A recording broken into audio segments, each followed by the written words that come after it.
What I just told you is what is happening everywhere.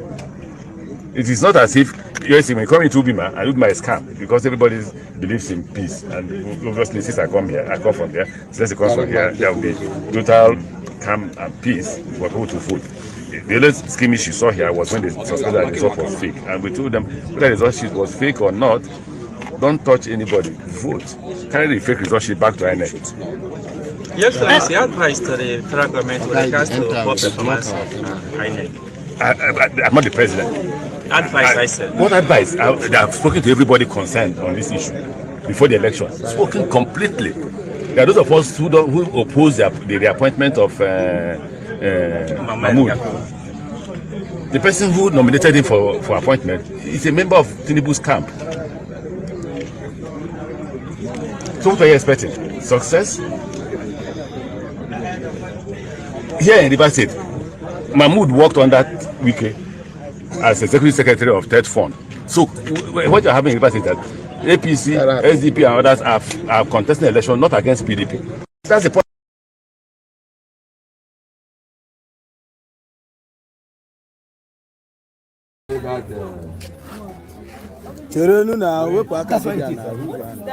Look at it. Open it. Video. Put video. Put a video too. Video. See what you did. You did APC trap. Madam, number one. Can you see it? Madam, hello, what am I? Come and see. Come and see. Video her. Three of them. Video her. For what you okay?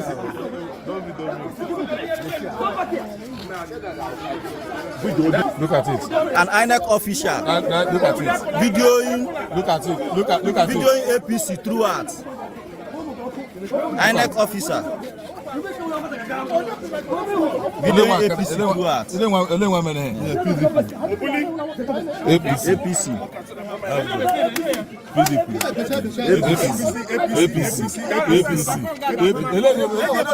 What are the INEC officers? Look at the INEC officers. Look at them. Three of them. Three of them. These are the officers that are involved in both rigging. Videoing APC, pasting APC throughout. APC riggers. APC riggers.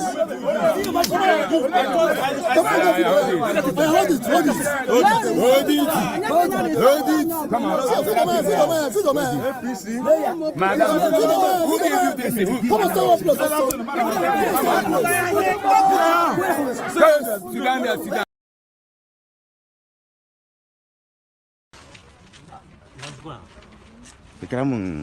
Reinforcement daga office. Na? Kowane party ne result sun wargaza shi sun fara ba wani result sun wargaza shi drafting result din shi ne mun kama su suna danna kuriya na APC gashi ana danna abu kace mun ya kada kin abu kace mallam gashi kana dan gola da hannunka kana ce mun gashi ku gani Toriya gashi nan wannan menene suna irga daga nan same su kai karka mana taurin kai mana to karka taurin kai gashi nan kana cewa shagu sun zo ka fa fara zabe iska duk sun ciccika wannan abubuwan mun kama ku asirin ku ya tonu wallahi mun kama ku asirin ku ya tonu gashi nan dukkan sun zo suna cika ana karki gudu duk zamu ai ba ku bane duk zamu gudu zo ina gije zo koma gashi nan suna gudu duk mun gansu za ga wani tayar sa waya kunna shi zai gudu duk za su cuban su ayi duk za ku cuban ku wallahi duk sai su cuban su ko dai ba za mu bari ba mun fi ku iskanci yayi gashi duk gudu suke yayi gashi nan duk sun cicika yan bura uba shegu matsiyatan banza shi gwamna in yayi me kiyo bari ya zabe shi mana ba wani magana me suke yayi magana ka tambaye ni me suke din baka sani ba bai tashi ba kawai kai security person ne kai shiru shine amma security person kai shiru Flooding, you are going home. You are leaving us, INEC. I'm shouting, the world should hear us. It's wrong, it's not fair. We are told that it should be uploaded. You made mistake in presidential election. You won't make mistake in this one. We are seeing the mistake. You captured us. It was loaded. They have not uploaded and To they are upload the leaving. result, you cannot upload it. It's wrong. It's fair. It's unfair. Completely unfair. And you are going with party agents. Huh? You are going with party agents. It's wrong. This country, God will come down from heaven and judge evil in this country. He will come down and judge it. You can't stay. You can stay up till 5 o'clock to make sure you upload it. They are pulling you away. Go. Police, follow them and go. Record me. Let the world hear my voice. Send it anywhere you like. All of you, go. This is evil. Rubbish. This is bad dada. Absolutely unacceptable. You see the evil you are perpetrating. Unacceptable. This is No, now evil can't make that. Here, it's evil. Yes, I'm with This is evil, evil in the land. It will not work. All of you, it will not work. It will not work. The wrath of God will come upon you. God will not leave you. This is rubbish. We stay here and waste our time. And you call this election, what a sham! What a sham! They know what they did. Rubbish! They knew what they did. Many of them. They told them to do it. They told them to do it. Most of them were the same. Yeah, no many for you to do it. What kind of nonsense is this? Huh? Policemen, wrath of God.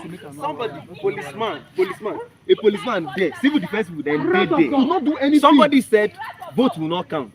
A police officer was They now kept telling quiet. the people to close their mouth. They kept quiet. Imagine that.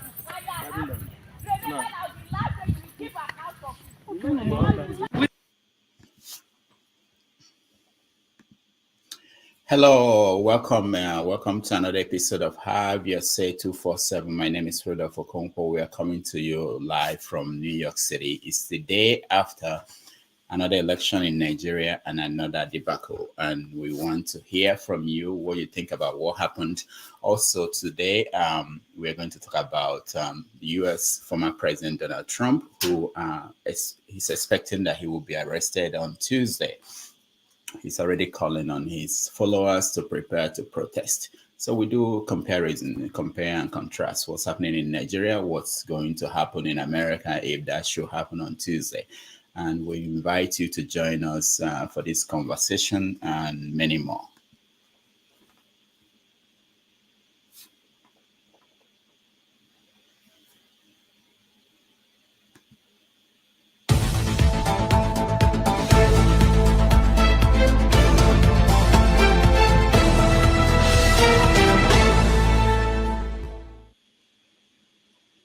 All right, so let's bring in our guests who are here in the studio and begin the conversation.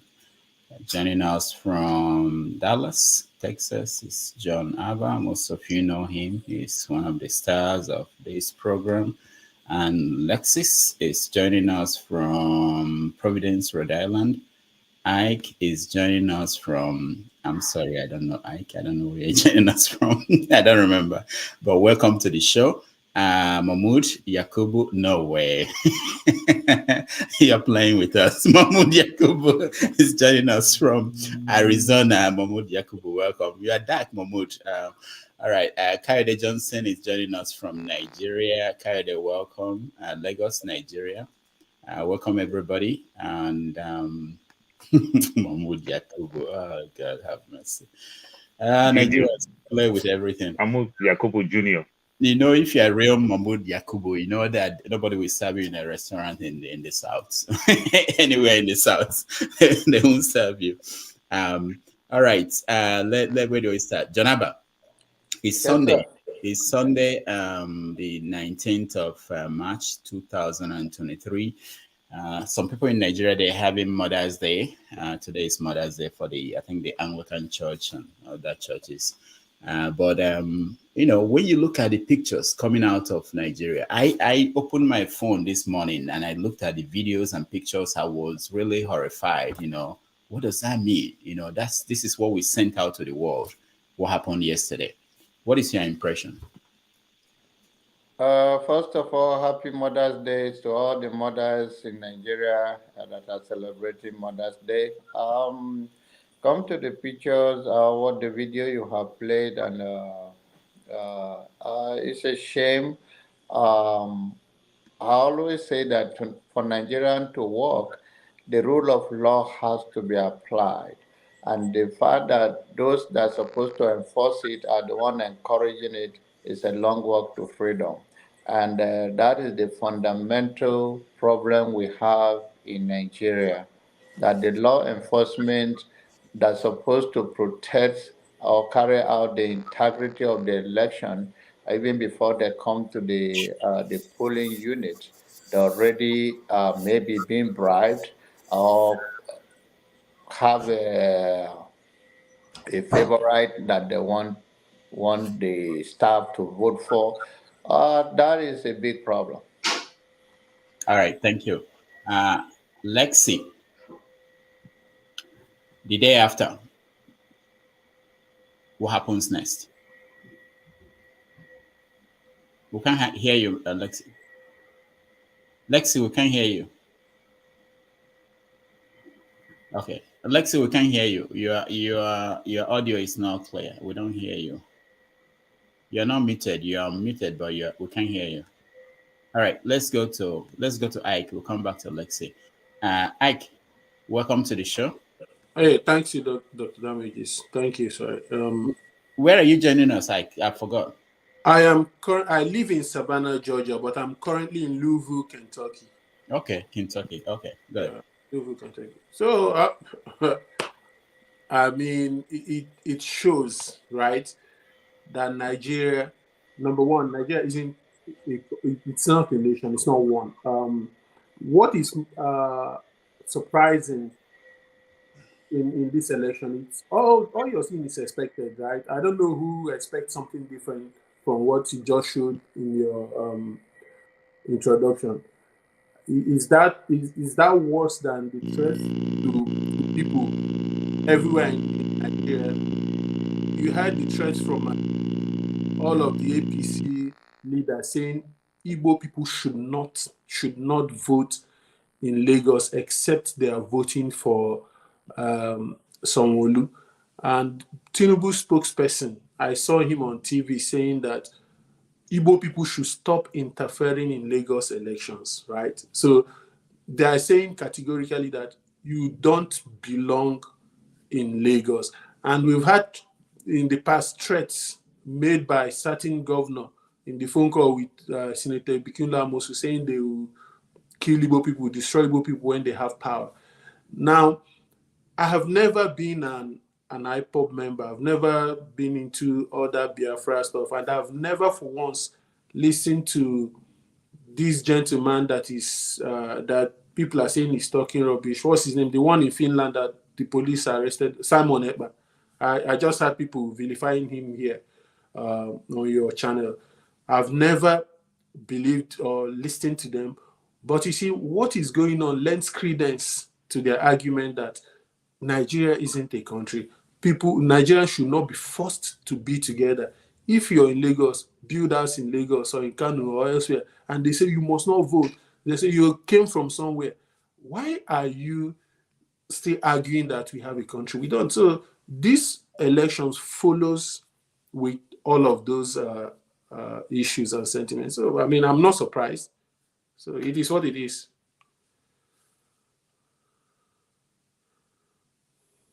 I can't hear you. You're muted. Doctor, you are mute. Oh, thank you, Ike. Thank you so much. Mahmoud Yakubu, you conducted an election, and this is the headline today: 20 people killed in an election you conducted, Mahmoud Yakubu. How do you feel about it? Well, I'll say like my mentor Trump: fake news.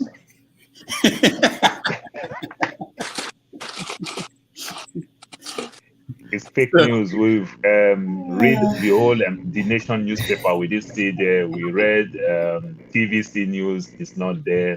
These are reputable and national newspaper and national electronic media houses that you can watch anywhere. I'm watching TVC here in Arizona, all the way from Nigeria. That's a reputable national electronic media. After all, you can't watch NTA from New York, so it's fake news. No, but seriously, Paul, this serious. Looking at the pictures, because we were here live throughout yesterday, we didn't see everything that happened. But the day after, when you look at the pictures and the videos, it wasn't just Lagos; it was all over the country. Even in the north, there were 20 people killed. Doctor, it's obvious. It's obvious. You see, we don't do anything with precedent. We don't judge people with precedents. We don't do anything. For example, now, who are the people they call elder statesmen in our country? The king who did not make our villages and our town work very well. They are the statesmen. The past military head of state. Even though somebody like you, doctor, who happen to be a media person, if you want to address somebody like IBB, you say former military president, even when he did not conduct election. They say he inaugurated National Assembly. He did not conduct election. But still, you will not address him as former head of state. You address him as former president. It's so funny. So these are the things. And they call people like that elder statesmen. You know, so they understand that, hey, I can do bad thing now. After some time, when new people start doing new type of bad thing, now they'll presume me to be a good person because my own time is better. Doctor, back in the days, people carry expo with ordinary what we call calculator. They banned calculator in school. Today, now they can allow you to use your calculus to do whatever. As things is changing now, today in the West now, what we children use now to carry expo? Is it not Chat GPT? If you want to do interview now and everything, we use Chat GPT. It is changing, but guess what? It is the same. What is wrong is wrong. But we don't do that. You see somebody will tell you, oh, during Obasanjo time, they write election in their offices. But now, it's not even like that. Now, 20 senators lost. Like senator didn't lost during Obasanjo time. Like 5 governors didn't lost from AD during Obasanjo time in Southwest and everything. So you see all these nonsense analysis just to defend yourself at all costs. And we set this bad precedent and it just worked for us. So the next person will do that. I said something the other day, doctor, in this platform. I said, it is clear once we keep using these bad precedents, we are not going anywhere. And the INEC themselves, because we don't have very strong institution, this is what Barack Obama said when he traveled to Ghana. No matter how a transparent person could be, if those persons handle themselves in that office, they will make nonsense of themselves because they cannot do the right thing. Nothing will protect them. You understand? Then the system will turn around and make them bad people. Look the way we make nonsense of our professor. In as much as we want to cause the so-called area boy that is causing all these things, but the real people who will end up rig the election, they are all professors, collation centers, the INEC chairmen that you see them with touch with 4 goggles, they use 4 eyes, 6 eyes, and they cannot read. You understand? At the end of the day, these are the people that will still rig the election, not even the area boy. So I don't understand where we're going. It's just so painful. You understand? It's so painful. I don't know how we want to take this country, but we still need strong institutions where the police officer can be free to arrest person. You understand? And the police officer will not even fear that his boss will fire him because the police officer will still get justice at the end of the day, even when his boss will fire him. Thank you. All right, thank you. Kaide, welcome to the show. Kaide is joining us from Lagos. Kaide, can you hear me? Unmute yourself. I've done that. Okay, go ahead. So what is it like a day after in Lagos? Did people wake up, go to church, and some people wake up, go to church. I did not go to church. Okay. What have you been doing? I've been staying at home. Thinking. Because this morning in Saturday town, the guys is there. All the out went to go and meet all these Igbo guys again and be fighting them. So what I just see that we don't have a country. Nigeria is a zoo. As Nnamdi Kanu says, Nigeria is totally, it's not a country. Because if you have a country, Presently now, nobody interfere. The federal government, the president, the vice president, nobody is saying anything because it's their party. So anybody can do and undo. What I just see there, I just pray. I pray for people. In your part of Lagos, is it quiet? It's quiet. Okay. Nobody wants to go out. Everybody is afraid because they don't want to announce the winner. Just keep in from now till middle of the night, they will announce the winner. Because presently now, as I'm telling you, APC is losing. Presently now, they are losing. Why do you say that? Where did you see the result that's showing that they are losing? No, I saw it on news this afternoon before you even come up. I saw it. I saw it on my phone. So I read it. I said, okay, well, I pray so. But if it happens like that, honestly, nobody's going out tomorrow. Nobody is going nowhere because the whole place will be messed up. They will attack anybody, be who you. As yesterday, I was there in your program. The person that gave birth to me is an Igbo woman. So I will not say because of my mom is an Igbo, I will not say I will send a boy to go and assassinate her. For what? Where did it make any sense? My senior brother married from their state. Why are we doing like this? Why are we behaving like this? Is it because I was not born in the southwest? I was born in the north, in Bauchi. So all my life I spent it in Bauchi there before moving to Kaduna State. If not the work that transferred me back to Lagos, I've never seen Lagos as anything to me. Lagos is rubbish. It's nothing. I don't know why people are just dying and they want to come to Lagos. Well, I didn't see anything in Lagos. When I left my house 4 o'clock, my Starbucks will pick me by 4:30. Is that enjoyment? In Kaduna there, I will left my house by 10 minutes to 8. They will drop me in the office by 5 minutes or 3 minutes to 8. Tell me, my brother, where is the enjoyment? Why are we doing like this? And it's only Lagos here.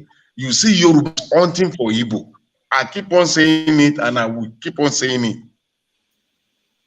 I will not stop saying it. Go to North. You can't see all this mess that you are seeing in Lagos here. You can't see it. That's why I was telling you yesterday that I will be happy if this country break up. If we divide, let the country break up. Let everybody go on his own. You are beating a child. And you sit there, you are telling that child you should not cry. Come on. We are sitting in a gunpowder. And very soon that gunpowder will explode in this week. Either we like it or not. I pray let it expose. I pray let it burst this week. I'm not fighting for myself. I'm fighting for the sake of my children. What did I want? What the government did to me? They didn't. I pay my tax. I do anything I'm supposed to do to the government. What did I gain? Well, somebody was asking you yesterday. He was asking one man yesterday that the government did not do anything for him, and it's right. There is no security, no good road, no water, no as big as Lagos is.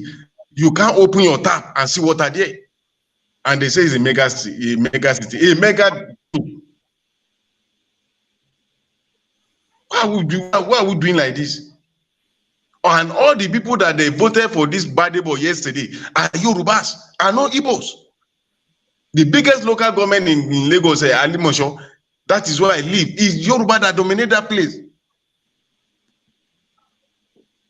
I'm praying, I'm praying for anyone. All we that were in this country, let God protect us. Because you that you are there outside the country, you just be watching us. You seen everything. Nowhere to run to. In Kaduna, as my wife called me today, this afternoon, She was telling me that 3 people was killed in the polling unit for no reason.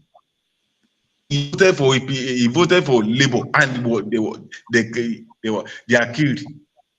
Must you vote for APC? You must you vote for them. And since when this party came to power, since 2015, problem upon problem in this country, they've turned this country upside down. Someone in Ibadan yesterday, a video they showed to me yesterday, that the person that is contending for a governor carry gold to church, and they should pray for him so that he can win. Come on, who does that? In Adamawa presently, now, as I'm telling you, the paper they use for the election is a woman from APC that the company produces. Google it, you see it there. She contests for a governor in Adamawa. Where are we going? All right, Kaide, thank you so much. Please, we need way out. All right, thank you so much, Kaide. Ovie, you know, there was a question being asked yesterday by several people. Why Lagos? Why Lagos? I found out the reason a little bit, because the media is in Lagos, because everybody has a root in Lagos. Everybody left out of Lagos, most likely. Most people left Nigeria out of Lagos. So most people have their people in Lagos. The media is there. But we found out the night after, I found out that things didn't go well in the north. It wasn't as if things were perfect in the northern parts of the country, because there were no media. People didn't have a lot of, people who are mostly on social media. They didn't have a lot of people there, families that will send them information. So what is your take the day after? Okay. Doctor, sorry, 1 second. I am seeing from channels that someone lose lead Labour with over 400,000 votes.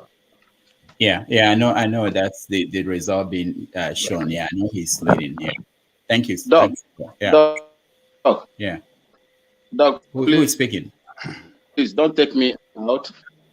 Who is speaking? I don't know who's speaking. I think it's Mazi.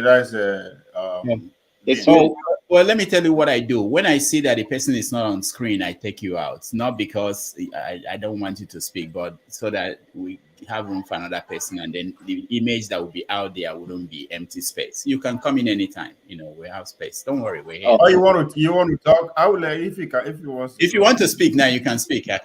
We can give you a chance to speak. Yeah, go ahead. Yeah. Okay. Can you hear me? Yeah. Yes. Yeah. Okay. Thank you so much. Thank you so much, Ovie, my brother, all nation, on our politics. And good afternoon to Dr. Damage and the great panelists here. As you know, I have my own, opinion about Nigeria. As I feel guilty. I am guilty for what I contributed in 1999, from 1990 to 1999 when we left. And power and handed over power to the Nigerian people to lead themselves. I am guilty of the system that we handed over to you. I am guilty of the constitution that we handed over to you. It is because of that constitution that you see all the anomalies that is going on today. Someone was speaking, he said that Barack Obama visited Ghana. Barack Obama visited Ghana and told us here that Africa don't need strong men or strong women. What you need is strong institutions. Nigeria lacks strong institutions. And that is why anybody can come in and do whatever they want to do at will. The issue that is happening in Lagos today makes me cry. Like my mother is an Igbo woman from Abia State, and my dad is from Upper Eastern part of Ghana. I grew up and I became someone who is capable of contesting for political post in Ghana, and they would tell me that I am not qualified to fight for a political post in Ghana, nobody will even like to hear that. You will go to jail for saying that. You will go to jail. But people are saying it openly. Their videos and their faces are all over the social media. The security operatives cannot do anything. They are setting a very, let me say, bad precedence. That is what they are setting. And it is not going to stop today. It is rather going to increase the volume of hate when there is election in all states of Nigeria will be worse than what we are seeing in Lagos today. Other states will pick it up from there. That is what we are witnessing. Nigeria is such a disgrace. It's a pity that my mother comes from there. It's a disgrace to the world and a disgrace to normal democracy that is being practiced around the world. Ghana will sit down and be debating about the Nigerian electioneering system. Togo will sit down and debate. Cameroonians, even my friends in Liberia, one of the speakers of House of Parliament in Liberia, they call Mr. Tyler, told me, say, what kind of, you people came here to give us peace in Liberia, but you cannot keep peace in Nigeria. I felt like crying yesterday evening because I always chat with him. Anytime he visits Ghana, here, I always go to his hotel to visit him. What is happening in Nigeria is, it's unacceptable. It's unacceptable. And this is the reason why most people that have been campaigning for the dissolution of Nigeria are today right in whatever they feel. And I support that.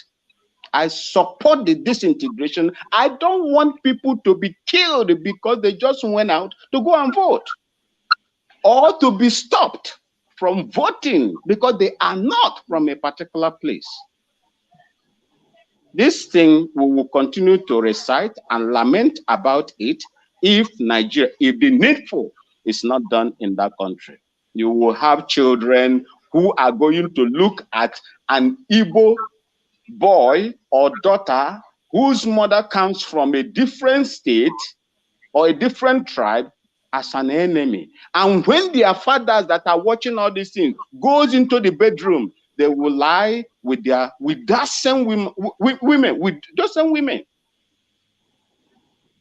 And we'll come here, we'll preach. We speak grammar, we speak all manner of English, Polish English, but right inside our houses, we cannot control what our people do. That is bad.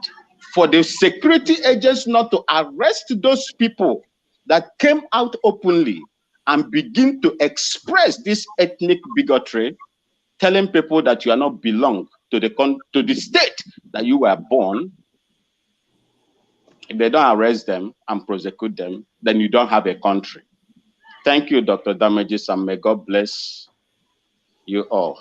All right. Thank you. Thank you, Maxi. Ovia, you're next. Yeah. So, where are we? Are we in Nigeria or we are in America? We're in Nigeria. We'll come to America later. Yeah, we'll come to America later. Okay. Well, yes, you were citing, you're using Lagos as an example why the attention is so much in Lagos. And the reason you pointed out is the fact that it's pretty much the media center of Nigeria. Yes, I agree. Other than that, is the financial center of the country. It's pretty much the habit of the country as it is. But why we are not hearing so much getting information from other part of the country is not largely because the media present there is not up to par. This is true definition of when people say politics is local. Politics is very local this time around. People actually care about what happened within their immediate environment, which is a plus for the democracy that we are practicing. I'll start from my own place. Yesterday, I was talking about how somebody is going for the third time and a new guy is coming off the block. The election was peaceful. It's PDP. So PDP won. The new guy won. And Edo State in general, APC actually did exceptionally well. They won 13, local government. In time when I mean one, I'm talking about House of Assembly seats, followed by PDP. I think LP surprisingly only got one. So out of the local government. Now, yes, violence, it was peaceful, but there was violence in Kano. I think if a local government councillor was killed, former local government was actually shot dead in an attempt to actually snatch the INEC materials. That's one story, but his supporters are saying that that's not what the guy trying to do, because according to them, they say he came earlier before they even started voting, and he provided refreshment for both the NNPP voters, everybody that was around. Then how come, a couple of hours later, they said they were the sniper? So you just kind of miss a story coming from there. So it was pretty much very violent, but I think NNPP triumphed at the end of the day. Kaduna is another interesting case. PDP, I think PDP won. You were talking about it yesterday, and I said, I think I was actually going for the APC guy for obvious reasons, based on Erufai, what they are ready to do to make sure they retain power. But I think PDP outshined them. So that of Lagos, I passed for one. I'm not surprised. It's more or less like trying to make a statement that yes, Lagos belongs to some certain people, but the way they go about it is questionable, but it's expected. It's expected because it's APC and it's the city boy season. If you cannot take Lagos from the city boy when he's not president-elect, how easy is it going to be when he now has the power? So, but it's just unfortunate with what is happening across the country in terms of violence and all that. But I want to say that is not largely what happened in the election. There's a lot of places that election were very, very peaceful. So I think we should use Dr. Damiji to present the both side of the argument so that we know where we stand and where we are heading. Yeah, thank you, Obi. I understand what you're saying. But if someone should ask you this last election yesterday and the one for the presidential election, which one is more peaceful? What will you say? Oh, the last week, 2 weeks ago, election is more peaceful. Okay, good. At least that would sound, yes. At least we agreed on that. So, which means we didn't make any improvements. So, the truth on us. Ify, go ahead. Good morning. Yeah, good morning. Be happy Mother's Day. I don't know. Oh boy, this is it's very interesting. Honestly, I said that I was not gonna come up on live anymore. That I'm done with it. Nigerian politics, and I don't even know what to say, to be honest with you. But first of all, I have to start by blaming Mahmoud Yakubu. He is number one problem, and he is here with us. Can you imagine? And we are not doing anything to him. He is the cause. I don't even tell me that you like my hat. No, come on now. This problem. Unfortunately, I'm not close by. I would have dealt with you personally. Paul, yeah, we are not done with the Fulanis yet, so don't be. Anyway.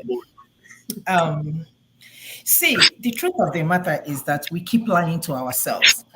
We're not telling ourselves the truth. We keep trying to bring everybody together and call ourselves one Nigeria. Even right before this election, we all know that there is nothing like one Nigeria. We are just managing and patching each other, trying to make it work, and it's still not work. Since 1960, since when we got our independence, we've been having the same topic over and over again. And it gets worse after election. So what is so different about this election? There is no different. In fact, who is even the president of this country? As of now, nobody has ever said anything. Do we even still have a president? Where is Buhari? Is he still alive? So it's just like somebody said, anybody, you come and do whatever you want to do and get away. Come to social media and say whatever you want to say. MC Olumo came here and said whatever he said, and nobody did anything. He came back and apologized, and the commissioner of police said, oh, let it take it as a joke. The same idiots put up a post on social media and called you be idiots. Now you know who owns Lagos. We own Lagos. And not only that, his son also made a post. And these are the future generation. And you telling me that this is gonna stop? It's gonna get worse. It's not gonna stop. So my own, whether you like it or not, break up this country. Let everybody go their separate ways. Period. This one Nigeria is not gonna work for us. I have never been a supporter of Nnamdi Kanu. I have never been a supporter of Simon Ekpa. But looking at what happened during this election, looking at what happened in the presidential election, looking at what happened yesterday, I am so disappointed. I am done. I am done. I am done. I cannot imagine to say what is going on or what's going through my head. I cannot imagine that. What are we going to tell these kids growing up? These are the future generation of this country. Look at somebody mentioned about what's his name, the son of the governor of Kano, Kaduna, Bashar Ahmed. Tomorrow he's gonna run for president of Nigeria, and guess what? He will win, and nobody's gonna do anything, and nobody's gonna say anything. And you are telling me to believe in one Nigeria. We keep talking about Lagos all the time, Lagos all the time. We said it over and over again on this channel, on this platform. Lagos is congested. Develop other areas, and they still refuse. But let me break your heart. Honestly, I don't see anything wrong in this election. I don't blame the Yorubas. They can never do any wrong. Guess who I blame? The Igbos. I blame the Igbos. Until you realize that you're not part of this country. That is when things will start getting better. If not, it's going to be the same. I know John Abba is going to disagree with me. That's fine. I know Via is going to disagree with me. That's okay. But we need to start telling ourselves the truth that this is not working for us. This one Nigeria, it is not working. It has never worked. And it will continue and we continue until we continue. Why do we have to wait till 100 years before we see development in Nigeria? Somebody was saying, oh, we are still a baby democracy. Seriously? So until I die, that's when I will see the development in Nigeria. In my grave, my dear, let us go our separate ways. Northerners to your tent. Yes, Southerners to your tent. Easterners to your tent. Westerners to your tent. Let's go try it on our own. You might shake your head the way you want to. I know, John Abba, I still love you though. Disagree with me all you want. But the truth is always bitter. Even if the president or something like this is happening in a country and nobody has ever said something, in a country of 200 and something million, and you are telling me that you have a president that hasn't said anything? Instead, everybody's saying that things are going well. Come on now. The largest black country in the whole world, and nothing is being done. Let us keep deceiving ourselves.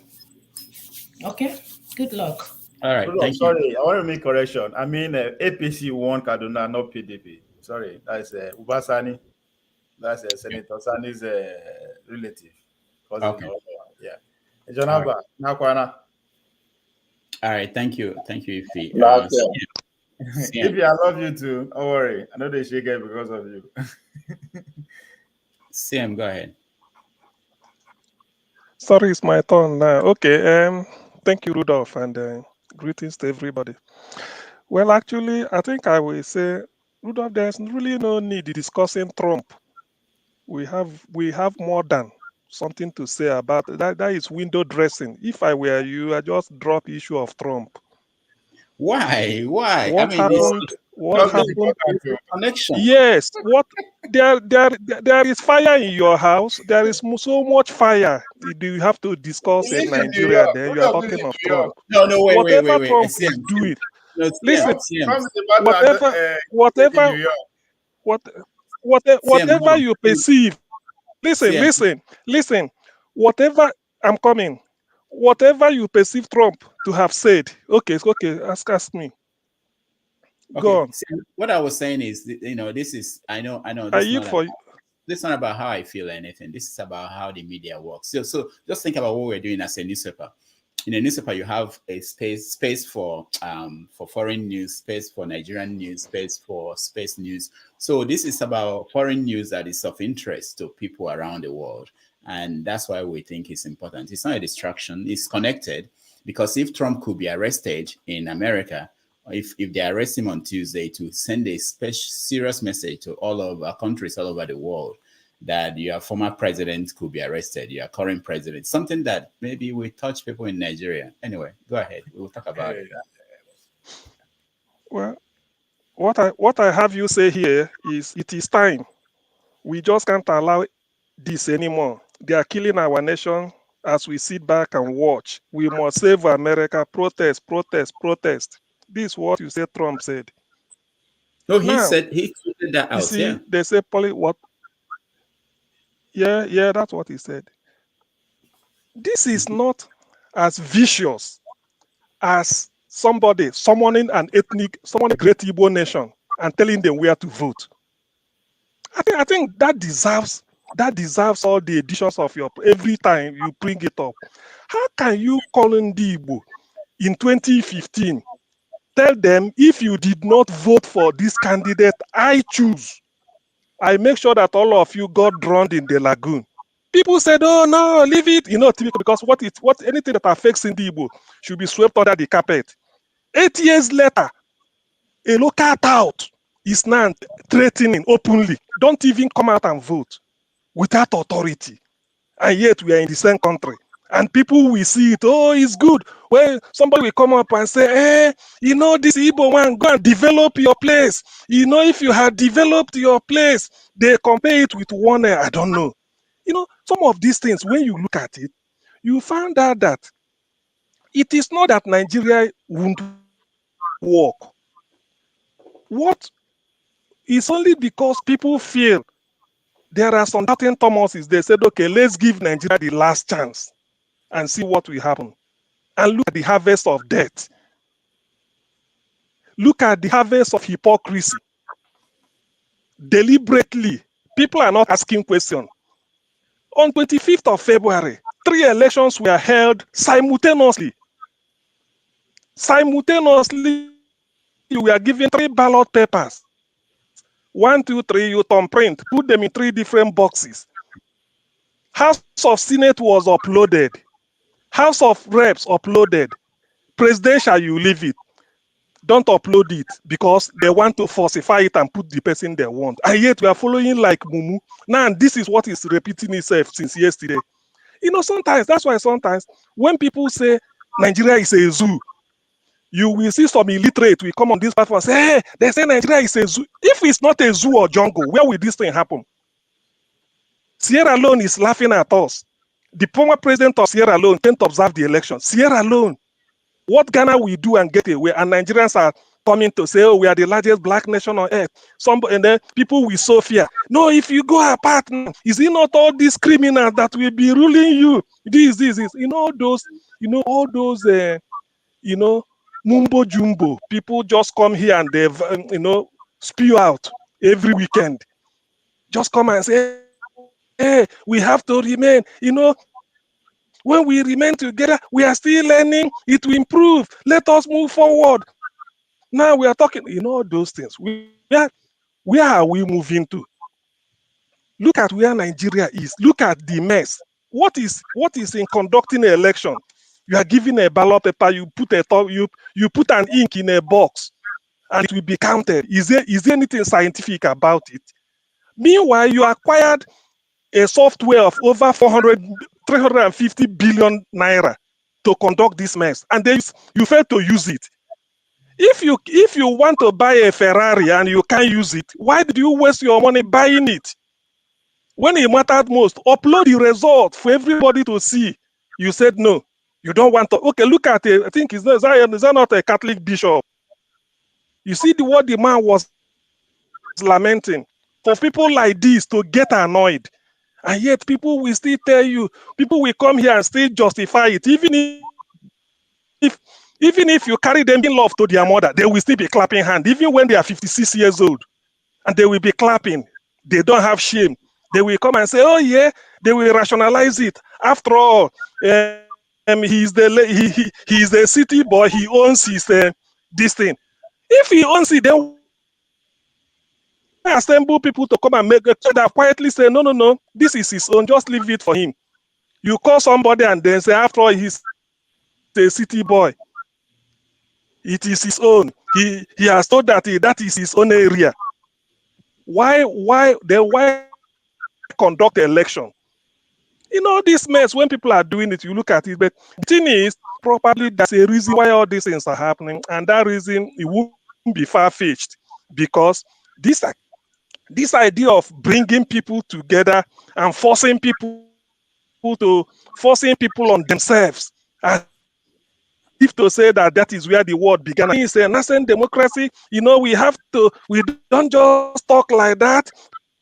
People will just be talking this thing. People are in refugee camp. If not for, it takes Obi on Christmas Day to go and visit, to go and sit with people in a refugee camp and spend Christmas. Some of them will come here instead of going home to go and be in the refugee camp with his grandfather and mother. They will come here and be justifying nonsense, and yet they will tell you, oh, you know, we have to do it this way. This is the way it is done. Why are we deceiving ourselves? You can't catch. If you saw the wind, the only thing you can reap is the wind. When are we not really ashamed?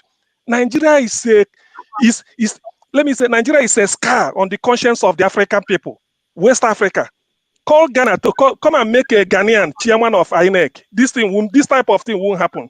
Bring a Liberian, say, come and yet some people will come here and be. It is better talking nonsense, not making meaning, even justifying open crime rather than condemn it. They will find a way to rationalize it. I can't belong type of class. However, in this Nigerian business, nobody should be forced to belong to Nigeria. No ethnic group. One of the things I'm sorry to say, I wish the Yorubas had succeeded recently when they applied to ECOWAS to recognize their self-determination as Yoruba nation. ECOWAS threw it out on the ground that they did not have enough authority to speak. Probably they will go back and review their case and come back again. That is a welcome development.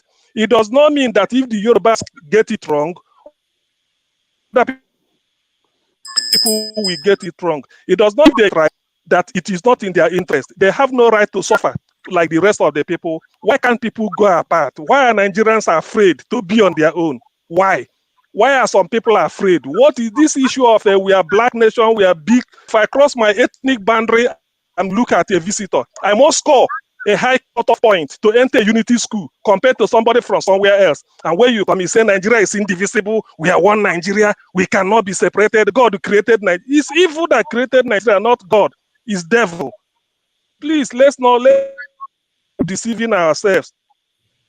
All right, thank you. Forget about America. America, whatever Trump says is insignificant compared to the mess that INEC is giving us. Thank you, CM.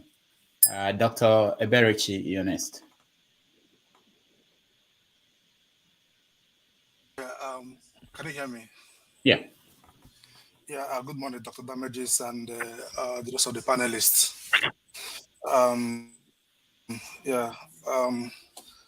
I'm happy to be here this morning. So,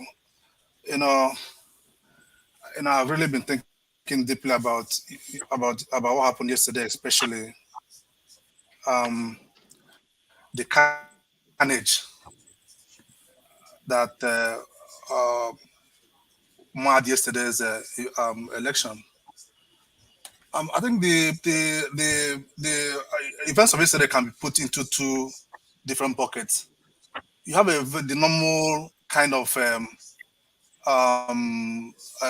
thuggery, ballot, killing and all that kind of stuff that normally characterize election in Nigeria, engendered by the usually desperate Nigerian politicians. That is one bucket. So that is the one that cut across most areas in Nigeria. Then you have this other disturbing, extremely troubling candidate that occurred in Lagos that was targeted, that was designed to maim or eliminate a tribe. That is genocidal in intent.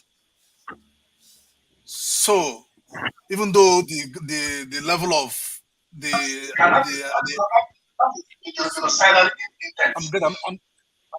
I'm getting feedback here. Yeah, okay, I muted him. Okay. That's okay. Keep going. Okay. Yeah. So that is where we are. I've been thinking about. I'm from Igbo. Just for sake of full disclosure, I'm from Igbo. I've not really been. Just hold on. I'm from Igbo. I have to remove somebody. Go ahead. Yeah, so I've not been a fan of the Biafra, clamor and stuff like that, because I've not seen Nigeria as too big to be a country, because I lived in a country that is even far bigger than Nigeria, with the usual tension, around the issue of unity, but I've managed to manage it. So I've not really been, but after yesterday, I've really had to have a think of this whole thing. I mean, how on earth? Why are the Igbos usually subject of attack? Why are we always endangered wherever we live in Nigeria? Why? I mean, of course, I grew up, knowing how risky it is to live in the northern part of Nigeria, but I think it's even become now we are now having to deal with what is going on with Lagos especially. So is that bad for me? I'm sorry. Yeah, go ahead. Okay. Yeah, keep going round up. Yeah, but I'm trying to. Okay. So now we are dealing with Lagos. Lagos has become a flashpoint of attack targeting the Igbos. So that is very, very sad, really. I wouldn't, at this point, the temptation is for me to characterize this as Yoruba against Igbo, but I think it is not really. That I will fall into the same kind of fall into a trap. It's not really Yoruba against Igbo. It's just some individuals, of Yoruba extraction, who have decided that Igbos are no more welcome in Lagos. The same Lagos where Igbos have made the most. I mean, if you talk about all the tribes in Nigeria, at that time no tribe has made even comes close to the kind of investment that Igbos have made in Lagos. But today they are no more safe even to stay in Lagos. So going forward, really, so this is how I see things unfolding in Nigeria. This is just around off. This is how things are going to unfold in Nigeria. So eventually, Jagaban becomes the president of the country, and then this Togri goes national, becomes goes mainstream, and whatever little gain we have made in this election will completely lose, because his boys, the same way he groomed these boys who have become on him today, he would probably even escalate. That is one part. On the other part, P2B manages to win this election and decides, and then comes in, and I'm sure I think one of his priorities would be to clean up the polity or the politics in Nigeria and make public offices less attractive, because at the end of the day, it all comes down to pocket considerations. How much they are making out of this whole system. So, and as long as this politics in Nigeria is very, very lucrative, you'll be seeing you continue to see this kind of brigandage. Finally, I just got a feed. I just got something dropped on my WhatsApp this morning from my group chat, where they showed a video of somebody, a Yoruba person who won election in Abia State. A Yoruba person won election to the House of Assembly in Abia State. I thought that was very, very telling and very, very apt, and especially at this time where with what is going on in Lagos State. So I just thought I should let you guys know about that. All right, thank you so much. I think what you're talking about is this this clip. Let me play that if we can get it going. All right, for the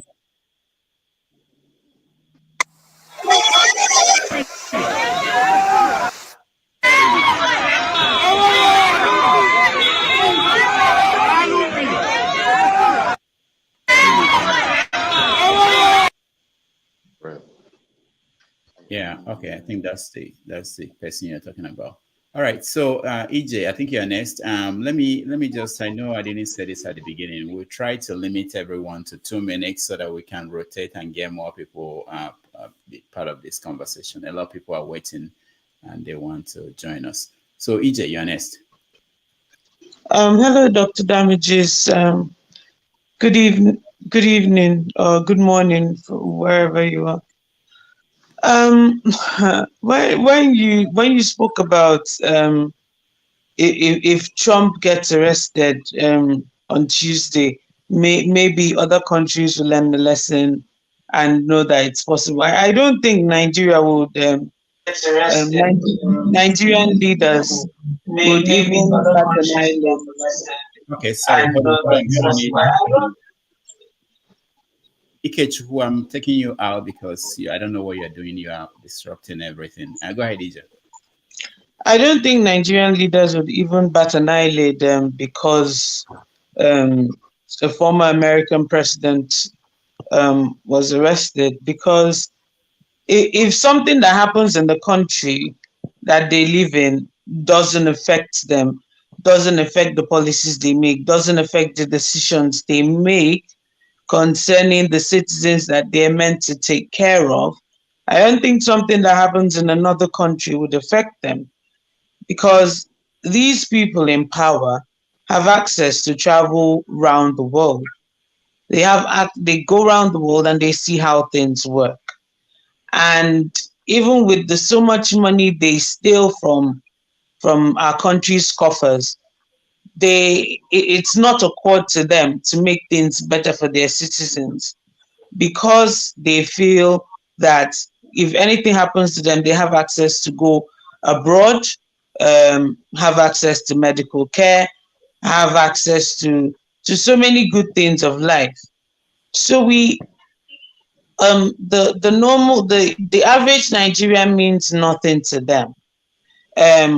How we live doesn't. What they can always do is, during times of election, they prey on people's vulnerability and then incite like all this thuggery. And so many young people lose their lives because of the height of stupidity that they have, or ignorance, that they don't know between what is right and what is not right. And the thing I feel is, after all this aggro that is happening, after elections, things will go back to normal. All these people that are inciting Yoruba, Igbo, will still go to Alaba and buy spare parts from an Igbo man, and he will forget what he said during this election campaign. So I don't know if I say, where do we go from here? Because it's been like this, or we're just living. Nigerians are just coping, they're not living. That's just it.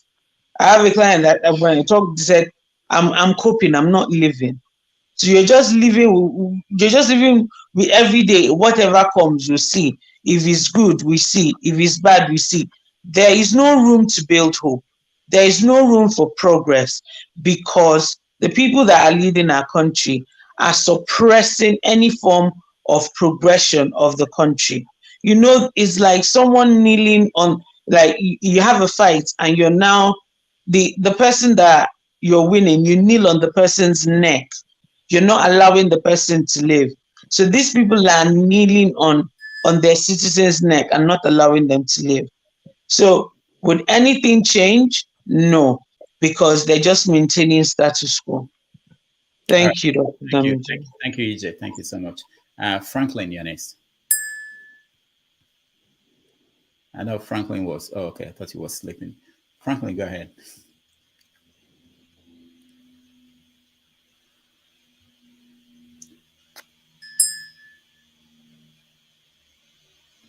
Yeah, me. Sorry, my bad. I didn't realize I was muted. Well, my happiness is that today this election is finally coming to an end. But for me especially, it's not just an end. For me, it's more like, where do we start from now? Because like what I said and my submissions that I made in the past, it's going to be a long-term planning. If it took Tinubu about 20 something years, or even up to 30 years, to execute his plan of how he's going to capture the country, then maybe it's time we started thinking of how we are going to recover the country back. Because many years ago, a lot of the people who you see who are political actors today, they were part of the people who were very strong in Nadeko. Abiola, Tinubu, Donald Dukes, the rest of them. They've all participated in the democratic process. Unfortunately, their struggle didn't teach them better. What we have to do is, we've learned from this, we need to go and do it better. We need to start planning against 2027. Now people have been elected into government. What are we pushing for? Now, I'm of the opinion that, of course, like I always say, two revolutions can happen in two ways. It's either a revolution by the ballot or by arms. But I don't want to carry arms, so I still have to go for the democratic process, which is the ballot.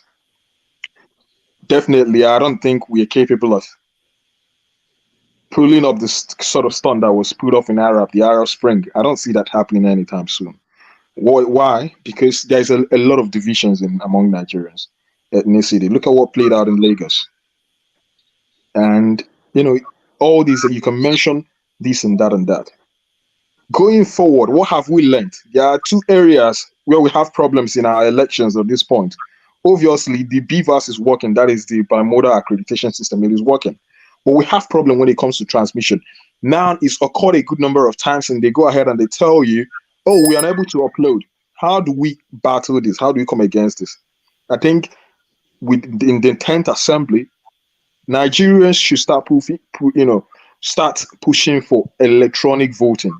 It's happening in India, where you have over 200, where you have over a billion population of about 1 billion, with almost 900 million registered voters. Let me not even look at India. Let's also even look at Bangladesh, which is almost about 170 million. They have about almost 104 registered voters, and they're using e-voting. And these things are working. And Bangladesh had independence 10 years after Nigeria got its independence. That's in 1960. So I believe things can work, but we need to do the work. That is what I believe. All right. Thank you, Franklin. Rewan, you're next. Thank you, sir, Dr. Damages, and thank you, panelists, for the opportunity and the platform. I'm a young Nigerian. I was born in the 80s.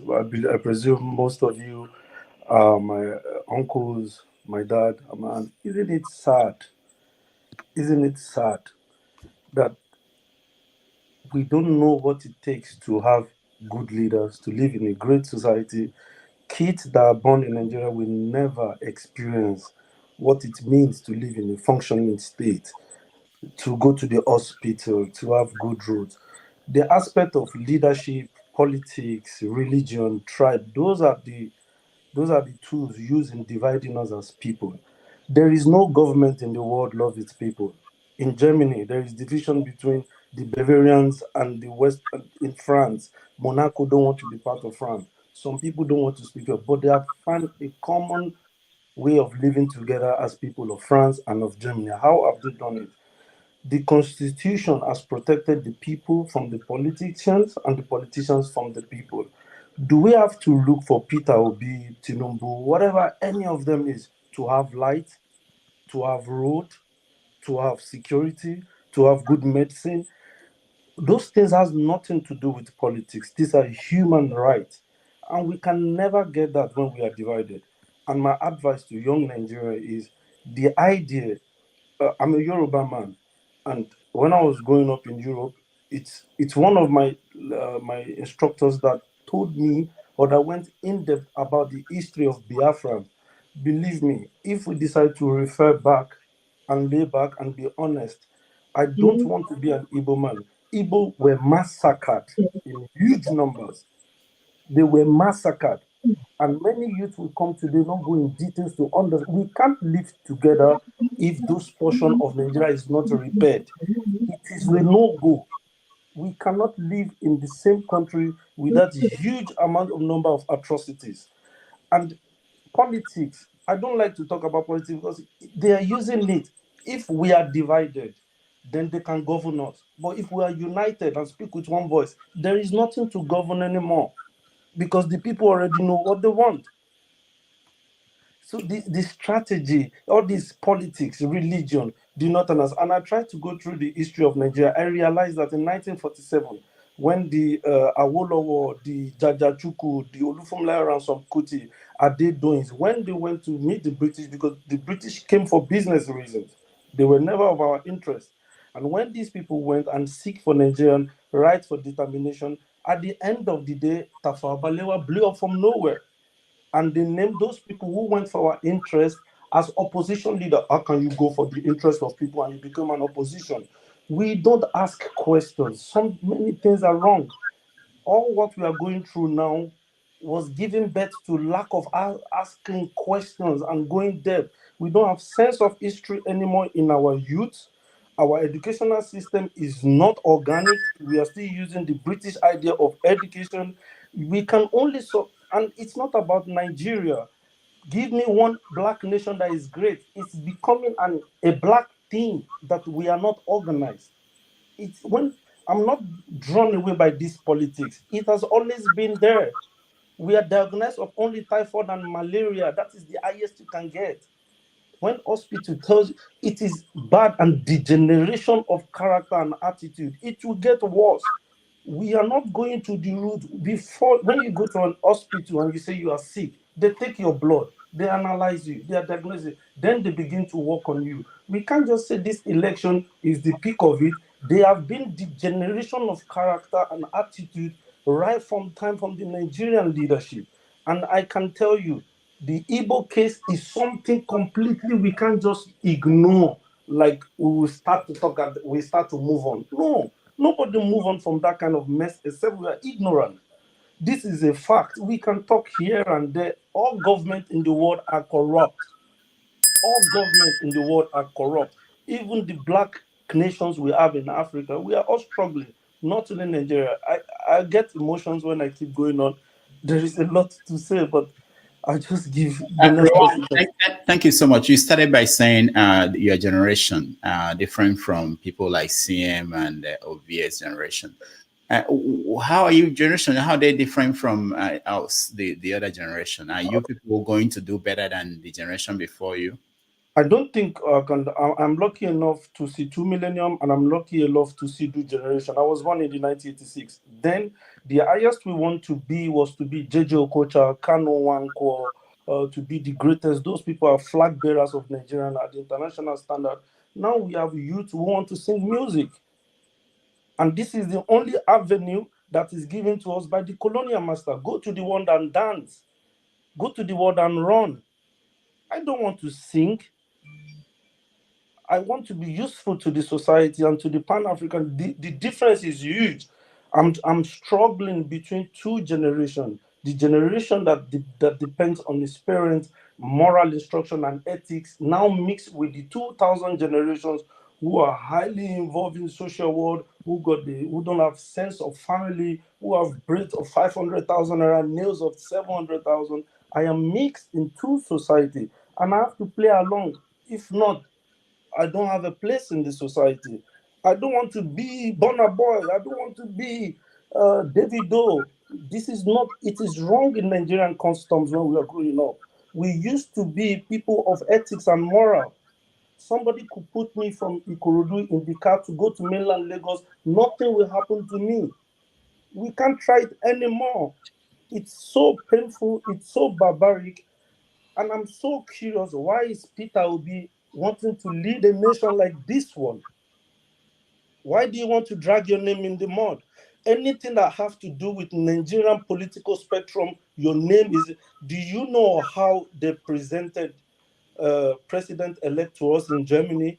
They called him a drug dealer. The #1 newspaper in Germany presented him to us as a drug dealer won Nigerian election. It is barbaric. It is not Igbo. I am too understanding to understand that somebody is Igbo, the people we really need to appeal to mostly in Nigeria are the Northerners and their youth. They should tell us exactly what is going on between them and the British House of Commons. We don't know how they become so powerful, why they don't want to be civilized, and let's move this country forward.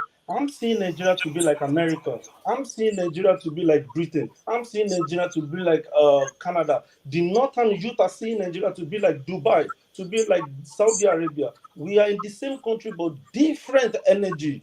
They don't go to Europe. They don't want to. We need to be honest and be factual. Let's come together, and they should tell us exactly where do they get this level and so much power to govern Nigeria and put us in shambles. Nigeria and Yorubas and Igbos don't have problems. It is frustration. There is, like my auntie said, there is a force on our neck. We can't breathe. All right. There is a force, a huge force on our neck. All right. Thank you so much, and we appreciate. Doctor, Yeah. 1 second. And this Bao will call me uncle. You yourself too, you are old man. You spoke a lot of wisdom. You too, yourself, you old. All right, thank you. Kaida, I will skip you because you've had the chance to speak. Let me go to Prince. Prince Akwachi, Ernest. Thank you, Dr. Damages. First, I would have, I wanted to speak on 2 speakers, before now. But however, let me start with Banwo. When Banwo talks about Obi trying to drag his name into the mud, I feel a little hurt by that. Why do I feel why do I feel hurt by that? I feel the fact that in philosophy, I am a very, in as much as I'm not a philosopher, but I try to do a lot of research in philosophy. And my 2 main philosophers are someone known as Karl Popper, and then the other one is Imre Lakatos. Why did I bring those 2 names? Now, Karl Popper, in his way of talking, he said, assuming you want to invent something and you look into that thing, you couldn't get it right, throw it away. Imre Lakatos came up and said, no, if you are trying to do something, no matter how hard it is, and you're not getting it right, take a break and then come back to it later on when you've taken a breather. Why did I bring all this? For me, Obi coming into this changed a lot of things, made a lot of people aware of things that are going on in Nigeria. When politicians want to bring up Igbos against Yorubas, Yorubas against Hausas, and all this whole propaganda of a thing, I have a problem with it.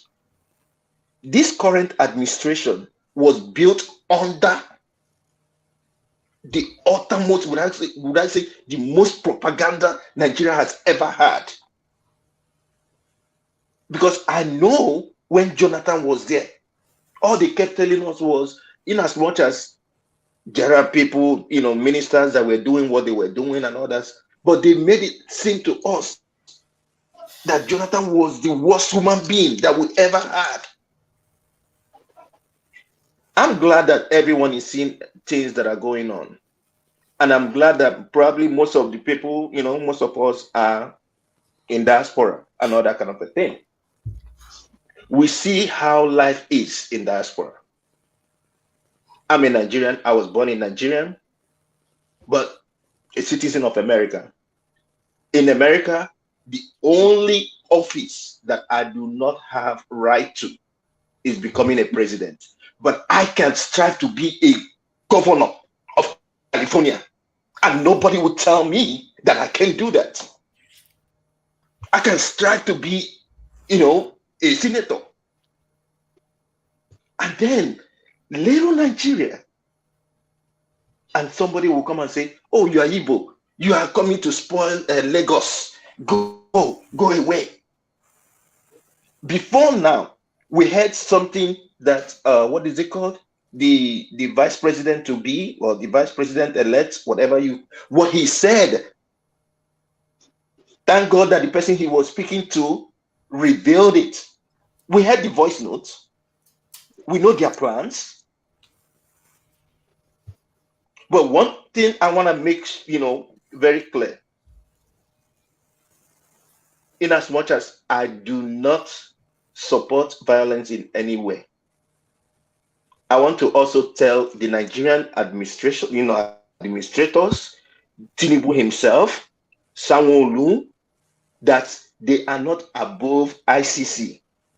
As a matter of fact, me as an individual, I'm not a lawyer, but I am looking for a way of taking it upon myself to approach my representative here and see how we can take this case. I'm not Igbo, whatever it is, but I do not support anything that they did. The election they had yesterday was a charade. The election they had yesterday was a pure sham in whichever way anyone can take it. And we should not, any of us, come here and say, "Oh, I'm Yoruba. Oh, why would Igbo do this or that?" It's wrong. What is wrong is wrong. All right. Thank you, Prince. Let me skip all the other people that have spoken and go to Nene and Obiorika. They were here before, and then I'll go to Jude and Quinnes, and then we start over again. And Nene, you're next. Hi everybody. Seeing what is happening in Lagos. I don't know if anybody has touched on this or if anybody realizes what exactly is happening. We see what I wasn't able to join the live a couple of days ago, and I saw three panelists. That was Ayo and that chief and the professor. And professor was trying to tell them about this is like a slippery slope to what happened in Rwanda, and I saw the other professor Ayo and the other one chief trying to wriggle and slice and dice or whatever. And this was before the elections, and now based on the elections yesterday, I'm hearing people talking about GRV's blood is tainted with as in the Igbo blood. I'm hearing his Igbo stain. I don't know if people realize that kind of language, that kind of rhetoric. It's basically making the Igbo people, the other people who are less than, if you're saying that somebody's blood is stained with Igbo blood, as in Yoruba blood is stained with Igbo blood, or Yoruba blood is tainted with Igbo blood. I don't know if people realize that, that kind of language. That's the language you heard in Rwanda before, as in between the Hutus and the Tutsis. They were calling them cockroaches. I don't think people realize that and how very dangerous it is. And it's not just like, maybe the common Agbo on the street. You're seeing educated people, you see people, using that kind of language in general conversation that, his blood is stained with Igbo blood. I don't know. And I feel like this is a very slippery slope towards, genocide. A very, very slippery slope. Because if we are supposed to be in a country and we're supposed to be, we're supposed to be one Nigeria and we're supposed to be, equals. How is Yoruba blood stained? What is stained? So, we are Igbo people are what? As in we are less than, or we're animals, or what? What is it about the Igbo people that bothers, that makes their blood, a stain? The same thing happened in Yugoslavia as well too. And this all leads to ethnic cleansing. People had to actually say that I'm not Igbo just so that they wouldn't get hurt yesterday. You have to say you're not Igbo. I'm like I don't understand. People are not understanding what exactly happened yesterday. Even people that look like Igbo, that apparently Igbo people have a look. Even people that look like Igbo people, were being attacked yesterday, and these were Yoruba people. So I would like us to keep that fact, keep thinking about that, because when we say one Nigeria, one Nigeria, one Nigeria, and you're hearing even your neighbors, people's neighbors are actually pointing them out to the crowd that this is an Igbo person lives here. That is a really scary thing to hear, and that happened yesterday, and we're just trying to gloss over it. Like I don't know, after the elections everything's going to go back to normal. It's not going to go back to normal again. Because if your neighbors are actually pointing you out to the mob and saying an Igbo person lives here, that is Rwanda happening right before our eyes. I don't know what else to say at this point. I really don't. Thank you, Nene. Thank you so much. It's very important what she's talking about. Maybe in the next round, we are going to talk about the implications of that, because if you study Rwanda, you know that it didn't happen in one day. It wasn't one day they decided to kill 800,000 people in 100 days. It was a series of events, and each one you are creating victims. You're creating people who are angry. You are creating trauma, and this trauma, series of them are not processed. And in this case now, we are seeing videos, and these videos are permanent. People are going to keep referring to it, and you don't know what it's going to do in the minds of people. Another generation has been impacted now. Anyway, let's continue. Obiorika, you're next. Obiorika. Are you hearing me? Yeah, we can hear you. Welcome, sir. Yes. Thank you for giving me an opportunity. I've actually been listening with a very heavy heart, because as an old man of over 70, I was here when Nigeria became an independent nation. And to hear some of the things I have heard today from the youths, the people I call youths, but who in fact are the elite members of our present day Nigeria, to hear some of the things I have heard breaks my heart. I just want to leave you with this message. What are we talking about? Is it the right to vote or be voted for, or the right to be born as a member of an ethnic nationality? If we are concerned about the right to vote and be voted for, then we are talking about citizenship. If that is what we are talking about, then there is no place for ethnicity in it at all. If you look at the Nigerian constitution, it has no place for ethnicity. It creates citizens who are members of a national entity called Nigeria. It becomes very, very retrogressive to hear young men and women, particularly young men, especially those who have the privilege of living in the diaspora, to speak as if we are back in the 1950s, when our elders fed us with needless propaganda about the circumstances of our birth.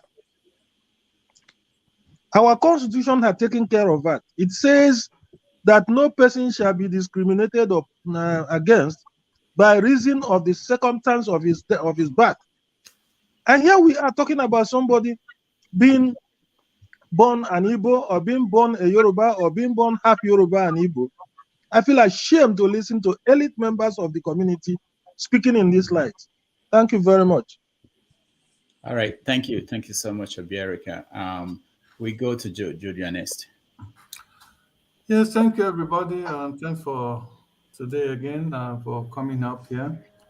Yeah, for the young man that spoke earlier on, who spoke about Obi being, how someone like Obi will be tempted coming out. I think if I can understand him very well, I think he's speaking in the place of disappointment from a country that is so polluted, that is so rotten, and to have such a man with an unblameable record and character, and yet that same country continue to, one way or the other, still continue to All right. model him up alongside with the existing. Are you hearing me? Okay, go ahead. We can hear you now. Yeah, alongside with the existing system. Well, for those that says who will come out here and defend the indefensible, what the Agberus and the tout and Tinubu tout and hoodlums are doing, we can take that and say it's okay. But what baffles me is when some of us here, especially those that live in diaspora, we come here one way or the other, we try to rationalize, we try to find reasons to justify the unjustifiable, to defend the indefensible. Is the thing that baffles me most. You know, I was here, somehow I just strolled to one of these same platform that always stay there for only God knows. And you find that a group of people from a particular country, from a particular country of Nigeria, just laughing and making jest of the whole system, or the whole situation that is happening in Nigeria, and saying that will be Labour Party think they can win Lagos, they think they can come just like that and run Nigeria, they should go and rest. Labour Party is Igbo Party, Obi, they were just making jest of everybody, everything that has to do with Obi and Labour Party. In fact, I'm not going to hide it. It's one man go to more, you know, his forum. I was just listening to about 6 or 7 people with one lady in their midst, making, saying all of this. I just keep wondering. I say, wow, is this the constituent of Nigeria that someone will come out and tell me, let's be patient, Nigeria is going to be one, let's try and put it together? Oh no, Nigeria is not going to work. We are just deceiving ourselves. We are just postponing the inevitable. This thing is going to happen, it's going to break up. Because I mean, just take a sample of all of us that comes here and gather every time to discuss about this situation. How have we agreed? Whereas some of us think nationally, think of how everybody, think of how we'll have a good governance, that everybody will rely, everybody will have sense of belonging, sense of bearing, sense of direction, that everything will be well for the entire country and not a sectional. And some are thinking of parochial, thinking based on their tribalistic sentiment and based on what they perhaps have been deriving or gaining from the rotten system. So can't we see that this thing is not going to work? We're only wasting our time and postponing the inevitable. Let's just break this thing apart. People come from time to time, people get annoyed. I remember even on this platform too, many people get annoyed. Why must they call Nigeria a zoo? As a matter of fact, Nigeria is worse than a zoo. Animals are more organized than Nigeria. They are more organized than us. As a matter of fact, Africa as a continent, as a black race, is disappointed. We are disappointing them. We have disappointed them. We are dragging Africa back. Nigeria is the problem of Africa today, if I may say. We are the one driving Africa back. So it's better we dismember this body that is rotten, that is not working. Otherwise, the entire system, the entire body will completely, disintegrate into only God knows how many pieces, and if anybody can reassemble anything out of it again. The earlier, the better, so that we stop this killing, we stop this carnage, and this politic of tribalism and wickedness. Imagine, just a few seconds, let me round up with this. Imagine where Tinubu becomes the president of Nigeria, a tout, an Agberu, a drug addict, a drug baron, and then with Olumo. Trust me, Olumo might be made one day wake up and you hear that Olumo has become Minister of Transportation, and then Sanwo-Olu continue to rule Lagos. Tell me, if everything that has happened in Lagos, the Agberuism and the system of junkieism that exists in Lagos will not replicate it all over Nigeria. Tell me, how are we going to far? Yeah? When people say, let us wait, Nigeria will develop. How many years does it take to bring electricity? How many years does it take to build infrastructures? Election, ordinary election. Give me this election as an INEC official. I will organize it in such a way that the whole world will come and take and learn from us. What is there in an election to organize? Thank you, Jude. To the African continent and to the whole world. Thank you, Jude. Queeness, you're next. Good evening, everyone. Good evening, Dr. Damages. Thank you for giving me the opportunity. First of all, I'm just really heartbroken, but I'm not discouraged. I'm discouraged, but I'm not down. It was really sad to see what happened in Lagos, but unfortunately, it didn't stop in Lagos. It happened in Enugu, it happened in Rivers, I think, and other parts of the country. What this shows me is that Nigeria as a nation, we need to scrap everything and start all over. The Lagos one was more poignant because Can you find it's. me a writable pen? Oh, I'm sorry. sorry. Yeah. Okay. The Lagos one seems more poignant. Why? Because you see, you cannot go to certain parts of Nigeria without first alighting at Lagos. So when you come into Lagos, you're feeling it. People say, oh, after this, it goes back to normal. I'm sorry to say, it can never be the same again. I was discussing with my sister this morning, and she said, you know what, sis, you know what this means? An Igbo person could actually go to the office of a Yoruba man to seek for a job, and he or she will be denied, even though she has the competency to do the job. And what we don't see, a lot of people say, oh, it's not just the Igbos. It's some people just say, oh, there's nothing. It's not a war between the Igbos and the Yorubas. But unfortunately, a typical Yoruba person sees that anyone that has come from the south, whether south or southeast, you're Igbo, regardless. This is beyond, the damage is deep. This is how Rwanda started. I'm still quite young to know much about the Biafran War, but when I ask people that were there to tell me stories, this is how the hate started. And unfortunately, when you see a generation of ours who should be flushing this hate and saying, no, we're not part of it, it's like it's being forced on the necks. How an Igbo man could be in a home owned by a Yoruba man, and a Yoruba man would pick him out and say, he is an Igbo person, or he's not one of us. I heard yesterday that during the election, they decided to speak in Yoruba so that if you don't understand Yoruba, you're out. You're literally exposed. How do we sit and allow for this to get so bad? You know? And you know what hurts me the most? We have the likes of Femi Fani Kayode, who is meant to be a so-called leader, and he's meant to be intelligent. Did anyone see what he tweeted? If we're not excusing MC Oluomo, look at how MC Oluomo termed the obedient movement is not about Peter Obi, it's about a people that are tired of being tired. But he termed them the obedience. And then some people have the effrontery, the temerity to come out and say they think they can take over Lagos.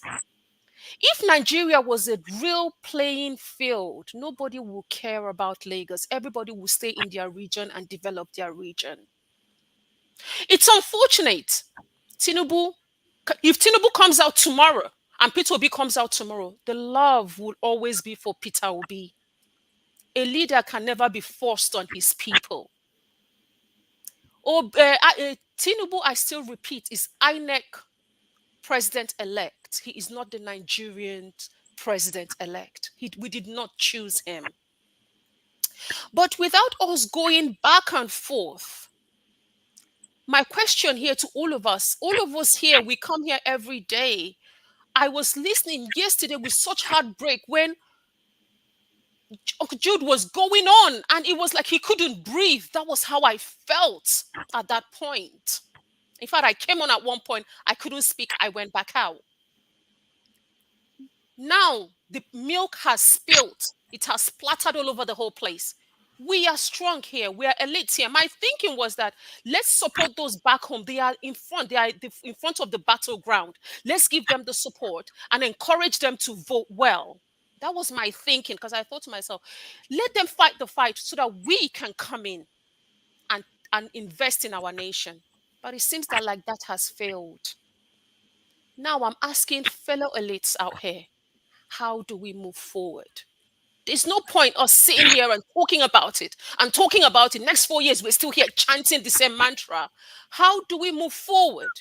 We need to set up a forum where all of us come together and begin to think forward. Because if Nigeria works, it works for you and me. If Nigeria fails, it fails for even the Agberos that are down there encouraging this nonsense. Where do we go from here? The milk has spilled. Please, what do we do?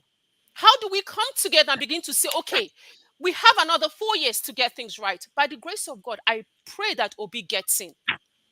But even when Obi gets in, Obi is going to be like a lamb in the midst of wolves. We need to now begin to think and say, okay, how? Let's not complain. Let's not say, oh, you have your whatever, your governor, they should do. Listen, we are out here. We've enjoyed real and true democracy. We need to now, I believe that Nigerians, well-meaning Nigerians in the diaspora, you love your country. We need to come together and say, how do we make Nigeria work for us? Because if we do not do that, there are people that are this is what is breeding secession. This is what is breeding Igbo, go to your own. Yoruba, go to your own. Hausa, go to your own. Edo, go to your own. I do not want that, but I saw a lot that made my eyes burn yesterday. I thought to myself, wow, what's the point of staying together? We might as well go our separate ways.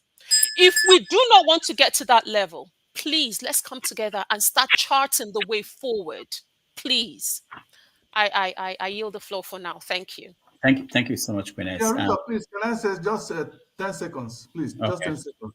My sister, you're asking, how do we move forward? That's a very good question. But you are asking, presupposing that, for instance, all of us in this forum now, there are people, there are people who did not even wish that Obi should win. And there are people among us and those that are listening to us who would not even want Obi to be president. So how are you going to ask, how do we move forward among this kind of people? But the first thing is to break up this fucking Sir Jude, it's not about Peter Obi. It's about making Nigeria work for everybody, whether you are in the north, in the south, in the east, in the west. But is it spirit that's going to make it work? It's not spirit, that's human being that's going to make it work. Queen and we are the human beings. Please, Rudolph. Please. Hold on, Jude. CM, 10 seconds. Please, Rudolph. Queen S, you spoke excellently well, but you spoiled it at the end. Nigeria is a British creation. There's a literature we forward to you. They use this as an experiment to see if different people could work, and they said they are sorry that they shouldn't have done it. Why are you putting your life on the line to preserve? We are not meant to be together. The earlier we realize it, the better. Wait, 2015, the Oba insulted you. Hey, listen. I will give you a chance. 2015, the Oba singled your tribe. He humiliated them. 8 years later, illiterate out. He's now humiliating you again. 2031, another one will come, and you want to build a country. Not two of us. You can go and build your country, but I can't. CM, sir, can I say something? You're in the UK, I'm in the UK. If we think that Nigeria is a contraption put together by the UK government, we, the elites abroad, we can solve this. We need to come together and decide what we want. No. Sir, Who are we? All of us, okay, what are we here? Then why are we here complaining? If we complain tomorrow, it's not going to change anything. We need to begin to act. Will you follow the line so I can talk and leave? I don't want to be interrupting, and I know somebody. I'm muted. Yeah, thanks. Yeah. Okay. Hold on, everybody. I'm hearing some feed from, I don't know whose line is not good. I think Jonava, maybe you. Let me say this. I want to read out something that actually prompted me to start today's show. So I saw this thing from Bayo Nanoga. I thought it wasn't true. You know, there are some tweets that come out every now and then, and you just think, it's not possible. This guy was a journalist for many years, and he's a prominent member of Tinubu's team. So this is the tweet he sent out 18 hours ago. And he said, let 2023 be the last time of Igbo interference in Lagos politics. Let there be no repeat in 2027. Lagos is like Anambra, Imo, any Nigerian state. It is not no man's land, not federal capital territory. It is Yoruba land. Mind your business. For the first time, hold on. What we're talking about? For the first time, when I see stuff like this, I thought there's no way that Bayo will say something like this. Now, personally, he has the right to hold that opinion. That's not the issue. Maybe in private, maybe when he's with his friends. But the fact that somebody, even if forget the fact that he was a journalist who made serious decisions, important decisions for years that impacted what you read, what I read. Forget that part. Forget the fact that the age, the exposure, the fact that he represents somebody, a government that might take over May 29th. And he might be a minister. He might be somebody in that government. For him to say something like this in public, that was what gave me the feeling that the problems we have are more serious than we actually think. If Bayo could say this, then we should excuse MC Olumo for whatever he's saying. If Bayo or Nanoga, I'm trying to get him on the show. I've been trying to get him on the show. He doesn't want to come. But what Queen S is saying is whatever the solution is the elite. It's all of you here who can afford to have that, who could go on the internet, who have this access to all these people, that we have to find the solution. It's nobody else. If you don't, then you leave the people you call the touts today to determine what will happen. All right, Lexi, you're next. Unmute yourself, please. Janab, I'm coming to you. If you have to go to church, I'll come to you after. I salute all of you. Okay, good. I was here early, but technically I was thrown out. Well, to cut a long story short, I will ask everyone who has been coming on this particular platform, how the market? Oh, yes. Because some of us have been telling you, telling the world that we are in a total mess that needs to be taken care of. Any society that condones falsehood and supports corrupt judiciary can never stand, can never thrive. And we do so using politics. These very things I said now, we use politics to do them. We condone falsehood and we tolerate corrupt and compromised judiciary. And yet we are talking about making progress. I don't know how we can make progress with that. I mean, I doff my hat for Ovie. He has been telling us, said all the politics, Whenever he says it, some of us will get angry with him. But in reality, all he has said has come to fruition. We can see it. And that politics sustains corrupt judiciary. That politics sustains falsehood. Who does not know that what has just happened with who has been selected and given the presidential position is falsehood? I'll be surprised if there are Nigerians who believe that this is the truth. They may accept it, they may like it, they may embrace it, but inside them, they know that this is not the truth of what happened. Now, we talk about solution. How come everybody is running away from the solution that can be sustained? You keep wanting to go back to an unsustainable solution. Chinua Achebe once, lately wrote a book in which he said there was a country. He did, I suppose, that he wrote that book because things have gotten so worse that he now looks back to prefer what Nigeria was at the time he said there was a country. But let me tell you, I grew up in Nigeria, in Lagos. Lagos was just a microcosm of the whole nation. We knew there was trouble in our combination. We had a dangerous diversity mixture in Nigeria at that time.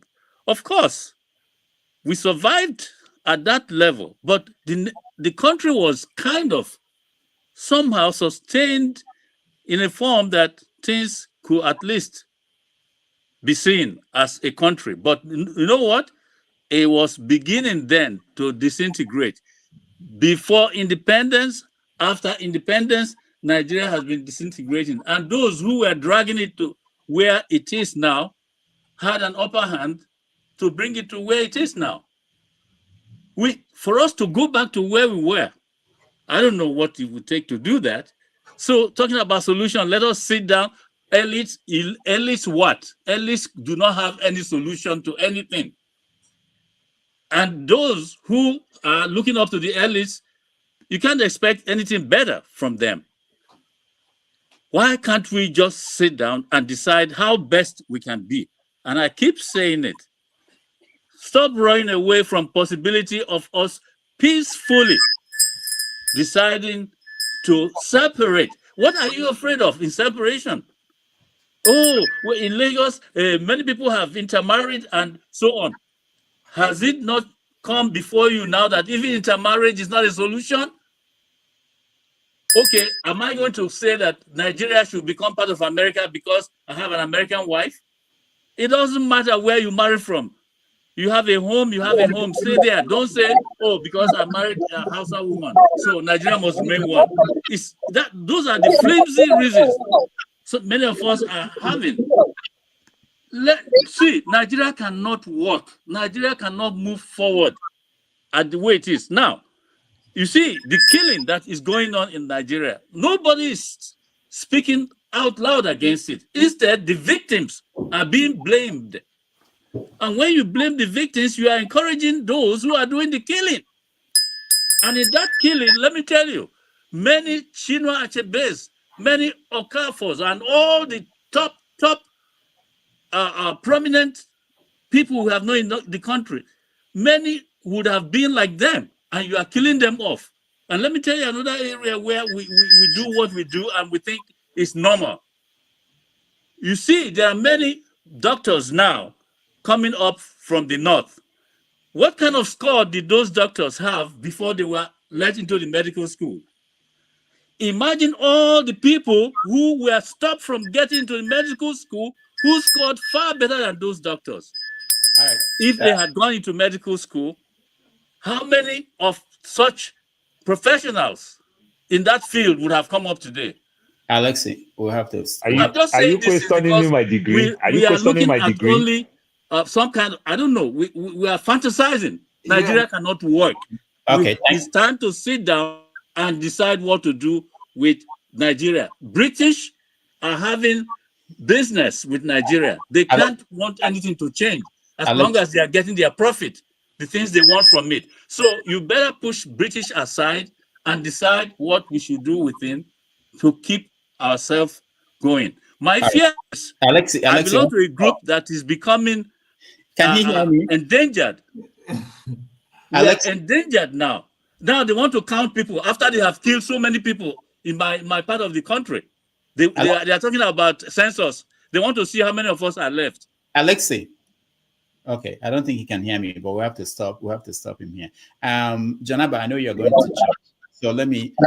Thank you so very much. Thank you. Can you hear me though? Yeah, but your connection is not good. But go ahead. It's not me. It's my connection. It's you. Huh? It's from you. Yeah, it's from you. Then let me change it in a minute. Let me talk. I'll change to another line, please. Okay. All right. Let me. All right. So let's go to Igbo basics. Igbo basics.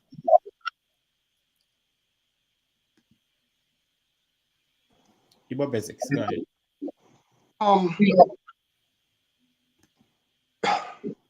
I thought that God created. Hello, John Abba, are you back? Yeah, Because John you Abba. still echoing.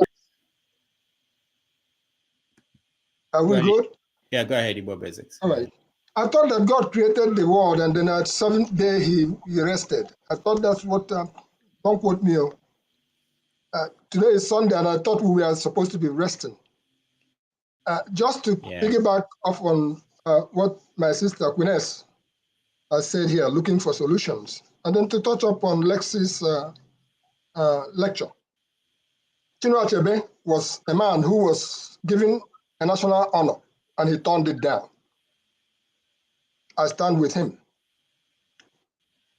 This morning, from every event that has happened yesterday, I think the topic I saw on Dr. Damages this morning is the day after. What next? That's just my own summary of what I understood this to be. From what I have seen going on this morning, I don't know how many of you remember what was called Operation Waitie. And that was what led to the bloody coup and the coups and then where we are now. I didn't mean to jump right into that, but that's what I was confronted with this morning, with people appealing for help at a place called Omolue or so in Lagos, calling frantically for people to come to their help. And those people are also asking anybody not to go out anywhere because people are being killed as we speak. People are being shot there, and some people have been taken to the hospital. I have not talked to anybody on ground yet, but that is what somebody who was there had recorded in several areas, and they are appealing for help. If we have a country that is truly where Muhammad Buhari, the commander-in-chief of the armed forces, should send his Air Force to go down there and make sure that this thing does not degenerate into another Operation Waitie, so that we can still find a country to remain in. Having said that, I'm going to try my best not to boil over today, to just try to remain as normal as possible. What do we do to salvage what's been left for us as Nigerians?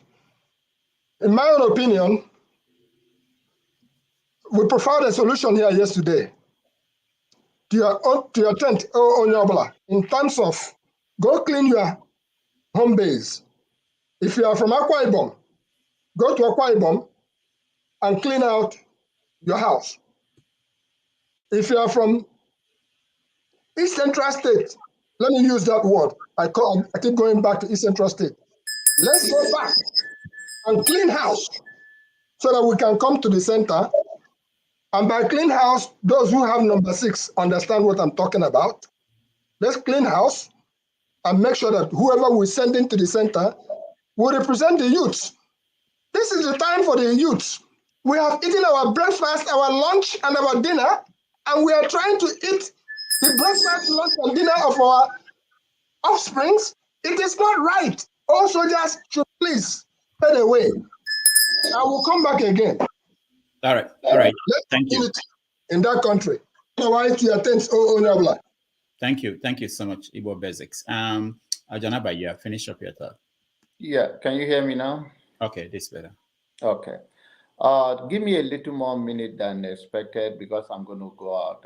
I may join later. Let me explain some certain things because things are going out of hand here. Let me be very specific. I don't go around the bush. People like CM have no place to discuss the value of Igbo because of their narrow-minded sentiment. For instance, on this platform, he seriously mean I should go back to camp, a refugee camp in Benue, simply because we come here to discuss the way forward.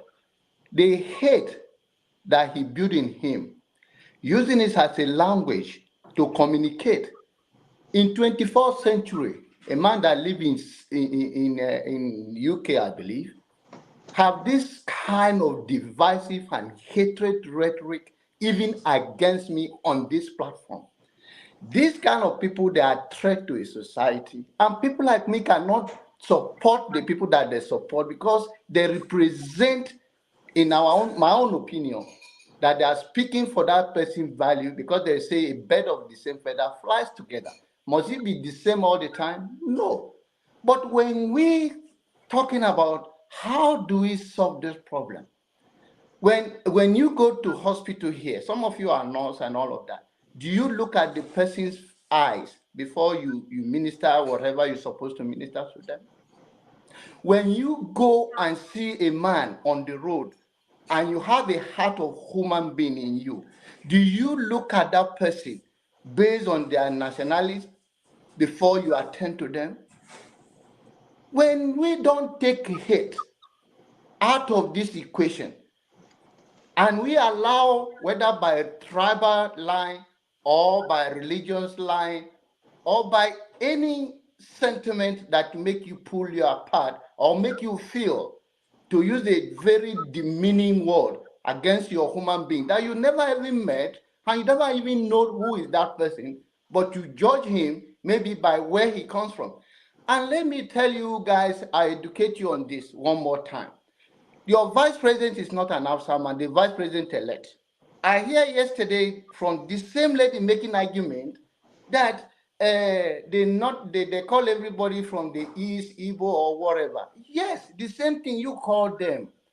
Your vice president is from Brunei State, and it's a Kanuri man, the vice president elect. So when you are using all it's Hausa, no, we have thousands of dialect.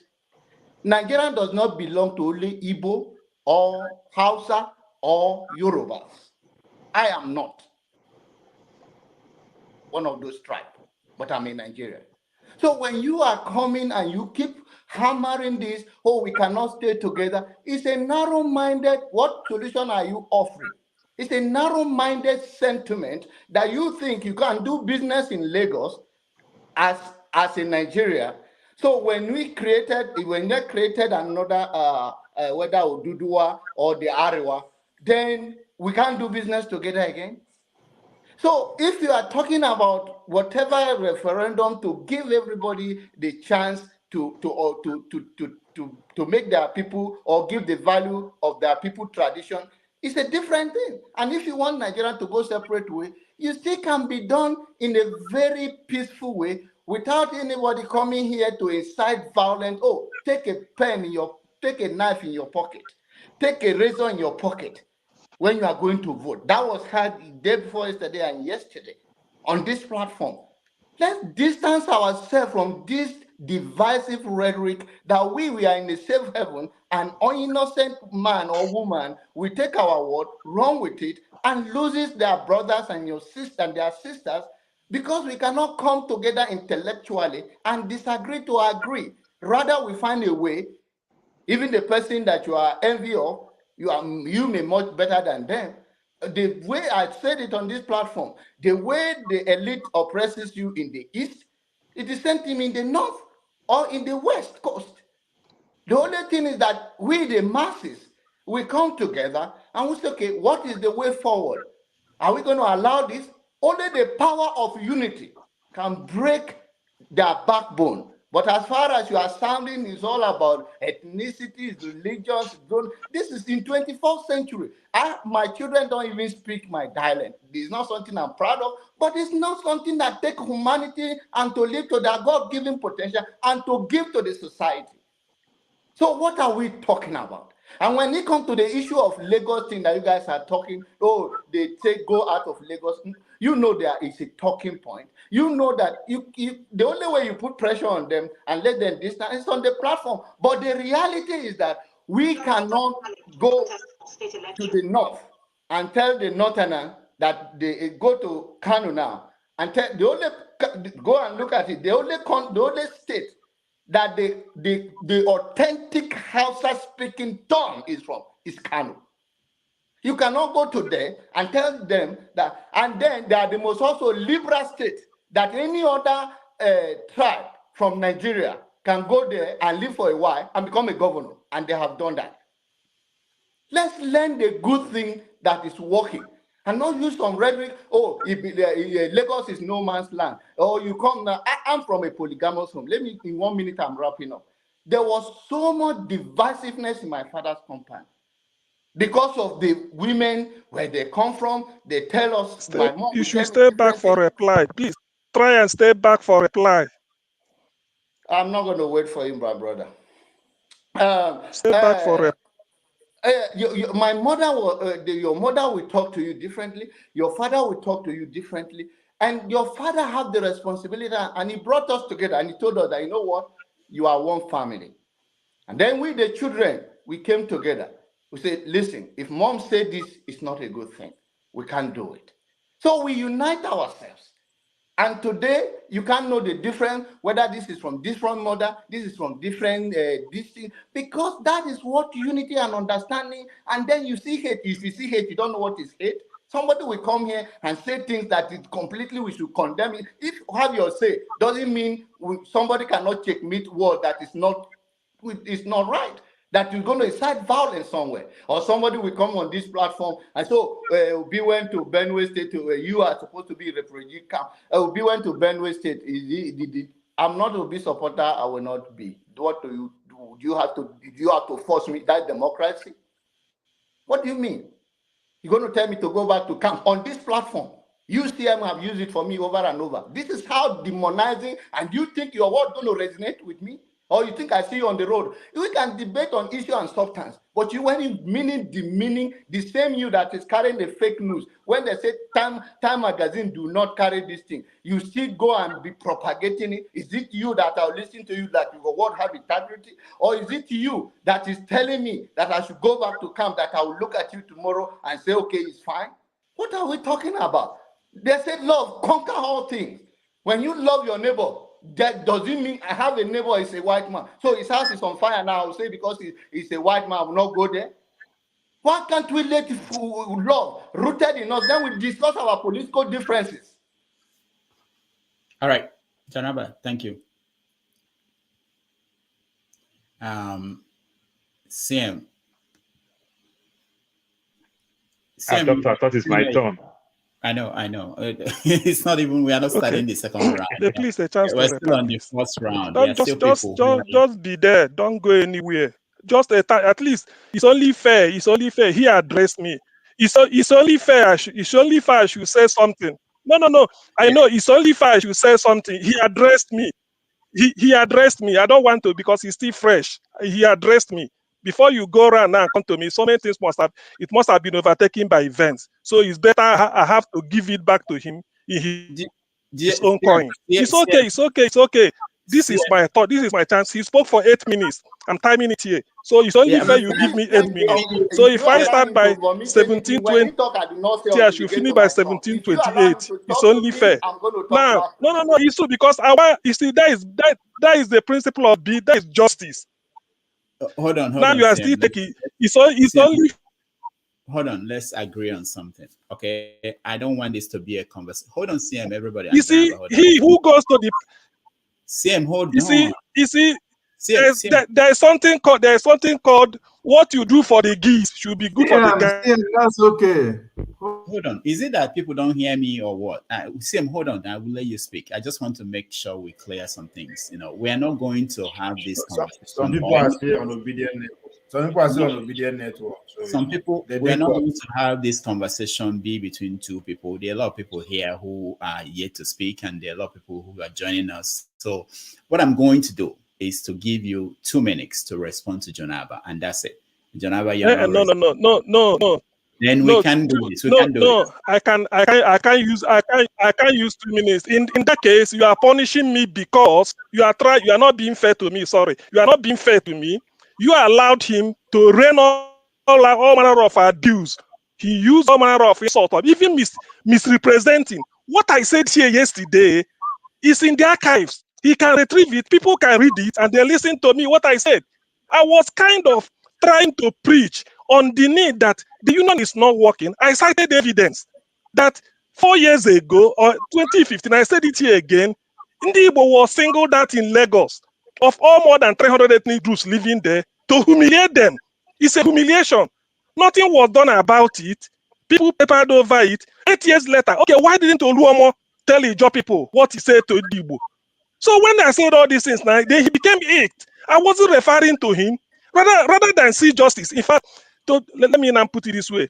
You see, species like John Abba are a disgrace to humanity. He said, you're a danger to the people you minister. As far as I know, you are knack for biblical proclamation is just built on a deceitful facility for religious bigotry. I have to address you. When you say you can't support what I support, you are only showing the animalistic tendency in you. I support Peter Obi because a lot of Nigerians find him credible. Peter Obi left his Christmas meal to go and stay with your people in refugee camp. And you say you can't support such a man. What manner of person are you? What do you preach in your Bible? Do you have a separate Bible than the Christian Bible everybody is having? What do you preach? You are just a Pharisee. You come here to come and lament and propagate and say something. But deep down, you are just an epitome of being treated anyhow. I shouldn't talk. You are preaching unity. Me and you will unite, we become one country. When it is not working, why it is me that is saying the truth by standing to say, look, I call a spade a spade. The vision of some of us, we are saying that this is how it should be. Now people are coming around to it to say that Nigeria is not working. You come here to come and massage. I'm still alive. By the grace of God, I'm still living. I haven't died. So you can't just manufacture falsehood, fabricate wide concoctions and try to pin it on me in the hope that it will fly. It won't fly. But if I'm no more in this world, you can say whatever you like. As far as I know, somebody like you is just, you are just too toxic to associate with. Of course, you know that. The noise you are making won't help you.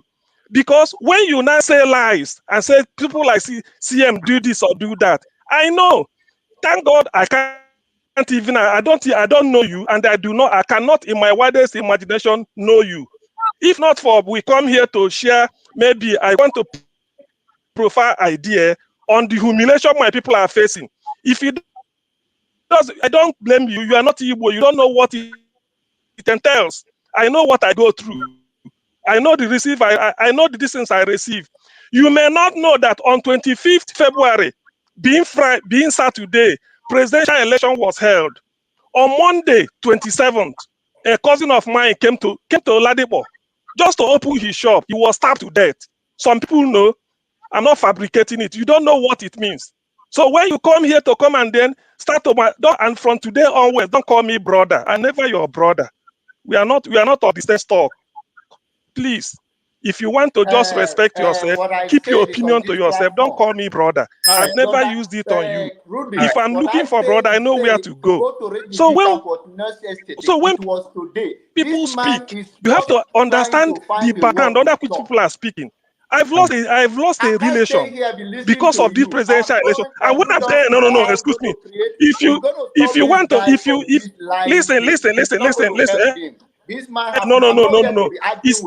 See, talk all you want to talk and go wherever you want to go. But all I'm telling you is that did I interrupt you?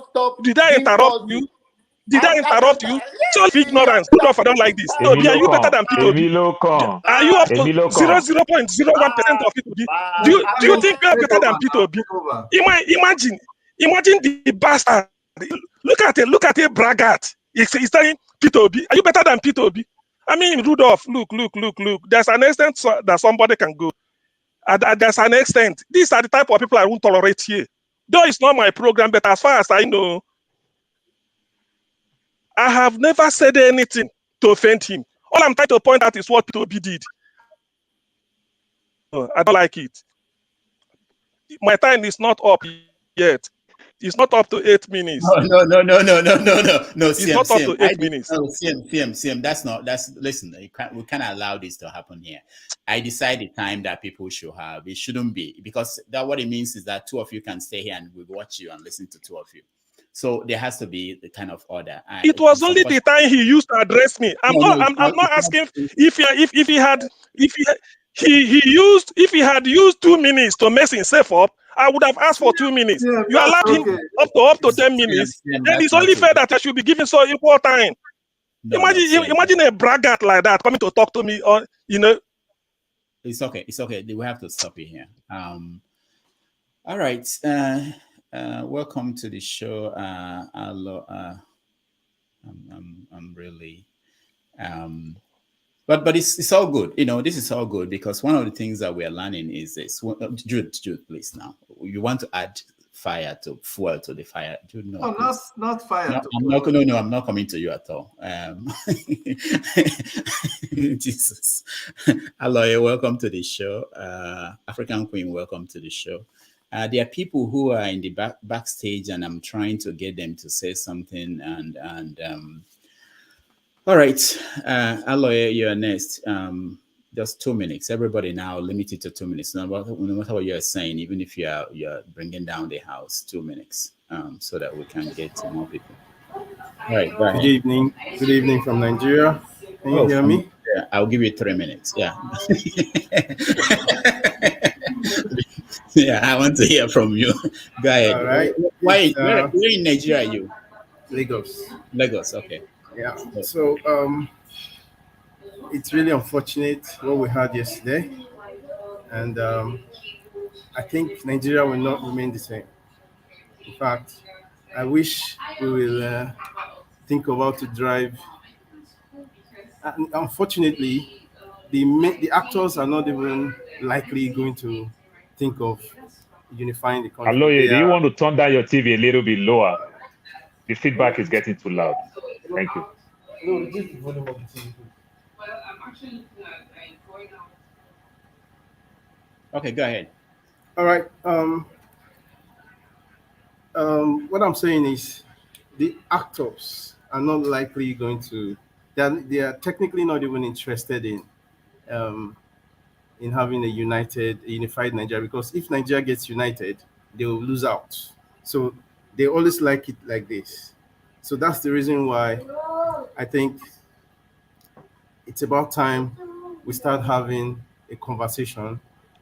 From my conclusion, I drew a conclusion. I'm not actually Igbo. I'm not Igbo, and I really sympathize with the Igbos, because they've been victimized for too long.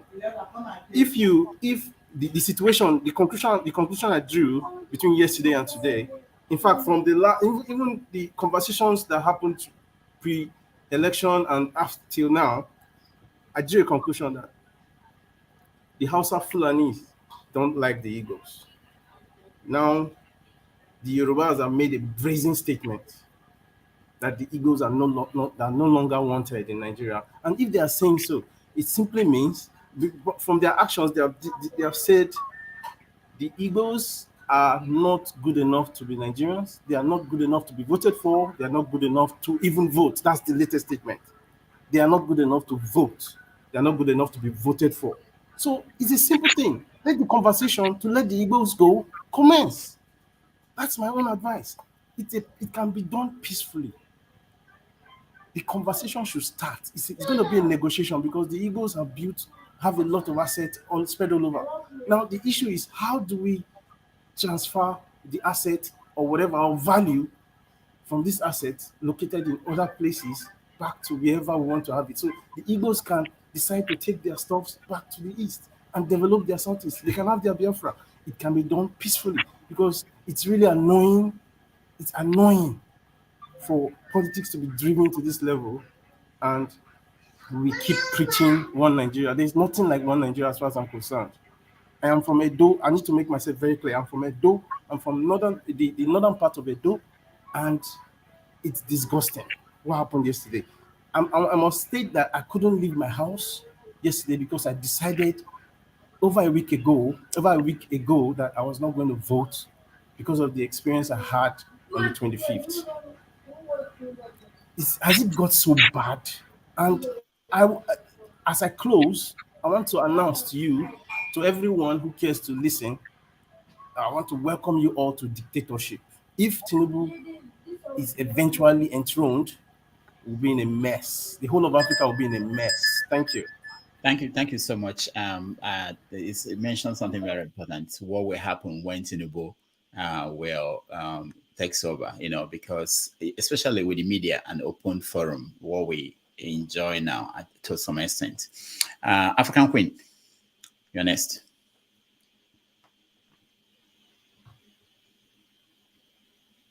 Hi everyone. Happy Sunday to everyone. I don't need to ask what the topic is because I believe that it's still a spillover from what we were talking about yesterday. Yes. Yeah. Well, we're trying to say what next. What next? Okay. First up, before I speak on what next, let me reiterate. I think some people didn't understand what I was talking about yesterday. Of course, I know that there are different tribes, so many tribes beyond the tribes I mentioned yesterday. And I also know that I was actually inferring to what we used to call the three major tribes in Nigeria. That's the Wazobia. So nobody needs to come and tell me about the different tribes. We know that. So I just hope it's understood. Then going forward, if we look today in what is happening in Abulado, people are still being killed. Igbos are still being killed today, and it's very, very, very, very painful when you see people kind of.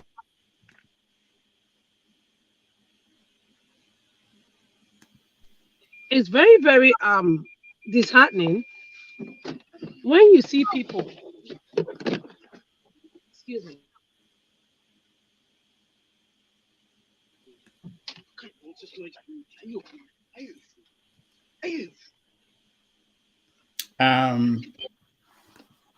African Queen, we can't hear you.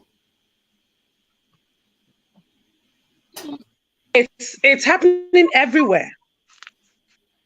And I know that it's not happening everywhere. They always try to make light of the entire situation. When we want to talk about what Igbos are going through, they always try to bring the other tribes into it. But I'm yet to see which other tribe has been singled out the way the Igbos have been singled out. Especially every election cycle.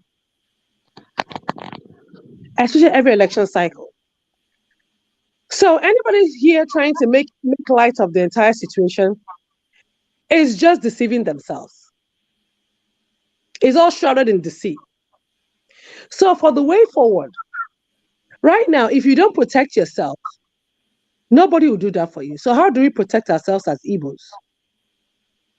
My brother CM and everyone on board, it's of no use lamenting. We've lamented for so long. It's not about bearing arms. No.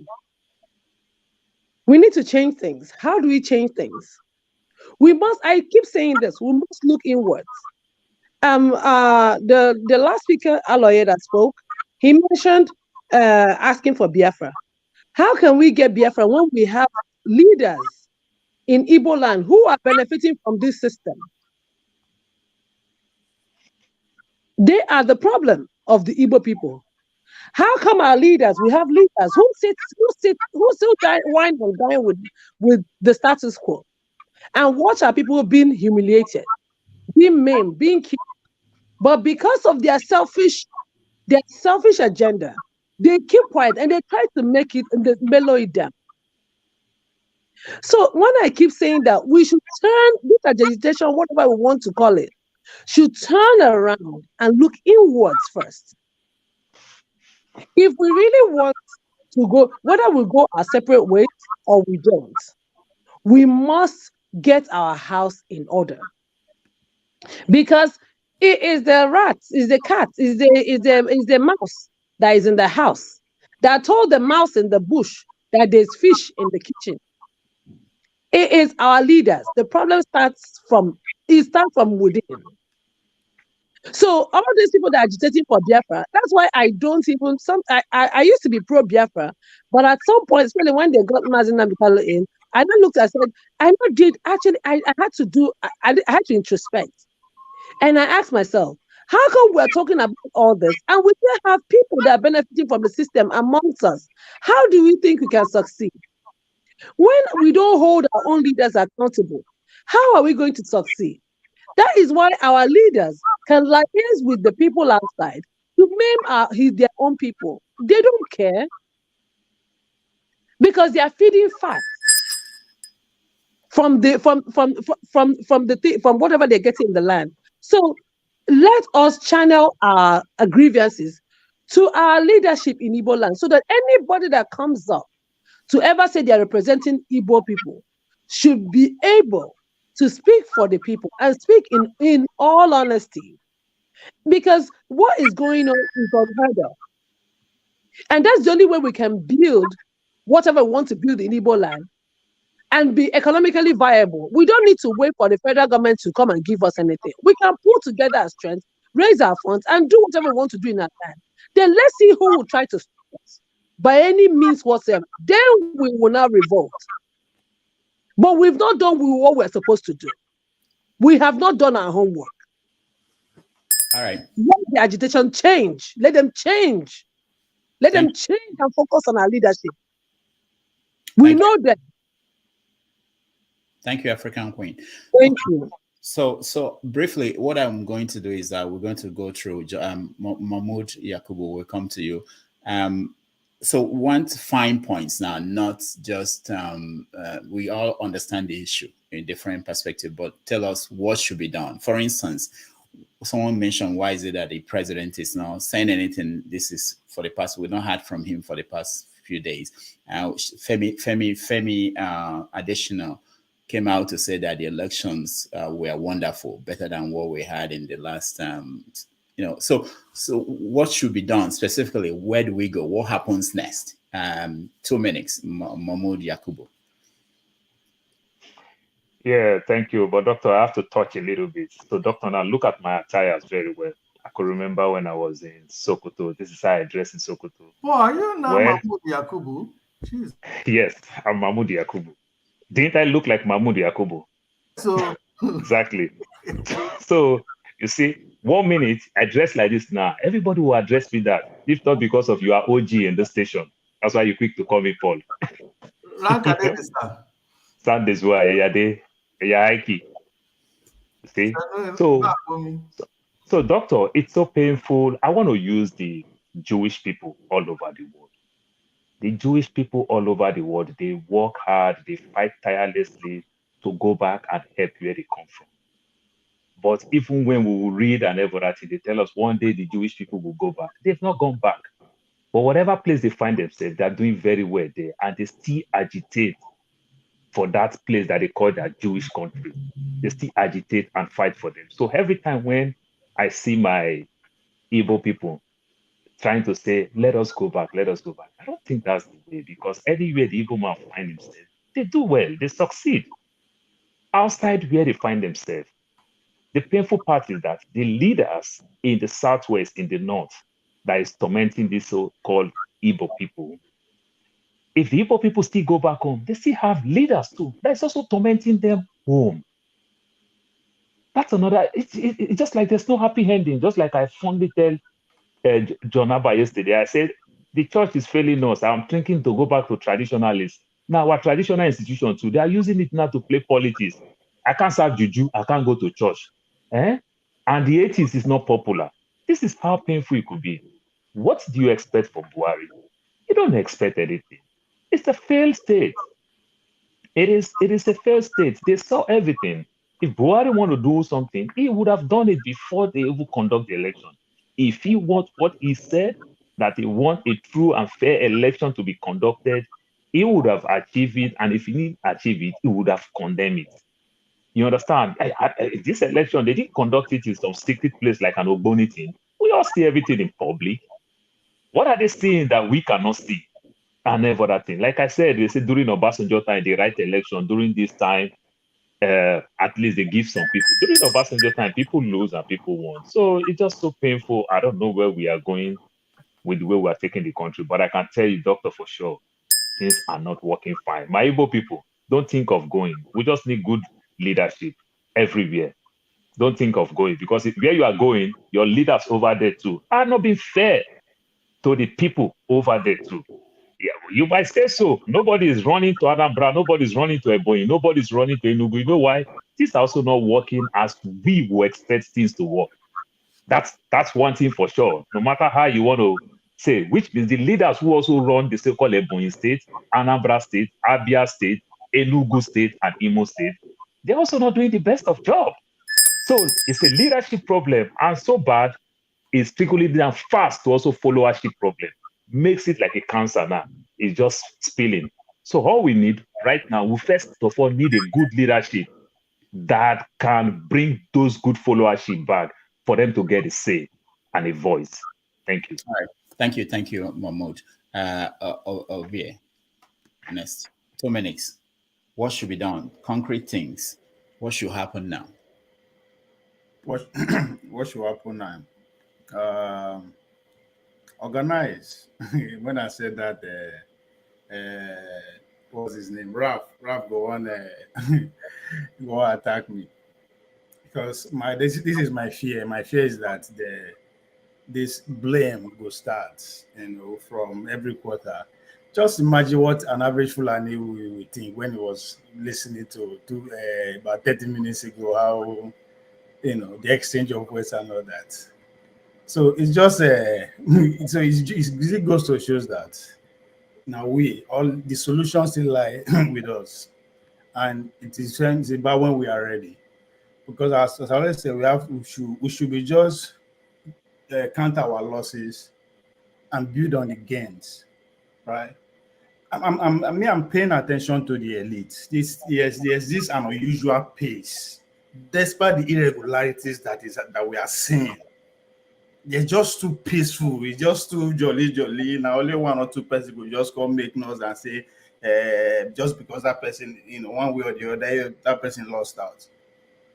So we should pay attention to that and learn from it. You understand? Because it's obvious. I don't think anybody will say, "Oh, this election is not rigged." It's obvious, So we should. It's not time to say, "Okay, they're rigged, man. This is how. This is who." And plan ahead, because whether we like it or not, Nigeria will continue. Either with us or without us. So once we're able to establish that fact, we start to organize and plan. You understand? Because we are all one way or the other, all of us invest. So how do we channel that hunger to one goal? Because as far as I'm concerned, it is between the elite and the average Nigerian. You understand? We can decide to take our frustration against the touts and via one tribe, Igbo, na Yoruba, na other. All those ones know now we they affect. Now we they affect. They are already going around themselves. Now who become leader of this, who become senator, who done this and that. So we have to start planning too. There's no way. It's okay. We should take out our frustration. But at the end of that, we need everybody to be on deck. We just have to work together. I know support will be, yes, but I am not blind to see what I have achieved under the obedience.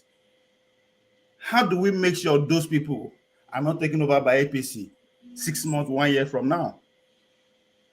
Because that's where we are headed. If the followers are so divided, then the leader will give up now. They'll take advantage of the leaders easily. So plan and organize going forward.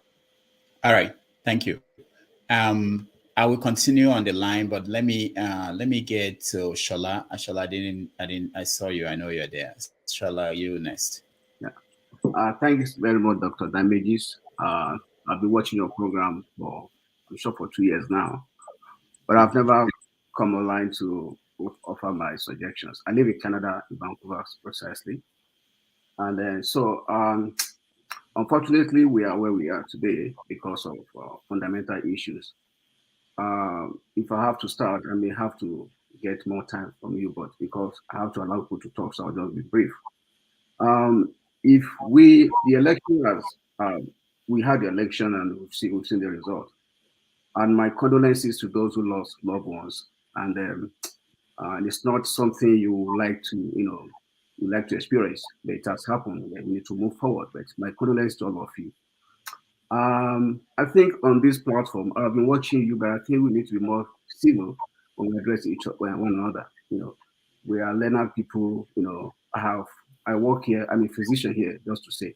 I work here. I have colleagues who are just like me work here. But we listen to each other. We don't shout. We don't call each other names. We should respect each other's culture, the way we are brought up. We have differences in what we say, but that doesn't mean we should, begin to, call each other's names, stuff like that. We should be more civil. So, Queen, my sister Queen, I heard you, and I quite support all your submissions. These are my contribution that I believe we should still be together. So if we are going to be together, we need to look at what happened. There are things I can change. There are things I cannot change. Those that I can change are things like, for example, moving forward, the government system, the INEC, probably they are so powerful that I don't know how we're going to, confront them because they own the system, the share and stuff that they can manipulate those stuff. We may not be able to get a headway easily with them. However, there are things that I can change. Maybe the way I campaign. How did I campaign? Was I campaign 40 for Peter Obi? Did I? And I want us to know one thing. It's a movement. Our allegiance to be how to improve our government system. Our campaign should be how do we improve the level of our people. Our allegiance not be to individual, and that's why we're getting it wrong. My support is how do I improve the livelihood of my people. And so, regardless of who is there, it's a movement. We shouldn't focus on one particular entity. So that's why I'm getting it wrong. People will begin to read meanings because Nigerians know who they are back home. Once you begin to say do or die on the particular candidate, they are worried. But once you have a movement for good governance, regardless who is going to represent you, they will listen to you. Fiore has been my favorite. Unfortunately, it's not what everybody likes.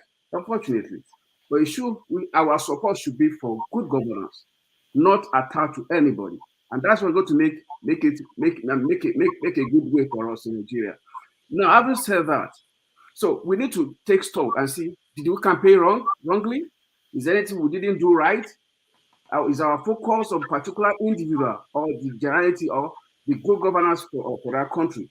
Having said that, now, on the part of the government, one of the things we should also be talking about is how do we make that particular political class less attractive? Let me tell you, the reason why those thugs and thuggers are there because the political system is so attractive. There's a lot of money there. So they're going to make it do or die. Perhaps reviewing that constitution will be a good way to go. In here, where I work here, my mayor and I will sit down, we drink together here. I sit down with my mayor. My mayor, my city here, has a second job. He's paid stipend. He doesn't have to. So it's not something you want to do or die. You know what I mean? So once the political office is less juicy, it's less attractive, people will not want to go there, and they want to go there to serve. But they're going there because there is money there, and that's what we are not looking at. So how do we now make that place less attractive? Now, if those will not work, I think the best thing is just make everybody go back to his region, go back to the government, and let everybody control his resources, and then we go from there. I just want to encourage everybody, please, let's mind our language. Let's use the right word for ourselves. We are all learners. We are elite. We should not civil. Regardless of what we go through, we should just respect one another. Thank you very much. Thank you, Shola. Thank you so much. Let me go back to CM. We alternate new people coming in and people who are here for a while now. CM, go ahead. 2 minutes.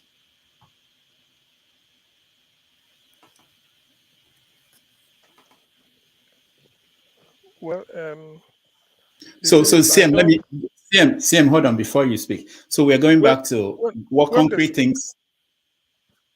I think there's connection problem with CM hearing me. Concrete things that we should do. So, for instance, I hear people who propose that Nigeria should break up, and so how do you break up? Not just saying Nigeria should break up. How do you practical ways to break it up? Whatever is your proposal, what should be done now to change the situation? That's what I want.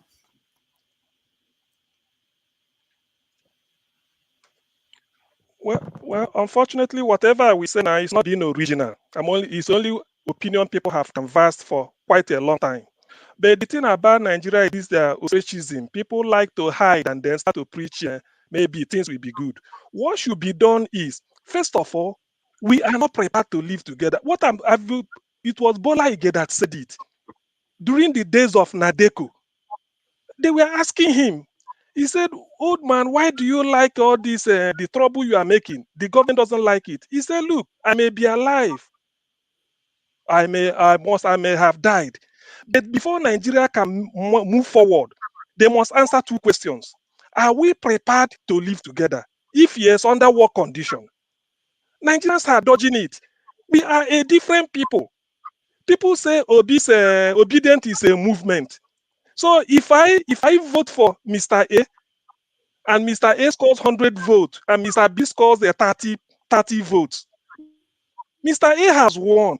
So if you now if you switch the votes, is this still, so if Mr. A wins, is that no longer a movement? So must it be a movement only when Mr. A is cheated? Then they say wait for 2027. When we saw these things, you see, the thing is that I think this issue is that some people are yet to get to the enormity of what we are saying. I don't want to address the individual, in the individual fallacies. I'm beyond that now. Whoever can say can say. I know what I'm going through. The thing is, Nigeria can never work. People, a lot of us, we are moving. Look, this is it. This is Biafra. I sold this cap more than pieces in the UK. I sold it. We've gone far beyond. But at a time, a lot of Ohanes and will send a delegate. They came secretly to UK to meet us. They said, "My children, keep it calm. Let's give Nigeria 2023. Former governor of Enugu State, Okwesile Ezenwodo, had an interview on Arise News. He said by 2023, if Nigeria plays this Yawayo again on us, we listen to Nnamdi Kanu. What did Peter Obi do? Is it not to come out and build Nigeria? And look at the mess that is happening. And people are losing their life. Now, when you say, they say, how do you do it? How do you do it? Okay, if you don't know what to do, then let's stop complaining. If they slaughter us and then burn our businesses, to all of us in the UK, if you do your job, if you finish one job, you go and contact, maybe look for one business, look for a second-hand engine to send home to people to sell so that they can go to university. That's what some of us are doing. That market, I send sort of so many business. It's all got bogged down because of one Nigeria. Okay, I agree. Let us be one. But can I be losing my means of livelihood? What are people losing in Lagos? Abula Ado was burned down the other day. People died there, and people will be telling me that it's a lie. It was not 2 years ago. So when we are saying all this, even the Igbo doesn't know what to do, hey, let them stay. The person who spoke here is not Igbo, Aloye. Look at what he preferred. Look at the information he gave. Find a way and get. They say it's Alaye. Obo of Lagos told you no. Oluomo told you no. They are killing you. You say no. They burn your business. You say no. What else do you want? What else do you want? What else do you want? What else? How else would they say it? And people are here pretending. When they say you're spreading rumor, it's fake news, it's fake news, it's fake news. After voting, then you lose your means of livelihood. Is that fair? So many people, our people are all over Europe, scavenging. Even me, I'm a professional, but I have to go second-hand engine to send home. so that people, if you do that, what will you then do? Do my cousins to become prostitutes in Nigeria because they are women? You have to send them something. So when you are not doing all these things, in the end, Lagos, they will damage everything. And somebody will come and tell you, no, you are proclaimed, we have to be together, we be together. They've told you they don't want you. Ndi was no is the what it means that Nigeria rejected Ndi Igbo. They've shown it to you practically. Practically, they've shown it. What else did Obi do to contest? Obedient, we are there violent, nothing. Nnamdi Kanu preach, they say it's violent. They seize Nnamdi Kanu behind the bar. Releasing, they say no. Okay, he's there quietly. Let us make a vote. Igbos are voting in Lagos like others, and they are being slaughtered. And people are not talking. When you talk, they say this. You are spreading rumor. There's no rumor. Let us, it's in the Igbo now. Let us have introspection. Let's go back home and ask, what else do you do? How do you want to slice it? How do you want to slice it now? Because in this case now, I'm for peace. What do we do? Let them tell me. You don't want to shoot gun, you vote, they say no. What else do you want? And you lose your means of livelihood. All right, CM, thank you. Thank you so much. Jude, what should be done? Practical things, okay. Measurable things. Now, yeah, we know the story. There is no measurable things I can provide now that people have not said before. All I've been, for a long time, we have been saying, like CM Punk have said, and many other people have said, we need to come together and sit down and say, do we really want to live together as Nigerians? And if yes is that question, then under what condition? And then you and I know that the politicians, those who have held us bound, and then will always take up ethnic rhetorics, to divide us, to put our heads together in order to continue to perpetrate themselves in power to achieve their inordinate ambition. We will never allow this to happen. So what then are we going to do? So if they said they that make forgotten that this thing peaceful negotiation difficult, then has made a violent this thing inevitable. So at this point, whatever way it can be done, I prefer whatever I support that whatever it can be done, Nigeria should be broken apart because you cannot continue this, my brothers and sisters. As we speak now, the Igbos are being they are being tortured, they are being harassed, they are being killed today, still in Lagos. And why? What is their sin? Their sin is that they voted for somebody they decided they choose to vote for. It's not as if they were even coming out to say, vote me for, I want to be a governor of a Lagos state. That is not. Imagine now if an Igbo man in Lagos say, okay, contest for Lagos governorship, which I don't think our constitution forbids that. Imagine if that happens. I'm sure in fact they will just massacre them immediately. But to vote, we are being frustrated, we are being disallowed to vote for somebody we chose in Lagos, and we say we want to continue to be in such a country, and some people will come out here and say, yes, some people died, it's okay, but let's move on. How can you move on? How can you just say, casually like that, yes, those who have died, sorry for them, let's move on. Anaba came here and say, okay, well, how will somebody be telling people to go and defend yourself? Is self-defense against the constitution of Nigeria and any country in the world? No. If we are coming to vote in every election cycle in Lagos and in most places, especially in Lagos, is the case study. Every time Tinubu boys, Tinubu gangsters always come and kill Igbos and dismantle election police stations and everything. But now, some people are saying people should go and defend themselves, and somebody is saying, how can you be stoking up violence? Is that violence? Let's just continue to keep ourselves. Thank you, Jude. I'm looking for what should be done, practical things. We've had the issues, and I'm looking for what should be done and how it's going to be done. So I hope we will get to that. I will skip you, Queen. Queen, I'll come back to you. Let me get people who are joining first. DQB, you're next.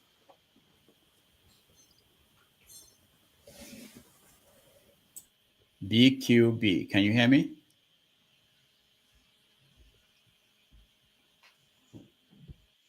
Hello, can you hear me? Okay, good. Hello. Yeah, we can hear you. Go ahead.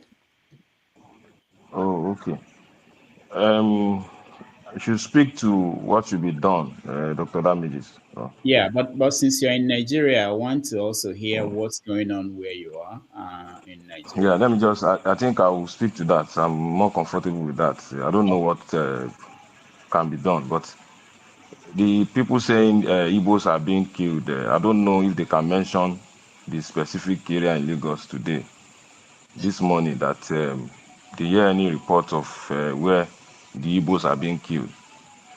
So one thing I find out is that the diasporans, they tend to receive so many news, bad news, falsehood propaganda about events happening in Lagos that we in Lagos are not seeing. So I can see Mr. CM raising his hand already. Which area? You can show an evidence, a proof, documentary evidence, proof, not just somebody said to you or something that you can send to Dr. Damiji so that you can play it, so that you can see. Today, this morning, I've driven across 3 local governments today, this morning. Everybody, any tribes, people are going about their normal activities. People are going to church, going about normal activity. The state looks calm and nothing really. At least from Ali Mosho local government, Ikeja local government, and some part of Koshofe local government. So anybody that comes to this platform to say Igbos are being killed somewhere should be bold enough to get that fact, link it to Dr. Damages, to show it on this platform so that we can see. We don't want just some people to just start making one video of somebody being killed and now make an audio recording on that video and circulate it. Somebody might be killed somewhere. Somebody will now quickly make a video. I mean, Egbeda now, one Igbo guy was just being shot. I'm talking to you from Ali Mosho local government, and that video will be circulated to social media platform, and it will be circulated all around. People will roll along with the story. So I'm challenging everybody because I've been seeing all those kind of claims today on this platform. If you have any of those things, post. You don't need to raise up. You don't need to raise your hand. Just post it to Dr. Damages to show it so that everybody can see it. But from what me I see today, this is 7 p.m., 7:03 p.m. now.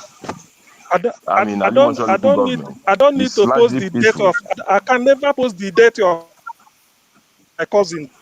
CM, hold on. CM, I hold on. can't post it. If that is what you want, I can never post the date of my cousin to you. If you So, doubt it, CM, like I let your was own saying, cousin die.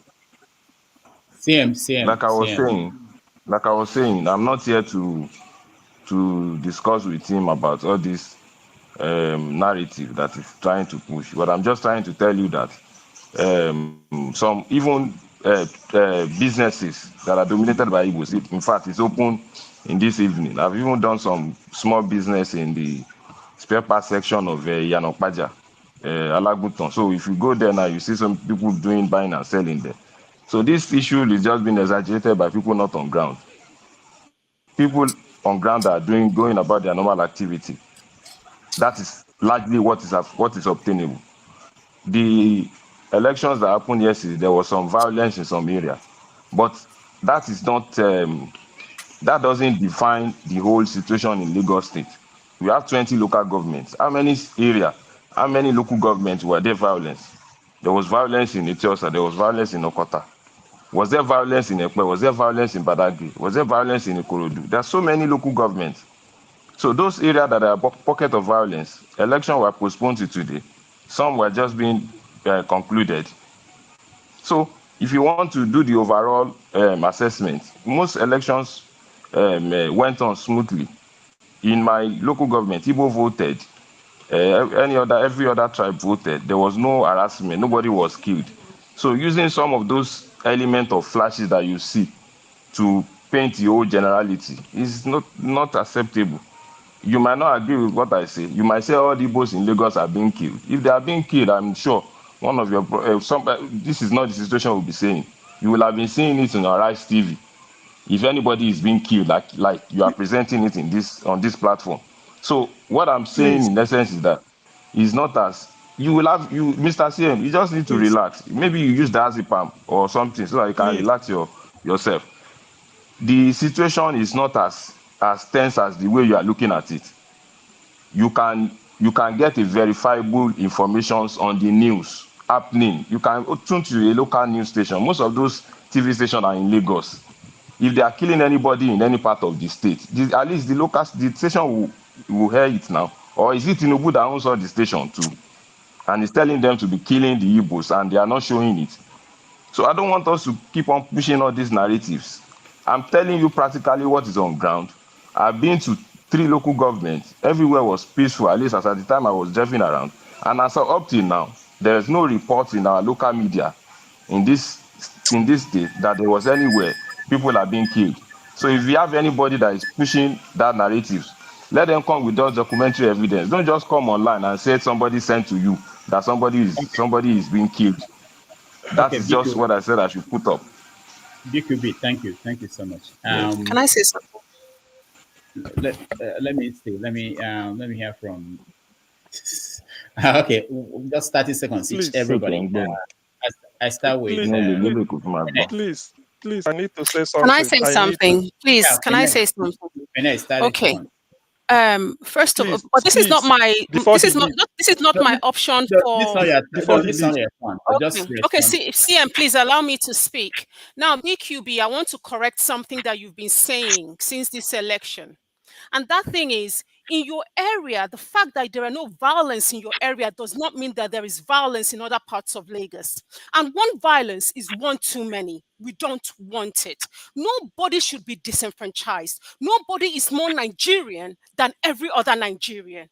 It baffles me that a young man like you, who says that you were in Dubai or UAE, will come and be spitting what you're spitting out here, saying that you've been through. So we are speaking to family members in Lagos that are telling us that they are scared for their lives and they are calling for help, are talking rubbish. Because were you not aware that Arise News, their newscasters, were beaten up yesterday?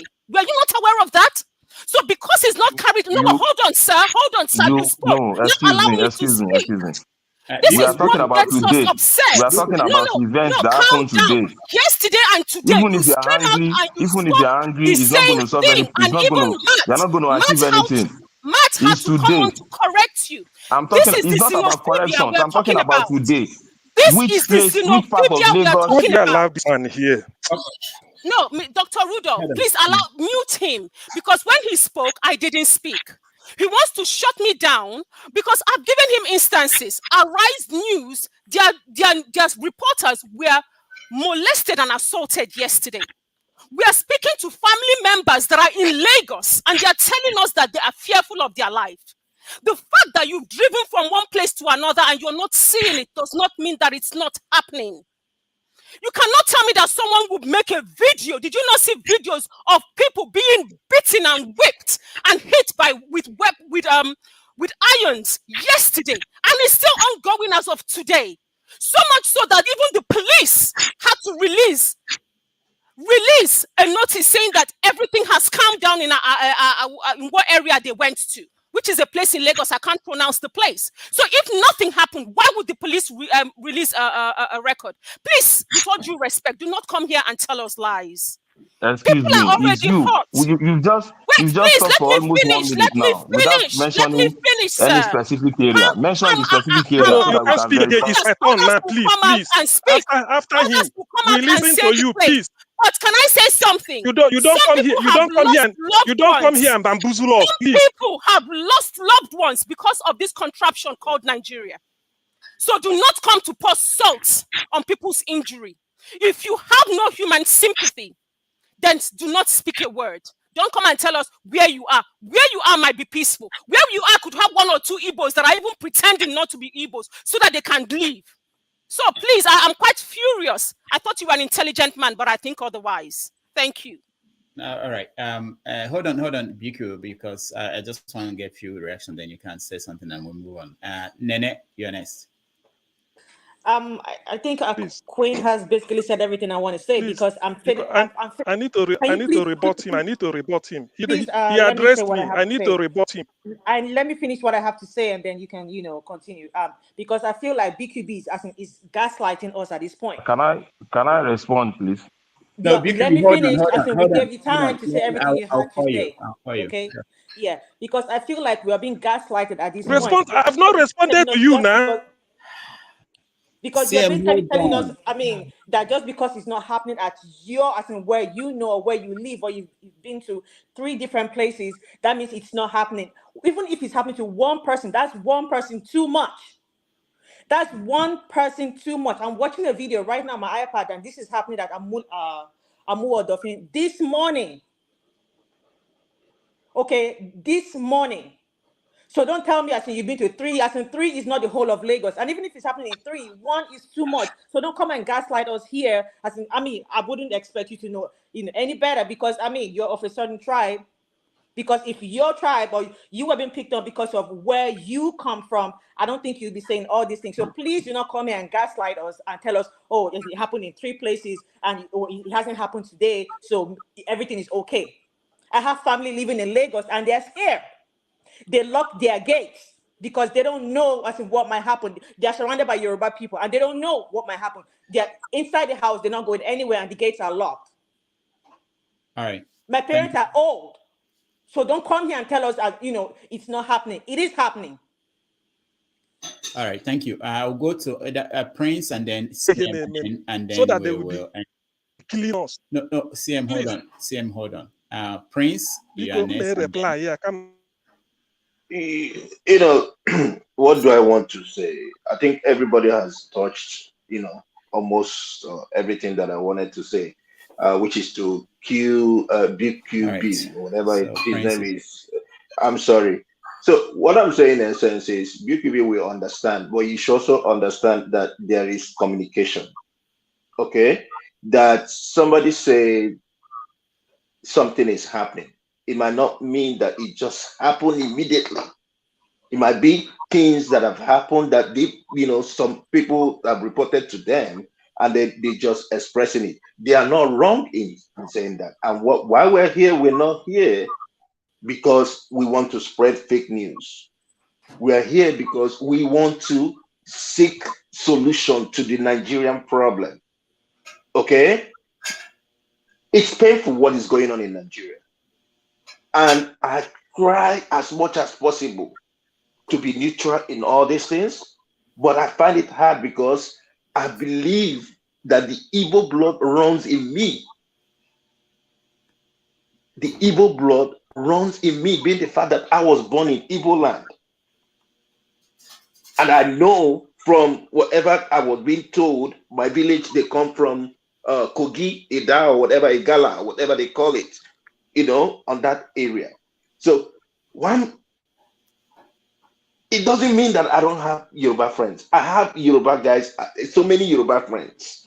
But if they are expressing themselves, allow them to say what they want to say. That, having said that, my surprise is when we talk about the elites and we talk about Igbo politicians, I'm surprised that people like Uzodinjo, hopeless Uzodinjo, have not spoken. I'm surprised that somebody like Oju Zokalu has not spoken. And you know why? Because they are seeking. They are trying to maneuver to see if they're going to get this Senate leadership, whatever it is that they are seeking for. I try to ask. Igbos are very intelligent. We have lawyers, we have justices, we have professors. Does it mean that all these people cannot come together and present something to United Nations?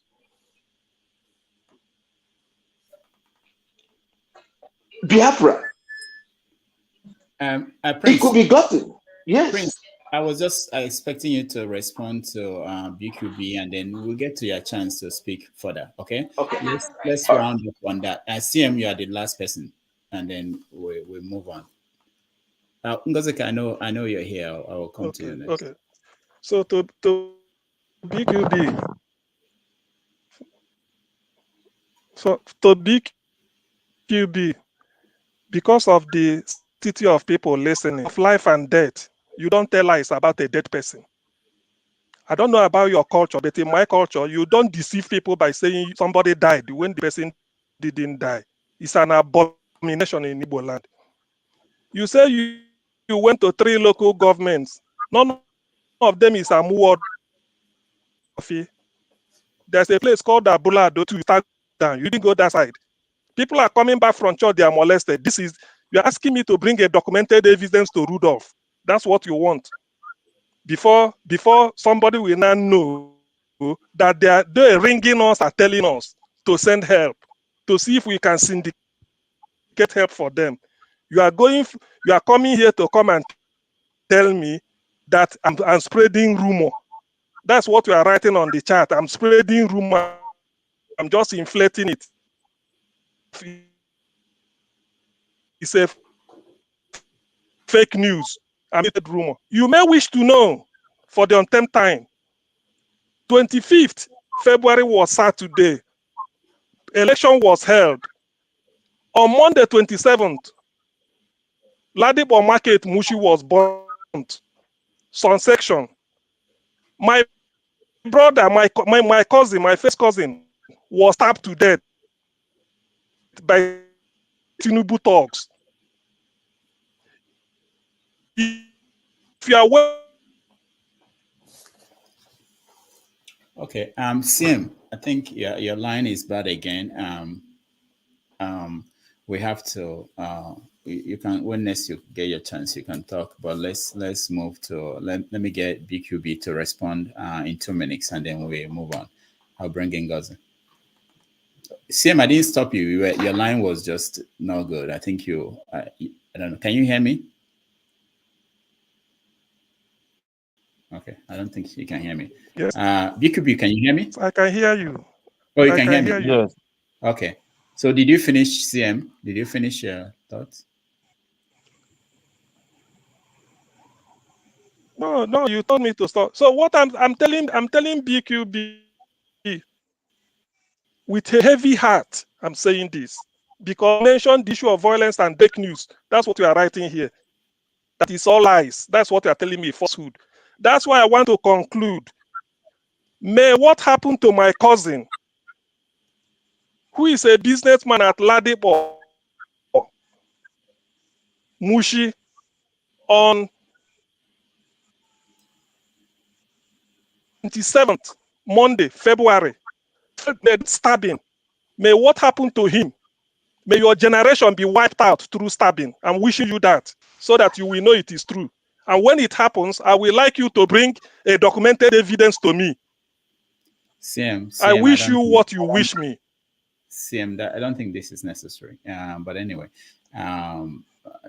you don't have to go. You're bigger than this. But I think maybe let me let BQ respond. But I think what I had BQ said was he was saying that in the last today that nothing has happened. I think people should be saying that I had people said that things had happened to people coming back from church. That's the point I wanted people to make, not about what happened in the past. But anyways, DQ, just 2 minutes, please. Let's move on.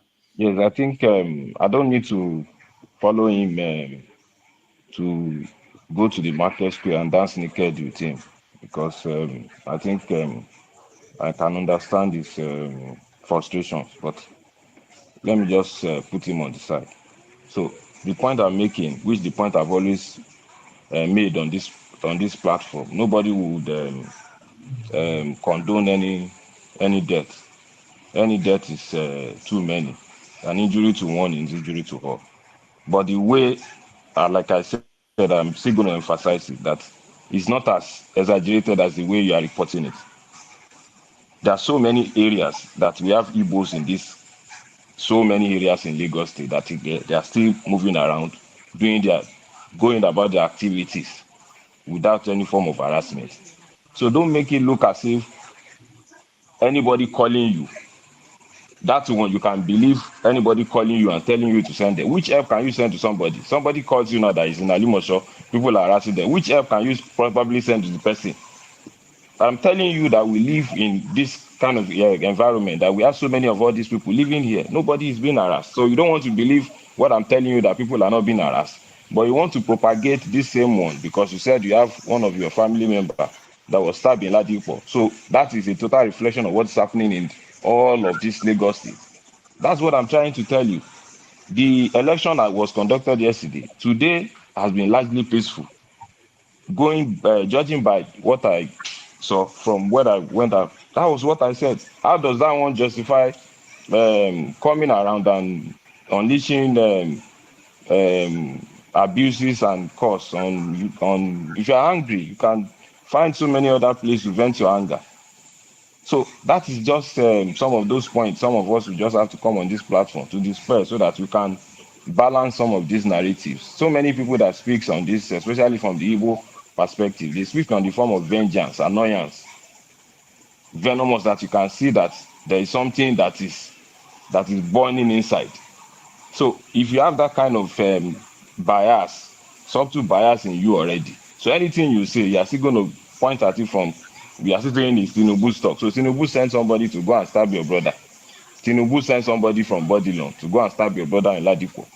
And you are coming on international platform like this to be saying it BQB, because you you are in lack UK. empathy. You lack human empathy. Yeah, Definitely. yeah. So You're actually insulting us here. Let me tell like you. I said, I know when Dr. I know Damages, when I know when I know when I'm let me just insulted. Listen, I know make when I'm let me just insulted. make Do you my point understand? so that I can I leave know when I'm the insulted. platform so that Don't you can worry. all you The can point all you are continue making, this I've already monologue. wished You you. can continue the May monologue. what happened to my cousin at Ladipo, may it happen to your generation. And I've Amen. noted you. Amen. Don't worry. No, you can't If come here and be insulting me. if it's somebody else that make this kind of statement, I'm sure you would have been removed. But because it's CM, it's the same narrative and monologue.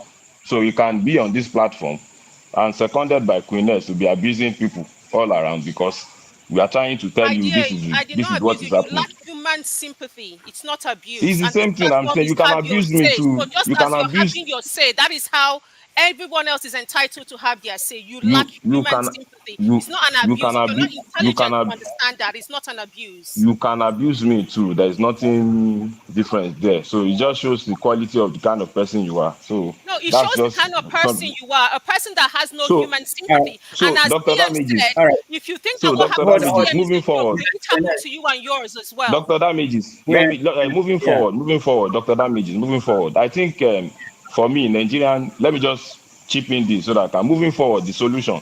I think for me, for Nigerian project, I think regionalism is still the best, which I feel is still the best form of government. Let's have this form of regional government so that each, even if you are not going to dissolve Nigeria, let each region go to their separate region and stay in their region so that all can have the same pattern. I know so many Igbos on this platform, they feel the same way, so that they can feel the same way in the same region, do whatever they like. The other people too in another region that feel the same way can feel the same way and develop the way they like. I think so. We can have maybe like a UK system, parliamentary system, but in this kind of presidential system, it's not going to work. The ethnicity issue, this kind of issue is still going to be coming up every time, in every election cycle. I think for me, that's just some of the solution which I think is going to fly if we still going to remain as an entity called Nigeria. But any death, like I said, is too many. You don't pray for any death. But like I said, it's not only in Lagos that the deaths were recorded, but these same people deaths were recorded in their state, in the east. But nobody was mentioning any place in those places. There were so many cases reported in Arise TV about River State, but it's only issue about Lagos. It's only Lagos, Lagos, Rivers Lagos. is not in So the many East southeastern states. BQB. Rivers is not a southeastern state. And so the deaths recorded in southeastern states are not what to be mentioned. They are not worth to be emphasized. Where in But when it comes Southeast? to Lagos, I'm Hold on, curious. well, In okay, Southeast, Hold on. I have no death was resisted recorded in coming Rivers into State. this He's an conversation. illiterate. I have Southeast. resisted No coming death into was this recorded. Rivers No conversation, State death but is was south. recorded in now Rivers State. you are This guy is accusing an you are illiterate. doing the same thing You're you are please, dumb. accusing can CM everyone of doing. stop, please? Rivers Dr. State Ramid is is south Please, south. Dr. Ramid Rivers. is please, please, no death was recorded in any other part of the please, country except please. Lagos State. He cannot be So going he's on only it. in Lagos. Let him finish it. He's, he's You give only others 2 minutes and in allow him Lagos. the whole day. It's only in Lagos that you can link ethnic intonation to it. Okay, So all right. the presidential election, we voted for Peter You Obi can't now. be We speaking didn't link forever any now. You ethnic can't be connotation to speaking it. forever. I beg So you. that's just my contribution. If Dr. you don't Ramid, know let me what to leave say, here. This place is toxic for you now. can't be Let All me right, supporting. just leave this platform so that they can continue He to said, vent look, all right. vent. Good riddance to look bad at the face. rubbish. Let me just This say is that. just Let a me just. rubbish. Whoop in here, one type of gorilla. Come here. Oh, Jesus Christ. CM. Let me just apologize to the viewers. I'm having difficulties running. My system is frozen, so I can't remove anybody. I can't mute people. That's why I'm having challenges. It wouldn't have been like this. I'm trying to join through another computer. Everybody is all filled up. I can't get in. So that's the challenge. Otherwise, I would have muted so many people and removed people, but I couldn't.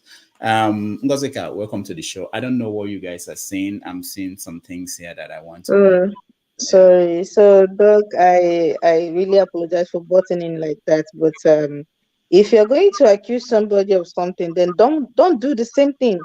Here was Mr. BQB accusing Mr. CM of spreading fake news, of spinning narratives, and he was doing the same thing in trying to justify what he claims did not happen. Make it make sense. And then there's this thing about people who do not know their neighbors. How in God's name do you want to say the same thing is happening in the southeast? And you mention River State. Are you trying to be indigenous, or are you really that bereft of common geography of your own country? Really? Rivers, southeastern states. Since when? Or is it all part of the election jamboree people do every 4 years? But that aside, I I I have I stayed away from joining the program earlier because I am having a bad day. I am having a bad day because I am just here thinking, what what are those from homes that are intertribal? What are they feeling now? People with Yoruba and Igbo parents, what are they thinking? What are they going through now? People, I cannot even begin. Where in God's name did we descend to this abyss? Somebody has an opinion in a state they live and pay tax in, and the only solution you have is go back to your state just for having an opinion. And need I mention that this whole rhetoric of you can a Yoruba man cannot do this, it is dead on arrival. Come on. And a Yoruba man just won a state house of assembly in Abia State. Abia State. Abia State, for crying out loud. So what is all this thing? Why are we doing this? People like BQB, we know the truth. He claimed he went to 3 local governments. And like P rightly said, does it invalidate the violence that happened in all other local governments he didn't go to? Is that what he's trying to say? Because it didn't happen in the 3 local government he went to. That means all the violence that took place, that most of us here that have family members in Lagos are corroborating, is a lie. No, now that is disingenuous. That is unfair. That is really unfair. And he's doing it to gaslight people like Nene rightly said. It is completely unfair. You do not beat a child and tell the child not to cry. I understand Mr. CM going as far as he did. I would not support it. But you see what Mr. BQB did, it should be condemned. He had no right. He had no right to be that insensitive and to be such an incendiary. He had no right. That is very unbecoming of somebody that claims to be what he's claiming to be. Now back to Enugu State.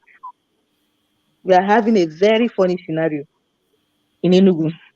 Somebody in Anambra was picked up by the DSS. One guy from Twitter was very vocal for making a tweet against Soludo. And this morning, he was complaining that Anambra is descending into Imbaneji's era. I saw the tweet. And then this morning, I woke up with a very funny thought. Under our very own eyes, Enugu State is back to early 2000s. And it is not funny. What It is happened? not funny. For the first time in Enugu since we've left, we're having brazen thuggery. When I say brazen, I mean brazen thuggery in elections in Maryland. Places like come on, Maryland is inside town. I saw the video of a supposed local government chairman in a school in a polling unit that is at a school threatening people. If you know you're not going to vote PDP, go home. Do not vote. The same thing they did to people who are not going to vote APC in Lagos. It played out here in Enugu, and I cannot help but have a very terrible day when I think about. I was a child when Chimaroke was governor.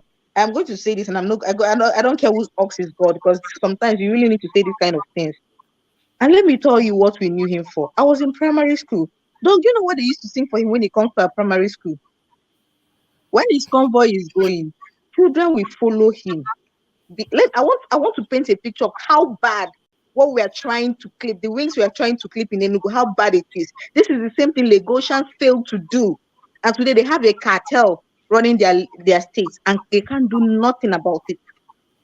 This is what we suffer back in Enugu, and we'll be fighting it. I was a child, the last campaign he came to do in my village, I was in primary school. I remember how we lined up behind his convoy from our primary school to the express. And guess what we were singing? Chimaroke, Ojobare Riji. We were children. That is how prevalent his violence was. It was gory stories of death and killing. Ask anybody in early 2000s. That is what they want to bring back to Enugu. And that was what happened in some polling units yesterday in Enugu.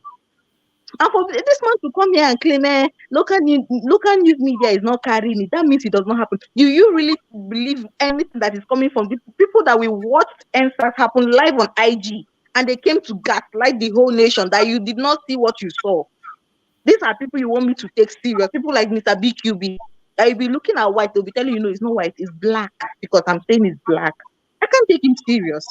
But I will still call out his lack of sensitivity and trying to start what he cannot finish. Because what he's trying to start is what he cannot finish.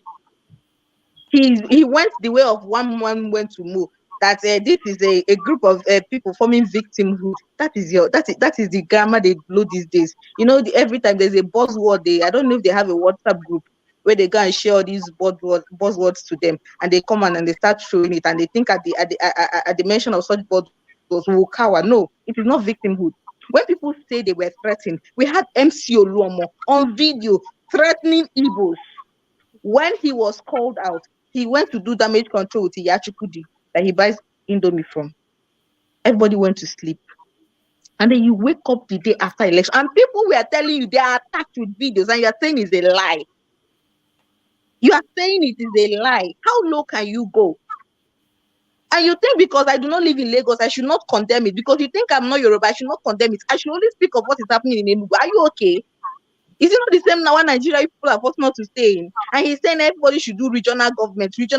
But when people start mentioning referendum now, you call for their arrests.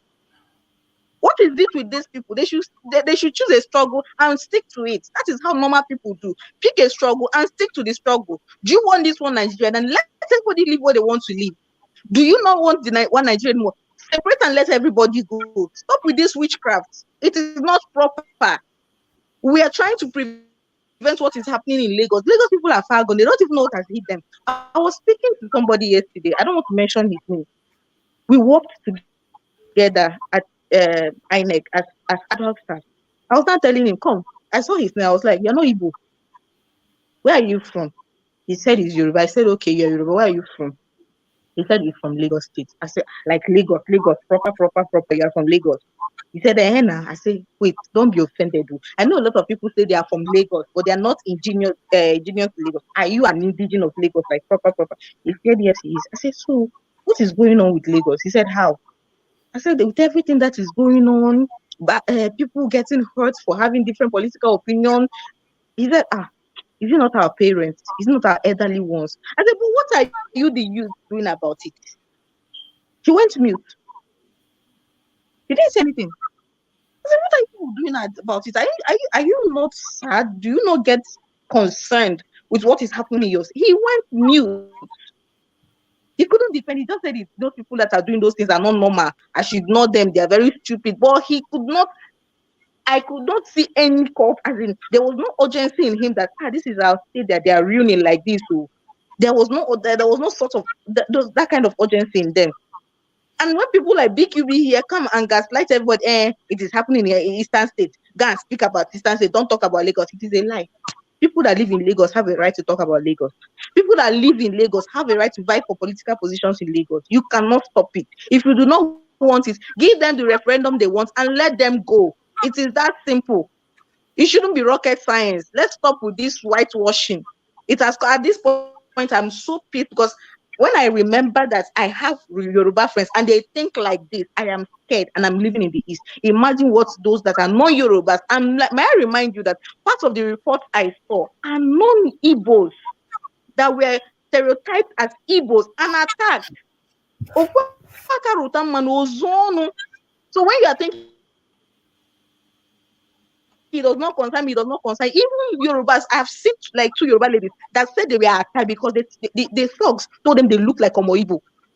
Even when they spoke Yoruba, they still stereotype them as Igbos. And these people, you see all these things, and somebody will come here and tell you it's a lie. They're exaggerating. You live in abroad, you don't know what it is. Mr. BQB, please, I say God beg you, read the room. Read the room. If you don't have anything empathetic to say, if you do not want to admit the truth, maybe the food in your mouth will not let you admit the truth. Please keep it. Some things are better left unsaid. Don't come here and be adding salt to injury. It is not proper. It is completely not proper. All right. Thank you, Ngozeka. All right, Rudo. So let me just have my say and bounce, because it's not your turn yet. Did I? What do you mean it's not my turn? Let me just have my say and bounce. I really didn't No, want to. what do you mean? Are you here to? Can you mute the retarded retard with the squeaky voice? No. Mr. One Man, go to your platform then. If that's the attitude, go to your platform. We don't need you here. This is not your show. Look at another gorilla. He's coming here to come and talk. Can you remove this idiot? Look at the gorilla. Omo bastard. Look at. Guys, it's okay. Please, let it not degenerate to this kind of situation. Dr. Rudolph, take a deep breath. Yeah, I know. I was just saying to myself, do you have to do this? Do I really need to be doing this? Well, my brother is hold on, Jude, hold on. Adiola, who is my friend, she just goes and does her show and go home. And, if you're angry, you go to her Facebook or YouTube and post your comment and that's it. But I feel that I should do more and I should facilitate conversation. Not abuse, not this. I mean, really. Do I have to? All right.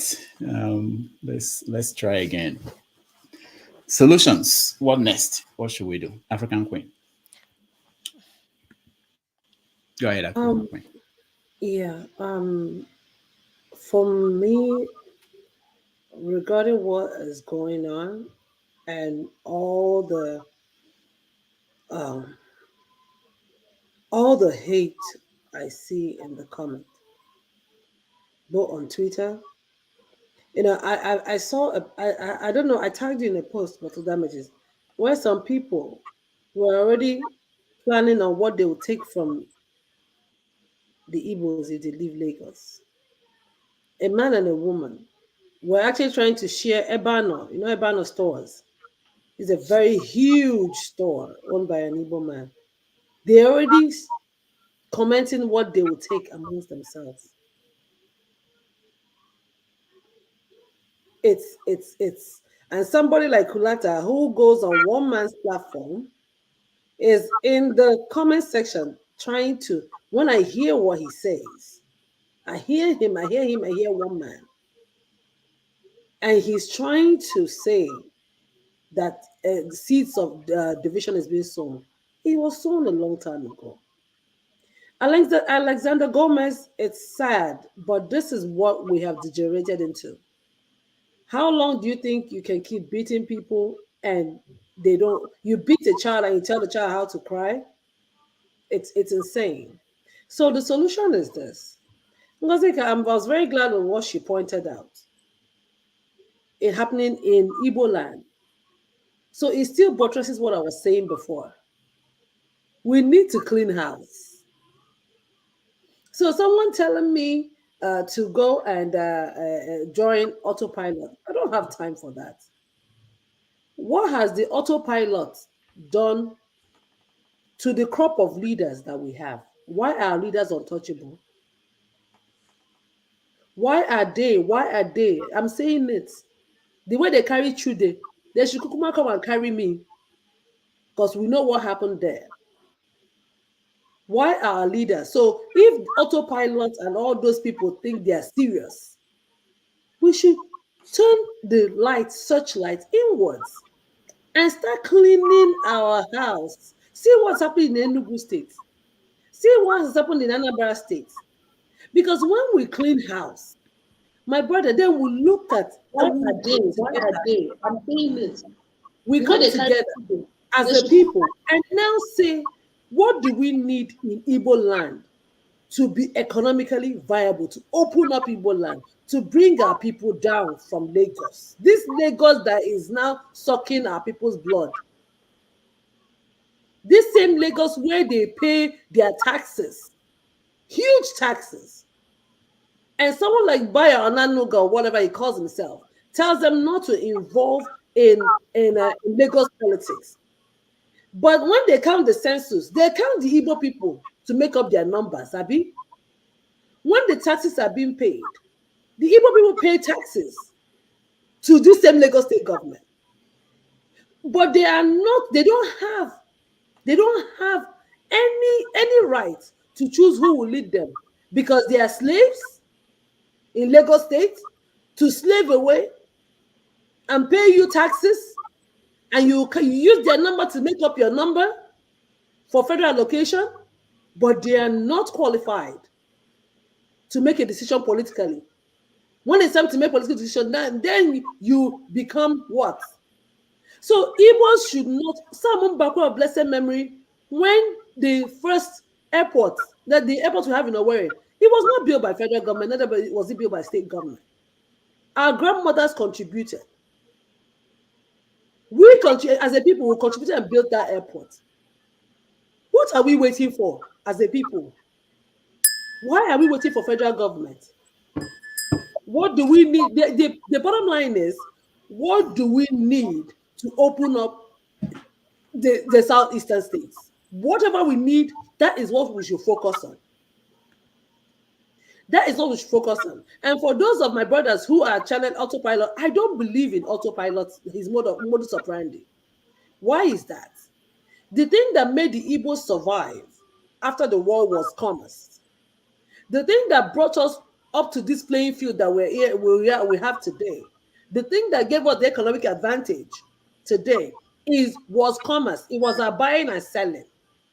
So if you are locking people down for 10 days, for 20 days, they don't buy and sell, they don't have money coming in, do you think the politicians are bothered?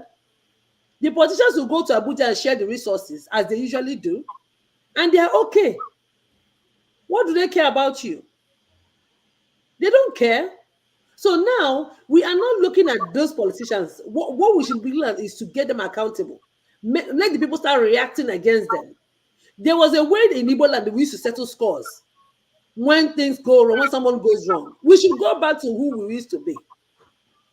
The person there's an individual with family, Abi. They will be ostracized in our community. These are things we should go back down and start doing our own homework. then what we need should be put in place for us. We should start, I'll contribute. Each and everyone will start contributing. Well, build whatever we need in Igbo land. We should stop waiting for federal government. Somebody is telling me about constitution. Nobody is coming to adjust any constitution for you. The people that are the helms of affairs will not give it to you. They will not do it for you. So let me see if we actually put our money together to build something for ourselves, and somebody will tell us, do not build it. Then we'll now have a revolution now. Then everybody can join and say, okay, it's enough. That means we're not wanted. We've not done all that we're supposed to do. The constitution is designed to frustrate us. So don't wait for the federal money. Don't wait for any money. Let us, we can do it. Make it an agenda, and we can do it. Open our home so that people can come back and will not be forced to stay in Lagos. All right, thank you. All right, I'll go to Queen X, but before then, let me just say this. You know, it might look chaotic what we do here and how it goes, but I think it's also part of the process. When you see the Israelis and the Palestinians about to meet, it's always chaotic, but it's part of the process. So I don't want anybody to think that it's a proof that nothing can come out of it. Igbo Basics, I could see you. I know you've not said anything for a while, but let me go to Fumi Ajay. She just joined us. I want to hear her before we continue to Queen X. Go ahead, Fumi. Thank you. This is the first time joining. I watch this from time to time, but today I felt compelled to comment because I'm frustrated myself. So before I go ahead, I'll just say, Igbo Kwenu! Igbo Kwenu! Igbo Kwenu! Hey, my people. We are one Nigeria. Hey, thank you. We are one Nigeria. I can feel your pain. I'm feeling the pain too. I'm Yoruba and I'm married to Yoruba. But let me just say this to you. I do want to, let me kneel down. No. My people, yeah. This is not a general, what's the word? View of all Yorubas. In fact, it is not the general view of majority of Yorubas, I must tell you. The people pushing these narratives, we all know they are the APC people. All of us as Nigerians, we have only one enemy. And this enemy is this greedy, selfish, evil politicians who have been there for years, for decades, who have enriched themselves, the lives of their family, and pocketing everything and then causing all this chaos. In the last 2 weeks or 3, all this narrative of tribalism, when it started, I didn't even notice because I don't always go on social media. Some friends then, I was commenting on somebody and they were like, what do you mean? Da, da, da. And then they send me messages, WhatsApp. And I thought, oh, so this has been trouble. In fact, I did a video, if you go on my page, I did a video 2 days ago. And I mean, some people said whatever they want to say. It doesn't matter to me. In fact, some people call me bastard because I am not supporting tribal. And it's fine. They're just being ignorant. They are myopic.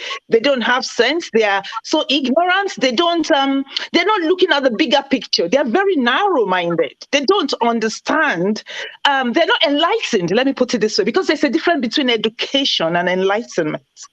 Many people go to school, they are educated, but they didn't allow the school to go through them. Anyone sane would know that we are all victims of these politicians. Yorubas, Igbos, Hausa. Look at the North. The Northerners have been ruling for how many years? Look at the state of the North. Their people should be the ones out and fighting, and we want separation. We want this. They are all sexually fighting. But look at the state of their states. Similarly, Yoruba. It's not. I mean, we're all victims. Look at the Naira. I mean, when I first heard that people are buying Naira for Naira, I was so shocked. I was like, wow, Naira? How? Yorubas are buying Naira. Igbos are buying it. Houses are we're all buying this Naira. Every one of us are queuing at the hospital to get treatment or whatever. When they take electricity, they don't put Yoruba lights on and leave Igbos off. When the roads are bad, we all apply the same terrible roads. When there's no water, everybody's their own local government providing services that the government are supposed to be providing. Individuals are providing for themselves. They give themselves electricity, generator, water, buying high 4x4 cars so they can ply the road successfully. And you can see, you know what, I really feel for you, because when this BQB or whatever his name was came on this and started churning out rubbish, he doesn't have any clue what people are going through. He lacks empathy. He lacks he doesn't even have human personal skills. But somebody told you they lost their person on the 27th of February, and you're here churning like you walk through whatever, nobody died. Excuse me.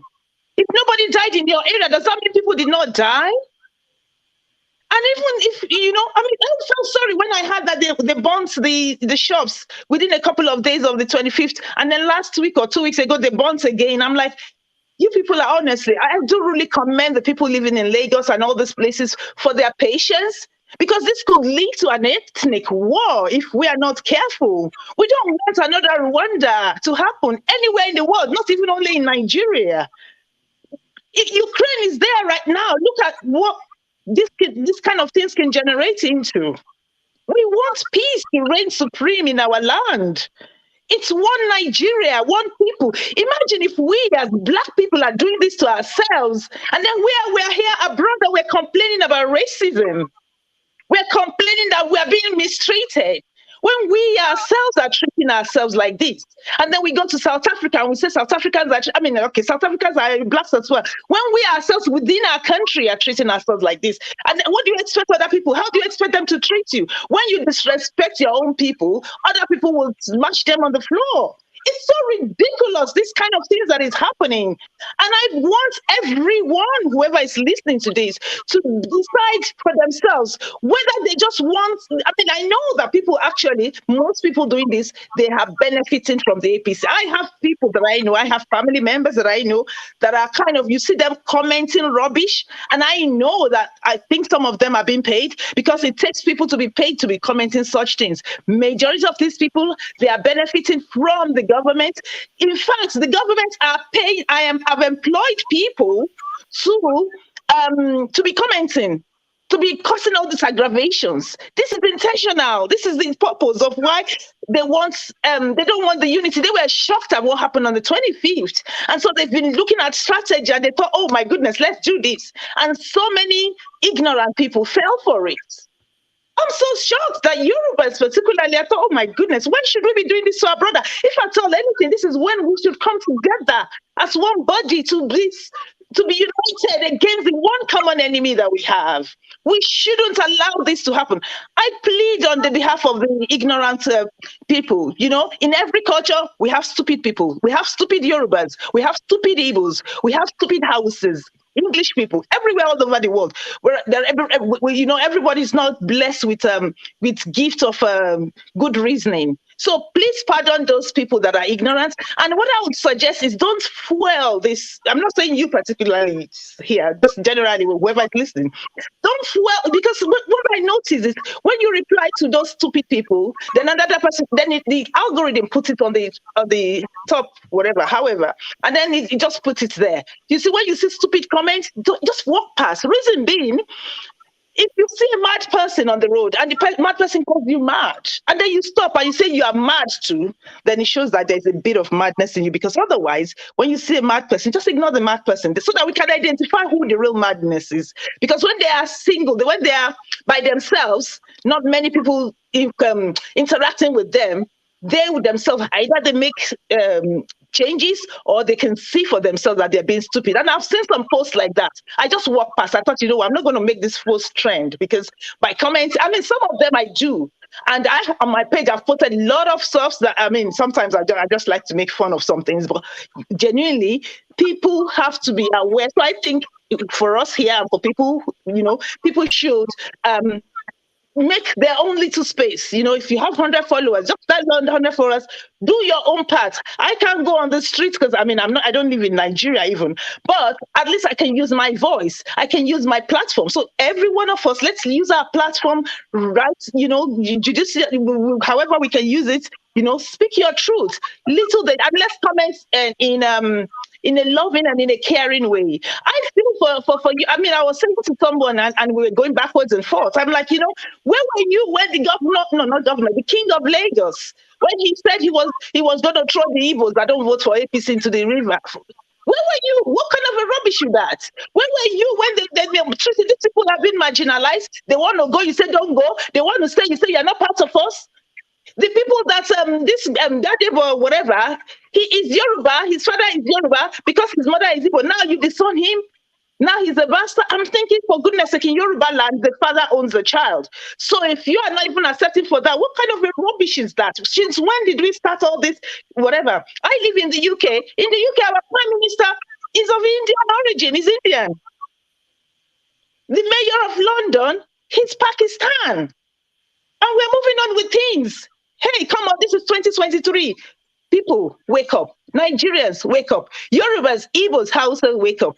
And I also try to balance this conversation. I know there are some Chinedu, some Amaka, or whatever. I'm just trying to call Igbo names here, somewhere, where you're like, oh, no, it's us. Instead, don't force fight now. You two relax. You see these people are already bruised. You don't have to take fire over from them. And you two are commenting rubbish. Don't fight. Leave them. You see, wisdom is great. Don't go there and be starting. No. You put it. It's not easy. All these talks, before you know it now, MC Oloma, transport minister, I had somebody said, I'm going to post that on my post actually. Before you know it, for yourself, just chill out. Just be focused. Let's be constructive in our criticisms or whatever. This fight, this obedient fight is for all. It's not even about Peter Obi or about Labour Party. This is about liberation. This is about freedom. We have decided as a nation that, I was saying to my people, we, our own people era, we were so quiet, subdued by the parents. But this Sorosoke means the speak up people. They have brought the new narrative. And through Peter Obi, we've seen this change. And I believe that Nigeria will be great again. I believe that things are going to be better for Nigeria. I believe that these stolen mandates will be retrieved. And we will all be surprised. You know what? We're not even going to be talking about secession and anything again, because Nigeria is going to be a nation where the world will actually, they'll be like, wow, we didn't know that this is going to be. It's going to happen.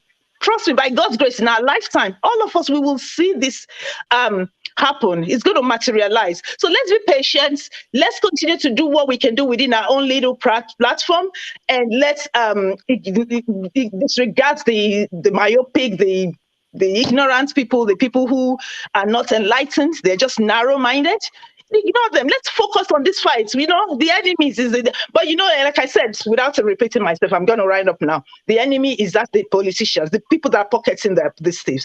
They are the ones, and they are the ones causing this trouble. See how it happened in the last 3 weeks. They are the ones that are pushing this narrative, and then so that everything can all cause spoil, and then they can continue. And those are the people pushing this Tinubu to be there, because so that they know he doesn't even remember most things, so that they can just influence him. Oh, yeah, find this. Oh, yeah, do that. They are the psychopaths there, really pushing this narrative. But anyway, without going, I don't want to even go politics now. I'm just here to say to you, my people, that we're one Nigeria, one nation, one destiny, one God. I'm using the NPN slogan in those. But anyway, bless you. Thank you. Thank you so much for me. Thank you so much. Sometimes we don't know who will come here and what they will say, and it's up and down. Obama said when Trump won election that is democracy is zigzag. That's how it is sometimes live. But thank you for your contribution. We are going to take a break. When we come back, we will continue the conversation. Bear with me. My computer is so slow today. I have to figure out what's going on. But we are taking a break. There are just too many obedience on the platform. That's why, Dr. Damage. I don't know what's They are delayed in network because they are waiting in courts. Uvie, I thought the last time you had Obi behind you. What happened? I was trying to sympathize with, people who ate breakfast like me. Are you You know, serious? yeah, you guys don't want to finish the breakfast quick. So we are in this together. We know yeah, leaders, we don't tire. This situation, we don't need you. Them say the way you lay your bed, now so you go lie on top. Oh. When you sell your votes, not poverty, you dey invite to make you shine your eye. Make you don't sell your photo. No shishi for bride. If you talk, you say, and I talk, you say. No shishi for bride. Oh, if you talk and I talk, and we all the talk, you say. No shishi for bride. You say. No shishi for bride. You say. No shishi for bride. Oh. If you sell your vote, sell opportunity, sell your tomorrow. You say good roads, good health, and education. Them say the way you lay your bed, that's how you go lie on top. They go try to bribe you with chichi, make you know say your future for chichi. They go surely take them back with profit, now you go suffer. Suffer, Naija. Monkey go the walk, bamboo go the shop. Say na so we go dey. Make you not sell your photo. No shishi for bride. If I do my part, then you do your part. No shishi for bride. Make we play our part and we build this land. No shishi for bride. You say no shishi for bride. You say no shishi for bride. Nigeria go better. Corruption killers, bribery finishers. Last, you can still got us. Who won't change Nigeria but us? Let's make it work again, everybody rise again. Tire for the talk, nobody want do the work. Nobody want die there, I speak with no fear. Change out for them, you can't buy my soul. No shishi for your votes, this not the new oats. How much is your vote really worth? How much they want to give you for the pain? If we choose wrong, then wait till we gain. My brother, waiting we brother, don't go sell your future to some criminals who don't get the conscience. Don't be say we go just do the fun vex and still allow nonsense for another 4 years. Cause my people still dey jobless. Every day my people still dey die in hundreds. So make we shine our icons. Not be only 2 bad choices where they the contest. Give me one more verse, please. I'm talking to you precisely. You day school office or they do NYC with your PVC. You can vote wisely, even when the offer they bring in is so spicy. No shishi for bride. If you talk, you say, and I talk, you say. No shishi for bride. Make we play our part and we build this land. No shishi for bride. You say. No shishi for bride. You say. No shishi for bride. Nigeria go better. No shishi for bride. If I do my part, then you do your part. No shishi for bride. You talk and I talk, we all the talk. Say no shishi for bride. Say no shishi for bride. Say no shishi for bride. Don't say your vote. Don't say your vote. Foster.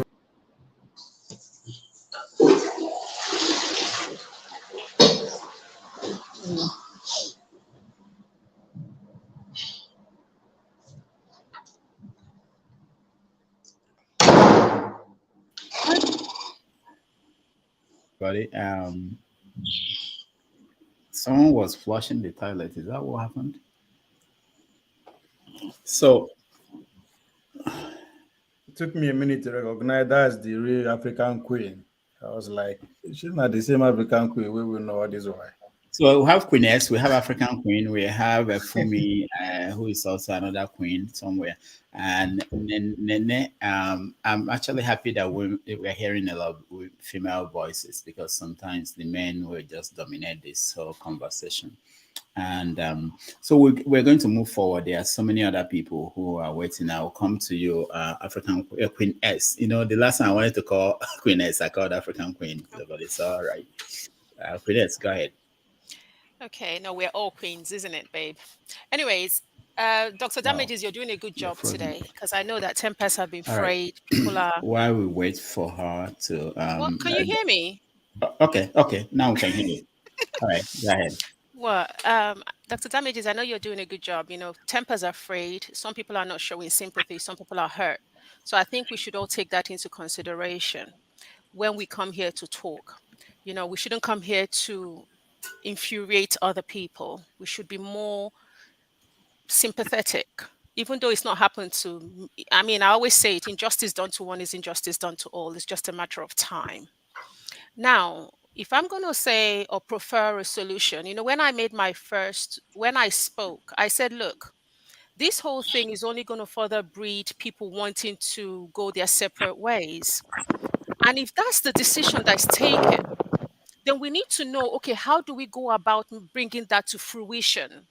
There's no point, I believe, people coming here and saying, Igbos go their separate ways, Yorubas go your way, and Hausas. Okay, how do we go about doing that in a peaceful way?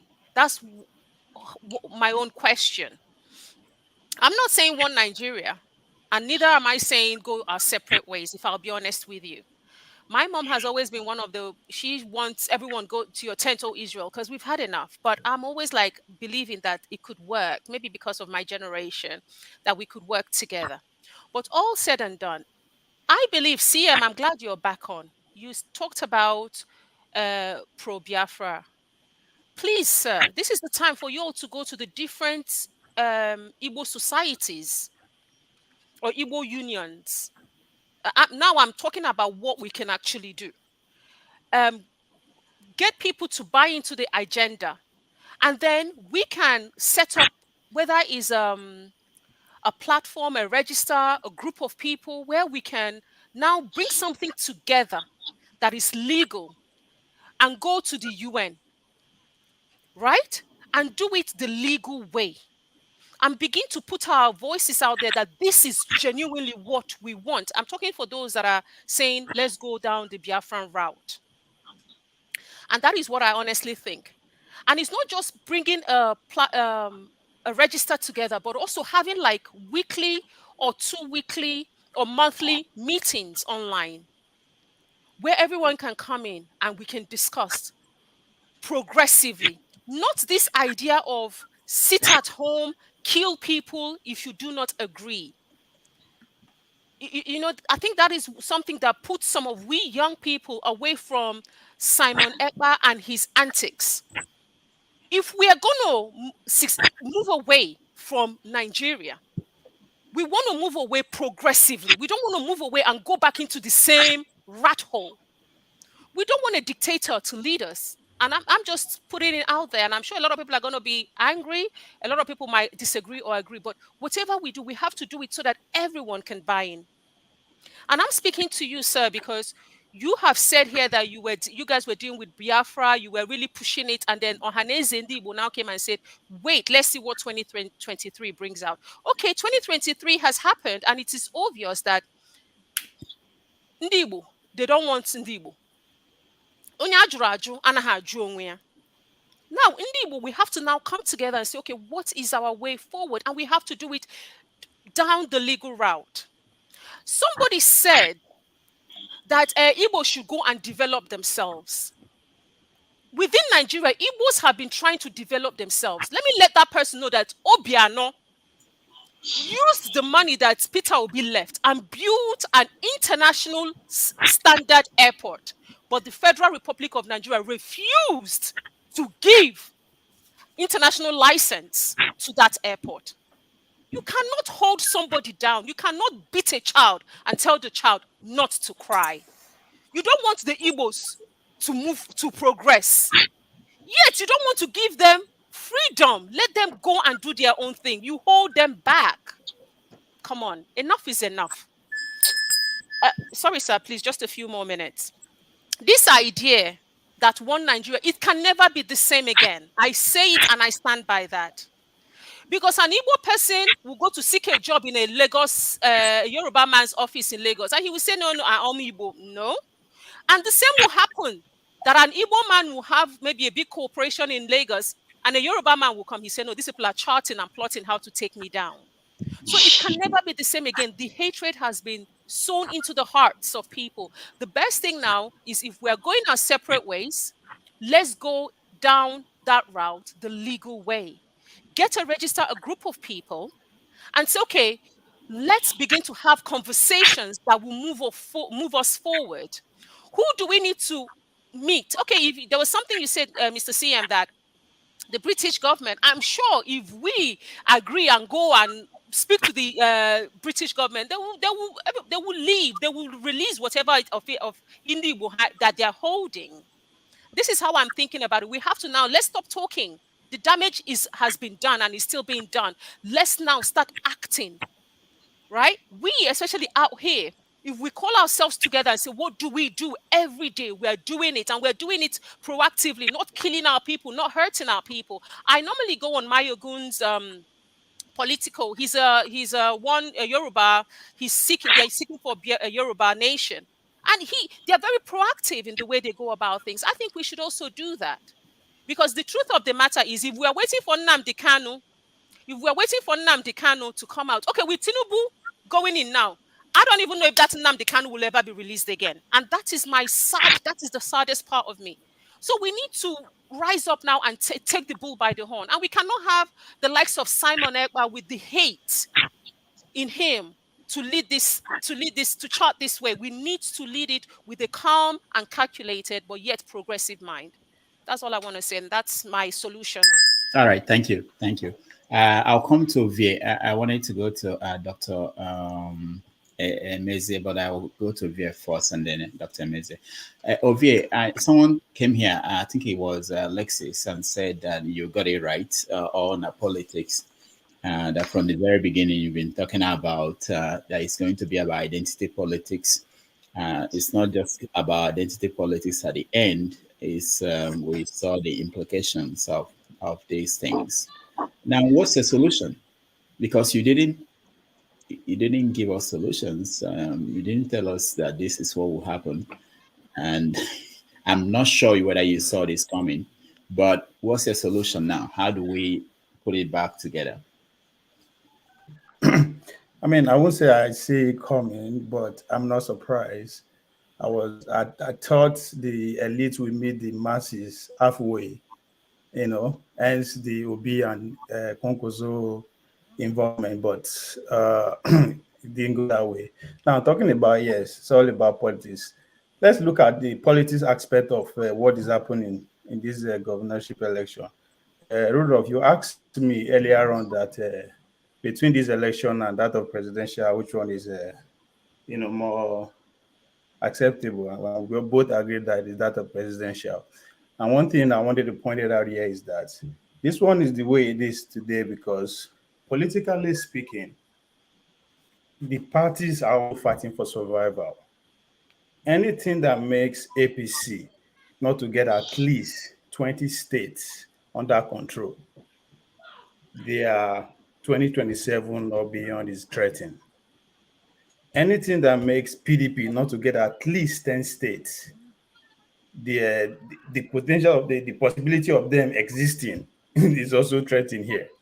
So hence you see why they are going all out, using everything within their control to make sure they get any state they can. Just imagine Kano out of APC control, Lagos out of APC control, Rivers State out of APC control.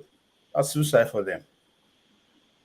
So now, that again, talking about solution, this also goes again to support the argument me and a few other people are always making that. Yet the presidency is not for everybody, it's for the elites. They select whoever they want, they give us for us to vote for. We should pay more attention to our immediate environment, our local election. You see how far they can go to make sure they control states.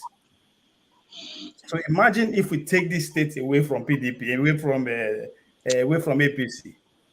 That is the threat there. So we should focus and we should organize and focus on who becomes our local representative. Because the truth is that the only person that can remove the president is the Senate. And the only way they can do that, if the Senate knows that once they come back home, the vote is not guaranteed. So if there's anything, again, the obedient movement and co-out exposed is how important our local election is. And those goes to put what is happening this weekend, the violence to make sure I get it by all means. It's about how to control the next 4 years. So it's about the majority here.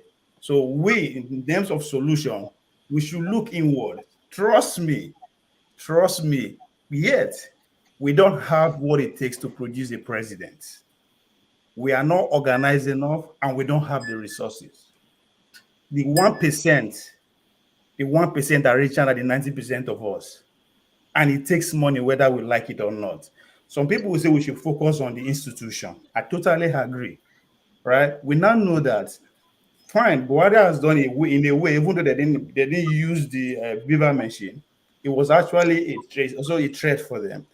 That aspect of buying we Nigerians to make sure they get the win is pretty much out.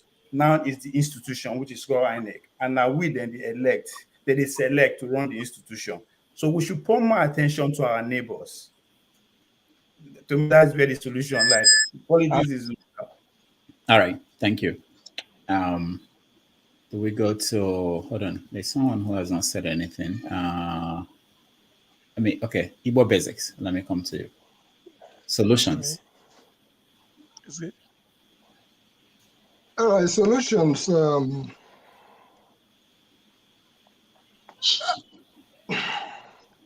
It really pains me because is anybody talking about Calabar? Nobody's talking about Calabar. What happened there? Do we forget that Calabar used to be a seat of power in Nigeria?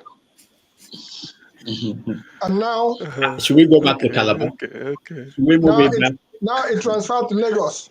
When everybody's shouting Lagos, Lagos, Lagos, even though that the seat of power has gone to Abuja now, which was built, but Lagos is still what it is as a capital. So is the solution to move it back to Calabar? We're not going to move back to Calabar because forward never, backward never. The solution right now is this. Things like what Tony Nadi them are pursuing there, Tony Nadi of Nenas. But before we even get there, let us consider what is immediately happening. As of what is going on now, here is what I think is the solution. And I said it yesterday and I will say it again. Everybody to your own particular locality to go and clean your house. If we are going to have a center, that's great. We will have a center. Nigeria will be one way or the other. Somebody called me a big fool. I said, no problem. But I'm old enough to the extent that when I say clean your place, I'm talking about from Abia State. And yesterday, I actually threw down the gauntlet if you use the old language of Wild Wild West. I said to Governor Kezi Ikpeazu, you dare try it in what you're trying to do. Go in peace, let Abia alone. It's not going to stop at Kezi Ikpeazu. It's going to we're not even going to stop. The youthful ones whose rightful place it is now to move our society forward. They say, Ofonye Tiroha Ohericha. If one person cooks for the public will finish what you cook. But if the public cooks for one person, that person is not going to be able to finish it. So my solution to this, my solution to what is going on now, in the immediate time, I am advocating that for the next, until INEC does the right thing, because that's where we are in the political time, life should not be allowed to remain normal in Nigeria for the moment. Let's make it difficult for Mr. Mahmoud Yakubu, for all the big men who can eat anyhow, sleep anyhow. Let's make it difficult for everybody so that let everybody feel the pain. So what I'm saying is that beginning tomorrow, everybody, wherever you are, Nigeria is still in mourning as a result of what is being shoved down our throat. So it is my own advocation that for now, let's try the Thailand approach. The Thailand strategy might help in Nigeria, because if we don't come out of this particular situation we are in now, What's the strategy? The strategy is very simple. I just spelled it out now. I said make business, strategy. What is it for those who make business on make business unusual. What is it? What is it? How do you make it? How you make that happen is, I say, for instance, tomorrow, if people go on out quietly, nobody's advocating for that violence, just express, like what you saw in Port Harcourt the other day, the women came out en masse and they walked down and singing their song. You're entitled to go about, but make it difficult for them to move around. Let's see how they're going to function. Besides that, we from out here, if we can stop cooperating with these thieves who steal and come out here, and we give them a red carpet treatment, let us advise the embassies to, for instance, if they can take away their visas, let them go on and stay in the ship that they have created for us and remain there. But if you allow them to keep coming out, and what is happening continues to happen. So business unusual is what we are advocating. Business unusual until they do the right thing. They have stolen the mandate of the people. They have stolen the mandate of, and they are on top of it, koro, saying, what can you do? What are you going to do? We're not going to allow that to happen. So from tomorrow, let's see what's going to happen in Nigeria. Everybody be on the lookout. All right, thank you. Business unusual. All right, thank you. Dr. Meze Yones. Yeah, I don't know what the time is over there, but mine is kind of almost 1 a.m. So I'm saying good morning to everybody. Wow. So you're asking about solutions. So I really want to know exactly what solution you're seeking for. Oh, we're talking about, this is the day after the election, and we saw what happened, and people believe that the country has been broken more than before. So how what's the solution? What do we do? Do we continue to move along as if nothing happened? Yeah, in my own opinion, I think a lot of things maybe are happening in Nigeria. Apart from the elections, you can see other things are happening. Let's take, for instance, what is happening in Lagos now. You know, there are killings going about. Maybe the Igbos, they are being suppressed and they are being killed, and some of their shops are being burnt. So in terms of solution, I think I'm not that like advocating for total breakdown of maybe of law and order. But what I feel like, if we want to move forward, like the last lady said, so it has to start with mindset, you know. So the people should be educated and the people should be enlightened, and they should be seeing Nigeria on a bigger picture, the way she advocated it for. So it's something that me personally, I thought was that school of thought that it's not like it's not possible. It's something that is possible. Nigeria can work out, but it's something that has to do with the mindset of the Nigerians themselves. So if the Nigerians themselves can change that mindset, see themselves as one, live as one, accept each other as one, it's something that is possible because despite the fact that the Igbos are being marginalized, the way she said it, like I remember when I was doing my, I was serving in, sorry, not serving, when I was working in the north. So I saw the level of poverty in the north. So when you talk about leadership problem, it's not really that it's affecting the eastern part of the country. The eastern, or the, I don't want to use the Igbos, but the eastern part of Nigeria is doing well in terms of maybe even personal development, in terms of infrastructure and all that. I remember like in 2000 and maybe 1990 something, when I was in the village, I couldn't even see any mud house in the whole of the southeast. But even up to today, I can tell you that you will see a lot of mud house in the north and even in the western part of the country. So the oppression of a thing or the marginalization of a thing is not really affecting the Igbos per se. But I feel the annoyance with the Igbos is because maybe they are feeling that they are not getting that kind of acceptance that they need in Nigeria. So and when you're pushing someone aside, definitely you expect that person to react. So if Nigeria is something that will move forward, a lot of things have to be put in order, starting from not just our leaders, but the individuals themselves. So like the way P2B is portraying it, like trying to talk about maybe educating the people, trying to make the country understands that like the progress and development is something that could be possible in Nigeria. But first of all, let's preach that unity. Like how he used to say that don't vote for me because I'm a Muslim, don't vote for me because I'm a Christian, don't vote for me because of anything, but vote for me because I have that capacity and I have that capacity and that what's it called, that intelligence or to be even competent to rule Nigeria. So that is what I feel. If we Nigerians can start viewing it from that perspective, try and start moving away from seeing each other like this person is from the north, this person is from the south, this person is an Igbo person, this person is a Yoruba person. So if that mentality could be changed, if that cycle could be rewired, I feel if people start buying into that idea, it is something that can make a drastic change and it will lead to unity and development in Nigeria.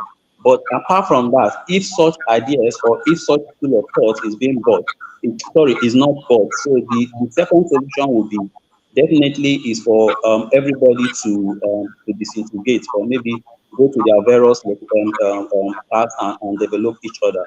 But for me personally, if I feel Nigeria can work, but how it can work is by we need to start reorientation. Like we need to start educating people, making people to understand that we all are one. Forget about the name, forget about the like here where I am, I have Yoruba, I have Hausa, we are all living together. We even cook and we even eat together. So nobody cares. Nobody cares if you're Yoruba or this. They all see us as one Nigerians. But when you go back to Nigeria, you will start seeing that discrimination. This one saying is a Yoruba person, the other one saying is an Hausa or whatever ethnic group that they try to portray. But the thing I feel is that it's some Nigeria can work definitely, but we need to start from like we individuals changing our mindset and making that decision of accepting that we all are Nigerians and everybody should be allowed to stay anywhere they can stay and do and vote and exercise that right that they are being entitled to. But if those things are breached, that is where the problem lies. So if those rights and those rights as an individual or maybe as a citizen of Nigeria is being breached, so that is what brings disunity. And again, I want to state this fact according to Barack Obama, according to what he said, like a politics that is based on tribe, that is based on religion, it will never develop. It will never lead to any development. And Obama is one of the respected leaders that we have in the world today. So if him can say something like this, you should understand that there is some kind of truth in what he's saying because of the progress that he made when he was the president of US. So we should forget about this tribal sentiment. We should forget about this religion sentiment and build a politics and build a society that will be acceptable for all so that we can develop as Nigeria. But if that is not being put into consideration, definitely Nigeria is not going to. I don't think Nigeria can move ahead. That's All my right. own. Thank you so much, Dr. Meze. We appreciate your contribution. A lawyer, you're next. Thank you very much. The way forward, if can you hear me? Yeah, we can hear you. Okay, very good. I have two options. If we're assuming Nigeria, everybody will remain in Nigeria. If we're assuming there's going to be what looks like equity and fair treatment for everyone, then um, the first point of the first thing that should be done is INEC. Number one, INEC will have to review all that happened this last yesterday, and if they have to cancel the poorly conducted election, that should be the first thing to be done. And that's the way that will return a form of assurance to the people to restore, it's an attempt anyway, to return confidence to the people. And INEC should be ready to do that and damn the consequences. Then that's the first thing. Then the second thing, the judiciary should also have a role to play if they want peace in Nigeria. If they want, that's the only way to make the people start thinking Nigeria. Now, the next thing, as just as I've said, is the judiciary. The judiciary must be apolitical. They must be incorruptible, and they must be courageous in this because Nigeria is already at the crossroad. At this point, they should think Nigeria. They should think about to salvage the country.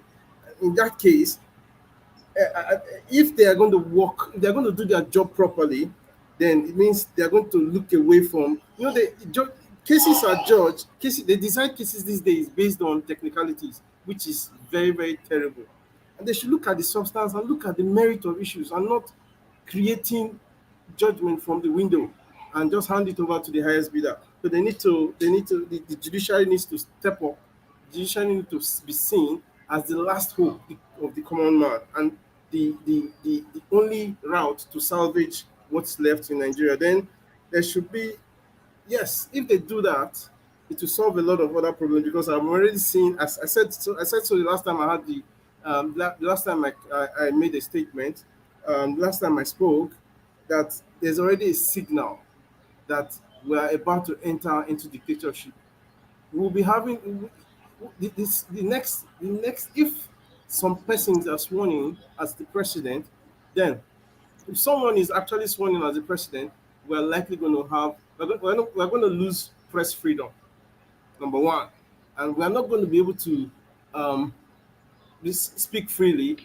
The social media will be affected as well. So we're having opportunity to talk, to make to have conversations on social media now because there's a bit of freedom, but we're going to lose it all if these guys get on the saddle. Then the elders of Nigeria too have a role. The elder statesmen, they need to be a form of reconciliation. They need to stoke. They need to start a form of reconciliation, and they should start thinking of compensating those who have lost properties, who have lost loved ones. Though there's no way they can actually repay for lost lives. Yeah, but there should be a form of reparation for. Yeah, there should be a form of reparation. There should be a form of compensation, and to other parts of Nigeria, mostly the south and the south east. I think it's this what happened recently, or it has actually been happening. It happened in 2015. I mean, it happened in 2019, and it's happening again in 2023. We need to start building critical infrastructure. Someone mentioned something similar. We need to the airport in Anambra. I don't think that airport is up to standard. I don't think so, but it's a cargo airport. I need to be corrected, but I think it's not 100% done. So you should think of things like that. Then there should be a port serving the southeast and south. We have a lot of waterways. Why don't we have ports? Why should a businessman in the southeast be importing from Lagos when we have a lot of water bodies? It sounds crazy at times, but I've tried to wrap my hands around this, and it's been there for a long time. So why don't we can have ports in River State, in Delta State? I used to see beside the bridge in Onisha, there's this water that can be dredged too. I see it. Then why are these things not being done? It also boils down on the kind of leadership um, the southeast that have the kind of people that have been leading in southeast. Anambra actually has been fairly lucky, but the other states have been very, very unfortunate. So we can start thinking of if we can have good leadership and these infrastructures are built, I don't think the limitations will continue. Commerce will start shifting backward back to the southeast and south. That corridor, that region has a lot of potentials not yet tapped. Where everybody is looking at Lagos, and that should I think we should start thinking proper and in building infrastructure, then the young people should start. The young people should start to take over Nigeria. The conversation, the struggle is not over yet. We should still remain on the internet. We should still remain on Twitter Spaces. We should still continue to talk. Let's keep talking. Let's keep thinking of what to do to salvage Nigeria. And if the Southeast is going to be free, we cannot, the Southeast and South cannot depend on their elders. Let All the right. youth champion the new phase of liberation. The elders they already have stakes. They already have assets in Lagos and so the big cities. So they would not want to lose those things. So let the young people and the youth and others who are interested take up the charge. Let's start this conversation. Let's start talking of the way of liberating the helpless in Lagos. Then gradual divestment. I mean, we should start thinking of divesting from Lagos. It will take a long time, but it has to start. It needs to start. Thank Let's you. start Thank you. bringing. Yeah. Thank you so much. You pointed out so many things that and I'm happy. You know, some people, he took notes and he wrote down what he was saying. I didn't want to stop him. He pointed out so many important things, like talking about the ports and also the leadership in the Southeast. You know what they should do and why they have not been able to do that. Because when you talk about the lack of seaports and something like that, why is it not happening? The question is, why is it not happening? And then the followers, did they put pressure on people? There are so many steps that people can take to solve particular problems. If the leaders are not doing it, what are the followers doing? So, all right. Let me go to Prince. Am I missing somebody? Yeah, Prince. I'll come to you, CM. Yeah, Prince Akwachi. I'm coming to you, Jude. Go ahead, Prince. I firmly stand with what Alaye have said. But then at the same time, I also want us to cast our mind back to the fact that if if we say, okay, Nigeria is not gonna work anymore, how are we going to divide Nigeria? Because like I said, it's very painful that things are going the way it's going now. Why I say that is that the eastern part, when I talk about eastern part, I talk about Ebonyi, I talk about Imo, I talk about Anambra, Enugu, and Abia. They are not together. They are not together. If we will be lying to ourselves, or trying to cover up things if we don't say the truth.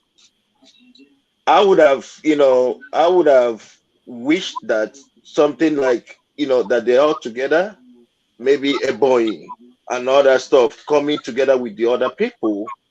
And then we'll say, okay, this is the eastern part.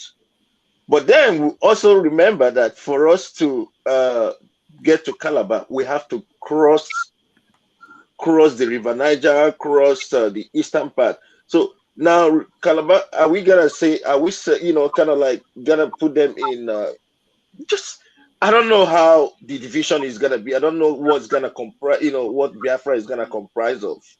I don't know that. And then the leaders need to be held accountable. I felt so much hurt when I heard somebody like Odious Okalu won. And I'm like, what? But already, after hearing the guy that competed against him, what the guy said, that it was a phone call that came all the way from Abuja. And, and then the rec said, oh, a phone call came, and the phone call says he or she should give it to Odious Okalu. I would have, thought that people in the East would have protested. It's not fair. It's not fair. Those kind of people don't need to be representing the East because they are selfish and they only think about themselves. Another thing is that we'll continue to be one Nigeria, just to do it the right way. going through the United Nations. I know something like, how the Israel and the Philistines are, is happening is what it might end up being, but at least at the end of the day, let it be that we live in side by side and all that stuff. Yeah. All right. All right. Thank you, Prince. Jude.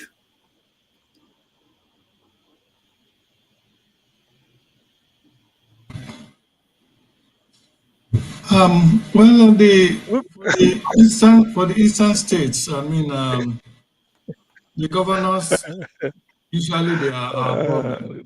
Okay, there's nothing that can be done as to bringing the Igbos together without the so-called Igbo politicians who are in leadership authority. But unfortunately, these are the main problem that we have over there.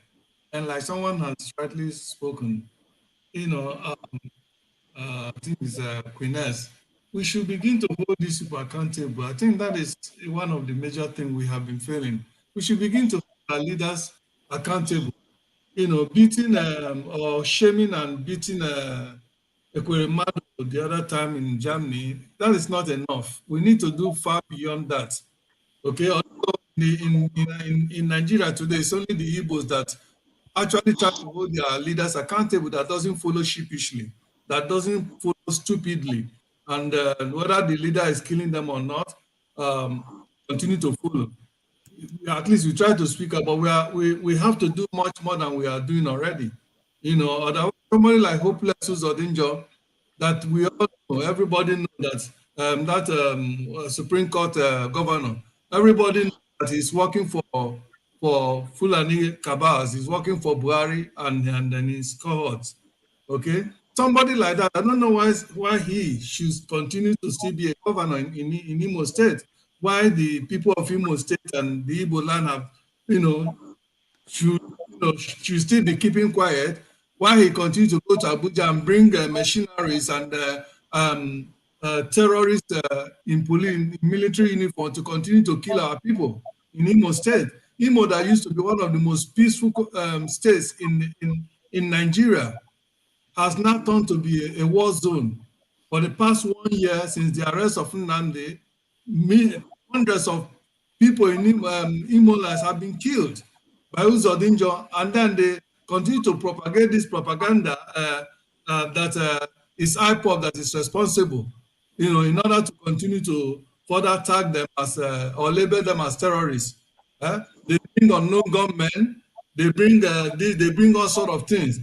If Nigeria had not seen who brought the unknown bishop, I'm sure they would have said it's unknown. It's the IPOB that brought unknown bishops in Nigeria.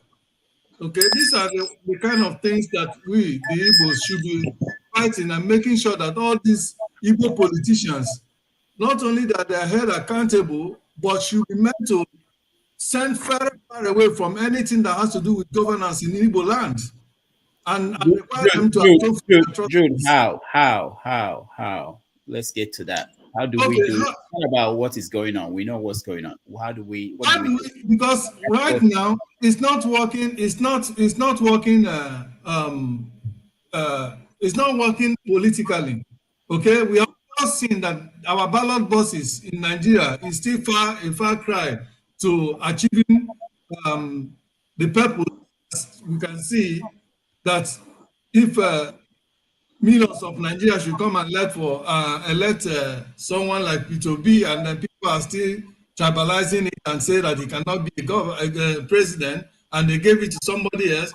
And the same we see all over Nigeria, even in Port Harcourt and Igbo land. Since our ballot boxes or our PVCs cannot achieve it for now, there are many other ways which I cannot say here on the platform. There are so many things we can say on the platform that are workable.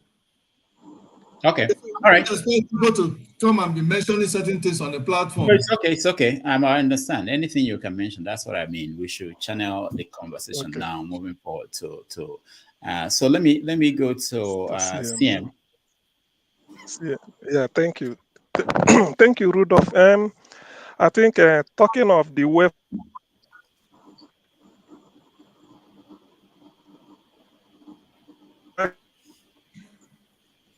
So Sam, I think it's time you go back to the doctor, Dr. Kija, and let him fix your system again. You need to upgrade. I've upgraded now. Are you not hearing me? No, we're having the same problem again. You're back to what you used to be. Okay. Yeah. So I can go. Okay. So please, no, it's okay. It's okay. I don't need you. You don't need to mention my name, please. Just for your own sanity, please. Just keep your whatever opinion you have of me. Keep it to yourself. At least I'm just being. Let me be civilized, even when you don't want to be. So, the thing I want to say is the point. You made a lot of sense. You see, there is really little or nothing. There is really little or nothing you could do when the state is against you.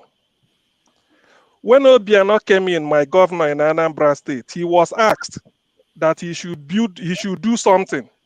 The airport he built was majorly for cargo, to carry international goods, so that we do not depend on the seaport in Lagos. He said it should be passenger and the cargo. The longest runway in Nigeria is only Lagos, followed by that of Anambra Airport. It is of international standard. It wasn't meant to be local. Otherwise, they couldn't have spent billions of naira building it. There's a nearby airport at Asaba. It's local. Enugu is local. So he built it to be international to solve two problems.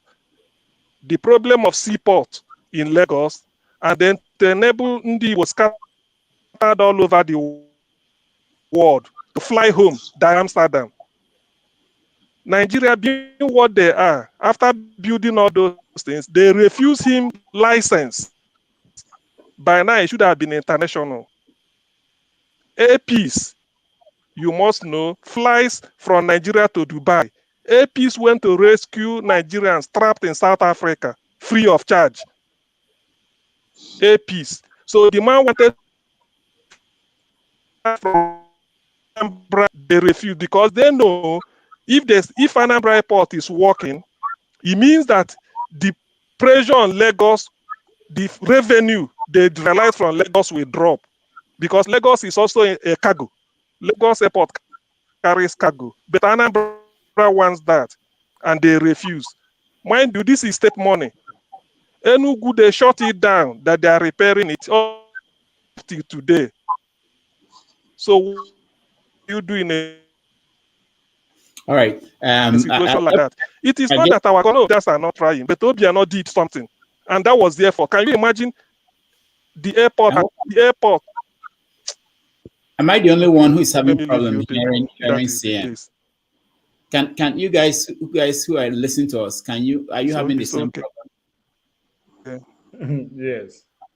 Okay, so CM, there's a problem. It's not really from my end alone. I'm just wondering, people at home, it doesn't make sense. They don't hear everything you're saying. All right, let's go to before I go to Jonaba, let me go to Zenith. It's new, just coming here for the first time. Zenith, welcome to the show. Jonaba, hold on. Thank you, Doc. I hope everyone is hearing me. Yeah, we can hear you. Okay. My own is I really appreciate everything that we are discussing here. It's a lot of great minds showing concern, because I have a lot of people who say they don't care about Nigeria again. But I want to just put in an opinion. I think if we work with that opinion, we may have a solution to our problem. Social media has put us far ahead our challenges in Nigeria, which are the politicians taking advantage of the space. During the obedient movement and the election, they find their dynasty being threatened, and they put up everything they know how to do best. At this point, I'm thinking that the way forward is for people like Rudolph. Your platform, a lot of people are listening to it. you can equally find like minds who have other platforms, who have the same agenda, and discuss with them at the back and find a front, if possible, a way we can organize and have a registered agenda that can be tabled properly to proper places, because we can't continue like that. If we lament online and go home, the status quo will remain the same. We're supposed to start organizing ourselves offline, have a body, have a say. If you can remember, a few days ago, there are some group of people who made a broadcast in Washington, NEDECO. It's as a result of this, the same thing we are facing today. Can you imagine 30 years after, they still have the same thing happening? One of them still did the same thing 30 years after. So it's something that we can have a front. Even if it's a political front, we already have people who are concerned. Obedient movement is enough, is a good movement already on ground. Gather enough evidence of what happened in this election. Have it on table to discuss how we can stay as a Nigeria or stay in separate regions. We can have Eastern region, Western region, and Northern region very comfortably operating. And if we can still have Nigeria, good. If we can't, good and fine. But we can't stay like this and just complain online and still go, and status quo will remain the same. We're supposed to, just in summary, not to repeat myself, and strongly suggest that you organize other platforms that have followers. Let's have a one front, offline and online. People abroad, your opportunity to have people we can meet. Politicians outside, you can meet them for counseling and for consultations on how to move, because this is a political situation. That's what we have in Nigeria, and it can be only solved politically. That's my humble suggestion. Thank you. All right, thank you so much, Jonaba. Thank you, Dr. Rudy, for having me once again. It's good to be back. And the way forward to me, that is what I'm doing. Speak truth to the power, and not somebody lied, even while something is on record.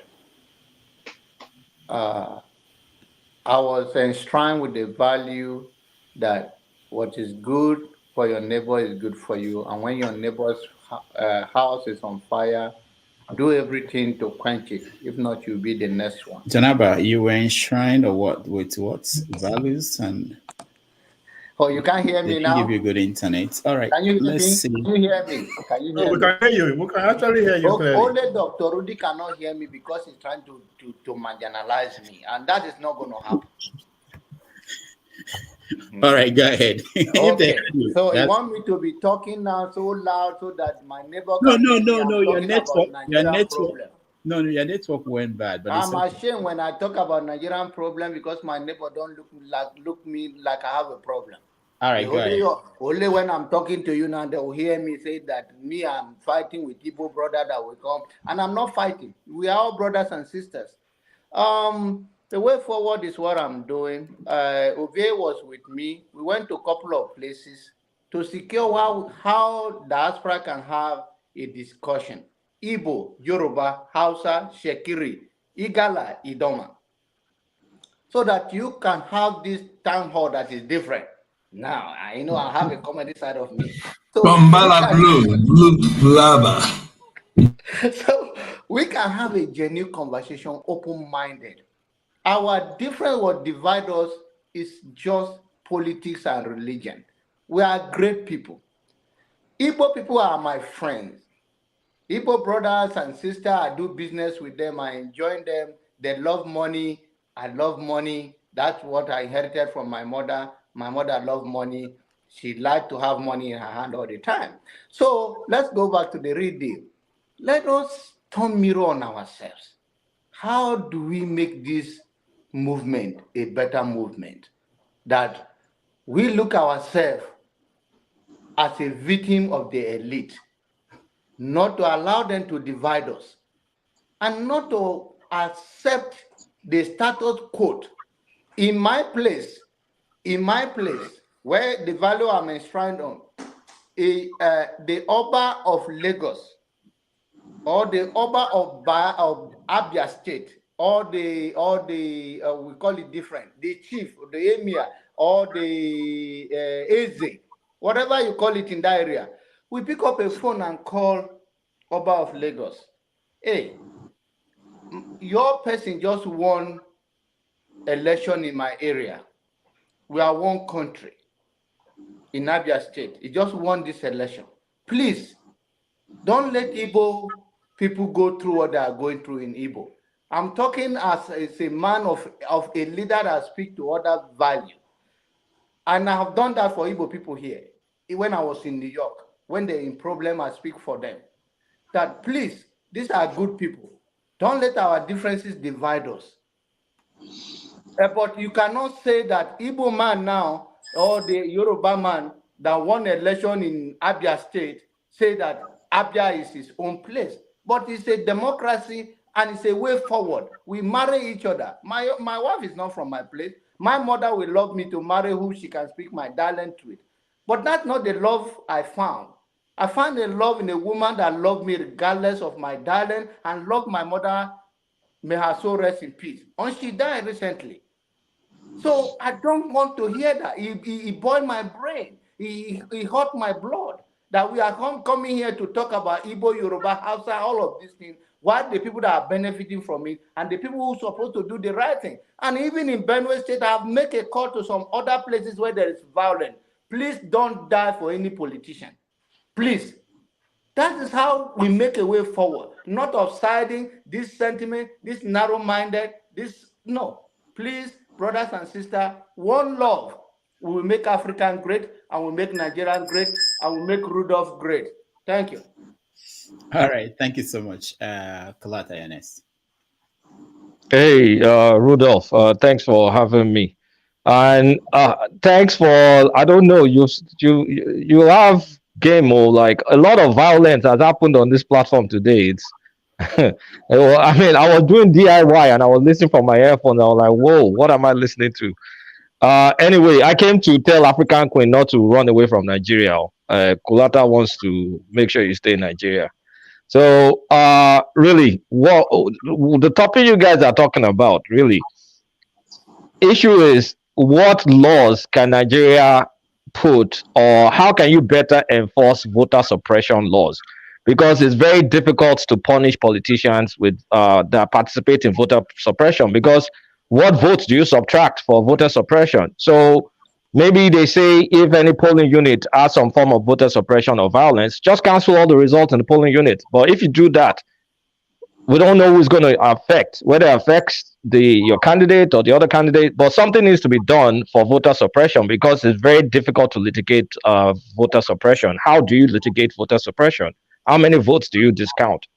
So that's one area that needs to be paid attention to. And also electoral violence in general. I mean, there was a death in Okota. Some thug was killed. There was a death. An APC thug was killed in Okota. Someone else was bloodied. I saw a picture of someone that was bloodied. Someone was killed in Benue. I don't know what happened in Rivers, but just like our elections in 1954, skirmishes here and there. It's almost like our culture. Let's be honest. But going forward, people need to get punished for this. The problem I have is when all these things happen, then we now go tribal. I come from a mixed family, so I can't even afford to do all this tribal stuff. I don't talk about tribe. I can't even talk about tribe. But you see thugs that did it. You know the politicians the thug is working for. Why don't you take the aggression to the thugs and to the politician, rather than just abusing one ethnic nation? And please don't call it tribe or ethnic nations. And rather than abusing one ethnic nation or the other, you can see the people that did it. You know them. They have names. They have groups. their political parties, call them out. Don't retreat to the barest minimum and just start saying, "Oh, this group, oh that group." 3 weeks ago, that group voted for your candidate. So I mean, it's silly when we go through there. Call people out. You compartmentalize. You don't need to just generalize. I mean, people are now getting phobia for Yoruba people, so it's just going to be the next Fulani all over again. And we can't be playing those kind of games. We're better than that. I believe everybody on this platform, this panel, we have second degrees, first degrees. We're educated to a large extent. So when you know the culprits, call the culprits out. Don't start generalizing. And now, when it comes to way forward, I believe Alex Oti has won Abia State. That's a great opportunity for him to demonstrate the kind of like leadership that I believe Labour Party supporters have. If he fixes Abia State, and they may win more states and more states, and that will be building a coalition that you can use to negotiate with a bigger party. Because if you run an entire region, you run it well under, for example, Labour Party, that you can take that and go and form alliances and take APC out. That's exactly what APC, CPC, and ANPP did in 2015, even though the result was terrible, but it can be done. So rather than the doom and gloom, I mean, democracy is painful, especially the one we're practicing. Progress will be very, very slow, and progress will be extremely slow. But let's stop all these Yoruba people, Igbo people. I mean, I did not know tribalism until I got to the United States. All through time I was in Nigeria, I mixed with everybody. We were on first name basis. I did not know this ugly side of us. It's until I got to the United States that I started seeing it. So I just want to plead to everybody to just calm the hell down. Do whatever is politically viable, and don't start cussing out your neighbor. They voted for you. They like you. You guys eat the same food. You guys go to parties. I don't even understand what is going on anymore. But the bottom line, port, on airport is working. Export and import, it works. It is working. Calabar Port export is working. They're exporting cocoa from there. One of the largest vessels in the entire world docked in Calabar Port. So we need to fix these narratives. Those ports are working. How do you convince the international maritime agencies to send more goods there? How do you reduce the insurance of insuring goods that are shipped to those ports? Because those ports do work.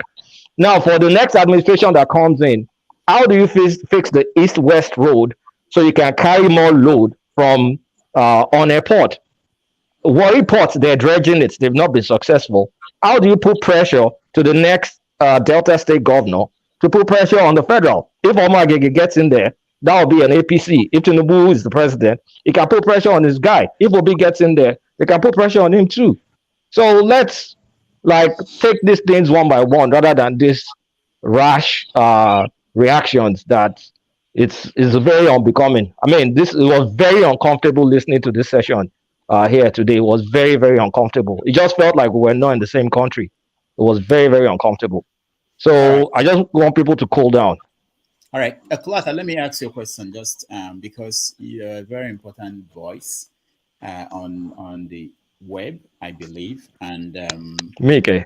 Yeah, you are. So let me ask you this: so if you were advising the Tinubu or APC or the government of Lagos State, I'm just trying to put yourself in that position, and MC Olumo said what he said. What would have been your advice to them? I will tell them to read off those elements ASAP, because it is not doing anyone any good if you're tied to a thug, and thugs, they do thug things, so you don't want to be associated with that. Because look, what are they trying to fight? They tried to fight this Gbadebo guy. The Gbadebo guy will not have won. Even without the thugs, he will not have won. So why was that necessary? It wasn't necessary. So if I were them, because look at it, this strategy that they did, it's not sustainable for 8 years. You can't repress people from voting year after year. It's impossible. It's not like the migration going to Lagos State has stopped, and you just can't do those kind of draconian approaches going forward. So if the governor of Lagos has to perform, or else there's enough signs and warnings that if the opposition presents a better candidate next time, they will lose Lagos. So if I were them, it's time to stop the politics of thuggery. Simple. Okay, one last thing. I know I read a tweet from Bayo Onanuga. I don't know if you had that tweet. I saw that, and that was a disgrace. I did not expect Bayo Onanuga to write something like that. I mean, what was that for? Really? Bayo Onanuga may end up being the press secretary to a Tinubu government. It may end up being the press secretary. So why will you write something like that? Like it's you're just stoking ethnic tensions unnecessarily. Why will you say it's stupid? I don't know what is stupid is stupid. There's no rationalizing stupid. You didn't have to do that. That was unnecessary. All right, thank you. African Queen, go ahead. Kulata, well done. I've heard you. First off, I want you to understand that I'm not canvassing for the Igbos to leave Nigeria. No, that's not what I'm talking about. Because even if I start talking about the Igbos leaving Nigeria now, it's not tenable. The way things are, because we have leaders who are benefiting from the system, they will betray us. So what I'm canvassing for right now is for Igbos to do clean house. We need to clean house. We need to go for our leaders. That's all I'm canvassing for. By the time we take care of our leaders and we'll have our land working, when our land starts working, really, then we can come and negotiate with the bigger brothers. But right now, that is not that's why I say that my brothers and sisters in IPOB, they got it all wrong. They are doing the right thing the wrong way. They should turn around the floodlight, the searchlight, turn it inwards, and we should go for our leaders. They are the sellouts now, the problems that we have. So so that's about the Igbos and what I was actually trying to say. So now, when you talk about what's going on, are you condemning Bayo Onanuga and his likes and MC Normal? You stay on. You're a prominent feature on one man's platform. One man spews bigotry. That's all he does. I listen in. I don't come on there to speak. It doesn't make any sense. But I listen in sometimes to see if something has changed. You have never condemned him. Rather, you echo whatever he says, indirectly and directly. So people like you are the reasons why people like us are angry. Because people like you that are supposed to know better, you come out here on this platform to placate us, in quote. But when you go on a highly bigoted platform that is supposedly a Yoruba platform, you don't do any of those things. All right, can I answer you now because you're getting personal? No, hold on. No. I'm pointing. No, you are. You are referencing something else, which is entirely a red herring. It's a non sequitur. Okay, it's a non sequitur because you're not talking about the issues we're talking about. I am who I am. You listen to everything I say. Never for once you will have heard me say anything ethnic. I only talk about issues and politics. That's all I say all day long.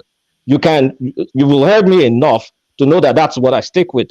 So I don't know why you'll bring in saying, I don't know if one man advertises platform as Yoruba platform. It's a platform that the conversations on politics goes very, very deep. It's not, it's a very educative platform because they're all voices represented on that platform. But this is not a talk about one man's platform. One man's platform is one man's platform. Okay, let me continue. I've heard you. So what I'm saying is, if that is the case, and this is who you are, since you cannot call out one man on his platform, please do not call out Bayo Onanuga and MC Oloma on this platform. Rudolph asked the question. I did not bring it up. It's okay. You don't even need to respond. You don't need to respond. You're talking to me, African Queen. You have to be consistent. I mean you don't. Is need either to you're respond talking to Rudolph. me or you're not talking to me. You're not listening. I mean, you didn't need to respond to Rudolph's question. He didn't compel you to answer the question. He asked me the question, and I respect Rudolph's platform, so I'm going to answer his question. Okay, so we all know that you are just what you're saying is just out of respect to Rudolph, not just what you have. Because I like Rudolph's platform. If he asks me a question and I have an answer, I will answer, and that's my personal opinion that I shared. I don't like what Biodenuga said. Period. It's okay. Do you like what one man says about Igbos? How he denigrates Igbos? Do you like it? Let me ask. Why are you just trying your best to create division? Not division. I want you to answer. What has he said about Igbos? If he comes there, you can ask him any question you want to ask him. Don't use me as a channel for your grievance. Talk to him if you want to talk to him. All right. So, thank you. Okay. It's okay. Aloye, go ahead. I have a few questions for Kulata. He talked about, he gave an impression that the ports in the south, yeah. It's not an impression, it's a fact if you can Google it yourself. No, I don't need Google here. Go and check it. It's nowhere in the Google. On Google, it's nowhere. What's the fastest growing port in Nigeria? Hello, let me just ask my question. On airport is the fastest growing port in Nigeria, if you don't know. What is the volume of transactions that happens there in a week? It's not as much as what happens in Lagos because of some impediments. How are you not? Why are you contradicting yourself? Saying it's not a contradiction. The fastest growing. If it's the fastest, then it should. Do you understand maths? Something being the fastest growing can grow from 5% to 25%, and that'll be the fastest growing. Then the next question. It's simple basic mathematics. You are wrong. Then the next question is, what is wrong in maths? Do you understand basic maths? I do more than that, man. And then you're not really representing yourself correctly here. If something is fastest growing, it means if you have a tiny volume and it bumps up to something slightly bigger from 1 to 10, how many percent is that? That's 1,000%. How long has it been fastest growing? Come on, man. It's been the fastest growing for the past 2 years. For the past 2 years. What's the difference between the last 2 years and today? What has it achieved? What is this? This is kind of like a logical fallacy. Take the next question. Is on-air port working or not? Yes or no? Answer me that question. What products? They export petroleum out of on-air, petroleum products out of on-air, and then they import goods. They import goods into on-air. They also import goods into on-air. Articles Intel. No. On airport works. That's the bottom line. We need activities. Everybody should go here and Google it on airport. I don't need Google to do what I know. Okay. All right. So let's get it. Hello. I've asked you a few questions. I need to know. You only had some questions. You were rambling the rest of the time. I need to know the volume of transactions that happens there. And I need to know what products are transported through the port. I need to know. And you just sounded like there is no problem with ethnicity in Nigeria. You sounded like you are innocent. You sounded like nothing is wrong with this ethnic setup in Nigeria. It's a big problem. You cannot claim. Can I take the next question, please? All right. So, Aloy, thank you so much. So, Plate, I don't think you have anything to say to him anymore. Is that? No, I don't have anything to say to him. All right. Can I say something, Rudolph? Can I say something, please? I can't see. Yeah. Can I say something? Dr. Meze, okay, go ahead, Dr. Meze. After you. No, I just want to ask Kulata a question. Go ahead. Yeah, he said something about the port in the eastern. Is he in Warri or where precisely did we mention? Calabar port is exporting cocoa now. On airport does import and export. You export petroleum products, you also import in there. No. I don't think that is right. I checked it before talking. You can go and check it. Apart from cocoa, what else does the Calabar seaport export? As far as I know right now, it's cocoa that has been exporting. Maybe they've been adding more additional things in there. You're totally wrong on that. Can you guys just go and check before you just say something is wrong? No, because it's not the truth. It's not the truth. How many, But like when you it talk is about the truth. I checked it. how do you want me to check something that is not the truth? The fact is, Just if it's truth, it will be there. Everybody will just say it. go and search. When we go, It's basic. let me tell you something. Listen. Let me tell you something. We have ports in Lagos, and it's known that Lagos is like where people shipping things, where things are being shipped, where things are being imported to Nigeria through the Atlantic Ocean. So if things like that There's are only one happening, ocean it's not Nigeria something that is faces. hidden. Are you listening? It's not something that should be hidden. People will know about it and people will say it. So That's for why you I'm to come shocked that you and guys say, are questioning this when you can easily read up about it and stop asking me some dumb question. no. What do you want me to read about? Read about what? You're saying something that is not the fact, and you're saying I should read about it. What do you want me to read about?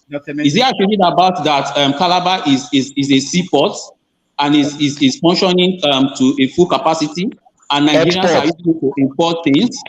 It's exporting. Calabar export. Listen to me well. Calabar export only for now. On export petroleum and also import. Go and search and stop pestering me with stupid questions. Even you've even made it worse. You just said export, not even import.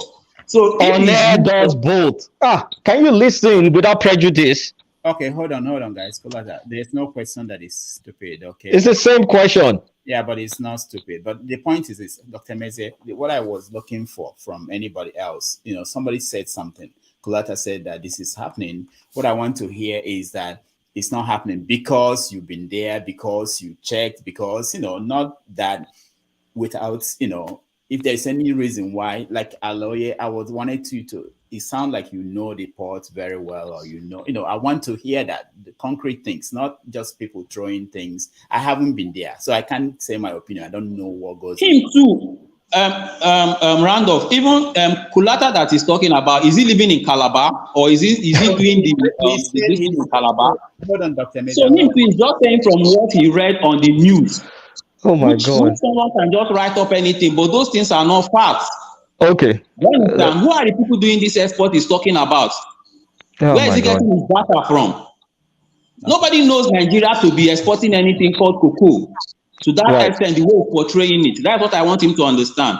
And apart from that, if really the way he's portraying it, that something is the Calabar port is being used to export things. People will know port is the fastest growing port in Nigeria. You can even search that easily. I don't even know why it's so easy to search.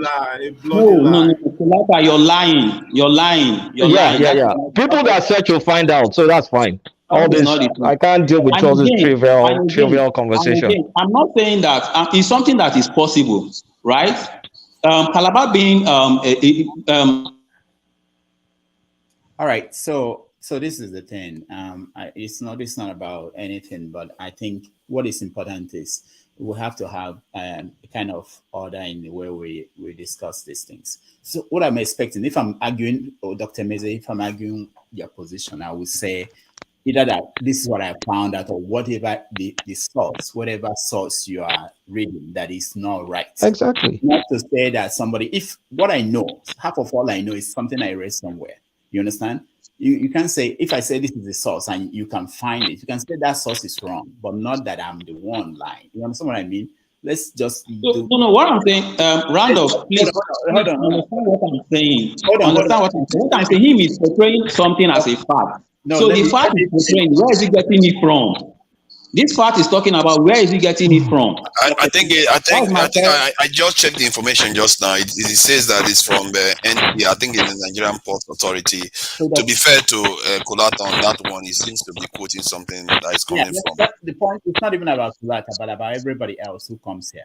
If somebody is saying, "I saw this. This is where it is," okay. If you say that that's not right because you have an inside information that. It's not the person that is lying. The person is saying, this is what I'm reading from this source. I'm just saying it's not because of Kulata, but in general, I want us to have this conversation. As we do this more, we learn and we grow. We want this to be professionally presented. I'm actually trying to, let me announce this here. I'm actually trying to get pick an hour from our shows that will be aired on radio stations in Nigeria. But we can't air things that are not very chaotic, So, but anyway, this is something that we should do better. You can challenge somebody on the fact they are present. If they say this is the fact, this is the source, you can say that's not right because of this. Not to say this person is lying, unless they are bringing figures from their head or there's no source to support what they're saying. All right. Who else wants to? Forefathers, go ahead. Oh, Kulata, you done? You're done, yeah. I think. Yeah, I'm done. Thanks, Rudolph. Take it easy, everybody. Yeah. All right, Forefathers. Yeah, thanks for having me, and greetings to everyone on the panel, the chat, and the viewers. I think there's a bit of a feedback. I don't know if I'm the only one hearing it. Yeah. Let me see where it's coming from. I think it's Indonesia, most likely. So, yeah, it's still on. Yeah, let me mute him. Okay, go ahead. Yeah, thank you. Yeah, just observing what has been happening, and I saw CM earlier on, how exercise it was. What I found, at least from my experience anyway, talking to Nigerians, and I find the people, because I watch on TV and I see unbelievable sites of evil security officers undermining the state and the processes. It's like this runs so deep, and it tells you that we as a people, we have different layers that we operate from. We insult and accuse our leaders of being corrupt and all the rest, and we ignore our own participation in the process. We accuse others of being tribal. We forget that we too do the same things. And this is why institutions are important, is to check such excesses, because we are all susceptible to one vice or the other. And when it steps out of line, people should be called out and made to pay for it. And those people should be willing to pay for it for the greater good. If I am found wanting, I should be willing to pay for it, because it will set a good example for the future and do well for the people. Because if you are so selfish, you don't want to pay for it, that's what leads to the decay and the culture that we see today now. And all these type of conversations we are having, we have to learn to not take ourselves out of the equation as if we are not creators of the same thing.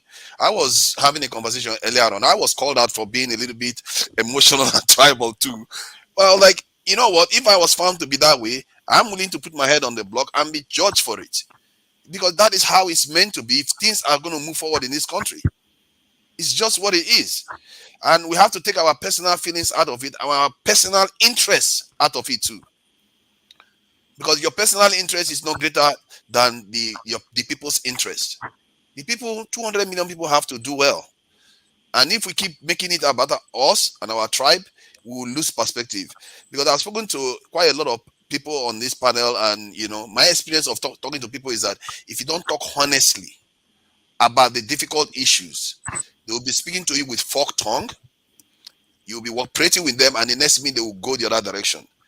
This is why someone like Sean Olu today, everybody, he's governing one of the most metropolitan cities in the black world, and then when it comes to an election, they are willing to go dirty, because they are not true believers. They have their own specific inner biases that they can't let go, because they are so selfish about these things. If we are to chart a better future, we have to recognize these things in ourselves and start having difficult conversations about it. We know full well individual tribes tend to have specific dreams that generally clouds other people's dreams too. Let's face it. And at the same time, we forget that we as a Nigerian nation are technically forming a new tribe. All tribes are created with this type of processes. It's not that different. We've been like that for 100 years or so before we even got our independence. We'll be forced together as a unit since then.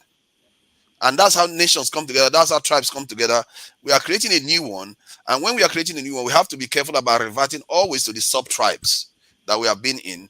And I know that these are like conceptual discussions, but they is tied to the real world that we are living in. And because we are always participating in it, I am part of it. And I say that when we want to deal with these problems, we need to take ourselves out of it and be ready to pay the price. If we are doing it, and we have to have rules for this. Is like when they wanted to pass the hate speech law in Nigeria, most Nigerians were against it. Guess what? If they had passed that law now, the level of division that you see in the country would have been less this election. Forefathers, hold on. They don't need that law to arrest anybody who is. There are other laws in the books they could use. They don't need the new law. That one was being fashioned by the government to shut down any opposition or the media. It's not that. But you see that, you see what I mean. This is the thing. It will reduce it. The more law you pass based on these things, But if you it don't will reduce the amount. They will think twice. Forefathers, if you don't implement the one you have in the books, why are you passing new ones? Because there's no hate speech law specifically, is there? No, there is a law that will have made them to question, because someone like MC or Olumo, for what he said. There's a law in the books. No, that's threatening people. That's generic. Any civilized nation, you are probably sitting in one. So do you need, if you can't enforce that, you need to pass another law to go on. Oh yes, because they do that even in the UK, where they pass some law. They have generic laws for these things, but they still go on to pass more. Why? Because some of those laws are not empowered enough. They are too broad to target this specific issue. It's like having some kind of, there are medicines that can solve multiple problems, but you can have targeted treatment for specific stuff so that it will be highlighted, it will be flagged immediately. And it's not necessarily about prosecuting people, it's about deterring people. You see what I mean? Yeah. Okay. But I can tell you that if they had that law passed, the same reason why they didn't act on what they have now will mean that they won't act on that new law. There is a chance that will be the case, but somebody tells me that's why I said 5%, not 100%. Even if it's a 5% reduction, you are going to get an improvement in the polity. The division, the kind of stuff we are seeing is not, and there was death. I think, if I'm not mistaken, there's death penalty in that law too. If people know there's death penalty in divisive language, they are going to think twice. These people openly use divisive language, divisive tactics to polarize Nigerians.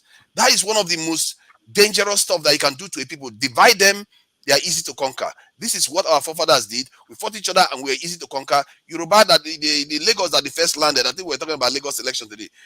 When Lagos was first approached, it was easy to divide them because the two brothers were fighting for the throne.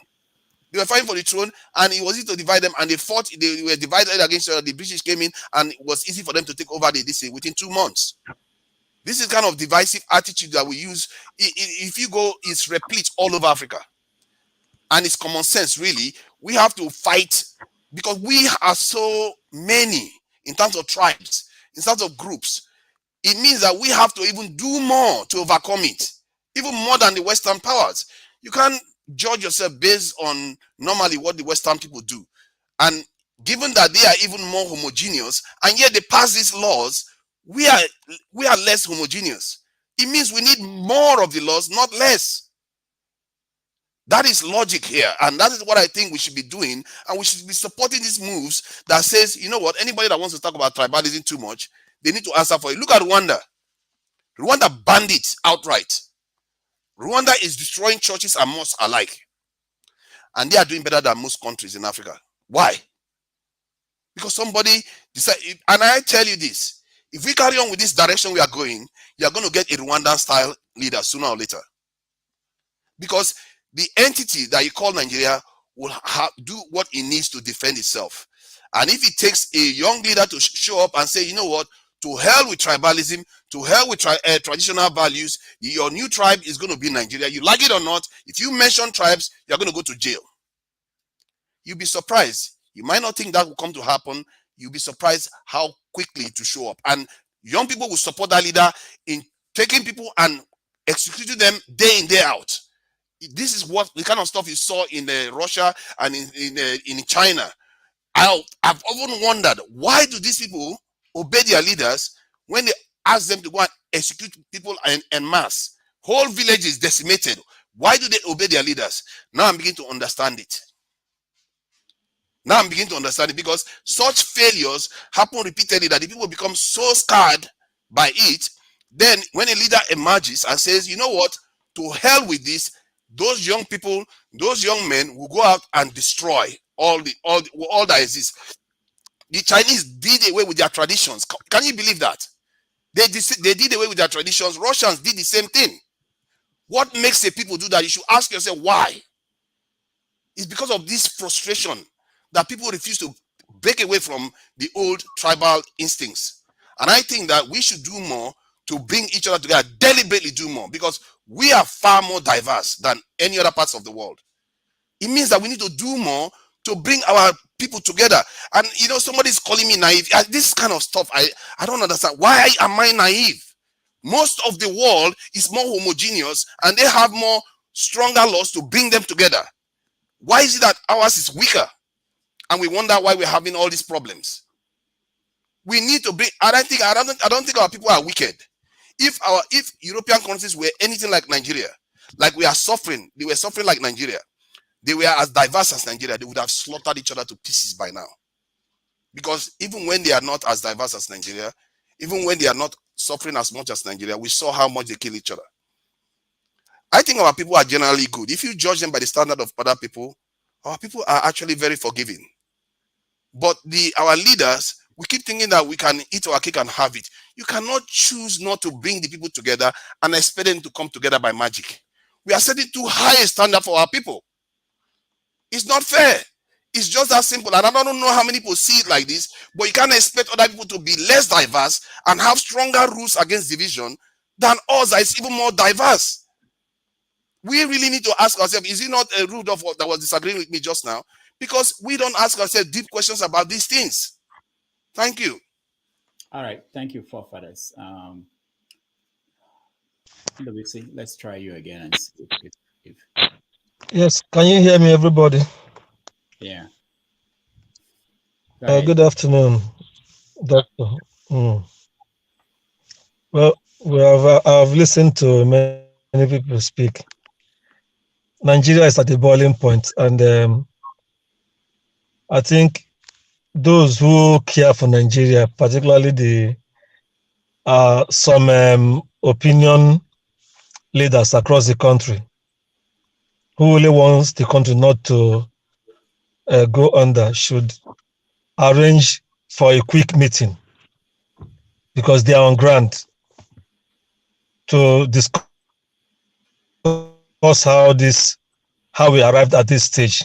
Though it has been brewing for some time, but these elections across the country has clearly shown that we've not learned our lessons.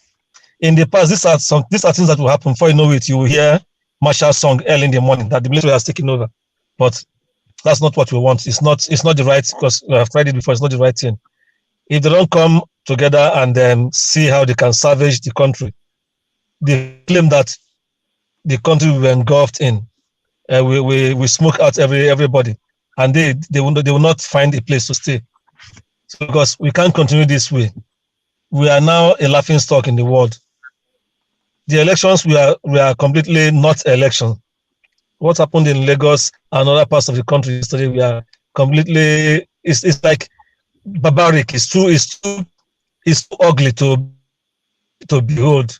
It's a very ugly sight to behold. And stories flying here and there about the compromise of the INEC chairman and INEC itself is really bad. What pains me more is that even the common man who is going through all kinds of suffering, who was given a little job to act as INEC rec, INEC returning officer, INEC polling unit officer, some of them joined in the compromise because of what we go into their pocket. Something they will even enjoy for more than a day or two or a month. They don't care about their kids and their just unborn. Having to salvage the country. Here, if it's a real American politician talking, you see that All right, NWC, we're having problem here. We can't hear you very well. I think you and who are coming behind, so the society will continue to run seamlessly. So the society will continue to run seamlessly. You and CM, you have the same problem. Tiger in the city, is it? Welcome to the show. Yeah, thank you, Dr. Damages, and hello to everyone. Ovia is looking at me. He hasn't seen me before. He's heard my voice.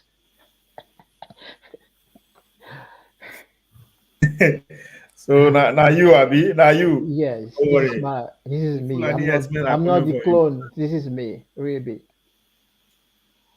It's wonderful we are having these discussions now, and the reason why I came about It's just because to offer a solution how the Igbos can um, get away from all this because it's too tense now, and I've seen this coming because a couple of years ago, my pastor, who happens to be a Yoruba, was advising me to buy a house in Lagos, and I told him my father's experience in Lagos during the Civil War, and that this stuck with me till today. And when I wanted to buy a house in Lagos 2 years ago, my brother called me and said no. Though he was a proper Lagosian, he said no, do not, because he can foresee challenges happening in Nigeria. So I didn't buy. But my what I want to offer is this: we can establish geopolitical economic hub because I used to watch on YouTube where it was advertised this stretch of land, miles of land called proposed Enyimba economic hub zone. What happened to that? If I may question, I don't know what's going on. Did they deceive us with that? Because two, we have large population of Igbo diaspora living abroad, at least even up to 1 million, if I'm not wrong, or 500,000, or even 200,000. The government of East can borrow money from diaspora, even though it means borrowing at a lower interest rate, basic interest rate of 1%, 2%, in as much as they can refund the money over 10, 15 years, 20 years time. We can contribute. Imagine one person contributing $500, borrowing the government of Eastern states, borrowing their money with interest of 1% to 2% over 10 years, 15 years. I think they can have money to do whatever they want to do. And another thing is this: people of the East. I don't know the mad rush about Lagos. I grew up in Lagos. I school in Lagos. I can write Alawiye. I can read Yoruba novel up to today. Even though for some time I left Nigeria, but I don't know why in the eastern part there's there's hardly people there. I mean, the population is depleted. We need migration back to the east. If you want to open up a factory business there, you need the population in order to sell, to boost your business.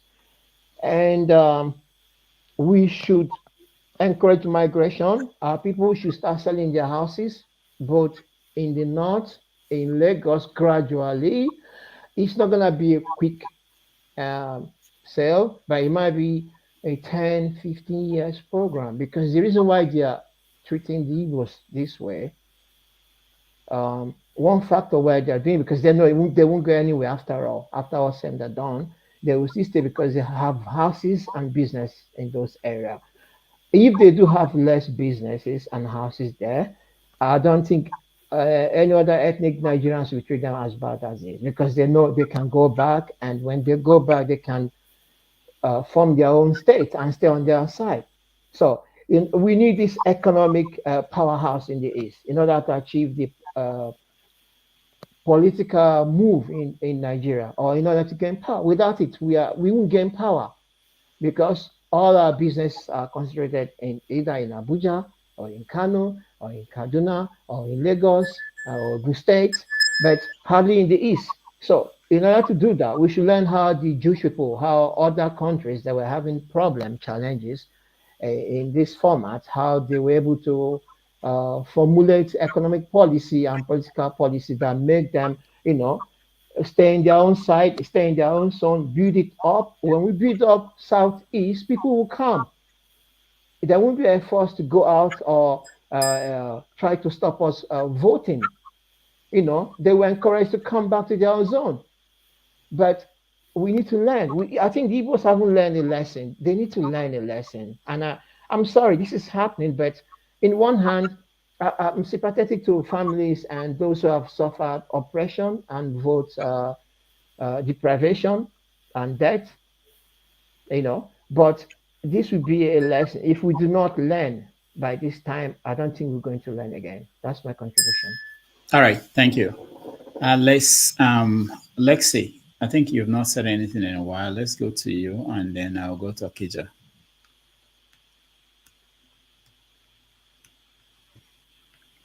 All right. I'm dumbfounded because the kind of things I'm hearing on this platform from certain individuals, it's as if human beings are pieces of maybe little ants that you can crush and push aside. And that's why your leaders are killing people today. Many of you are still proposing killing of people, but you don't say it directly, but that's what comes out. You want to build a Nigeria that never existed before until the white man came and created it for his own economic interests. And now we have been trying to experimentally come together as a people while the builder is taking whatever he wants at any time and he doesn't want to be interrupted in what he is taking from Nigeria. And we are busy trying to build it, killing ourselves, hating ourselves when we should love ourselves as neighbors, or even across the borders. Nothing stops us from intermarrying, interacting as friends, or having relationships in other social ways. You want to build Nigeria, and so people should be killed, and you should force what God has put in us to be out of us. Your tribe, your language, your food. Come and let us use some kind of force and make people start behaving in a certain way. Listen, if any of you believes in some source of wisdom, please include also the Bible. If you don't want to believe what the Bible is telling, check Isaiah chapter 5, verse 20. When you make an evil look like good, you make darkness look like good something, as if it's a bright, and you twist all these things and you come and pour it on human beings that God has made and put above all animals. Look at what has been created since we existed and the civilization we're in. We can fly, we can all kinds of scientific achievements. And then you want to treat the same human beings that came up with the ideas, you want to be killing them. I have said it many times here. You have killed many Chinua Achebes among those that have been killed from his part of the world, or that place called Nigeria. Awolowo, Chief Awolowo, Olola Obafemi Awolowo, said that it's a geographical expression and not a country. Some of you are here to defend it by recommending some, I don't know. You may also as well say use nuclear to clear the people you want to clear. I hear that being said in one way or the other. Now, Dr. Damages, you want a solution. I will only give you the solution that I know that can work. And many people have said it here. Queen S has taught very, very, I would say, smartly. Let people go home, meet their leaders, their minds, their so-called elites. Sometimes people who call elites are just people anyway. I don't want to use any negative word, but nobody should be priding himself as an elite. Under this kind of condition, we see ourselves in a country where the bad cannot be corrected, where we cannot make things that are better to happen. And we come out and say we're elites. Some of them are politicians who have stolen money and they start wearing big clothes and they count themselves as elites. How many books have they read? How many novels have they read? How many philosophies do they carry in their head to operate? We need to stop at this point to make a change. Look, when the iron is hot, that is when you can bend it. If it cools down, you can't bend it anymore. The amount of things that have happened in Nigeria that are waiting, staring at us now, the ugliness of it, this is the time to make the change. If we don't, we may never be able to do it again. And you will condemn a whole lot of people into misery of life. We were not created to come and suffer here and be put in the kind of situation we are in as we have it in Nigeria. Since the bell is ringing, I'll stop here. Thank you so much, Alexi. Let me point out something. There was something that forefathers said that I never thought about. he said that what's happening in Rwanda, because I study Rwanda as part of my what I teach, and he said that that Nigeria might have a leader like Paul Kagame in Rwanda, that which is what Lex is reacting to. But there's something he missed.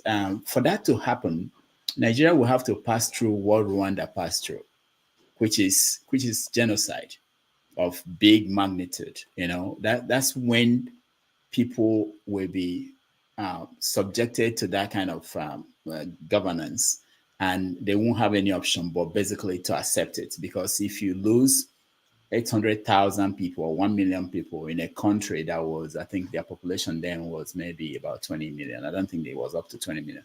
Then people will basically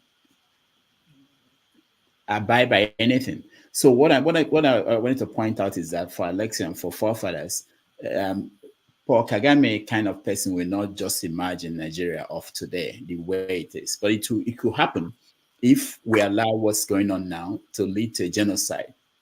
And after that genocide, then anybody that comes in and decides to rule and say you should stop calling yourself Igbo, Yoruba, Hausa, Igala, Idoma, you can't do anything. At that point, you can't do anything. Yeah, go ahead. Hold on. It's not just anybody that will come to rule. No, the minority are ruling in Rwanda. You forget that part. Yeah. With all the genocide, the minority is ruling. That's true. I wanted to add.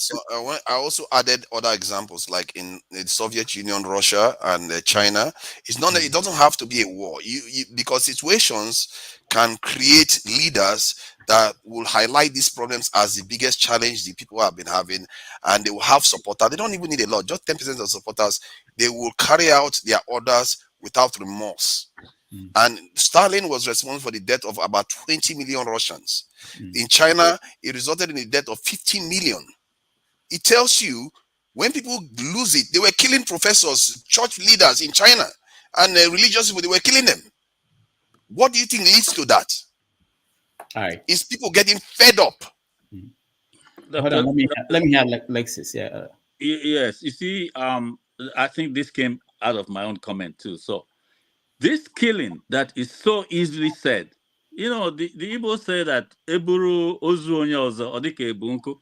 That is, if you are carrying somebody else's dead body, it's like a stick to others who are not related or concerned. There's pain and anguish going on amongst many people from that part of the country. But when we are talking about it, it's as if, in fact, nobody is even condemning it.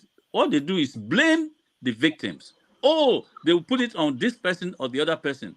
In time like this, when things are being changed, you don't put democracy as what they need to respond to such a heinous crime of genocide being committed on us. What democracy can you use to confront genocide going on from those who think that they should hold you down and do what they want with you and your land and everything? So killing people in China, is that a good thing now? They were killing even children. If you have more than 3 kids, they'll kill one.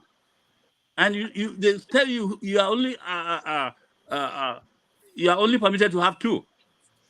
In the Europe we are talking about today, we are once together like we are, and they had to ease off and form different nations. And today they have stabilized in each of those nations. This question of easing off and coming away from this heat that is killing everybody and killing some people more, that it's almost like extinguishing some. This heat doesn't have to continue. And if we don't want to sit and decide, I don't know what else we are going to do, because we have been dying and dying and dying, and it's still happening. And we are saying, we have to find a way. We are doing the same thing and expecting a different result. All right. I don't see how that will come. Thank you. They eased off. They killed each other to the end. Okay, go ahead. Okay. Hello. Good evening, all. Yeah. I am sorry. I am as confused as Nigeria right now, and Yesterday, I was busy, but I was listening to you guys, and I wanted to come in, but I said I wasn't going to come in because Nigeria perplexed me, took me to another level of confusion yesterday, and this morning, I saw what Bayo Onanoga posted, and I couldn't take it. But I mean, it seems, it comes with age. You try to reflect. Sometimes, you just don't, say things. But before I continue, Rudolph, Dr. Damages, I wanted to take this offline, but I'm gonna, call you out so that everybody, you say something about when Nigeria will have to face something, the genocide in magnitude. So are you telling me that 1967 to 1970 genocide wasn't, not big enough? I muted myself. Okay. Yeah, I mean, is that one, was it not big enough? You said, magnitude that the one that they have to face. I mean, Nigeria has to face a genocide that's the magnitude of Rwanda. So 1967 to 1970, it's not a big. If that magnitude is not being, not big enough for you, or do you want more? I mean, like, not that one genocide, of course. That's not what I mean. I'm saying that the country didn't learn anything from what happened in the 60s. So you may because they didn't want to learn anything, doesn't negate the fact that genocide happened. And I mean, if it's one person. Okay, let me explain to you. For Rwanda, because I don't want to also get into a lecture on Rwanda. Rwanda went through series of genocides, where 50,000 were killed and the war didn't care. Where 300 will be killed one day, the next week 500, series of them before the big one. So yeah, maybe but Igbo killing Olympic has started in Nigeria since before independence, and it happens every day. 1945. Okay, but the killing maybe You just say Igbo killing Olympic. the point is, it's not about what I feel or what I think. The point is that this happened in 60. Whatever happened in 66, 60, 45, nothing. We didn't learn anything from that, and it continues. So we're waiting for the big one. Okay, it will eventually happen if we don't learn anything from it. That's the lesson. That's something we have to. It's not about me. I'm not part of it. Okay, I just want to put it out there for maybe some people. It's about the country. They because you said it, they're gonna be thinking that that one was not big enough. Probably they're gonna plan another, a bigger one. Anyway, but I mean, we never get money to fight. We the masses are too poor to fight. Yeah, but anyway, I mean, I want to say this, being reflective.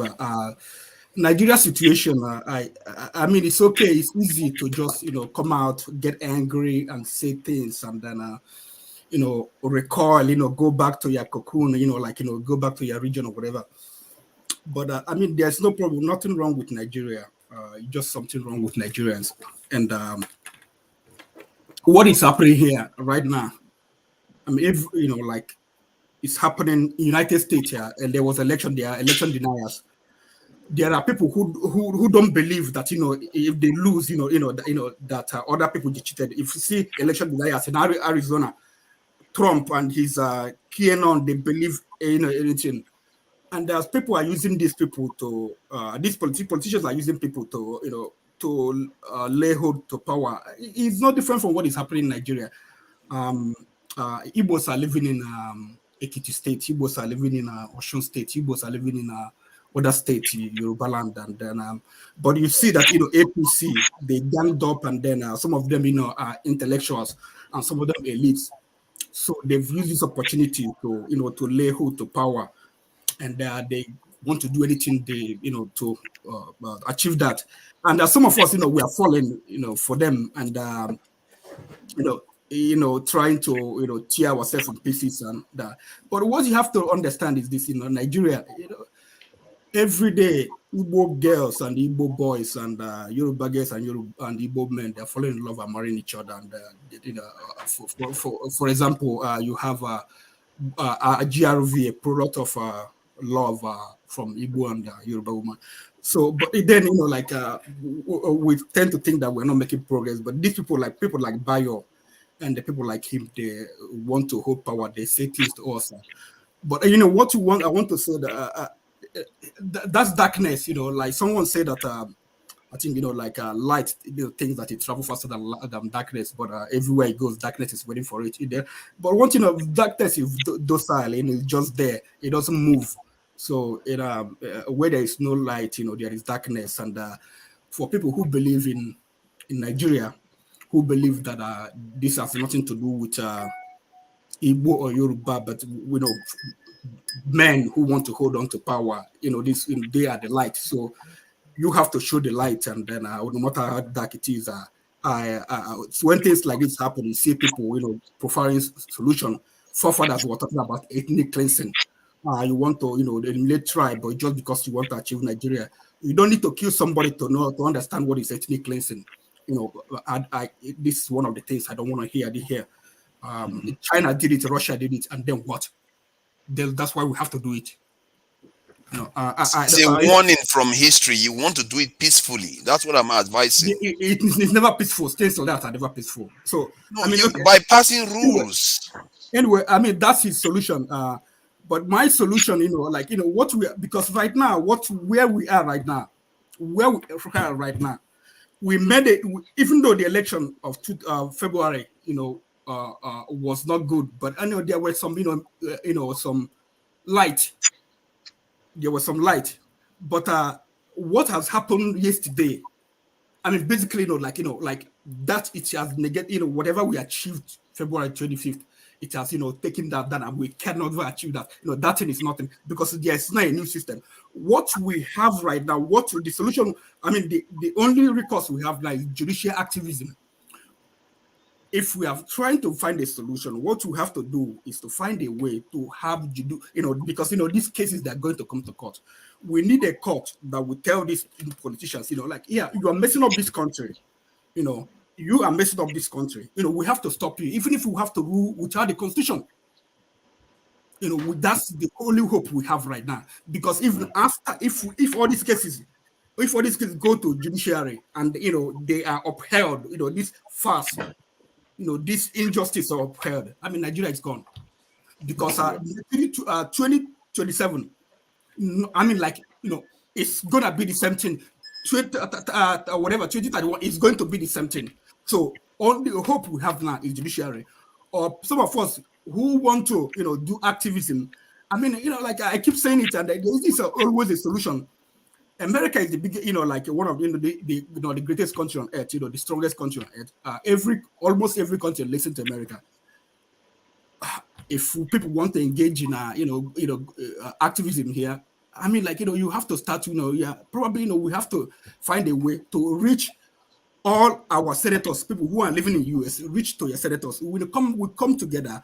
This is, the script. This is what we want to achieve. We reach out to our senators. We reach out to House of and tell them this is what is happening in Nigeria, so that they can prevail on the administration. Because without them, there's something you can achieve. You can talk here, talk everything, without getting judiciary to intervene. Nigeria has gone back 200 years. That's all I have to say. All right, thank you. Thank you. Des, you have to, I want to see your face. We have to see your face. We can't let you speak. Okay. Yeah, we need to see your face so that we know who is talking to us. Go ahead. Okay. Thank you, everybody. I'm Dr. Damages. It's sad what is happening in Nigeria, to be honest. I'm the kind of person that used to think that education was the problem with Nigeria. Let's probably go back to history. I'm going to take a bit of a time to talk. In 1914, when this country was formed, there were the three parties, the Northern People's Congress, Action, whatever, and the one with Nnamdi Azikiwe. People voted, right? And they voted along ethnic lines. And the Nigeria that was formed to be united at that time, actually, the project was almost collapsing, I would say, because of the politics people were having then. But fast forward, 1965, when the Francis Nzogo did a military coup d'etat. What happened then was that there was so much corruption in the system. The news was just so bad, almost as it is right now, that people were tired of the system before the coup happened. And when that coup happened, there was a lot of joys in the street. A lot of people were happy when the military took over by what was his name? Uh, this Igbo man, forgotten his name, that actually stopped the coup. What year are you talking about? I'm not talking about 1960 during the military coup. I mean Kaduna 1965. Who are you talking about? Yeah, Francis Nzogo actually did the coup. Francis. Yeah. I don't know if it's Kaduna sorry, it's Kaduna Nzogo, yes. Okay. After he did the coup, then this guy stopped it. You should remind me, Dr. Damages, you're part in history now. Why are you? No, but we don't need to go that far. Okay. Yeah, because it's controversial. Anything you say now, I could tell you that somebody will say no, it's not Nzogo, that is Ojukwu, that's whatever. Go straight to it. So like the guy that stopped the coup wasn't Ojukwu, right? It was Ironsi. You can say Ironsi, yes, Agi Ironsi, yeah. Agi Ironsi stopped the coup. And what happened then, there was another coup, right? Which the Northerners took over. And we had a Northern rule for a very long time. Before the whole military, we all know this history. I'm coming, please. Before the war, I'm just trying to land a point. Yeah, no, we all know the history. Not just the history. We are where we're talking about solutions. So I know you just joined us. Now I'm going to get to the solution. Let me get back. We are going to Trump next. We have to talk about Trump before we end. So, but the issue I'm having, because the war, as they said, had a lot of Southeasterners killed. Millions of people were killed. And these people suffered to get their life back. Lost a lot of properties, right? A lot of money. And they try to build up their life. Fast forward 2023, we had a similar pattern of election that we had, during the First Republic. What happened? A lot of people voted along ethnic lines. Now, I'm going to ask, what progress are we actually making in this country? If we are doing the same thing that we've been doing 60-something years ago, what actual progress are we making? That when I was thinking that education was a problem that Nigeria had, that the Northerners were not educated enough to understand what is going on. Then I come to this election and I see people as intelligent as the Southwesterners making the same mistake that the Northerners made. People like Kolata that is so intelligent that can't come out and call out bullshit. And you're saying that you're educated. What sort of education is that, I say? To me, the way I see Southwesterners, I'm sorry, my Southwesterners friend, my Yoruba friends, is the same way I see the Hausas right now. And you can't take that away from me because this election has just shown that Nigeria is going nowhere. If we continue like this, whether we like it or not, we're going to be like this in 200 years to come. We have to divide. That is the truth. That's the point I'm making, and that's the only solution. Whether we want to try to manufacture all sort of solution, it's not going to work. Thank you very much. Thank you, Des. Rudolph, can I go next? I've been here long enough, and you've been stifling my voice all the way through. Why is that? No, Mr. One Man, wait your turn. No. One man, you just came. Wait for your turn. What do you mean I Dr. just Damages, Dr. Damages, please let me respond to Des. Let me respond to Des quickly. No, please don't, because we are some To of us. Des, I just want to say something. Hang Yeah. on. Okay. Let me explain one thing. I will go to Mark next, but One Man has been coming in and out, But the problem is, And you've been stifling my voice. No, I'm not. I just want to clear that up. You come in and you leave, and you join the line, you leave. No, I didn't leave. You stifled my voice. Mark, go ahead. After Mark, I will decide. Like you do on your platform, Mr. One Man. I will decide whether to bring One Man in or not. But Mark, go ahead. What do you mean you'll decide? What does that mean? I will think about it. That's what I mean. Go ahead, Mark. Yeah, my line is a bit on the same as Des. It seems that the last hope is this tribunal Supreme Court. That's where my own interest actually is in recently. If the Supreme Court cannot be bought out, Nigeria has hope. If they can be bought out, that's it. It's finished. We're going back to within Biafra or whatever. Anyway, I believe it's nothing to do with ethnicity, tribalism. Nothing to do with any of that. That's just a deviation, and it's spoiling the whole show. It's just that the justice needs to be given to this guy, Obi. He won massively, and then the thugs, which is unfortunate, I have to say it. I don't want to name the party, but APC. They bought, they rigged, they bought out people, they bought left and right, and then that was it. Now the true numbers are coming out. Everybody sees what the truth is. So what I'm saying is the last hope for the country is the judiciary, the Supreme Court. If they cannot be bought out, Nigeria has hope. That's just my own. All right, thank you. Addition. Thank you. Moria, you're next. 2 minutes. Thank you, Dr. Damages. My greetings to all the panelists. Yeah, well spoken word. I've been listening attentively to everybody. And I really thought we'll be making some progress. But the conversations I'm hearing since yesterday, what we have been seeing since yesterday, evil being perpetrated, the shambolic elections that took place and all that. And the conversations we are hearing is kind of, not encouraging to me at all.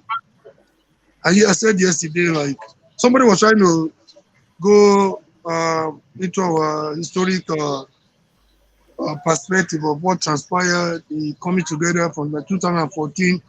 People thought he wasn't, they thought he knew exactly what he was trying to say. He was trying to reflect our mind back to where we started from. The amalgamation did not help the issue. The first military coup of January 16, 1966, aggravated issues, and the counter coup, did not do anything to help us. But since the advent of social media, we're coming together to rob minds, I really thought we're going to do things differently. From yesterday, I just simply, you see, when forefather was talking, he said something that leaders are not doing anything to bring their people together. They think they can come together by magic. I'm like, I didn't expect that from my forefather. They are doing exactly what they want us to do, to divide us. This is one thing our rulers, our politicians inherited from the colonial masters. No matter how dull you think our politicians are, this is one thing they have taken, they have used to their advantage so well. The divide and rule principle. They come to your domain. That was what the British brought into our political system. They want to divide you to make you weaker. They know when people come together, there's no limit to what the people can achieve. The only way to conquer the people, the easiest way is to divide you, make you weaker, so that they can conquer you. And again, I'm surprised that we're all falling for that. They don't want us to be together. When we come together, they know they cannot dominate us.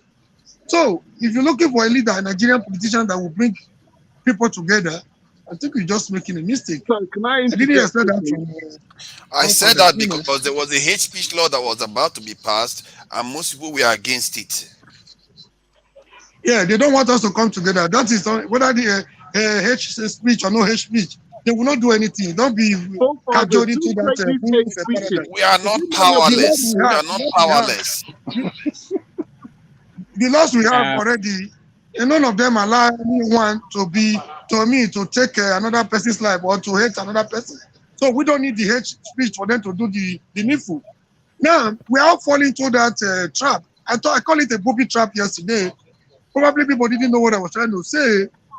We're all coming together trying to, rub minds, on the way forward, better together, how we can manage our diversity, there is strength in our diversity. But now, where things are going, this is a trap. This is a tunnel they have done for us. They want us to fall inside. And they are happy right now. The way the Nigerian politicians think is just the what you saw in Lagos and what you saw in Rivers. That is what they want for us. I think we must do everything humanly possible not to fall into that trap.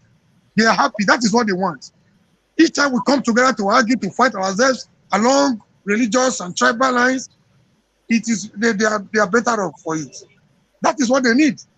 Because if they can achieve that, it will become easier for them to conquer. Please, but this is just a word of advice, a word of admonition. And caution from, like I said yesterday, please, let us be careful. It is only a tribal war we are fighting.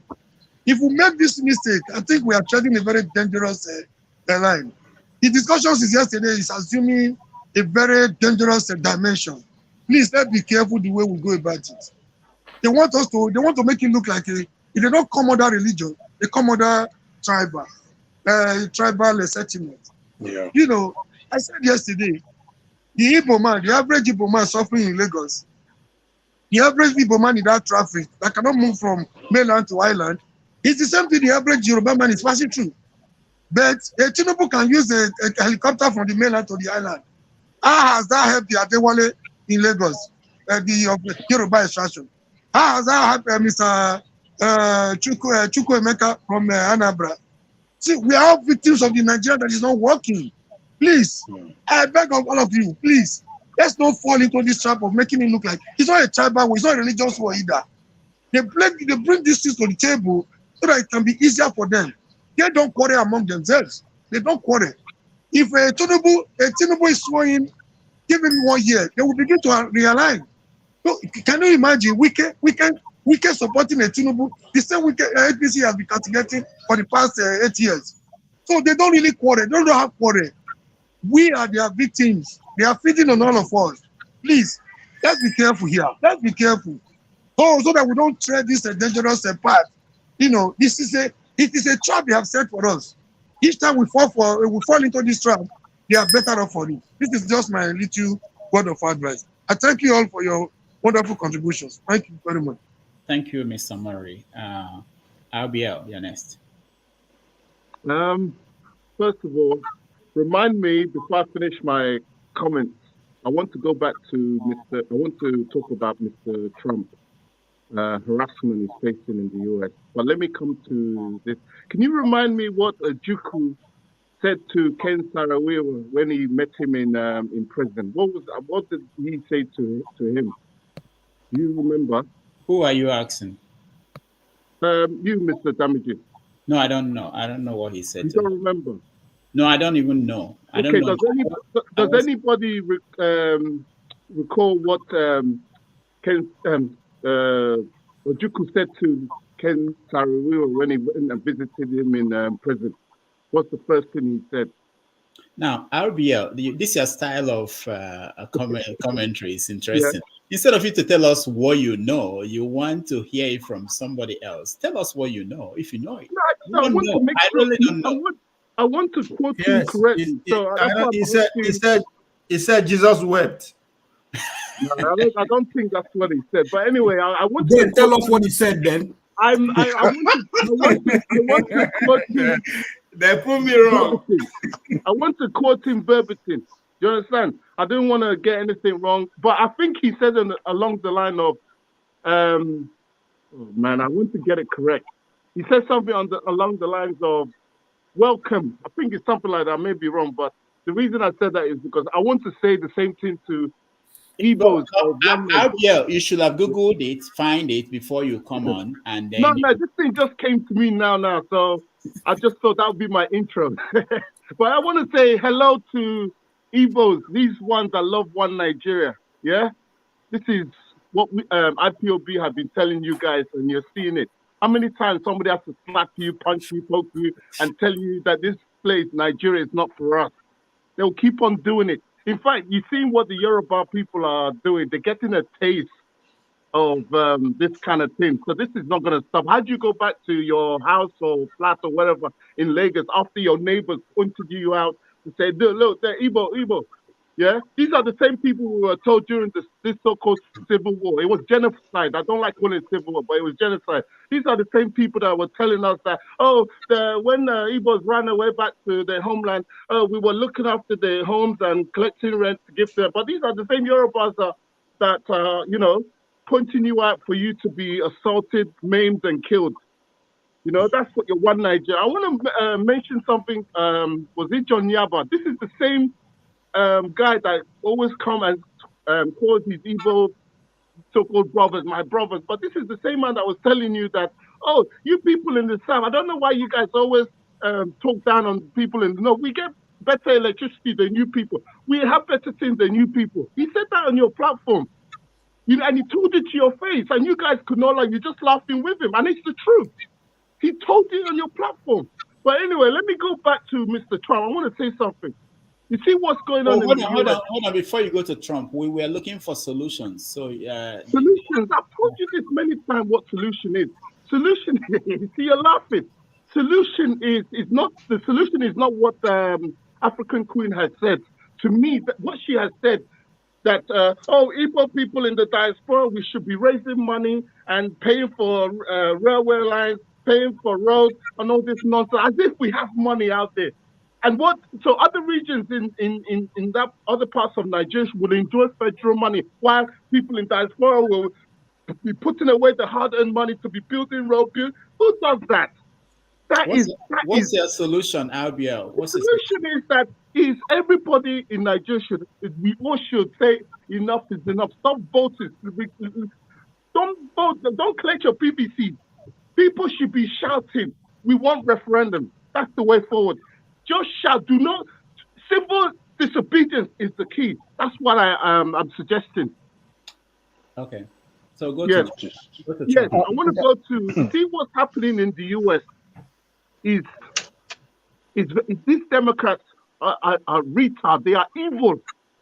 It's satanic what they are doing to that great man, Mr. Trump. He's not a racist. They've lied. Everything they said against this man is all bunkum. He has proven it time and time again. In due time, you will hear that 2020 election was rigged to favor that corrupt man, Biden. Biden did not win the election. The reason that he was put in that place, you can laugh what you want. The evidence is there. The reason he was put there is not something to be good. He's corrupt, so he could be manipulated. And that's exactly what's going on. Look, these allegations that they're trying to bring against him, this indictment this was investigated at felony level, and it was dropped because the prosecutor at the time said there's no case for him to answer. Now they somehow want to bring a misdemeanor into a felony. If this is a misdemeanor, even if it seems like they're going to charge him and they're going to get the conviction they want which is a liberal city or a liberal town. It will not stop him running for president. He will run and he will win. Well, he will win it. And I want him to win.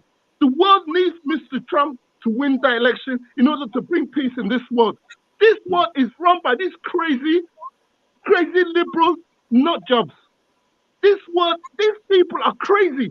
They've got the minds of the same Nazis that were killing Jews. That's the kind of minds they have. Anybody supporting this liberal Democrat, you need to self-check yourself. These people are crazy. They are destroying the world. Since they kicked Trump out, all kind of things are going on. We're talking about World War III. This never happened when Trump was in power. But all this is happening under this illegitimate protest. But thank you so much for bringing us to this topic very well. I know that Trump will. I like the intro to that topic. Good job. At least for once, yeah, but we are talking about Nigeria. We are not talking about America. We are talking about Nigeria, man. He's a great man. Washington flourished, but the people did not share in its wealth. January 20th, 2017 will be remembered as the day the people became the rulers of this nation again. Americans want great schools for their children, safe neighborhoods for their families, and good jobs for themselves. These are just and reasonable demands of righteous people and a righteous public. Mr. Damages, I want to say something that is I don't know how you would take it, but I've got to say it. Hello? Go ahead. We can hear you. Yes. You might say this is conspiracy theory or whatever. I don't care, but I believe there's legitimacy to this. I believe that because there was a video that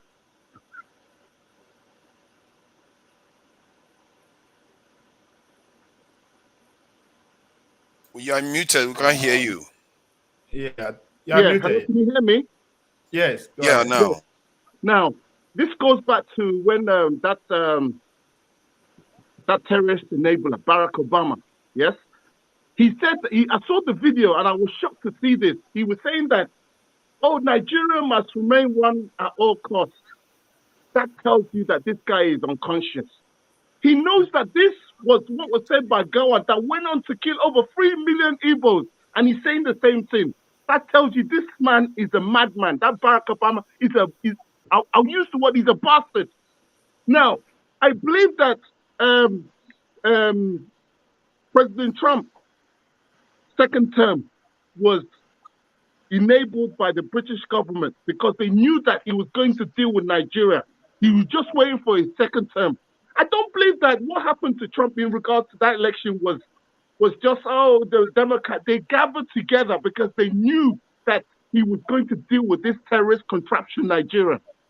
He was just waiting for his second term. Rudolph, when you want to have QAnon people, we just tell us so that we find someone else to go. You can say what you like. That man is an innocent man. He's in prison. Hold on, where's he gone? That man is in prison. An innocent man is in prison, and you're laughing. The Democrat in this unselect committee said that he was committing all these crimes left, right, and center. We've seen the videos. He wasn't committing it. He was escorted by corrupt police officers. You don't see him committing any crime, but the guy is facing. Rudolph, you're giving him more than 2 minutes, man. Yeah, I know. I'm trying to. I'm a problem with my system, so I couldn't even mute him. All right, so I didn't actually want you to talk until I finished playing the videos, just as an introduction, So why are we talking about Trump? Because not because he was going to bring Biafra, but because what happens to Trump is you say that. Hold on now. I'm not calling. What happens to Trump? He was going to deal with Nigeria. So we're talking about Trump because if Trump should be arrested this week, I'm not arrested. I don't want to remove you, man. If you keep talking like this, I have to remove you. So if that should happen, it has implications beyond the United States. Okay, that's why we're talking about it. So, and of course, I know that Nigerians, especially those in the East, they have this affinity for Trump, and I don't know why, but that's a different issue. They will explain that to us today. For Okija, who left out of anger because he doesn't want to hear about Trump. I'm sorry about that. Okay, so who wants to start? Tiger, let me go start with Tiger. Jude, I'll come to you. Okay, I want to quickly make my statement so I can go. Go ahead. Okay. Tiger, your line is not. Let me see if it's. It's not my line. All right, we have to. Oh, John Abba is here. It should be John Abba, of course. I forgot. There are people we now know have issues with their connections. John Abba, CM, and who is the other one? It's John Abba. Go ahead, Tiger. Just a piece of advice to Des. It's unbecoming now because even who cannot make too many enemies because it's not good. This tribal lexicon, Fulani Hausa, blah blah blah blah blah blah. If you can't, we can't make too many enemies. Are we gonna fight every other tribe in Nigeria verbally? We should be very careful. We should be very intelligent how we make our statement in the public. No, you cannot generalize the whole Yoruba and say Yoruba people, Southwest people. No, we should point out the people, name them, the people that have actually. If it's Tunumbu, we name him. If it's Sawolu, we name him. If it's MC Olum or Luoma or whatever his name is, we name him. Whoever it is, whoever they are, we put a name to them and name them. But don't generalize people because we need to win people on our side. And this belief that the voting was travel is lie. That's only discussed in one man forum. It's lie because you find that a lot of people voted for Peter B in the north, in the west of Nigeria, in the south, and despite electoral manipulation and suppression. So it's not actually true. It's not tribal. The election wasn't tribal, but politicians now they are using it as tribal. But the voters didn't vote on tribal basis. Majority voted because they could see that Peter B had something in him that they like. So we shouldn't come here and be generalizing the whole zone. It's not good. We can't fight everybody. Tomorrow we start fighting Niger Delta people or what? Tomorrow we fight people from the Middle Belt or what? No, we can't. We need support. What is Niger Delta people? And we need people to reason along with us, to put themselves in our shoe. And we are people from the southeast are going through. That's how you win people over. We shouldn't bring ourselves low to their level. They might be shouting, calling names, but we will not. People, that's why people like Peter B in the first instance. That's why they voted for him, So, but Mr. Trump, I don't wanna. I learned this from Nigerians on YouTube or wherever that you don't start chasing rats when your own house is burning. So I would say I don't want to talk about him because we have bigger issue in Nigeria which hasn't settled. The dust has not settled, and we don't know where this is going to lead. Because if this xenophobic attack continues, I think we might have military people. And trust me, Buhari. I don't think we should go and study Buhari. He kept quiet. We don't know what he has in stock.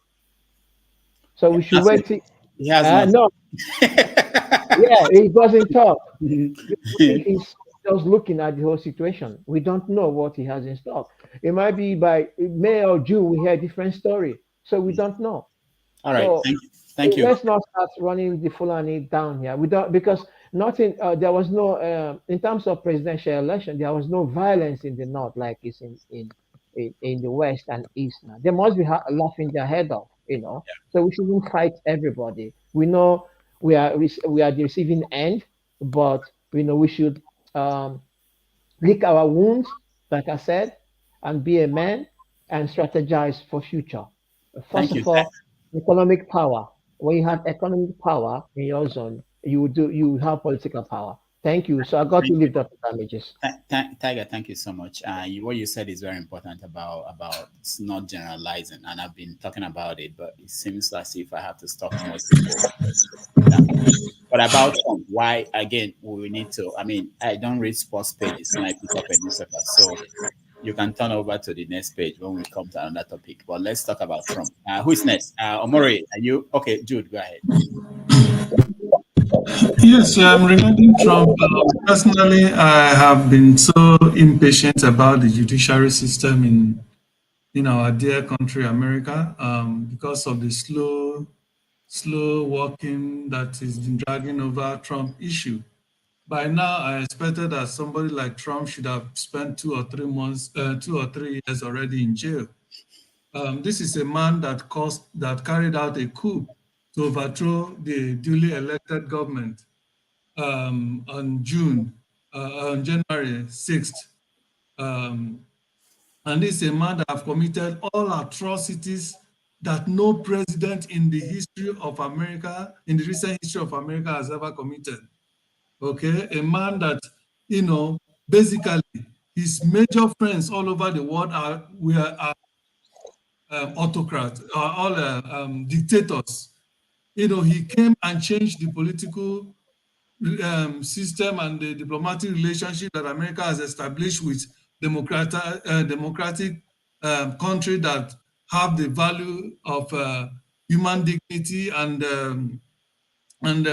self-determination, including press freedom. He came and uttered almost everything. It is through Trump today that the world have now been known to have an alternate truth. That people no longer see truth as truth. They see truth in whatever they can believe in, they can make of it, and then they pose it, they say it is true. Whether the other side of it has all abounding evidence to prove that this thing is not, but they just believe it is true. It is from Trump that started. Trump had almost single-handedly turned America from democracy to dictatorship because he always marinate and always celebrate Kim Jong-un and even spoke it openly, say how he wish. Why is it that America don't stand for their president whenever they are parading like they do in North Korea? This man said this and so many other things. Apart from his financial fraudulent practices he has been engaged in, even whatever he had with Putin, somebody that a dictator Putin, he prefers him and believe him much more than he believe all security apparatus in America. Once Putin said it, he will believe it. But once his own security apparatus, FBI, whatever agencies in America says, he doesn't believe it. He said, this Putin said it, I believe him. But he wouldn't believe his own security apparatus. And this is, to me, this man has committed so many atrocities that I'm still sad. It still saddens me, who knew so many things, everything about American politics, as at the time I used to listen to it, that now, and I believe, well, it's never too late, to do the right thing. If they eventually get him arrested, I think that will serve a great lesson to so many, especially African countries that think they're untouchable. Okay, and I hope and I wish one day he will languish or spend the rest of his life in jail. Because by every sense of imagination, it's an evil, wicked demon. All right, thank you, Jude. Thank you. Let me let me just say this: if New York fails to indict him, remember Georgia also has a serious case. In fact, Georgia has a more serious case. Of course, I know. There's so many cases. And in the case of New York, because New York, they know Trump more than any other. More than anybody, exactly. So his business dealing, the cooking up of this. If you want to purchase a property, he will cook it. I thought this is by turn. Yeah, we're coming to you, Ike. Ike, we're coming to you. Let me come to you, Ike, now because you've not said anything in a while. Ike, go ahead. Okay, thank you, Rudolph. Thank you, the panels.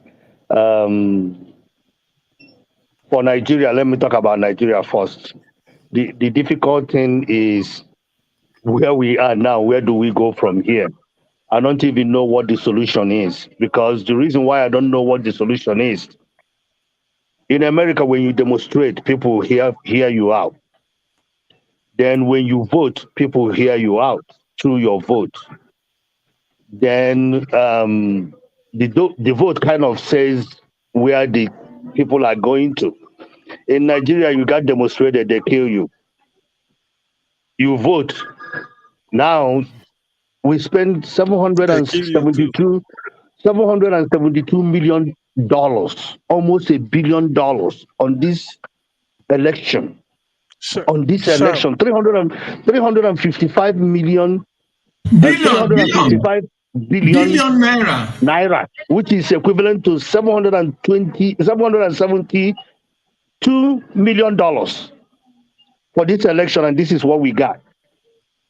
And not only this is what we got, we cannot hold the INEC responsible for what they have done. So there is no atom of responsibility in Nigeria.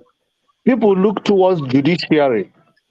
Judiciary is still the same individuals. They are friends. They are the people that are sharing the money. So the idea that all of a sudden that the judiciary will evade what happened, I don't know how that will go. Then, if you look at the House of Assembly and the Senate, National House of Assembly and the Senate, these are people that are sharing the wealth of Nigeria. They don't go over there to do work. They just keep on sharing money. Once you become actually a friend of mine just sold a house to somebody who won House of a Representative in Abuja. He won on the 25th. He bought a home already worth of 60 million naira already. So what do you think? Where do you think he got the money? And if you borrow the money from somebody, where do you think? How do you think he's going to replenish the money? Then, if you talk about Trump, if I do 1/10 of what Trump have done in America, I will be in jail and rotting in jail. That is for sure. 100%. You are correct, my brother. 100%. The tax part, the top secret stuff, the idea, because when people talk in Nigeria, they say, look at America. Their election is not even 100% because Trump is still saying that the election is rigged.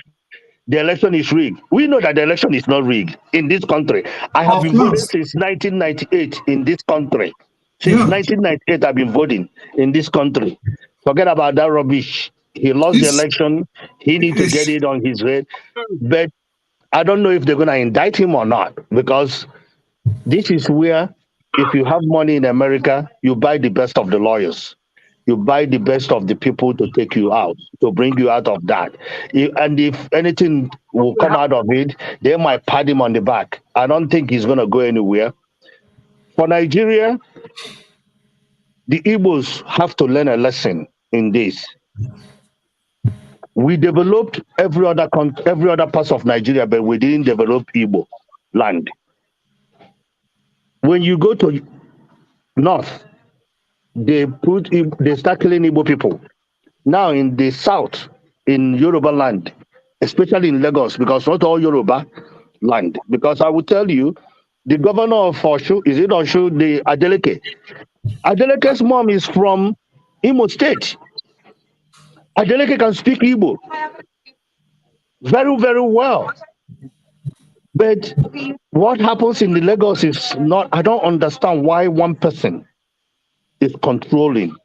He controls who can become Oba, who can become a governor of Lagos State, who can become the commissioners, everything he's controlling. And he's not even from Lagos. This is where I don't understand why we're bowing. When this man is swearing in on the 29th, Nigeria will wish Buhari was their president. I guarantee you that. Of course. Remember when Goodluck was president, Buhari came. We wish Goodluck could have been our president. Now we're gonna wish Buhari is still our president. That's all I have, man. All right, thank you, Ike. Let me. What do I want to do now? There's something I want to do. Let me go to Ovie. Go ahead. Before you speak, forefathers, can you help me moderate for a little bit? I'll be back. Let me just take care of something. Ovie, go ahead. Yes. All right. Well, for me, personally, I believe that in the Igbo kingdom, there are no rules. So the man they go jail. It's not going anywhere. And politically speaking, this might also lead to his victory, because this will energize base up. But the most important thing is the primaries, right? I think 2019, I said it in one platform that Ron DeSantis will likely be the next president of the United States under Republican. They said I'm a conspiracy theorist, but today we are inching closer. But at the end of the day, if Trump can skate through the primaries, because Trump got the base, why DeSantis has the establishment, and that's where the problem is. So what the Democrats are doing, of course, if you want to go after a king, you make sure that you finish him. If you cannot kill him, if you cannot get him indicted, you are only making Trump chances, Trump 2024, more realistic. And that's exactly what is happening as far as concerned. Him going to jail is not going to happen. Why? Because he in his sleep with Ashawo. Big deal. Well, now, right? politics. Can I just interject quickly? This allegation that they want to indict him, what is that allegation? And is it a misdemeanor or a felony? Yeah, it will be a felony if because to him now it's kind of like bribery. They are trying to tie into it because it happened just. It was investigated by one prosecutor, and they found no. This was at federal level. They found no case to answer. I think it was debated by two previous prosecutors. They said there was no case to answer. It was this current man that is DA, whatever they call him, has said in his election he's going to prosecute no matter what. Somehow they want to bootstrap it from a misdemeanor into a felony. How do you do that? From my understanding of it, they don't have a case. The movement of the attorneys in America said that they not what my brother, that guy is a criminal. I don't know what he has given to you. I don't know what Kool-Aid he has given to you. Something. How long have he been investigated? They've not found one case against him. They've been. Who says they are still investigating him? Oga, we support you, but another person needs to talk. On our politics was saying something. Let on our politics finish now. Let Ovie finish, please. Okay. Yeah, Ovie, you were saying something. Have you finished? Yeah, it's all politics. Now, this Michael Cohen, who is the counsel to Trump as at that time, actually confessed that yes, he paid the $300,000 to Stormy Daniels months before the election to hush up. God damn! Allow me talk, man. Gosh, when it's your time, you talk now. So, but there's another turn to it because Castillo, who is an advisor to Cohen, we've been meeting with the prosecutor as early as Monday. But why is he meeting with the prosecutor? Because at one of their sections, Michael Cohen actually waived the privilege of Anthony and Klein, as all those their legal term. So he might go in there tomorrow and contradict what Michael Cohen has already said that will lead to the indictment. But even at that, the Donald Trump counsel has already reached out to the demand Manhattan district that they are not going to appear. They are not coming. So that is why that's what responsible for the tweet that Trump put out earlier on and calling for his base to protest. But as far as I'm concerned, it's all politics and it's going to backfire. If the Democrats are not careful, this will lead to Donald Trump victory landslides if he's scared through the primaries, because that's the primary is going to be more difficult than the generals. Thank you. Who needs to? Yeah, Janaba, you wanted to say something? Yeah, thank you. I was next to agree, but my internet was not that good on that line. On the issue of Donald Trump, it's a tribalist guy. He's a racist. So if you really like justice and you are promoting tribalism on this platform, give me 1 second, please. Give me. Okay. Who is next? Is let me vote for while he comes. Let me stand on CM hasn't. Okay, he's back. I'm here. Okay. So I'm trying to have a clear distance. There is no. I don't have any hate for Trump. Trump is pursuing his own agenda as a politician, just like any other person is pursuing. Politicians are politicians everywhere in the world. Wherever they can find a chance to take advantage of the vulnerable people, and any strategy, anything possible in their plate to size the people which direction they are going, they will exploit it to the highest. So that's what politician does. What left for America, they came back to voted him out the last time. And the Democrats are playing a dangerous game right now, in my own opinion. Going to New York to indict him, the Georgia case. It's a president of America. Let Americans decide. Nobody's above the law. If he have to be indicted in New York or whatever. But if they make it like that, they Point water of down. correction, Pastor Abba is no longer the president. He's I the say he former was. president. Okay, sorry. He was the president of America. And when I'm talking, you finish. You A stop. black man, they want to Like, prosecute and say, that's to tell you how ridiculous the whole thing is. I want to happen for America. okay. Unless they would All right. deceive themselves. All right. He was a president of America for God's sake. He deserved, and it doesn't mean he's above the law. I agree with people who believe that if he has to go to jail, but then politically, how does that sound? So I think there should be a way out to settle it and caution him. I know he run his mouth somehow sometime, but then you want to set a higher standard, and I think they will do it so that it will not give people like Nigerian people and people on this platform who believe that one person, because you speak different language or because you look different from them, you can be demonized, you can trash you and say all kind of things that they even have no substantial fact to back it up, rather than to rant and have no even solution. So we can have a decent society. The world is becoming one. The world is becoming one. That you can now sit. I can sit here now and talk to my brother in on our politics, wherever he's staying, my brother Jude, and all the rest of the people, forefathers, and every one of you, because of the technology is bringing us together. Before politician, what is happening in Nigeria? So there's no improvement. We have gone back. That is a completely lies. Without media, Obi couldn't have come this far.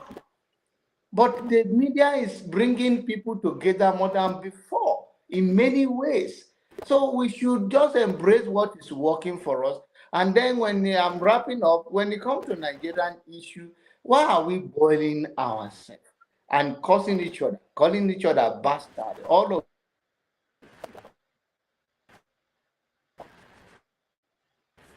NEPA have taken his lights. NEPA have taken his lights. And it's in Western country, you know. But before he gets back, who knows now? Maybe his camera just went off. Yeah, no audio. Breaking news. He's back. His camera is back now. Yeah, great. I said your NEPA don't come back. Jonathan, have you finished? Oh, he's turning off. A 25 years old just defeated a speaker of Yobe State House of Assembly after 20 years of run. 25 years old boy. Wow, that's quite interesting. Young man. All right, good for him. CM. If they want jail there, no, this is a rhetorical question for everybody. If they want actually jail Trump, shouldn't a black man they go use do am? I'm not sure that's going to matter much. But why is Trump worried though? Why is he saying, because he's the one that break the news? Why is he worried? It's all about the primary. He just wants to use it to round his base. Yeah, because his racist base. Because I mean, can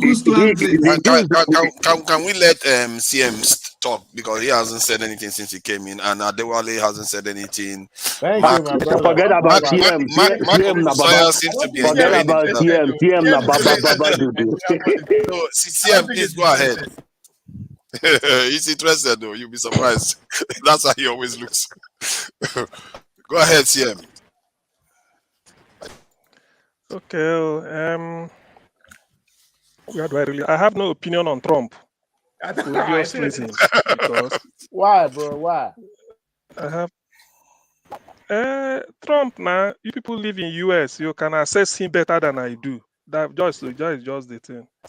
If there is anything I can say Trump did very well that I like, or what I had him say, was when he came to power, he said, henceforth, anybody who needs the American troops, American soldiers in his country must pay for it. That in the past years, the America keeps sending troops to different countries, sorting out their problem and be having a running budget deficit. So that's patriotism to me. I like it. If you need the American troops to fight for you, you pay. They bring it, then they help you. So that's the only thing, but I don't really have opinion about Trump. Meanwhile, honestly, I wish I can afford it. I wish have taken them to Nigeria now. This one we need it. We need their troops in Nigeria. We really need their troops now in so Nigeria. that's why I don't, that's why I don't know Trump. I don't know Trump that much. You people in US can assess him. Now, what concerns me is because it is true that we come here, we moralize, we want to be one, we want to be this. It's okay. It's okay. What I do not like in my life is selective punishment or selective judgment. A place like Lagos, there are a lot of things to burn. If you really want to burn Lagos down, there are a lot, both ways. But when you single out only one ethnic group, you go for their business and burn them down. Me in UK, my brother in Germany, and the rest of us, we are suffering. We have to send money to start those businesses. The engine, if you go to Ladipo in Mushi, they sell engine blocks, motor spare parts. They all move from the Europe. We buy them, ship them, send them home, so that when they sell them, they use it to pay school fees for people in universities. But when you burn them down, we can't help, they can't help. So if really people want to burn down Lagos, I'm not against, there are a lot of things to burn. There are many markets. But do not go and be selective. When people are sleeping, in the morning you come out, your shop is in flames. You pay tax in Lagos. They count you as part of population in Lagos to bring it to 22 million or 25 million. You do whatever you want to do. Then you go home to sleep. You come back, they burn your shop. If you burn the shop, it's putting pressure on people like us abroad, because we establish those businesses. We do. People are sending goods from abroad to go and sell so that they can get money to feed. But when you make this selection, somebody are telling me, okay, now there's no compensation, nothing. I've received 2 text messages and phone calls when I left you people telling me how they were affected. Please, brother, can you do that? Is the pressure. That's why we are that is why when they say all these things, you don't. This is the practical effect of it. CM, about that market, So I think I saw Sonolu giving 100 million the other day. Hey, I don't know not whether that that one. Forget I'm about saying that. Mushi. Hey, that's a different one. I'm saying Mushi. Oh, that's a different one. Okay. No, but the market. 100 million, the 100 Ladipo million, market. forget it. Yeah, nobody will get that. I guarantee you that. So you see, you see, this is the aspect. I would like people so that because when you see somebody's hungry, there's no amount of prayer, there's no amount of talk until you give him, say, this Gary, put him for water, soak him. Then then he will not listen to you. So when we do all these things and people will come, it's not that when you say certain things the way it pains you, somebody else, maybe, I don't know, reading the Bible upside down, say he's a pastor, he will come here and be castigating you. All those things. But in the end, look at what we are facing. How many ethnic groups living in Lagos are crying for their businesses? I can tell you the area people own businesses in Barega. They didn't touch them. I can tell you if you go to Daleko Market in Mushi, I can tell you the area people that own businesses there. You won't see it. If you go to Jankara Market in Lagos, where they sell even millions, lace material, textiles, nobody is touching them. But they will only target, this is the Igbo man. They just go and burn it down. When they burn it down, you preparize those people. And then they get back to us. CM, I know that you don't have a lot of opinion about Trump, but if I don't know, to tell you something about what these people are doing that is so wrong. What they don't understand is that in the context of Nigeria, they are damaging themselves. When you attack an Igbo man's shop, you are making Nigeria poorer for it. These type of things, it's like somebody being in a ship and putting holes in it. thinking that you are not going to drown with the ship. You are going to drown with the ship eventually. If you make sure the ship is doing well, we are all going to rise with the tide. This thing that we do, we really is killing us. And I fear that the time is running out. Sooner or later, a leader is going to come and he's going to decide you do or you die. That's how it's going to be. And people are going to follow that leader. People. That's why I keep saying, I gave that example with the warnings from history. But that said, though, let me just address. Remember, it affects Yoruba too, because Yoruba are that own truck that pick up the goods to different places. The drivers that do this. I remember I talked to my cousin that live in Agor after the election, and they were begging Igbos to open their businesses again because people were worried that they're gonna come and beat them up or something like that. Because the people that are carrying the load to the car is the same boys. That's how they feed. But if Igbos leave Lagos, believe me, Lagos economy, this economy we are talking about, is gonna fall apart. Yeah, this divisive attitude during elections, it needs to stop, and this is why I keep calling that we need to put head together and come up with strict rules against this, and we should learn lessons from all these events. That said, I wanted to say something about Trump and Biden. Personally, you're moderating. You know you're not supposed to. You're just a moderator. Hold on, that's not fair. You have to choose. You have to choose the one. You're moderator. You're supposed to. Rudolph does say stuff. Come on, it's not fair. 1 minute. Now you are moderating me. Rudolph does say that. I'll make it short. Thank you. See, for me, it's like between Trump and Biden, it's like selecting between Cobra and Black Mamba, which want to bite me, or lion or hyena. They are all the same from our own context. And I really think that when we look at these people fighting their fights, you have to look at them from our own context. And besides, Trump may actually be more dangerous from the point of view that he is more racialized, while the Democrats, the way Biden is behaving, is more tribalized from the point of view that he wants to maintain the dominance of the Anglo-Saxons in Europe. That's the Anglo-Saxons, the one that won the Second World War and the First World War. Those are the English, Australians, the Americans, and he wants to maintain their dominance. This is why they keep the Russians separate from the other parts of Europe.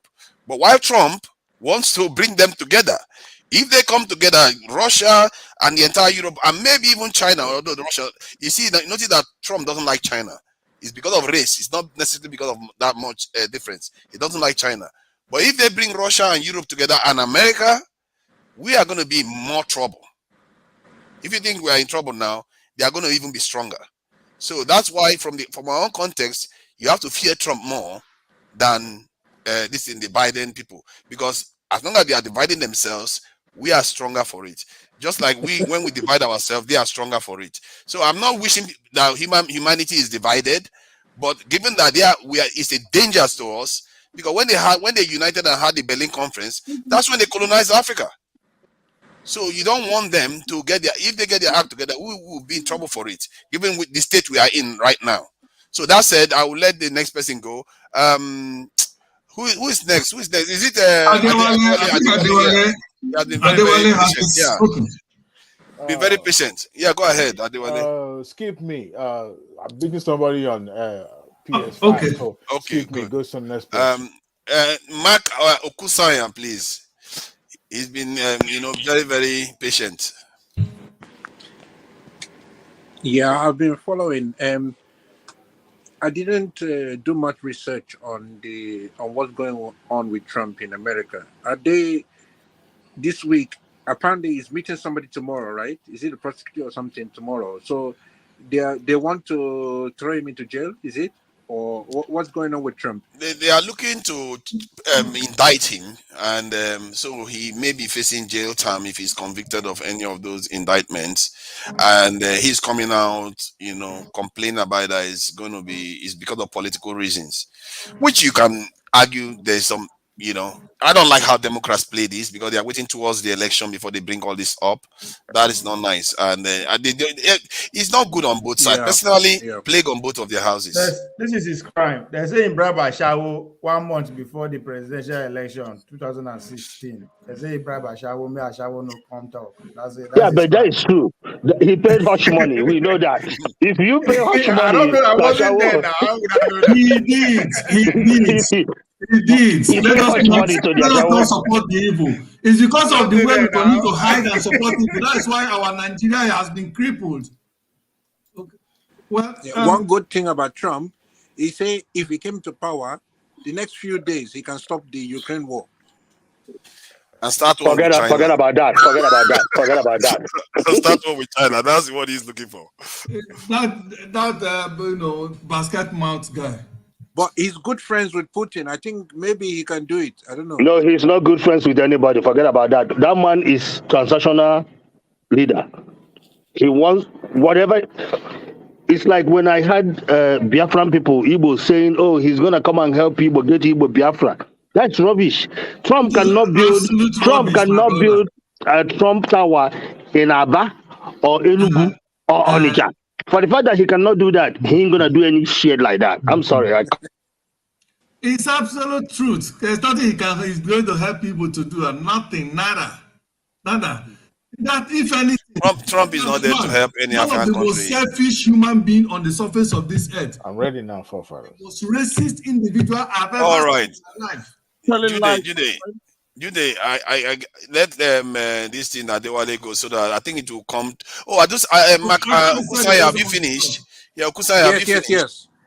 All right, thank you. If you you can interject anytime. You don't have to. If you feel like there's something you feel strongly about, you can ask questions. Adewale, please, you can go ahead. Jude, don't worry. It's going to come to you soon. Baba, I was city boy. Baba.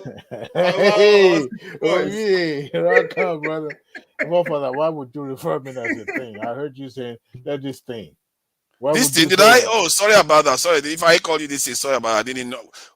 Sorry. I didn't know that I did that. I want to draw your attention to that. I just pick you out for what you said. You said it innocently, and I'm going to refer to that statement later on in my submission. I'm not against you. No. I'm not taking it wrongly. Just don't pay attention to that. I just want to draw your attention to words. Word hurts. Word travel far. You never can tell who you will talk to and will pick from what you say and take it and run with it. You see what's going on in Lagos State.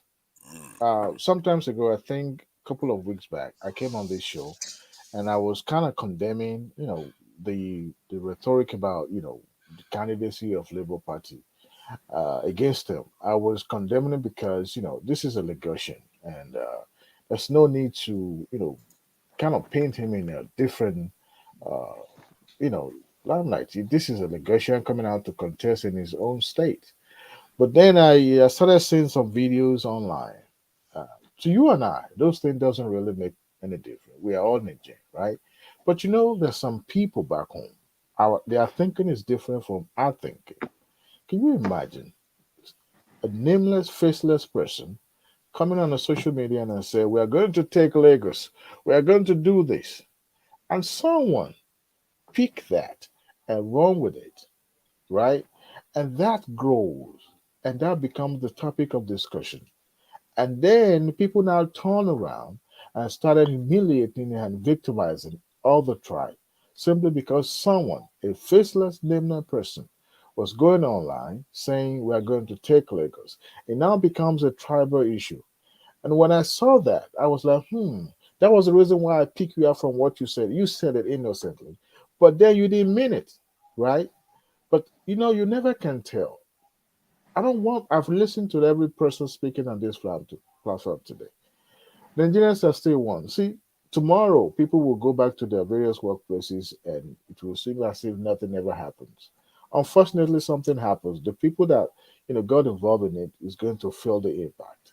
But I want to take away from this is that we are still one Nigeria. We're feeling the fact that we feel like we are not part of that entity called Nigeria today. But someday we will get it right. Unfortunately, I don't have good news. What is wrong with tribalism? Look, we have our culture. We are who we are. All right. I don't speak your language. You don't speak my language. But you see, in our diversity, we can still bring something good out of it because I believe we benefit in diversity than being, monocultural.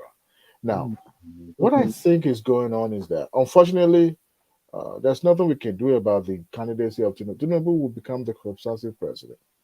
That is one thing I know. And the political gameplay is good. It's not going to turn, you know, favorable to who we wanted. Because what I see going to happen now is that when he becomes the president, he will make sure that the electoral law is amended to. It's a lie. That He cannot will. be. CM, he No. will. Guess what? He will amend it. You know why? Okay. Because this is hold on. He will amend it to favor the old guard. Yeah. What happens now was that we have electoral law that clearly stated that this is the guideline, this is the way things should be. But what I'm trying to say is that the electoral law will be amended to absorb all these lapses, this irregularity that we see happening. So the fact that even you, as an opponent, when you take them to court, it will not stand because Buhari came and appended a signature on that law, on that bill, to make the law. So at the end of the day, he's an outgoing president. He has nothing to lose. Now, remember, Tinubu is an old guy who has been a politician way before Buhari. So this is a person that will want to protect his interests. So what I see going to happen is that he will try as much. We have 57 senators in the House, and for other people coming from different platforms to become senator now, I can assure you they will cross carpet. Money speak when it comes to Nigerian politics. They will cross carpet and they will align with the majority, and they will amend that law. And guess what? They will absorb those areas where I mean the incumbent are exploiting to make sure that the election goes their way. However, I don't want us to see us that see Yoruba as everybody support the naming and the harassment and what's going on in Lagos State. To me, what I believe happened is that narrative that I just painted that people people with a thin skin, people who see that want to exploit our differences, want to go all out to exploit that to their own advantage. It's condemnable because that shouldn't be part of our electoral process. But if you look at the history, that has always been there. People just need one thing to latch on, and they will go all out to start doing their But is he the only Igbos that live in Lagos that we you see, target Igbos? that is where questions should be asked. You see, it's not even about Igbos. As long No, as you are it not, is. no. The only people that are killing are Igbos. They are killing Igbos. Hold on. Even the Yorubas that speak Yoruba, that look Igbos are also being attacked. That is for you to understand that this is ignorant uh, uh, uh, way people are doing this because I mean, if you see, so I've seen online people coming out to say they are Yoruba, and then they are being attacked simply because they look maybe scared, fair skin or something like that. Now that tells you the ignorance of these people perpetrating this evil because they can't They are not actually see. ignorant. So when you They say ignorant, are. they are They not are. ignorant because the MC Olumwa or whatever his name is Please, have a home here in let me US, ask you. and Let me he's let me manipulating people. let me. How did he get to there? Is because Tinubu and his cabals are the people that with him are Okay. making who he is, Okay. Now and let me he ask thinks that you. he's Do above the I law. do? Hold on. Do I look like MC Oluomo to you? You're not, but get listen. Hold on. The people that are killing, some of them went to school like you did, have knowledge. You Even know, here my in brother. Western world, My, Yorubas are Igbos. When you have Yoruba friend, even me. though we marry, it happens all the time. That hatred, I don't know why. You All agree with these me. You agree with me The, that not all Yorubas support that uh, attack about Igbos. And you will agree with me. Not all Yorubas in That's true. Lagos State That's true. support that. I That's And true. I agree with that. I So agree with that that. is why I But don't want us why to is generalize. Igbos the target? We have other ethnic groups in Nigeria. I just explained to you when I saw that video clip online, and because I like to go online, especially these vloggers, and read the comment section.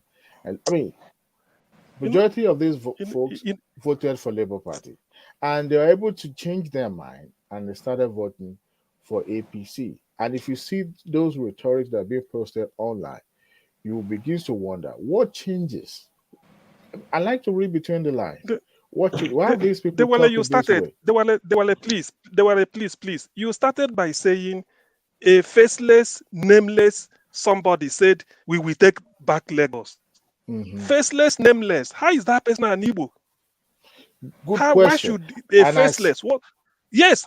So when somebody, when you said you described it faceless, you can't see the face, nameless. So how do then that translate? Because when we say these people, we don't support them, we convene, they're not every. I agree, but if they want to burn down anything in Lagos, if they do it indiscriminately, one can understand this anger, but not that in the night somebody living in Festac will be sleeping, and they select Ladipo Market because they know the tie. And when you come out, the person will say, my shop is burnt, and he's the owner. But there are shops owned by other ethnic groups in Barega, Jankara Market, Sangros Market, inside Lagos Island. All those ones are untouched. Nobody's touching them. But they will go to Ladipo in the night and burn it down. So when people are now talking, after that, it happens. Now, just for you to feed this in, when we exonerate illiterates or maybe people that are anyhow doing anything, the Oba of Lagos, who started this thing in 2015, singling Indibo out for humiliation, that this is a candidate you must vote, or else and it's not that he said it, he called them to his palace. They came thinking that they're coming for a feast. When the king Oba invites you, only for them to dress them and tell them. Can it happen anywhere? I was in Zaria. I met a Yoruba community there. My friend, I won't mention his name. The emir of Zaria has never called the Yoruba community in Zaria, say you must vote for this. Yorubas are living in Calabar. It was because Oba did it in 2015, 8 years later, an illiterate Luomo Agbero we now come and, what really are we talking about? This is a collateral damage on an ethnic group. Let's look at it's institutionalized. It's now institutionalized. Yes, I can prove it to you. It has now been institutionalized. Hold on. You are placing your every 4 years, every election cycle, you call people out for humiliation. I get what you mean. I see. Well, I can feel the pain you are feeling about this, or anger. Is there anywhere in my submission that I said that was the right thing? That was what they did to the Eagles, or the harassment is the right thing? Did you hear that in my submission? There are a lot of things to burn in Lagos. Hold on, Broad Street is there. CM, you know they went after those shops. CM, you know they went after those shops deliberately. There are some elements. Hold on, guys. There are some elements. You pauperize people. Whether you and I impoverish them or not. Can you let me see him? Hold on. I understand your anger because nobody will watch and let their tribe, be humiliated or harassed. Because we are still a stakeholder in Nigeria. But there's nowhere in my submission and I said what they did was right. But I'm trying to draw your attention to some of those things, that those little things that we may not pay attention to. I call it nameless, faceless element, not even individuals, making an assertion on the social media that we are going to capture Lagos. And then we have people of small mind capitalize on that and decided to turn against the people that they were being neighbors, they've been together with. And they now decided to harass and conduct all those terrible things against them. Now, is it the right thing? Absolutely not. But you also understand not every single Yoruba man in Lagos State also agree with that. That's what I want you to understand. So tomorrow comes Monday in Lagos.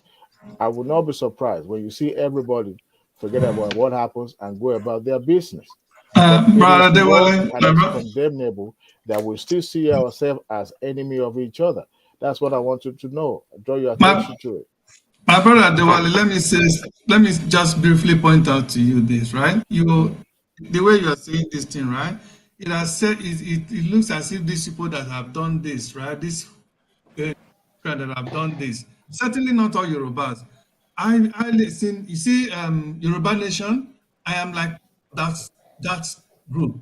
Okay, whenever they are contributing money to reach out to Yoruba people, the school children have not been in school as so much as and things like that. I mean, I can't come here and begin to tell you, but if they call the 10 top contributors, I should be one of them, okay? Because whatever they are doing, I support it 100%. That's Yoruba Nation in Maegun's, I don't know if you know about Maegun, all right? Now, but what I'm trying to say here is that I don't support Maegun. Okay, but for the Yoruba Nation, I'm sure you know about the Yoruba Nation, right? Okay, that's by the way. Those people that do those things and are still doing it even up to today, they are not acting in a vacuum. They are being sent.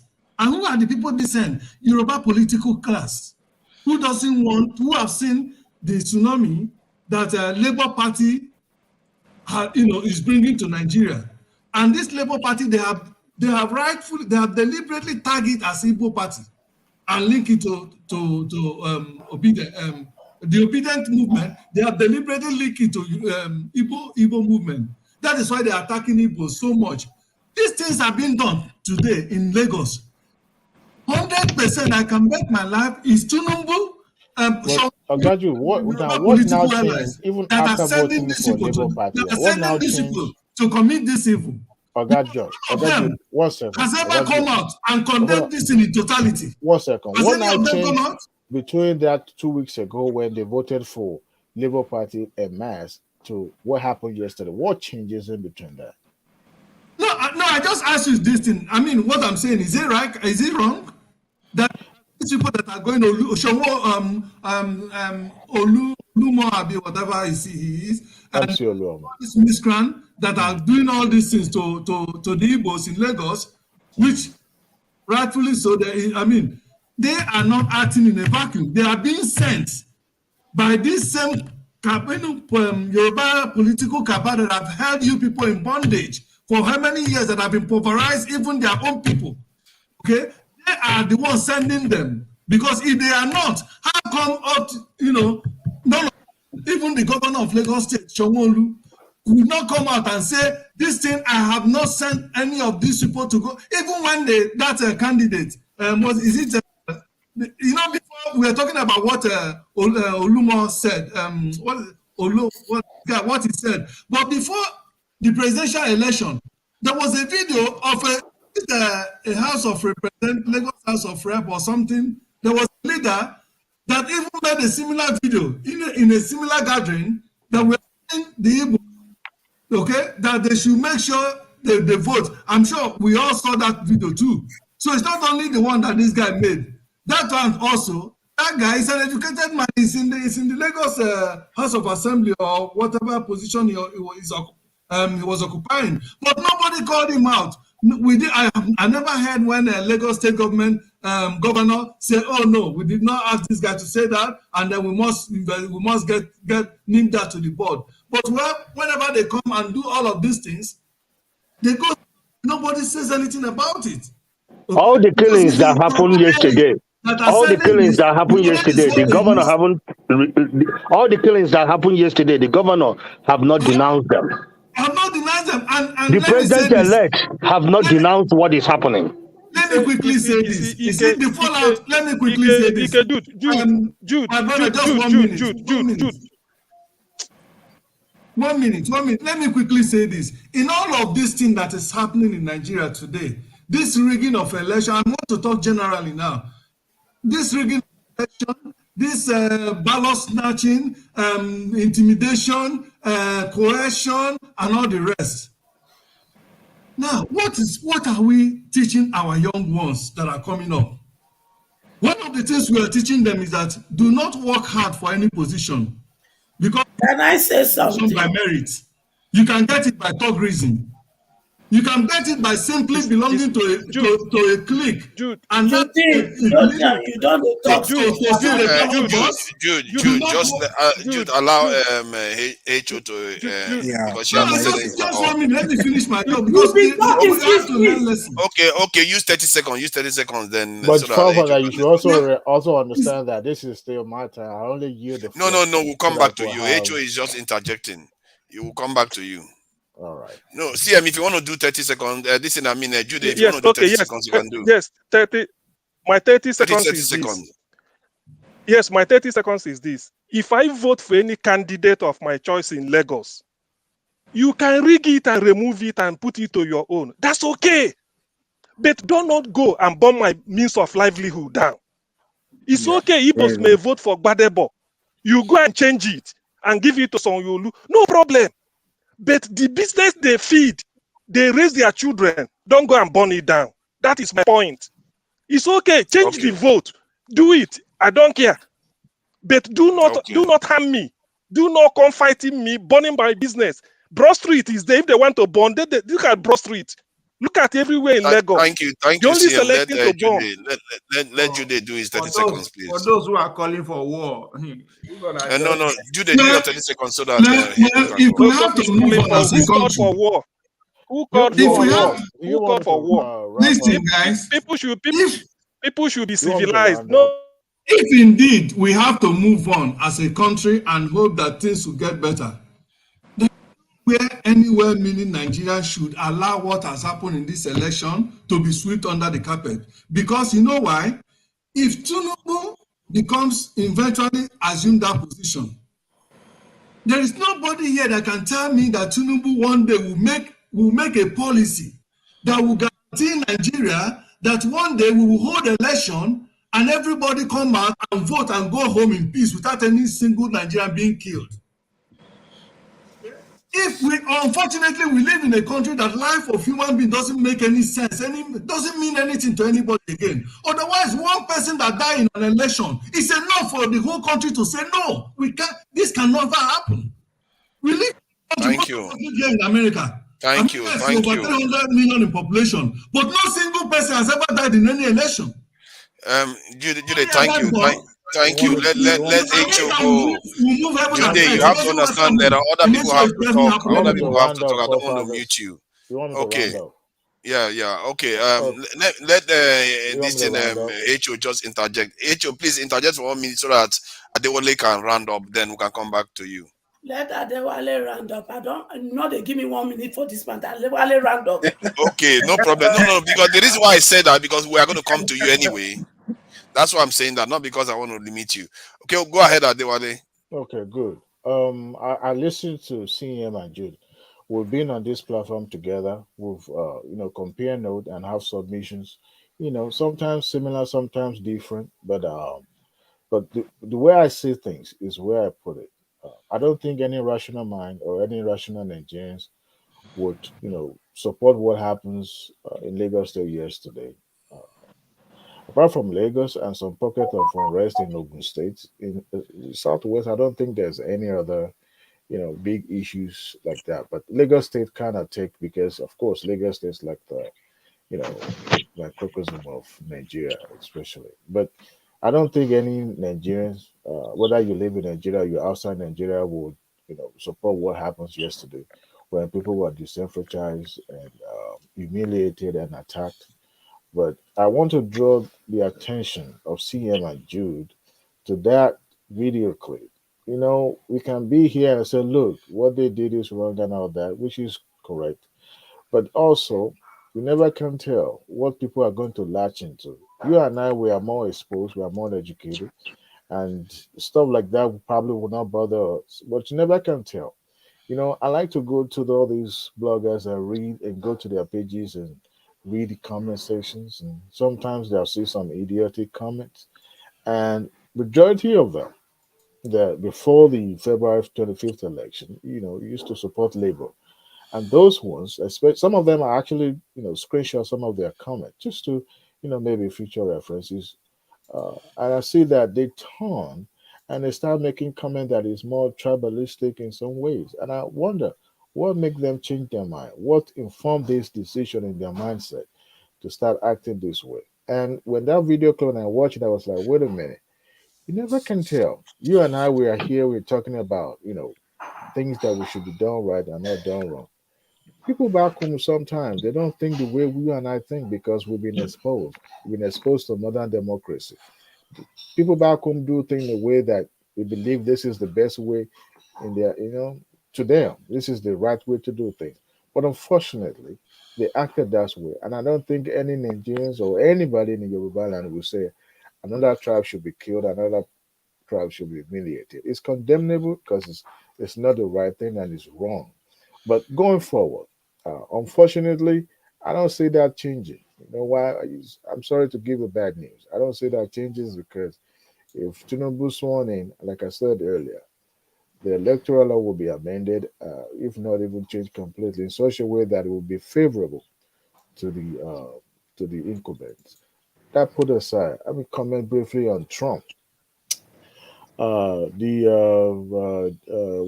what you call it, Manhattan DA. It seems that they are going to indict. Indictment does not really necessarily mean that someone is found guilty. It's just to look at the evidences available and see if this is worthy to indict an individual. And for it to have gone to this level, that means it's beyond politics now. And it seems that the DA could not be contained. So he has gone, the DA has gone, even though there's an election and the current DA continues. So it means that it's a possibility that, indictment may come or may not come. But If I will need some this thing, I'll let you know. Ovie, mute your mic. Comrade, off mic. Or what did they? How did they say? I've already done it. It's okay. Comrade, you need to off mic. Okay, before you started putting that, put a hand in your mouth like they did in the guy. The guy. So, indictment may or may not come, but that is not mean. That doesn't mean that the person is guilty of. It's just that you look at the preponderance of evidence and weigh it side by side. If he has contravened the electoral law, and the same he has now, the witnesses, are they credible enough? Cohen, his former attorney, uh, even though he has been convicted on the same subject matter, I don't know if his Trump lawyer is going to argue that it's not a credible lawyer because credible witness because he himself, you know, pled guilty to have contravened the electoral law. However, if that happens that the Trump got indicted, even though you also will agree with me that his fan base is shrinking among the Republicans because it seems that people are, especially people in the Florida, are now turning, to favor DeSantis, and DeSantis also doesn't really have much rating across the country. So the way I say it, if he get indicted, it's going to stunt his political growth in Republican. And even though if he rallied his base, probably going to be a bunch of what do they call them, the rednecks and the likes of them. Not necessarily that. But indictment is going to go a long way to put a stop on his accession to presidency because if that man become president again in America, democracy is done in America. It's done. Completely done. Thank you guys. Appreciate it. Yeah, thank you. Thank you. That's right, my brother. You got Yeah, it. yeah, I think okay. Was Heath, were you here first or was HO here before you? Heath, were you here first? Oh He yeah, I was was here here first. first before He, you too. he has been here since. I've Okay, you been want to say here. something? So hi everyone. Nice to Well, fine, finally thank be you. here. Welcome. Judy, if I be here, sis, you not let her Yeah, talk. thank you, When you reach mommy, my Mama Echo. now you just I've been on Backpage Don't and worry, hearing a lot. HO, you are going to get as long as you want. Don't worry, your time will come. You get as long as you want. Go ahead, Do you Heath. want me to go ahead? Should I go ahead? Yeah, go ahead. All right, thank you. I'm actually in the office, but there's a lot of concern I feel I need to also contribute. So first of all, I would just say greetings to everyone. We're in different time zones, so it's not going to be easy for me to say morning, afternoon, or night. All right, so for me, I've been in this platform at the back end for quite some time, and I've heard people talk. And sometimes I just wander deep in. I'm not going to speak too many grammars. I'm just going to be very simple. I'll try to be as simple as an illiterate, if possible. Yeah, I feel like a lot of the times we just try to deny the obvious. I'm not Igbo. I would rather be associated with more of Yoruba, even though I'm from the Middle Belt, as it is capped. Yeah, but nonetheless, something that worries me a lot is the fact of this level of impunity in Nigeria. The level of impunity in our country is out of this world. The level of the way things are done inappropriately in Nigeria is out of this world. I don't know for some reasons why we will not find a way to be organized. We will not find a way to truly be people of integrity, like we represent out here, like we represent everywhere in the world. I don't know why back home we can't see a reflection of that. When something is black, it's black. To be honest, I'm going to be very straight here. I feel the election 2023 was not even an election. I support a lot of people who say this is just a selection. And for me, I feel this is just a selection. The level of damage that we are doing to our national integrity, the level of damage that we're doing to ourselves. Because right here, I wonder what my colleagues in the office would look at me, or look back in your country, look at what's going on. So it's really disgraceful, to be honest, that we cannot face the fact. And this is the thing. I feel so much that those people who, because of their selfish interests, the individual, those people who are eventually pronounced as winners, who are pronounced, as far as I'm concerned, who are selected as winners, they rejoice and they're dancing and they're happy. But they've forgotten that the same sword with which you kill, the same sword is coming back to you. There is no two ways about that. I so much believe that the same sword is coming back to you. That is how life is. Just whatever you give is what you take. So it's really, I'm sorry I'm speaking with so much sadness right now, because I feel so bad every time I listen to something coming from Nigeria. I feel so much bad that things are not done in order. And we are seeing these things and people are not talking. We are not seeing the governors or the president-elect or even the president coming out to condemn things when they are done. We are so comfortable with people dying and it's fine. People die and it's fine. I don't know. I don't understand that. Anyway, that's me ranting. Now, on the other side of it, I feel I'm going to say this, and I know the world is listening to me as well. I feel the Igbos need to wake up. They are sleeping, and it is not having lockdown and doing all sort of Samuel Ekpa kind of ministry or whatever that solves the problem. I feel they need to wake up. I feel they need to deliberately begin to question those that they are putting in the same Nigerian context, those who are leaders in their own area, the governors over there, the senators and the House, all of the people that are in the center, coming from the east. They need to begin to question them. They need to begin to put them in the right place if they really want to grow. And they need to begin to maybe this word is not the right way, but I think they need to begin to repatriate their business and begin to set up the East properly, because what is happening is completely unacceptable. I am not even, like I told you, I'm even from the Middle East. And if Nigeria is going to divide, I'm going to be merged together with Yorubas, unfortunately. Unfortunate, to be honest. But I feel it is time for the Igbos to wake up and start building their hometown. It is time for them. This is the time to start building. It's not by fighting. You don't need to go to the street. You don't need to. I listen to CM and I'm also weeping. I'm telling you. Imagine you have a business back there in Lagos and somebody is burning up the business. How would you even feel, for heaven's sake? It doesn't even add up for me. It's so sad. It's so sad. And I would beg my brother Adewale, I think you should also reason in that line. You started your submission, though you ended well at the end of the day. I was waiting for you to get to the end. You ended well with that condemning those actions. So you started by taking a position that looked like you're speaking for everybody. All right? But in this case, I feel we all need to please. Yeah, no.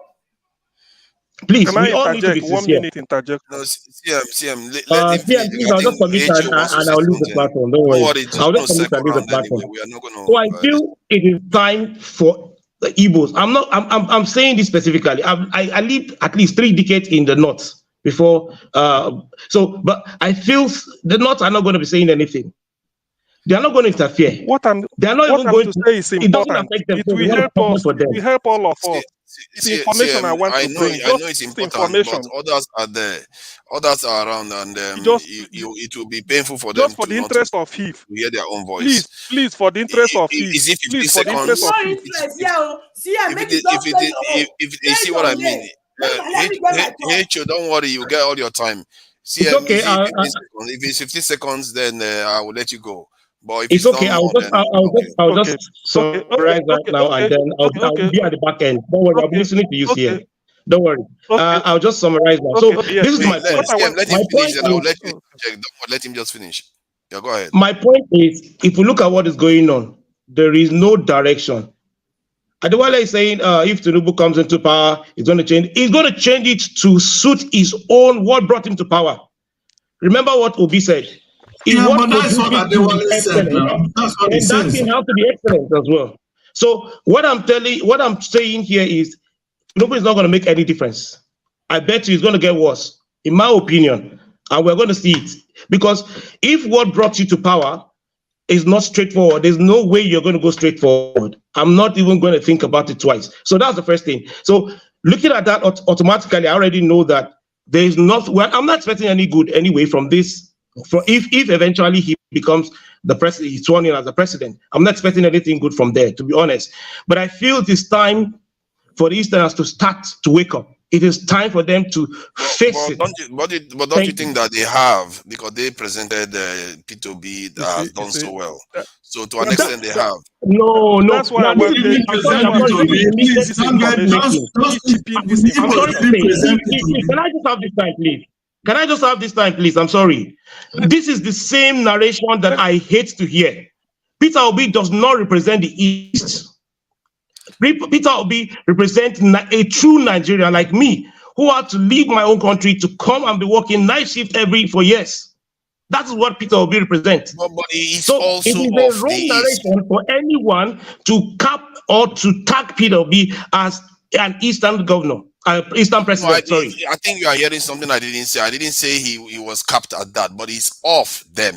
So it means that they supported him, knowing full well that he's one of their sons. They We said we presented P2B. We didn't present. They didn't support Ojukwu when they had a chance, but they chose to support Peter do Obi. not present Peter Obi. I don't want to make this an argument, but this is my point. My point is that is what the politicians want you to buy. The same way same way they brought up a narration against Igbos in Lagos. The same narration. And let's not forget, it is not every comment we see on social media that because it's carrying the name Chukwuemeka or it's carrying some Igbo name, that really means that it's an Igbo person. I could create an account and call it any name. Don't forget, and propagate any kind of idea, and people buy into that idea, and then it becomes a narration. And then you see people. I'm sorry to use the word. You see gullible people following that narration, and then even fueling that narration. It's really, really disheartening to hear all of these things happening.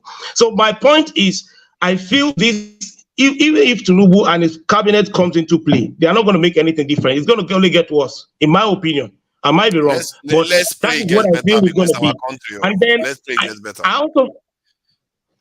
Well, our prayer is that things get better. But on the other flip side of it is that the Igbos are not doing enough. They are betraying themselves, and they need to wake up. Thank you. Do you have anything to say about Trump just before you go? I don't know. Okay. So, the case of Trump, to be honest, I think there's a replicate. I think I'm beginning to see where Nigerian politicians are copying from.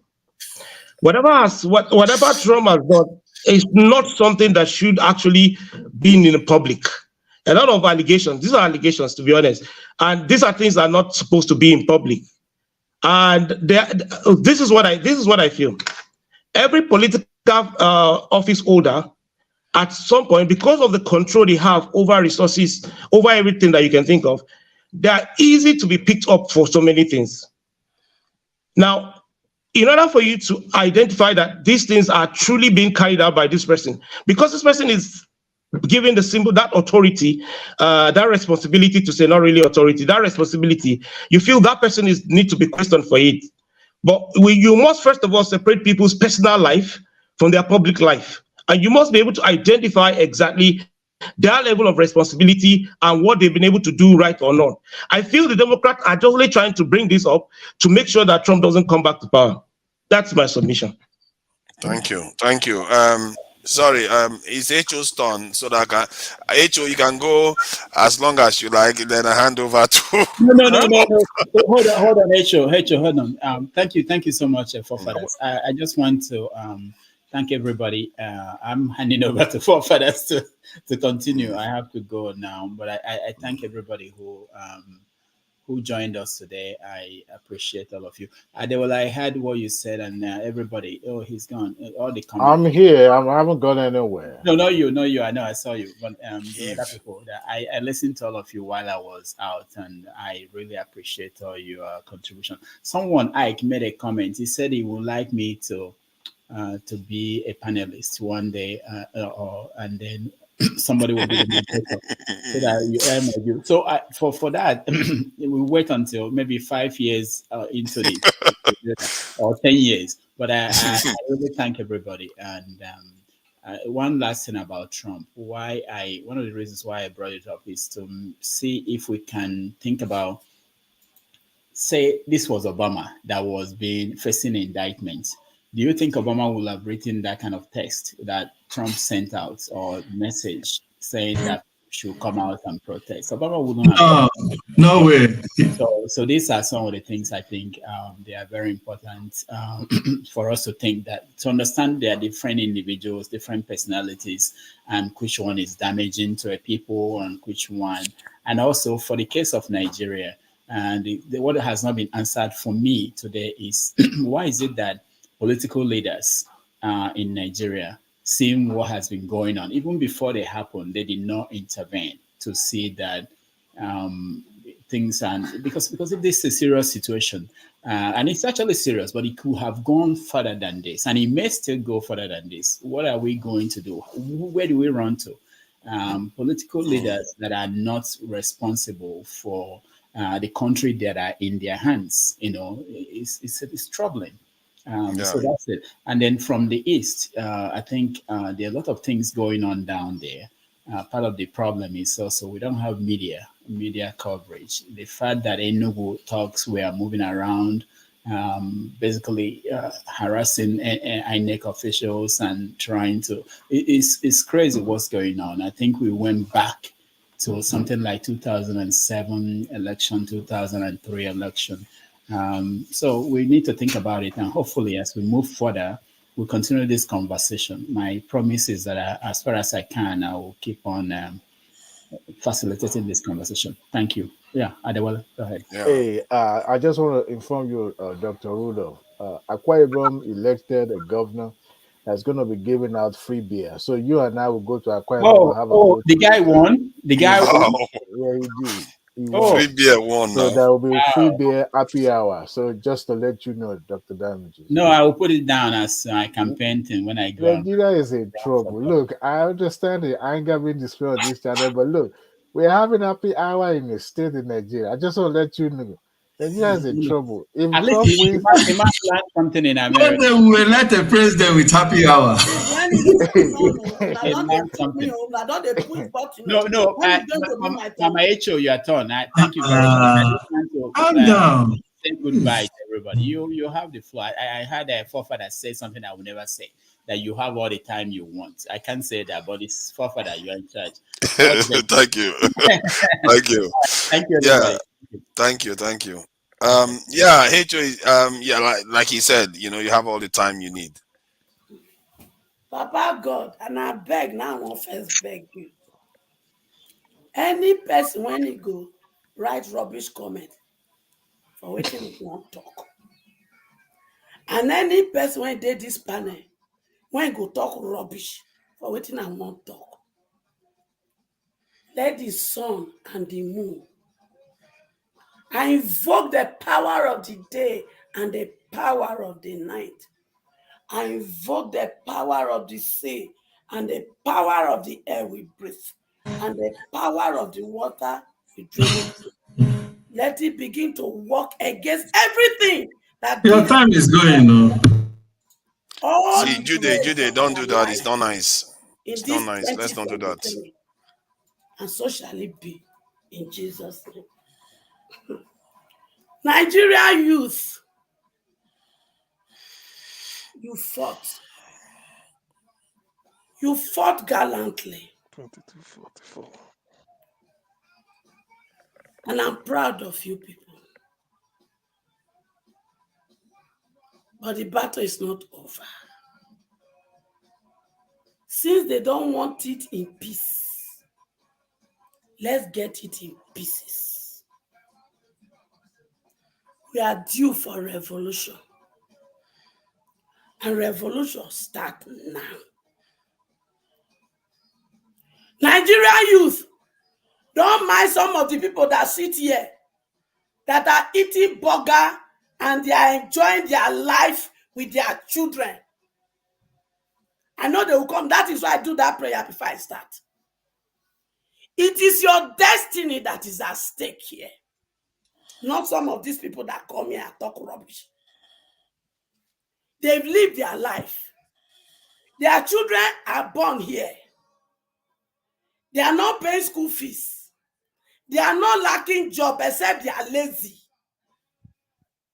They have work to do bureaucracy for here. They can work 16 hours. They can work 24 hours. The job is available for them. Their children is not paying school fees from primary kindergarten to secondary school. Their children are not paying school fees. So any of them that is here talking rubbish, don't listen to them because they are evil. They are greedy and wicked. They have 24 hours light. HO, it's not fair to call fellow Nigerians evil, but it's okay. I just thought I should highlight that. All right. No, They please, have I am 24 not evil. hours light. Please, I am Please, not evil. let me finish. I didn't. Don't Yes. worry, allow her to talk. Let her finish. You can respond. Don't I am worry. not I will give evil. everybody a chance to respond. It's okay. I'll give everybody a chance to respond. Please let her Did I finish. mention them when I was talking? You Did see I people mention that came name? here to talk. I'm one of them. Did I mention name? But I'm one of the people that talk here. You say Respect we are yourself. evil. And I will appreciate that. Those who talk Anyway, I will have to, I will reply you when you finish. those that made the statement that I'm referring to, they know themselves.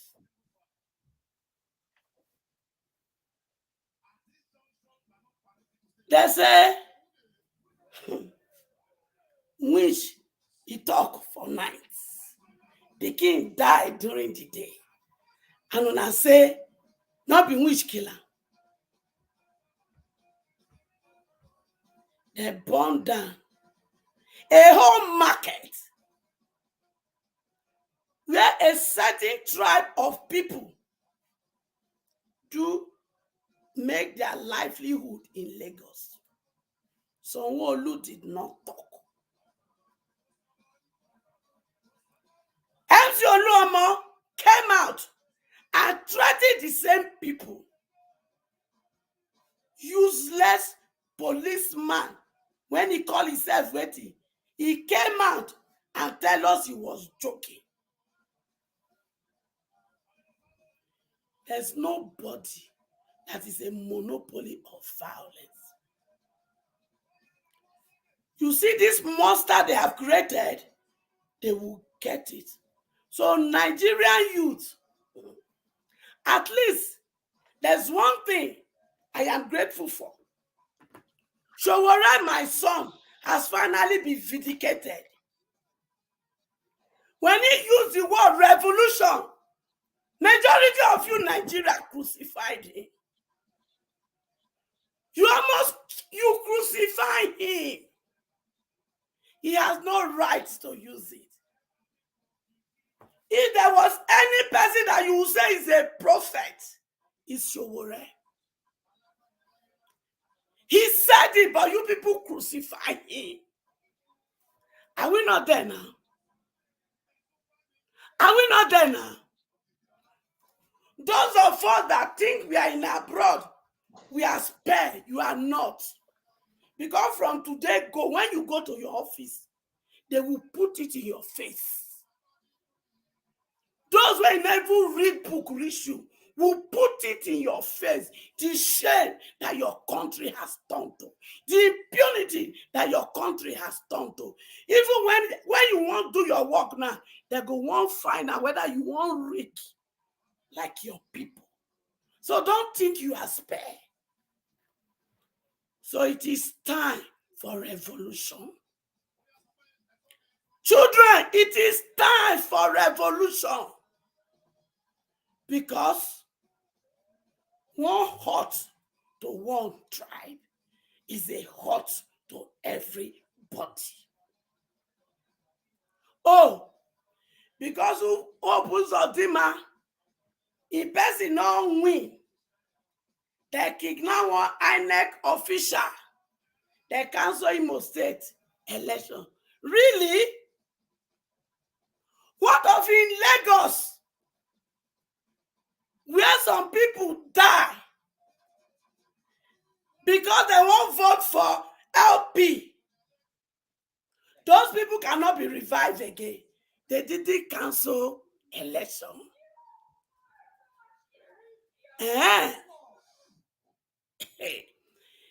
There are some people hospitalized. They didn't cancel election. They declare someone the winner. In as much as not support the kidnapping in Imo State, but the one that is kidnapped can still be rescued. What about the one that are already dead? How are we going to bring them to life? What about the businesses that was bought down? Is it the 100 million naira that someone gave to them?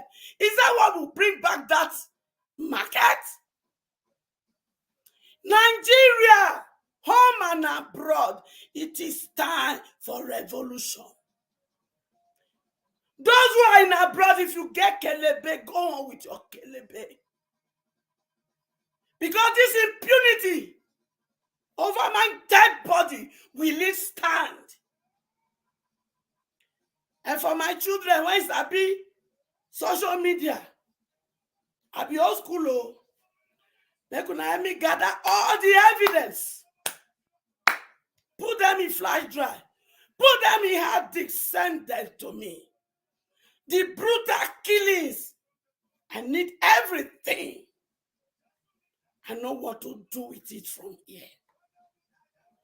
And Mogo Charitable Organization will not accept this impunity from Nigeria government. No. Tundu, I thought you wanted to end up where? Tundu, Boo-Boo,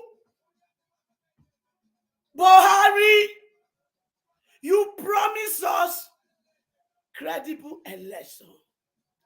I didn't know. You need the blood of my children. Is it what you call credible election? Buhari, is it what you call credible election? You wasted the blood of my children once again. Shame on you, Buhari. But let me tell you, your generation is cursed forever. You and your lineage, your grandchildren, they will suffer this.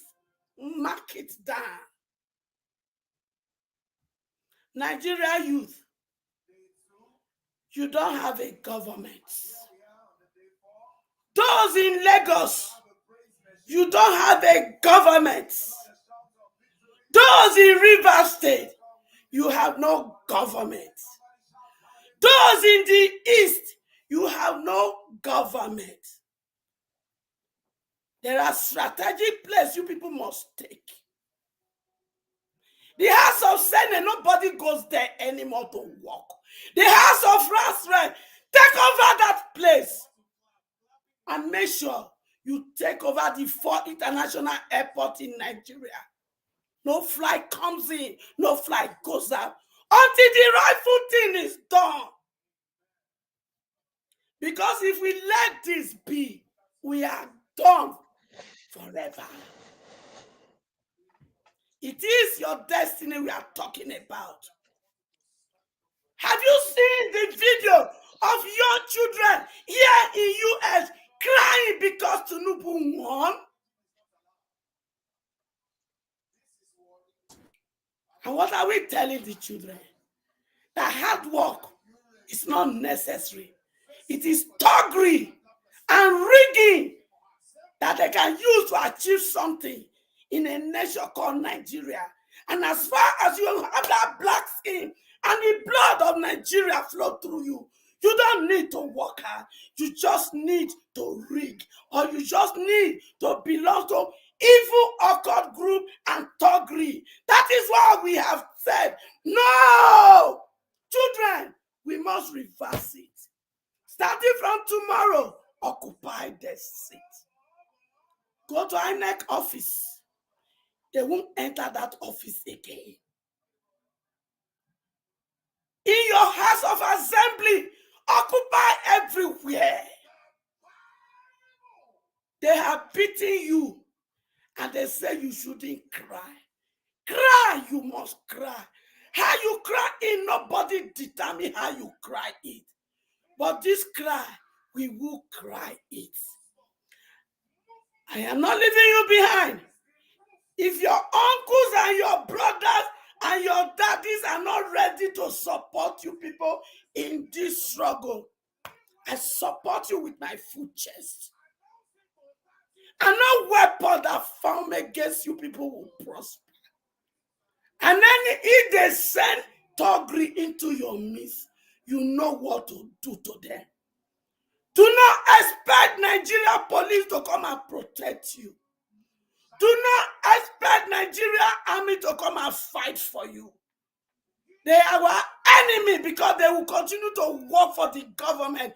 Even though they are paying their peanut, even though some of their men are sent to Sambisa forest and they are killed without compensation for their wives and their children, they are not going to support you.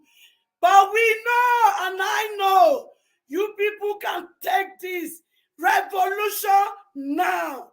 Let's start the music. They started the music. Let's dance the music and get back our country back from these evil men and women. And anyone that come after you, you know what to do. Thank you. Sorry, I'm muted. Yeah, thank you, HO. Yeah, I really appreciate it because I feel like sometimes you are not allowed to, get all your thoughts out. And sometimes all it takes is for one to give you the chance to, air your feelings. And it turns out that some people are actually agreeing with you. Even if some of the things you said is not everybody that will share that opinion. Obviously, not all of us here are evil. Sometimes it came across like you were saying all of us are overseas. No, that's not what I mean. What I I know mean is that's not those what you who were meant. speaking things that they know. If they are in Nigeria, they would have been feeling the brunt. But they are here having comfort and they still come to my face and they don't care. Those are the people I refer to, not everybody. Yeah, thank you, HO. And CM, you wanted to interject. Yeah, go ahead. Yes. Anyway, first, HO, thank you very much. You said actually, I know as a mother how it feels. So I forget about we are discussing. I know what women, what a mother, how a mother feels, particularly when you see people, things are done. Now, what I want to, for the interest of Heave, who spoke before, yes, he ended by saying Igbo should wake up, like holding our governors to account and all those things. That's that's an advice. I don't take it, it's not something bad. But what I want to sort of inform him is this. We know the areas our governors are failing. And we can also know the areas that it is not their problem. It is due to the federal government not wanting to see to what they want. What am I saying? Let me give an example. If you bring somebody like Rochas Okorocha, was a governor, he stole Imo State money. Or Jules Okalu, he stole Imo State money. We don't like people like this. Chimaro Kenamani, the same. We know of Ike Ekweremadu. But among all these thieves, there was also a governor called P2B who came out very clean, at least, but not by my own judgment, but by Nigerians, the way they perceive him. So we know that there is a mixed bag. But one thing I want to make known is this. The former governor of Anambra State, Obiano, he just in terms of what he said, like relocate your business, do all these things, is good. I mean, if your business is in danger, you remove it from danger. How do you do that? Enugu Airport, Yaradua came in 2007, said we should have 5 international airports in Nigeria: Port Harcourt, Lagos, Kano, Abuja, and Enugu. Nothing was done to bring it to what it should be. It's been lying like that. Ndi Igbo keep complaining, particularly those in the US, because there are thousands of them, and the Europe. At a time, they now have to ask Obiano, say, since P2B left 75 billion, use it to build an airport international, because a state can build an airport. From the scratch, he built an airport, brand new. The runway, Lagos runway is 4.2 kilometers. Anambra Airport runway is 3.9 kilometers, second longest runway in Nigeria. It was meant to be international because they invested a lot of money in it. Only for it to start, they said no, they won't give it the license. Why? It was meant to be cargo. You can carry goods on air from China, so that we cut off Lagos port to some extent. It will be international. It can leave from US, flight from US can be landing there direct, like Delta Airline or maybe any other one from Detroit. But because they say aviation is controlled by, this thing called license. They say, oh no, they didn't approve it. So how can you buy Ferrari and be using it to do a kabu in a village? It doesn't make sense. People will say a Peugeot 504 is enough to do taxi. Why do you go and buy limousine that will cost you more, Ferrari? Because you bought the Ferrari for a special purpose. They denied it. So this is the frustration we are facing. It's not that we don't want. We know all these things. It's a good advice. Because if you do it now, if I'm to fly, personally, I've written to Air France. I'm in Europe. I'm in UK. I wrote to Air France, Lufthansa, and KLM. Say, why can't they go to Enugu? They said they weren't given that route. This was as far back as 2016.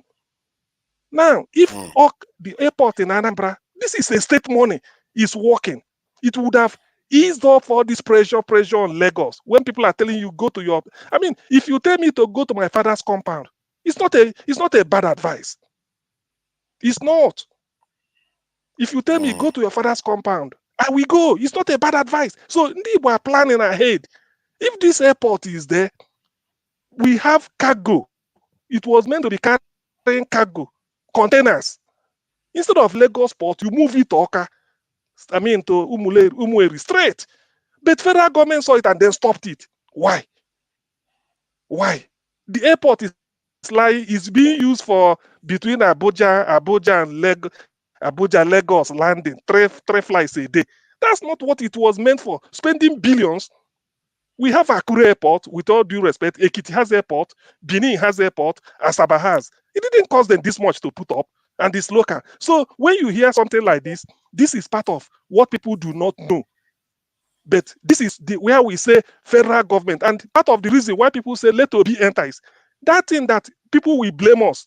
They blame the people of South. When you talk, you say, Shobi Jonathan was there. Why didn't Jonathan clean Ogoni? Why didn't Jonathan build East-West Road? Now, Obi, you are going there. If you get there, if not for anything, let that airport operate. So how else do we have it? What we build with our own money, state money, no federal government cover. Just let it be international. APs owned by Anambra man, flew from Abuja straight to South Africa to rescue Nigerians free of charge, 6 hours. The guy now wants to be flying from Umweri to London. They said no. From Heathrow to Anambra, they said no. You can't operate international. So these are the things we face. And then secondly, when I say something like, I voted for Mr. A, and you feel that, why should I vote for Mr. A while I'm in Lagos? I must vote for Mr. C. It's okay. If you have the power of INEC, you change it to Mr. C. Fair enough. That's what you want. Okay. But how can they, after doing all these things, I'm sleeping, you go and bomb my business, where I'm feeding my children? That is what is paining me. You changed my ballot. It's okay. You stole ballot. You made me not to vote. That's okay. But let my business where I kept That's it, the kind let of it be that's the intact. kind of stuff that's the kind of stuff we want to be working on to prevent from happening in Nigeria. The idea is to make sure this sort of thing never reoccur, especially from the next generation, so that they don't get to experience these things. And so I don't think Niger Go Better has said anything at all, and he has been very, very patient. So what do you think about the situation with the election and with Trump? Good evening, everybody. Can you hear me? Loud and clear. Okay. Yeah. I've for the couple of days, I've spent my time to actually listen in background. And if I'm correct, it seems at this point, we are all agreeing that attacking any tribe for whatever reason is bad, which I think is commendable. I can see the way, was in the afternoon today, my time though, that CM was nearly crying there, and I understand with him. I imagine if I have a brother also that his business was attacked or he was killed or anything, I'll feel so bad about it. Losing election is fine, but losing my family members shouldn't part of this game, right? And in extension to that, I think, and unfortunately, Rudolph also is not here. We also need to start looking inward. I remember a couple of months ago, I do caution people oh, why is it that once we make comment, we'll go as far as castigating Fulanis, castigating Hausas. Once they turn the same thing back to us, we will not feel happy about it. Nigeria is happening to everybody, whether you are in the South, East, wherever you belong to. And something that we all still need to all understand is this. Nigeria is more than Hausa, Igbo, Yoruba. There are a lot of unaccounted tribes in there. And most times, these three of us I'm a Yoruba man, but we happen to be discussing what concerns these three tribes or infractions between them all the times. Meaning that we need to be more compassionate, tolerate each other, so that we'll be able to grow. If I decide today now, blame all the problems in Nigeria on Igbos and Hausas, I'm not solving the problem. I'm just laying foundation for another problem again, which is what happened in this election. So we all need to be more look inward and see how we can tolerate each other, and at the same time, proposing solutions to all of these problems. So that's one part. One thing that came up, I don't know if the election was free and fair there. One good development that's in this election is a woman for the first time in Nigeria, and incidentally happens to be from the north. Won election, I think the Adamawa woman. So if it was a free and fair election, I think it's highly commendable. It's one of the good outcome of this election, if there is any. But for me personally, it seems like Rivers State is nearly impossible to have election there. Even based on objectively, if I look at the news I can see online, the presidential election, the governorship election, I think we are paying less attention to what is happening in Rivers State. It's so Wiki is just brazenly going anywhere, doing whatever he wants to do. Nobody can question him. Sorry. Let me just interject for a second. That's an interesting point, and I think that's something people don't understand when they say they want devolution. Governors are like gods to themselves. They do whatever they like in their domain. So I think places like that also need to be examined, and this is not the first time. If you look at it, election in Rivers State is always bloody, and it's as if we all accept that it's a norms, that whatever happens there, that's the way they normally have their election, which I think is not acceptable.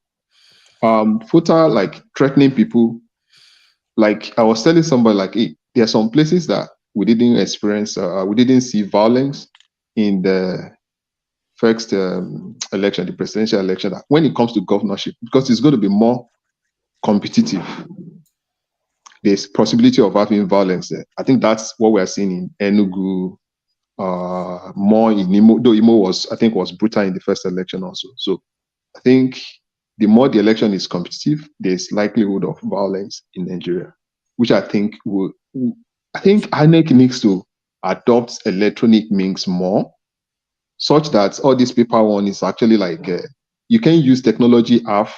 It's just like somebody that you are sick, you go to the hospital, you're now saying, okay, doctor can attend to me 6 hours, then my herbalist will come and attend to me another 6 hours. If they want to do electronic voting, they should just do it, adopt it. There's no need of even taking picture of any the resource sheets. You should be able to punch the value there. It makes it easier. Uploading image is an extra cost on the device, on the network, and every other thing. We all go to the grocery stores, buy things, we get our receipt, and we move on. I think that will make the system actually less expensive and more accurate. And if you look at it also, we're talking about Trump here. For me, I support and believe in democracy, but I don't support presidential system of governance. For people living in US, we could see how divided the people that are conservative and progressive, so to speak, are. Election every time it holds, at least 6 to 12 months, it will divide the country. And it now depends on who wins the election, whether the person is going to try to bring the country together and all of that. That's always happened. And we can see what happened in Brazil also. Because politicians are so smart that they used all the differences in the society to kind of divide them and use that one in a way to win election. And that happens all the time. I think, in my own opinion, Nigeria will be a better place if we can adopt maybe a parliamentary system of governance so that each region will put their best foot forward and it's going to be less expensive. I don't want to become a president and have to campaign all throughout the 36 states or jumping around. It's so much expensive. And that is why, like, an ordinary person that's not like that doesn't have a money back guarantee, it's going to be very difficult for you to go and contest election in Nigeria. Because you have to spend money. Just imagine if you have to go through the 36 states or go to all the local governments without even bribing anybody. It's going to cost you a lot of money. But if I have to make sure that, okay, I'm from your state, I make sure that I campaign there, I win there, then the next thing for me is people that are elected from those regions are the next people for me to campaign to. It makes it more organized and less expensive and make it kind of representational kind of governance, if that's a better way to put it. There are, like in the UK now, the problem with parliamentary system is that they also are transitioning to look presidential because they always need a figurehead to represent each party. The problem with it is this. Parliamentary system has one major challenge. When it comes to your international diplomacy, it's not very stable because the person at the top can change anytime. But in Nigeria case, you look at what is your main problem first. Our main problem is to get our house together, not the international diplomacy or wherever. So, to me, one other thing about parliamentary system, like in the UK, is that the prime ministers are extremely powerful. They can literally change rules. No, it now depends. See, if you look at it, it depends on how we want to implement it. We've seen what is failing there. It's just that we've seen what is failing over there. There should be a way, if we want to do it, we don't need to go and pick the way they are doing it in UK as an example now. and just implement it verbatim. We look at what is going to make it to work for us. Because if you look at it, people keep on referring to those days. It makes it competitive, and it's an healthy competition those days, not like this one today that people are just fighting each other and people just want to bring each other down. Those days, like, Southeast is doing well. I know Eastern region is doing well in this area. Southwest want to compete, North want to compete. And that one is not, it's not like somebody is going there to go and destroy another person's structure or trying to destroy another person's business. So I think if Nigeria needs to move forward, it needs to be restructured. I know sometimes politicians use the issue of restructuring constitutional problem to kind of win some arguments, but I think those things needs to be looked into. Okay, But again and again, I want to ask you some question. I want my to last ask you statement that, sorry, Father. Okay. My last statement before I leave is that I think based on what we have all seen in this election, Yorubas were attacked and some comments were made that I think trigger some people. The same thing to the Igbos, the same thing to the Hausa, and to some minority people as well. At this point going forward, we should all see that it doesn't make sense for us to say Yorubas are this or start castigating each other. Let's discuss issues and discourage people that have this kind of sentiment. And to me, I disagree to people that will say it's miscreant or touts Yorubas that are making this comment. It's not correct. And also, it's not correct to say it's I think a week ago or so, Franklin and some other two Yorubas were having some debates here, which is very good. He also dismissed some argument like it's just like market women making some comment. It's not correct. There are some individuals that are regular on this platform also that normally make those comments, e.g. Okija and some other people. So we need to encourage each other to tolerate each other. We are not going to be a developed country by trying to bring each other down. Even this election now, so that you know how expensive it is. I have a friend, he's a lecturer in the East. He had to move his family back to Southwest because of this election. He was planning to move back this weekend, but because the election was extended, he had to delay again to go back. How long we want to do that? If a fellow Nigerian cannot live peacefully in another region because of an election, what do we want the people that like a foreigner, people that are like non-Nigerians, how do we want them to feel anytime we're having an election? They feel, oh, these people are about to go into war. Let me pack my load, let me leave. And for people that are saying Igbo should go back to the East, it's not easy to move your things and go back. It's just like somebody telling me now, I should leave the US and go back to Nigeria. I can go, but I want to go willingly. I don't want to be forced. I totally understand that. But at the same time also, I know I'm in America today by grace. I will respect their law and I will appreciate the freedom they give me to be able to make my choice as if my forefathers were part of people that established this country. So I think we need to just improve on the way we relate with each other. So that's my opinion on that. I can see that Jude has a question for me. So let me see if I've done something wrong to Jude again. No, not a question really. What you're saying is okay. I wanted to just add some few things, that the reason why it's not just easy for the Igbos to pick up and go. We keep highlighting these things and people think, oh, it's just easy. There is, okay, as long as that conspiracy, okay, to frustrate so many federal establishments from occurring in Igbo land and opening up the seaports in the southeastern axis, okay, and okay, look at from Lagos to east, there's no railway system that goes through there.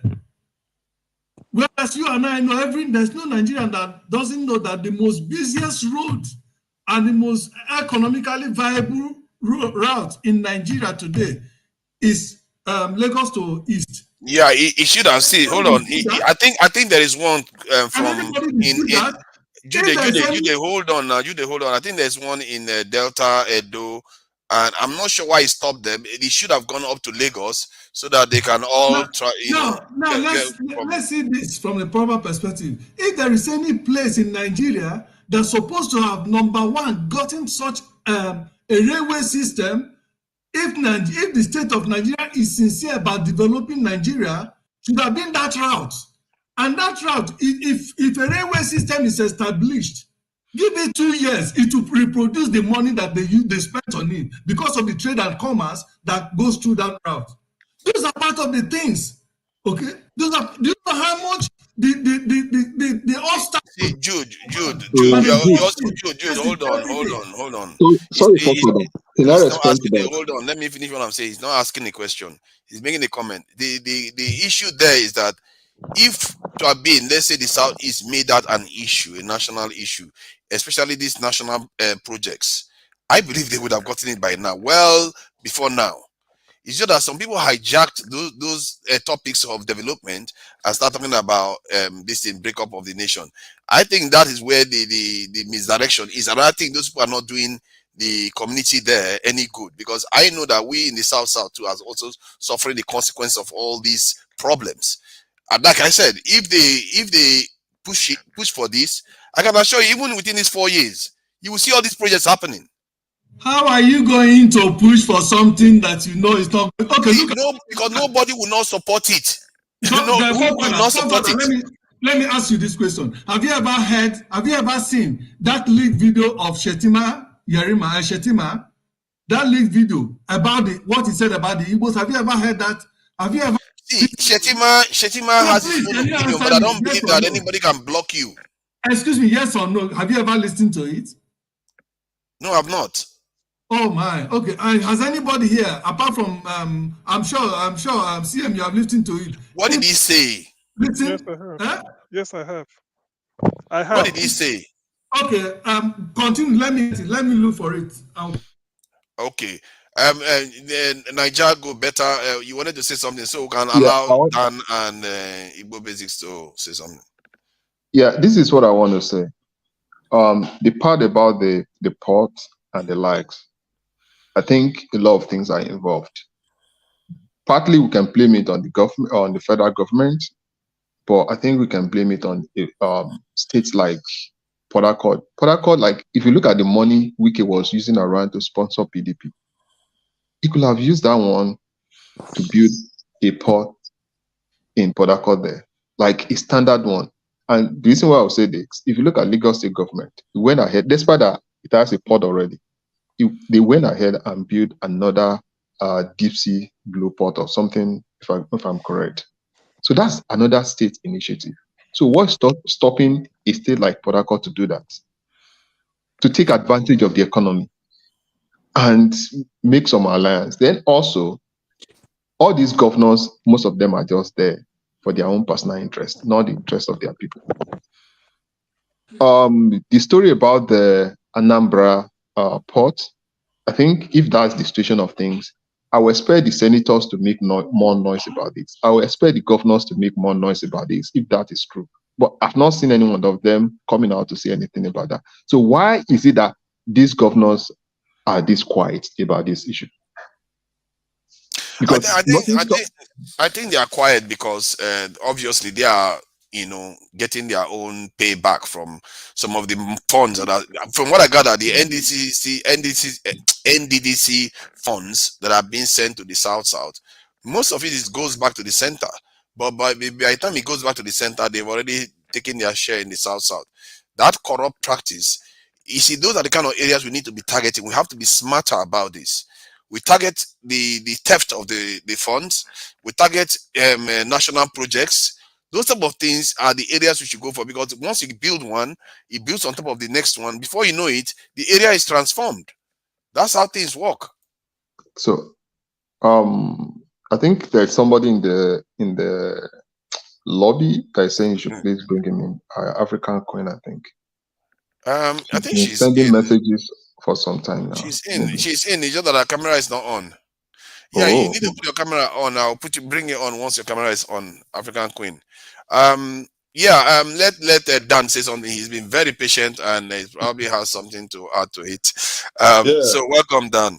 Thank you very much. I want to say good evening to everybody and happy disappointment week again. Oh God, that's a good one.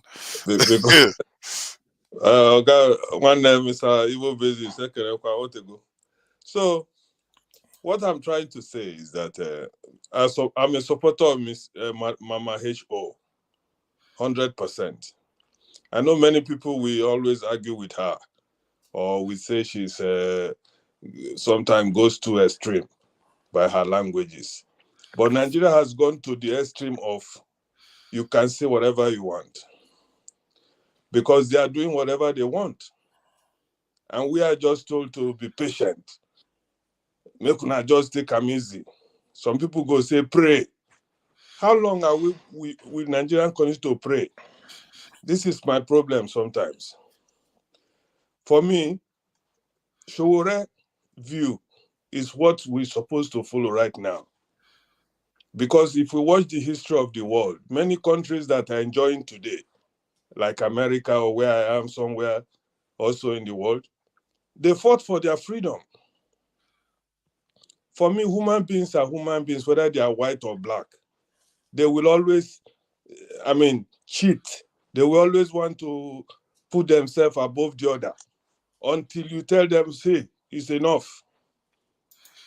Many Nigerians might not accept it. Like one brother say, what will you feel, the business you have somewhere?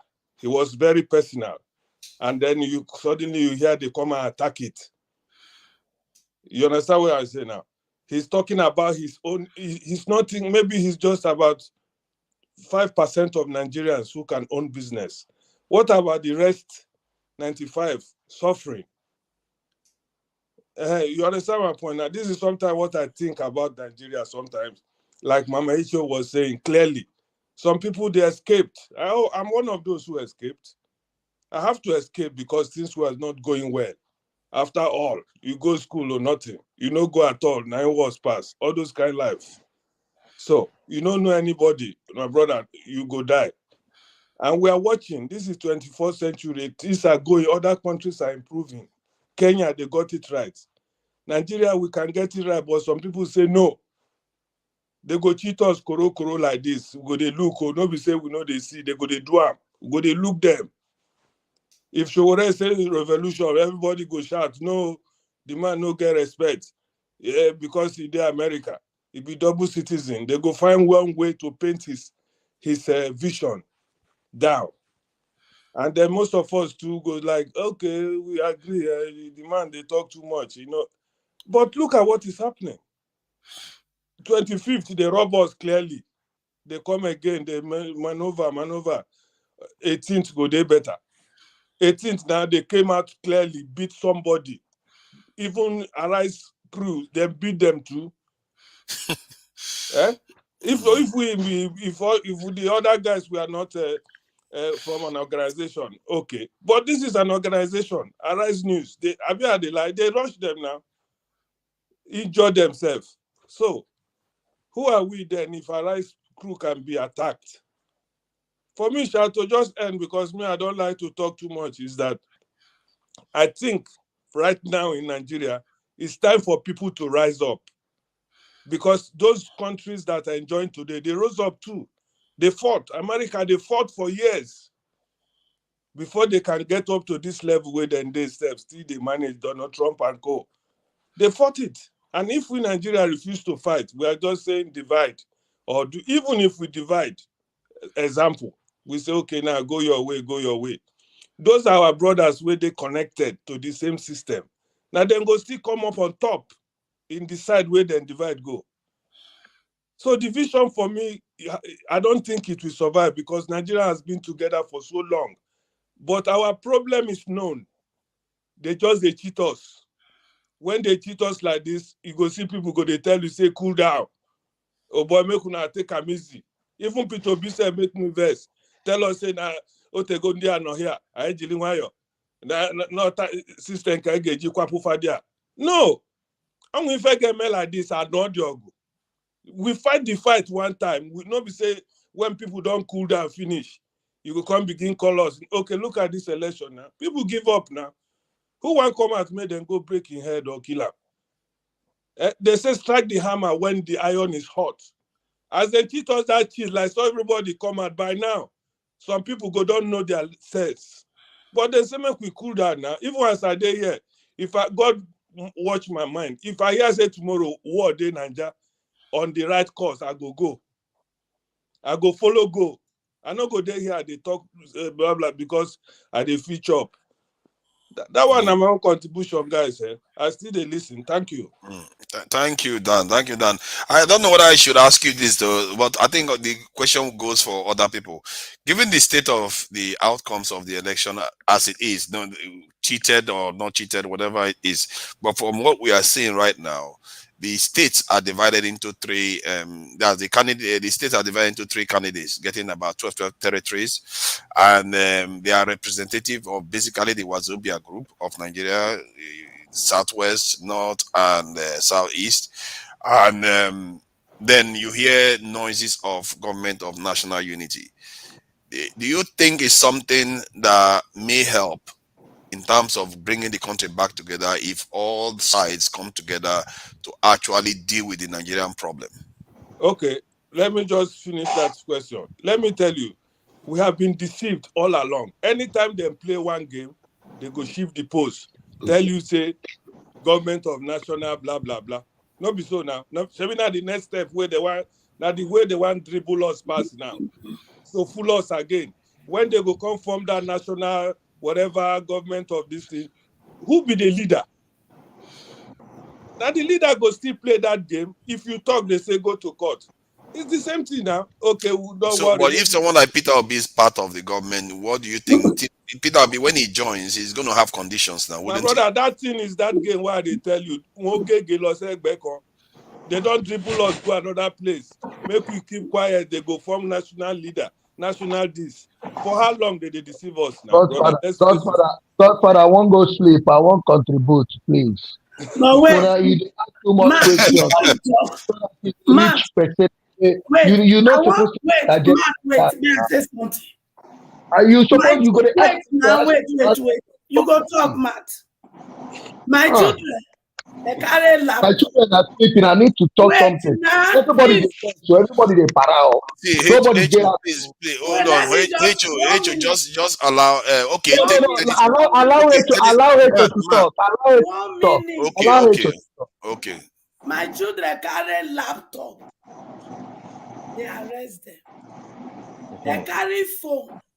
They ask, they say where they get money to buy food. The beaver when they make a shock now. The beaver when they use for us, go to Amazon. Now $795. Yes. The beaver when they display for us, for Amazon is $795. And how much INEC does say they buy one beaver? So INEC rub us crow for face. We make una go see the breakdown of the different billions of amount when INEC ask for. After they don't give them 305 billion, they requested for another 50 billion. They requested for another 20-something billion. Now so they request for billion. INEC, the thing when they sell for Amazon for $795. Now you take to us shake it like this. Sorry. What did they sell for $799? The beaver, go and check it there. Ouch. Okay, if we do that calculation, that is a very high number you are using there. Amazon, it is there. The beaver, it is there. You see, hold on. H.O. The last time we did the calculation regarding the cost of those things, we used a figure of about $60, which was very erroneous because it means that the spending of INEC is a lot higher than we projected. Parara reporter, he did his research. Go and check Parara reporter today. I think we'll do that those numbers again just to get close to it, because we need to get closer to the amount Go that's and been check used. it. Go and look at Parallel Reporter today. Everything displayed there. All the See, money when they collect for different HO, Hey, hold on, let me hold on. Like I want to let you know something. I want to let you know that $799 times 170,000 times 2, because they said 2 of those devices have to be in every polling unit. INEC say they buy 200,000. So 200,000 times that amount. Okay, 200,000 times that amount. That is still quite a lot. But Okay. yes, what did they quote for us now? Different thing. See, Mamadou, now this one, now you go sabi say, my children, they not be dummy. My children not be dummy. You see that money, you go vomit. You go vomit. No person is more Nigeria than another. Look at my children on the street, sleeping under that bridge. Look at my children taking drugs because they don't have hope anymore. Look at my children. INEC chairman. This one, he don't hook you for throat. So what, boy, you can't rule Lagos. You cannot. Revolution now. Yes. You can never become our president. Revolution now. Now. Yeah, those devices cost almost $100 billion. And my sons, $100 billion naira, I mean. They are working for our job. 8-hour job, 16-hour job in snow, just to make a living, because they run from a country that has plenty, and only few individuals have decided enough. Children, let's take back our country. Revolution now. Okay, who is next? Is it math or Igbo basics? I'm not so sure. No. It should be Igbo based. We have to do something. I'm not APC. I'm not PDP. So I'm not Nigeria. So we have to be truthful. Thank you. Father, how can I send you that video? The link. Send it in the private chat then, if you. Please, Igbo basics can go. Thank you for coming in. All right, my brothers and sisters. Danny, my brother, keep up the good work there. Yes, sir. Man must work. That language came out of the war, out of the Civil War. Sometimes I wish that the war had erupted all over, so that we can start all over again. But we've gone beyond that. First of all, piggybacking on your last conversation, I'm in the state of New Jersey. You talked about Trump. Just my 10 cents there.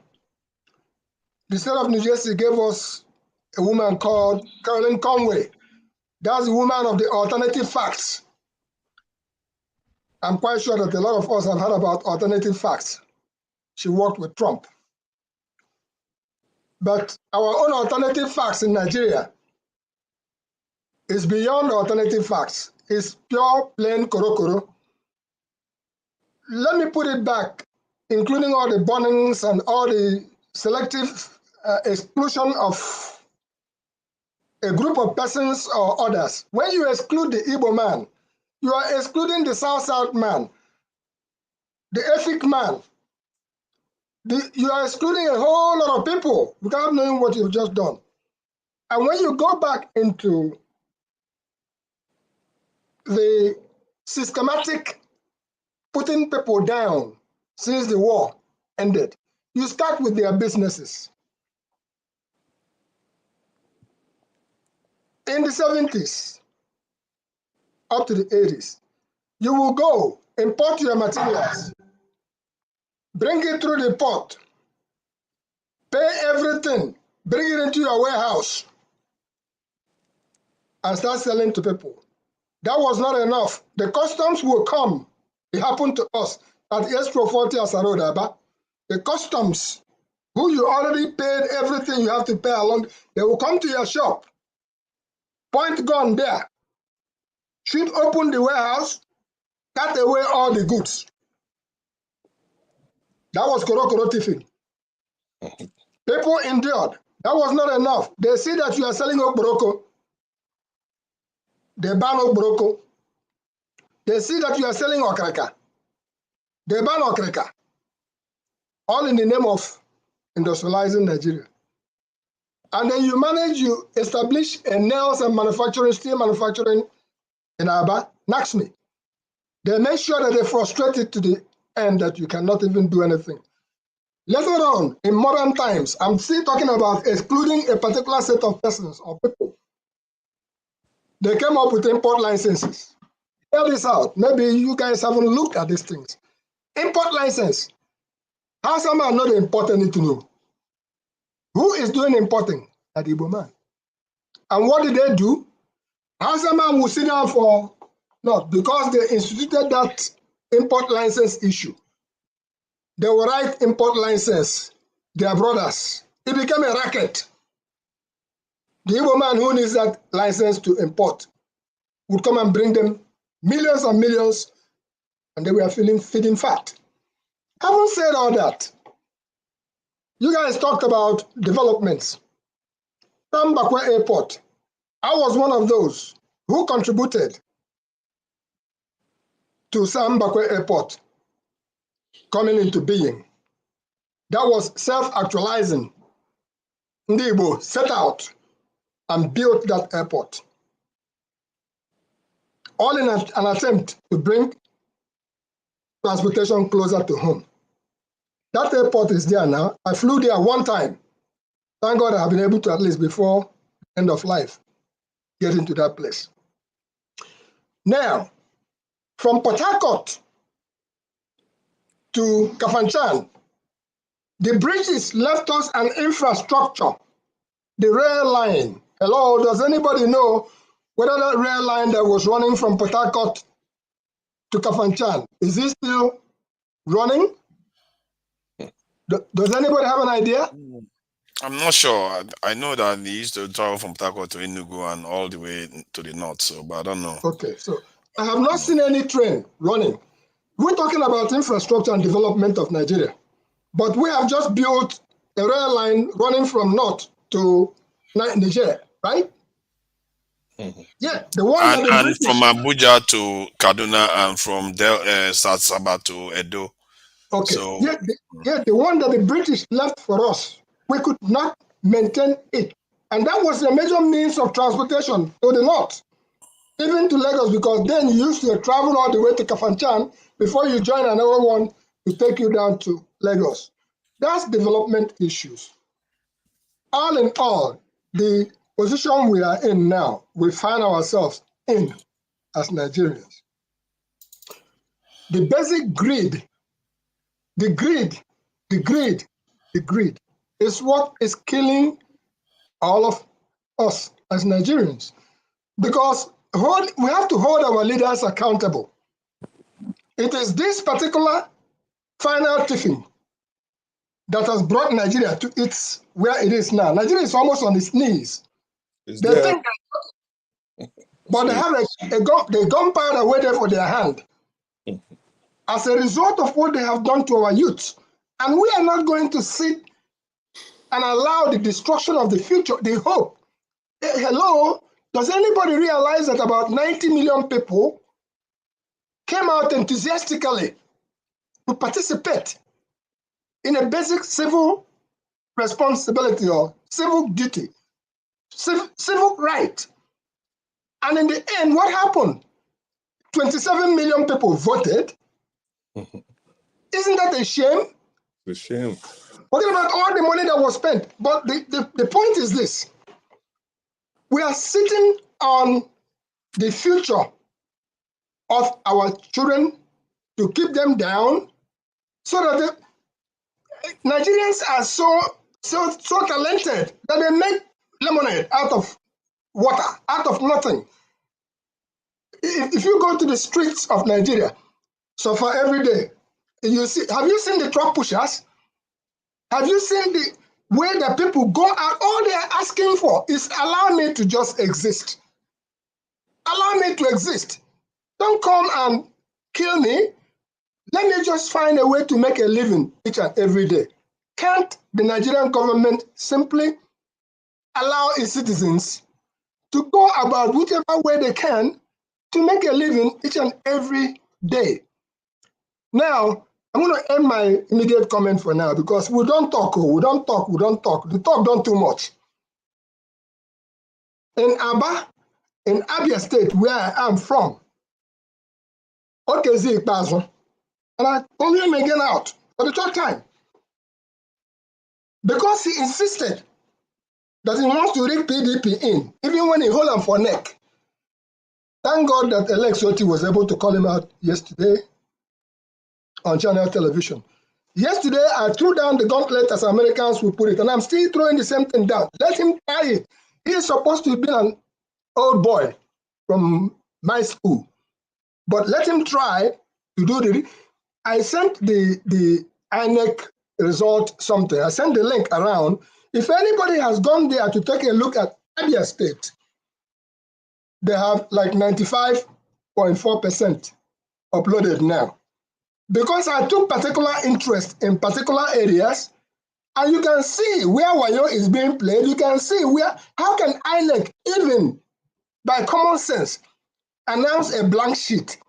Go and look at some of the results that have been uploaded in INEC platform. And you look at it, you try to enlarge, blank, you can't see anything. We call it fugazi. You cannot fugazi your way through. And he's trying the Obingwa approach to see if he can dump a vote in the end. That's not going to happen. Leave Abia State alone. And I repeat again, Mr. Okezi Ikpazu, who always wears his thing, destroyed Aba through his environmental protection, something that he was supposed to. That's where he had to start. And through 8 years, he don't chop nyafu nyafu. All we are saying is that can you please go so that Aba, which we have to rebuild that place. My friends, all that we are asking the federal government is to, can you please just let us be? Can you please just let Aba do what Aba knows how best to do? So that Nigeria Imo Basics, I wanted to show you. I want to say something. It appears the federal government is already looking to build a rail track from all the way from Delta to Lagos, and from Lagos all the way to Sapele, Ugeli, Abua, Moha, Aba, Calabar, all the way to Calabar, Port Harcourt. So the plan, it looks like they've already got some element of funding for it, from what I can read.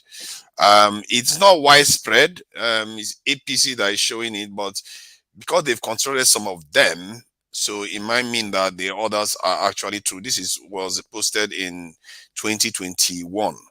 It says federal government pays $211 million to begin the construction of Kaduna Rail next week, and Nigeria will pay $600 million for that 1.2 billion railway.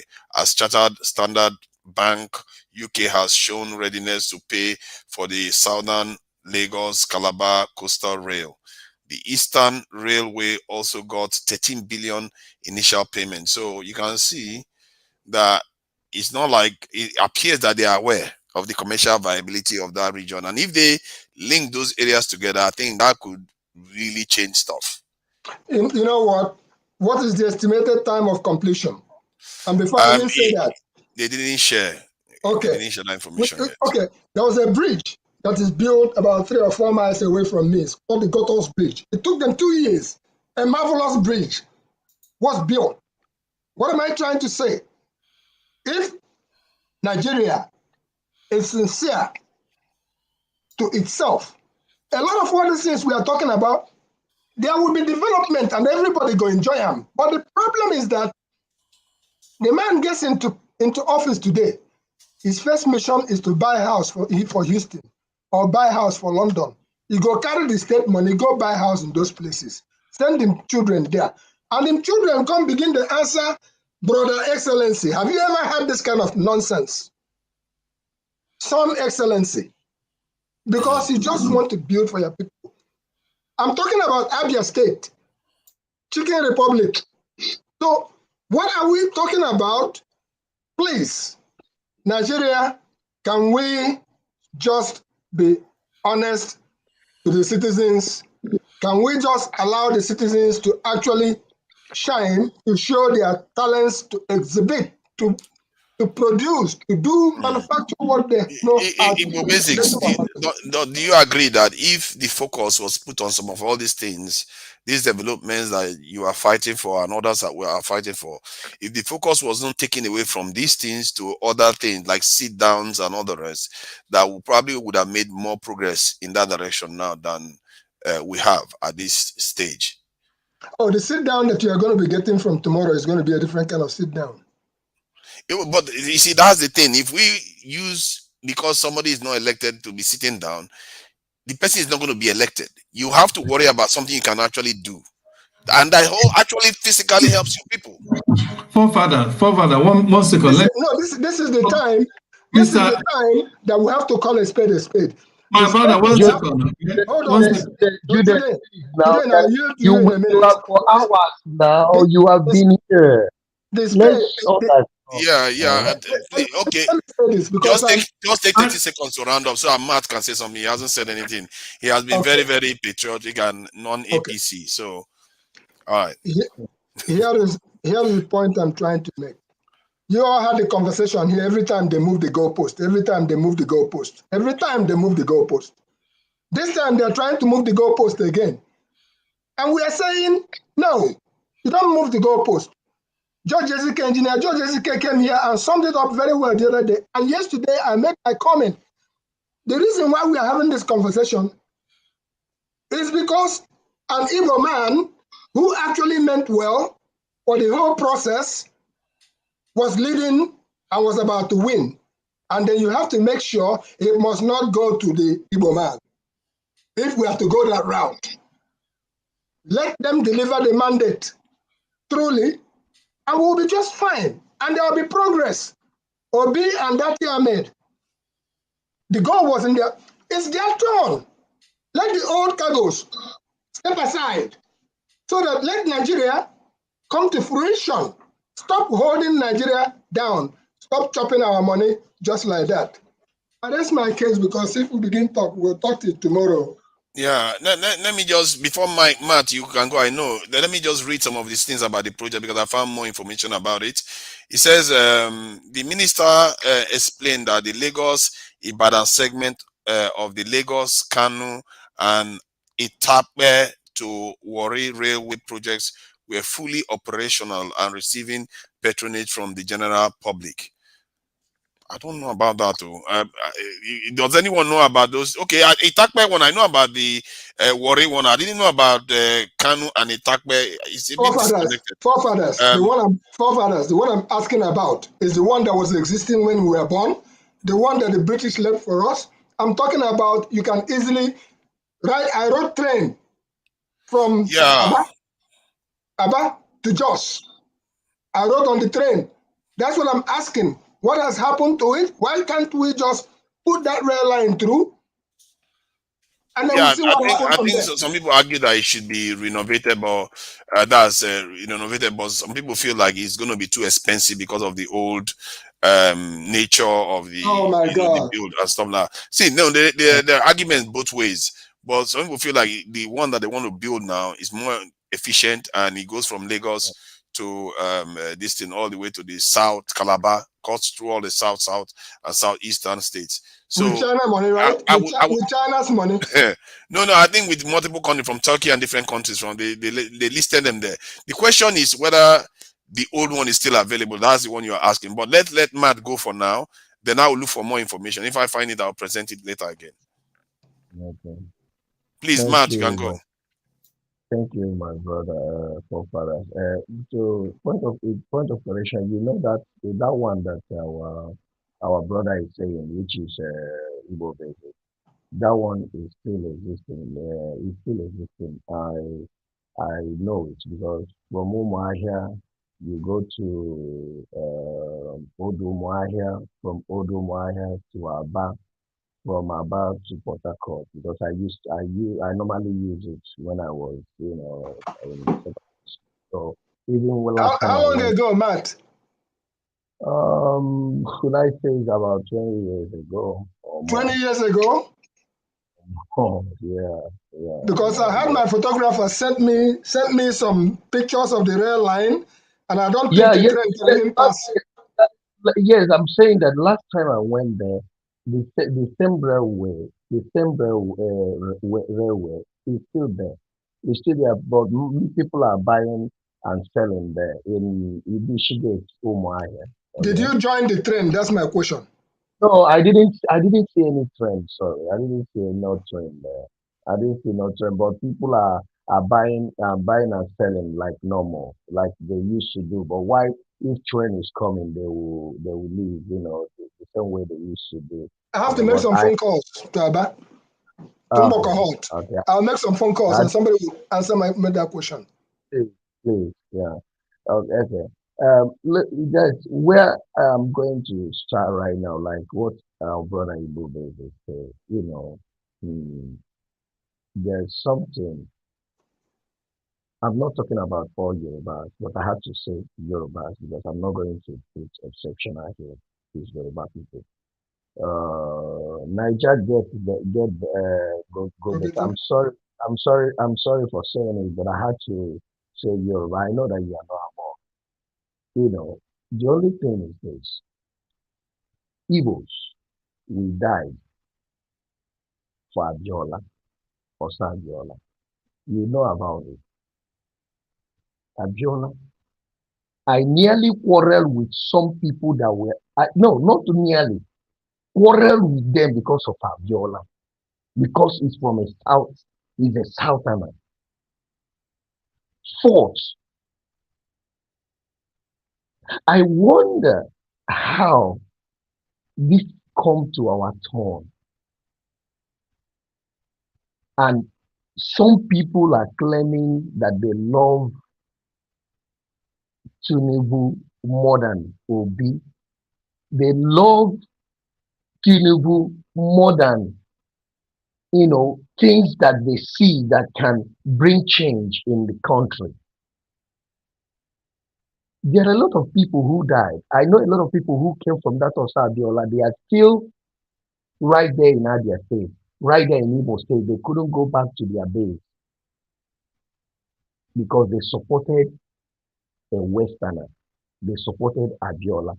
Even though Abiola made a mistake, said a word against the Igbos that he can do without Igbos. He made mention of that. Even at that, Igbos don't care. They wanted him to go in because they know that he merited it. Now, to come to the north, why are they afraid of that Peter Obi? They don't want Peter Obi and that to go in. They're afraid of Amajiri. You people are not thinking about this. Amajiri people whom they left impoverished, they are using them as tools for violence everywhere, both in election and all that. How can you educate them? When you educate them, who will go there to do this job for them? Who will go there to be doing killing and to maiming when they need riots? They will call them. Who will do that for them? That is why they are preventing P2B not to be there. You come to Lagos, the same thing applicable to Lagos. Because someone that has an idea to get out these arboros and this what do you call it what do you call it in Lagos that are disturbing the whole street. This Vivo want to get them from out of the street and give them better jobs and give them, some can even go back to school, but their their chief cohorts, who is the whatever he is in Lagos, wouldn't want it because they are tools of violence in his hand. All these things are the things that is playing out in Nigeria.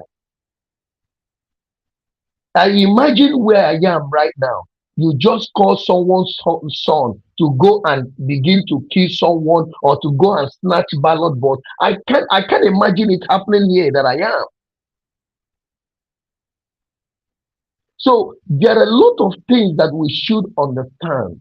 This thing happened to Jonathan when Jonathan was, trying to get this Amajiri, trying to get them into school. You know what happened? You people were thinking that it's because of politics. It's because of all these things. Those guys can, those alhajis cannot let those children, have a better life, because when they have a better life, their case is finished. Yeah, but Matt, let me add this though. Kwakwaso did similar stuff, and he succeeded. He won Kanu because he educated quite a lot of people. This is because he has that that we are in the same track.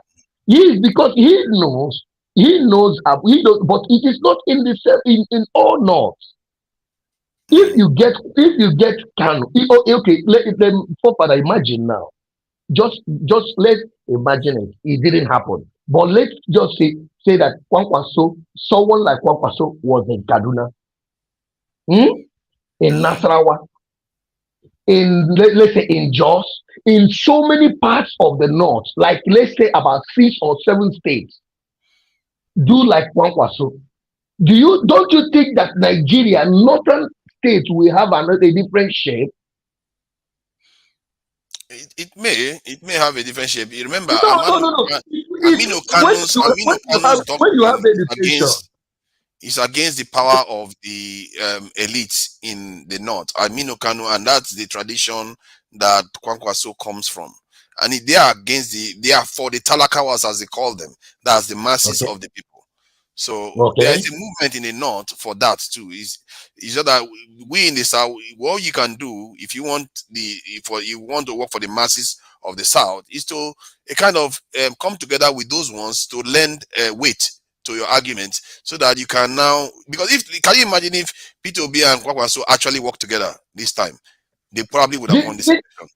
No, probably no, because they will. For sure, because it will not be a different ball game.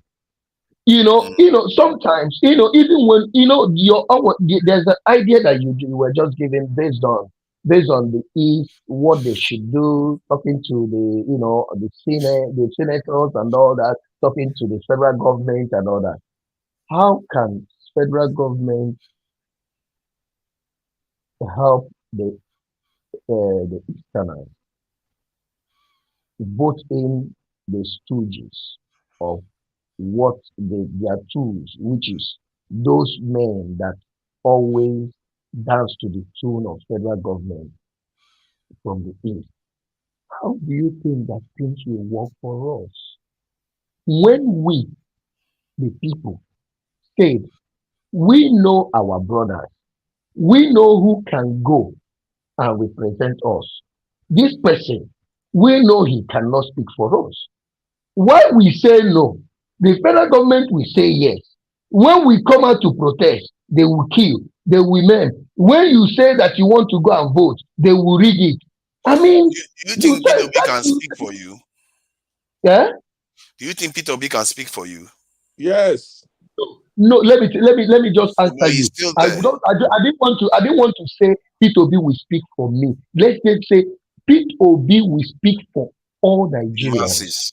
And he is still there. This is, and see, that's what we forget. Peter Obi has not disappeared. He's still there. Do you know?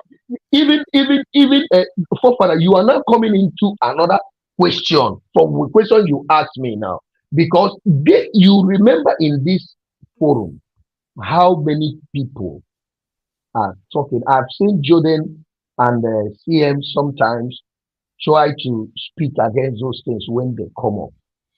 They are calling Peter Obi Igbo president. This is what they are saying in Lagos.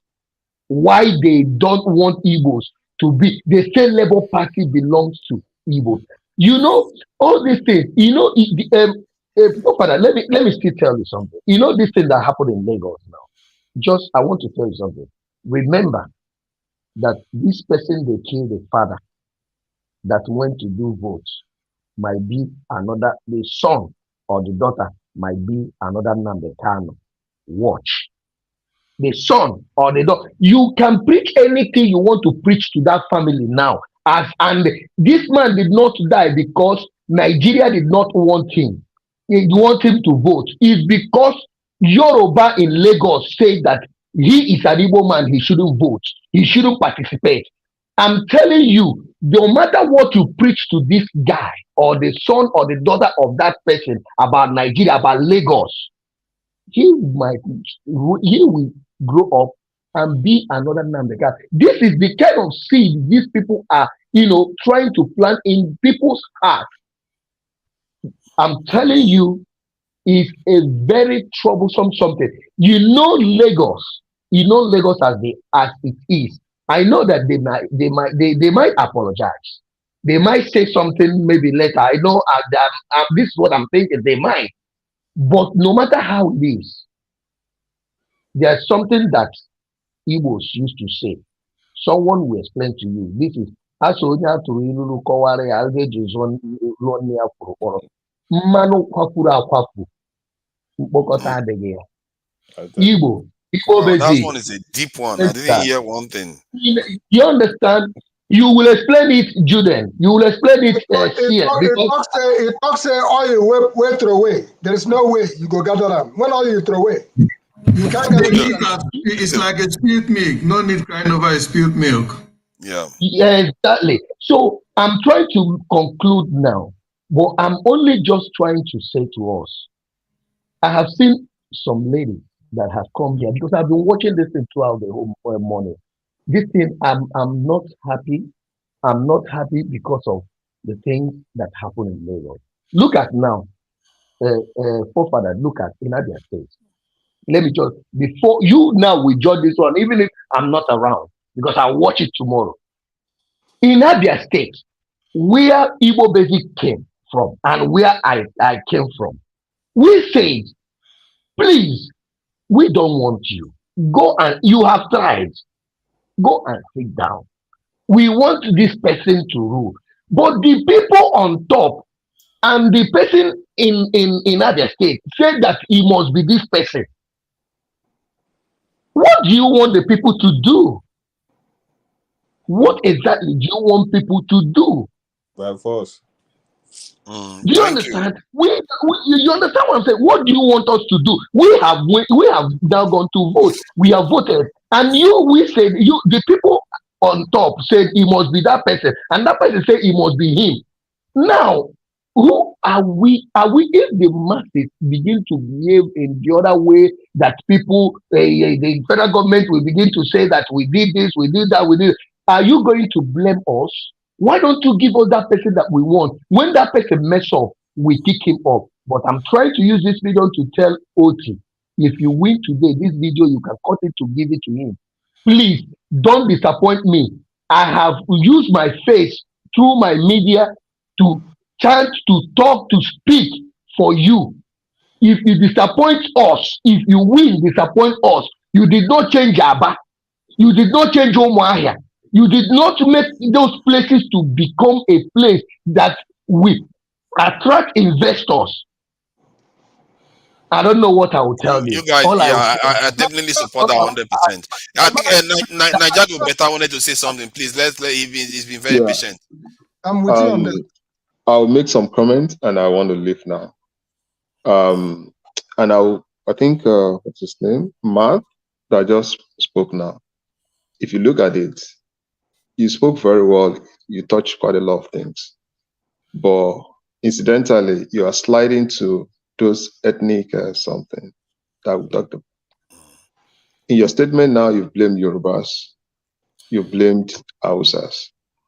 If another person will respond now and say something about Igbos, we'll go back to the back and forth, all of those banters. We all need to look beyond that one and stop castigating other people. And if you look at it, let me finish my statement. And maybe forefather Jude and the likes can bear me witness. We've had Northerners occasionally that they join this group. You see what kind of impression they said they have. And incidentally, most of them, they will join like 2 or 3 times afterwards, then they'll stop joining again. See, like some people will say, we only have 2 tribes in Nigeria, the oppressed and the oppressor. Whether in the north or in the south, it's just the same thing. And the second thing I would say is this. In terms of Peter Obi will have won this election. He won. Him and Kwankwaso work together. That one is clear. Forget about whether they will allow Igbo or they will not allow Igbo. The problem is the penetration in the north was not that strong.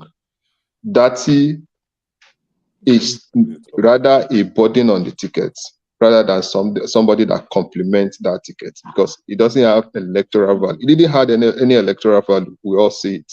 Brother, he couldn't even win his local government. No. We know some other candidate also couldn't win their local government. But if you look at it, you couldn't make any influence in Kaduna. You couldn't make much influence in the north. So, and if you look at it, I'll give you an example. If you look at Barack Obama as an example, as a candidate of Democrat then, he went ahead to go and pick Biden for a reason. Trump went ahead to go and pick Mike Pence then for a reason. So there's a way you balance your ticket. Because if you look at it, Peter Obi is a politician. But if you look at the way he campaigned in this election, he campaigned more like a technocrat than a politician. So there's a way you balance ticket, you complement it. Somebody like Kwankwaso is very popular in the north. The reason why maybe he didn't have so much votes is because they see that his penetration down to the south also wasn't that strong. But in the north, maybe in subsequent elections, you see that Kwankwaso is going to be a very viable candidate. So that's what I'll say. But when we want to make comments, let's stop, say, the Alajis, the Fulanis, the Hausas, the Igbos, the Yorubas. We're still going back to that things that always cause divisions. I'm not going to let me just add one quick point. Let me just add one quick point. I think this one. No, I'm going to let you talk. It's a very, very short point I wanted to make. I've seen cases where this is part of Nigeria that we miss a little bit. You forget that it's a Muslim ticket on the other side that will be very attractive to some northerners, even when they don't like this in Tinubu. You see that in America, you see that kind of behavior where the Christians, evangelical Christians, are willing to vote for Trump, even if Trump represents everything they hate. But just because they felt that it's going to give them a Supreme Court that is going to ban abortion, they vote for him anyway. So sometimes these people, they vote against their economic interest just to get their religious beliefs come true. So that's something we are discounting a little bit. That's why maybe the northerners actually voted for that Muslim ticket. You see what I mean? Sorry. I want to correct an impression. I'm not going further. My brother, I didn't remember. That was not incited. I'm only trying to point out where that this thing I pointed out, if you look into it deeply, you will know that this is where these people are holding us. I don't want to mention the name. They are holding us there. Let me tell you, and I, we are enlightened. They cannot use us. They are using those people that did not go to school. And when you yourself, who have graduated, you have achieved a lot. And you meet these people carrying machetes, carrying gun, my brother, you will not want to begin to risk your life with them. But if those people are enlightened like you, those people say them, they will not go. This is what I'm trying to say. That's all. I'm not trying to incite anybody. No. I have a question before you go, please. Let me say. Okay. I think Jude, you wanted to ask a question. No, not a question. I just want to. It's supposed to be a comment.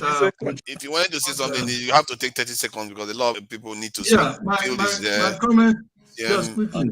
You see, this narrative they are pushing out there, and people like my brother Naija Go Better, and some other people that have come here, and other platform have been pushing.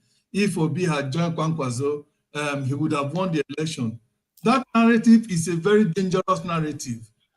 The reason it's dangerous is that we are giving credence to an illegitimate government. We are simply saying that Obi did not win election and that Tinubu won election, that the whole world, even the international community that observed the election, knew that Tinubu did not win election, that Tinubu was handpicked by INEC and Buhari and all the APC cohort to put there as a Nigerian president. So let us stop this dangerous narrative. Okay, we So want election, hold and on. he's going to court to prove that. And by the time we should just calm down. When we get to court, hopefully, the court might have not. Hopefully, the court will live to their expectation. Let's just give them the benefit of that they have not collected money like INEC have collected. Okay, and they will live to their expectation, and then the proof is there. Even I get the proof. See, Jude, you use your 30 seconds. You use your 30 seconds. See, the thing is, it's okay. I agree with you that we should wait for the proceedings to go on. But while we are talking right now, we have to talk from the context of the outcome the results we have now. Yeah, and but the outcome did not say the outcome. Yeah. The outcome was not. The outcome was gone. Okay? No, I get where you're coming from. Let me finish my point. No, Jude, you have to wait. Now, other people, see, I want to go to other people so that other people can talk. I just wanted to make it brief that, you know, we it's hard for us to not find a way to interpret what we are seeing on the ground right now.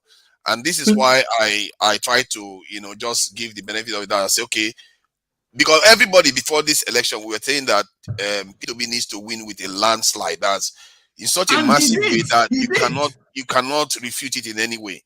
But we don't know that. We have not gotten any evidence of that because they have numbers, you know. Look at what happened in Lagos yesterday now, and you say, and people will come and say Showolu won Lagos. Showolu didn't win Lagos. I just had a question for my brother Naija Go Better, if I may. Naija Go Better, I painted a picture yesterday in plain language. I think when it comes to boyfriend, girlfriend, hello, fellow panelists. Yes, we are here. Okay, when we say boyfriend, girlfriend, I think everybody's ears will rise. Yesterday, I painted a picture that what seems to be happening between our Western brothers, because when you say West, I'm counting from across the Niger, all the way to wherever Nigeria ends there. That's the West of Nigeria. And sometimes we call them all Yoruba, which is a misconception. Then you come to the East.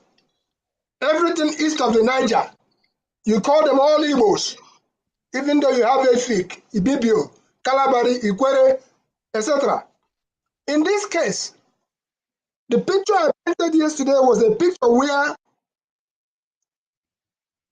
the East and the West are struggling for a beautiful girlfriend. And that beautiful girlfriend is the Nigerian presidency. And that is the reason why you quack me, I quack you. Come on, make the girl is mine. The girl is mine. And all to the detriment of the South. So my brother Naija Go Better, without even saying Ijebode, Ore, and the rest of it, don't you think that what is happening here is a case of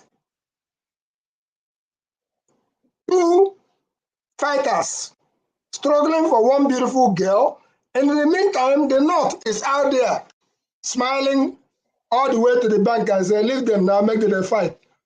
When the fight finish, we'll still have the prize. Can you help me in that my line of thought? You think I have made sense to you? Because if me and you the drag girlfriend, which is the presidency of Nigeria, you not agree make I catch them all because you want her for you, right? Can you Yeah, I hope I'm able to answer your question. But this is the way I see it. It is politics. And I said something close to the question you're asking at the beginning. Presidential system of governance divides people, which is what we experienced. And if you look at, based on the result declared, also, if you look at the northern votes, also divided between APC and PDP. The southern votes divided between Labour Party and APC. So politics is just like everybody wants, oh, we want the same thing, we fight for it. But the problem I have with it is after the election, the wound takes longer to heal. Sometimes the next election is still going to come and meet the wound, and some people will still do more damages to expand the area that the last wound left. So what you are saying might be what the democracy is all about, and you can do without experiencing that one all the time. So it's like, I didn't mean that the agreement, quote unquote, the southern governors or southern leaders had. I think they had it in the Delta State, if I'm correct. That was the Delta governor was the one that Okowa was the chairman or the leader of that part then. But this is politics. I mean that they went ahead and solidified that agreement and say it has to come to South. And if PDP also, they went ahead the same way what APC governors did, that it has to go to the South. If they did that, maybe this problem will not be this much.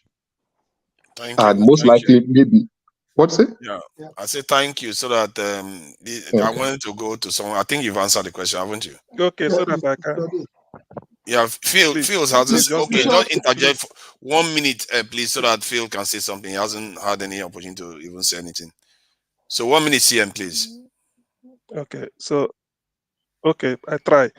You see, I refuse to accept any narrative that is not analyzing whatever INEC brought out as figures. I don't. Rather, what INEC should explain to Nigerians is why election was held, 3 elections simultaneously the same day. You uploaded House of Senate. Is anybody disputing it all over the country? No. You uploaded House of Reps. Why did you deliberately? That of the presidency was not uploaded because they want to fix it in and then put Tinubu's name. Assuming it is uploaded like the rest, and whoever wins, that ends it. So if they now go and manufacture figure and they asking me to come and start analyzing it. No, that's why P2B said. But CM, let me ask you this question though. Hold on. Let me ask you this question. Labour Party has people in all the polling units that they participated in. Yes. So why don't they just give us the number so that they put all this to rest? Yes. Good question. This question was asked almost by Shengo Kimbaloye when P2B made the press conference. He said, if I answer this your question, what will I tell the court? So P2B will present the actual figure when he goes to the tribunal. So until then, none of this figure be, even if exactly, then we don't know. We don't know. No, I'm coming. Yes, I'm coming. That's why I'm saying, even if you tell me P2B scored a 500 million vote in Lagos, I won't even take it. I won't, because it is not uploaded. So all those things are just like, let me give you here, give you there. Why should INEC refuse? But why is Labour not hinting people that, well, no, hold on, but why does Labour not just say, you know what, release statement here, say, you know what, our own number is showing that we got 9 million or something like that. Why are they not doing that? Exactly. They've said, if you listen to the address by the Labour Party chairman, the day they as well to announce Tinubu in, he said, Labour will never accept any result that was not uploaded at the polling unit. It's not me saying it. Look for that address. He said it clearly. So the question Nigeria should ask is, why is it that 3 ballot paper, 1, 2, 3, you did it at the same time? Everything counted. Why didn't you upload it? But you are moving to process. I'm talking about what they actually have in their hands. If you have something in your hands, save your followers the trouble. Let's be sure that you have actually won the election. That's why A wrong process can never produce a good result. Go and note it. A wrong process can never produce a Yes, good but show outcome. proof that it didn't produce. Show us proof that it didn't produce a good. This. I think that maybe they should share the information that they have with us. Exactly. That's why they said let us meet, because INEC has already told them go to court. That's what they are waiting. When they collect all these things, they show it. So until P2B present, they present their fact at the tribunal. All these things are hogwash. That's what we are saying. My brother CM, that is what is going on, brother CM. What is going on I think is it's this. just leaving a lot of room for speculation. And Well, personally, I would, if you have the figures, show it to us so that it kills everything. Wait now, what's happening is that INEC is stalling. INEC is stalling, which is the reason why the actions of tomorrow is going to occur. INEC, even though they've been asked by the court to allow the OB team to examine the materials, INEC is waiting for 3 more days to pass. They are doing what you call in American football, not even intentional grounding. They are trying to run out the clock. They've only allowed the OB team access to 2 states, not the major things. They are waiting to run out the clock so that in about 3 days, they will say the statutory time has passed when you haven't gathered your evidence to be able to go to court. And that is why the activities of tomorrow will take place. INEC is still counting. But it helps the supporters. It helps the supporters if we have more information that we can work with. Because this thing where, okay, you're going to court, that's we why don't know what we are fighting. That's why he tells the supporters, everybody calm down, that he's going to show the figure in court. That's what we are waiting for. That's why he's going to court. It is going there to show the figure so that you and me can see a different figure from what INEC is not allowing them what the law has guaranteed them. INEC Please, is can I come in? stalling for 3 more days so that they will blow the whistle. Thank you. And when they blow the whistle, they don't have enough to present in court. Thank you, Igbo Basics. Is it at number 6 field? Yeah, number 6 field. Hash number 6 field. Okay, thank you. Also, thank you for your patience. Thank you. Thank you all for your contributions. My interest all the time is this is a very veritable forum to have people like you come to talk about pressing issues. It shows that there's a lot of interest, regardless of the divergence in views and opinions. My suggestion is that can something come out of this forum, like a plan of action besides the talk that I've been talking? Because if we harness all the capacity that we have in this forum, human capacity and all that, we can do something. So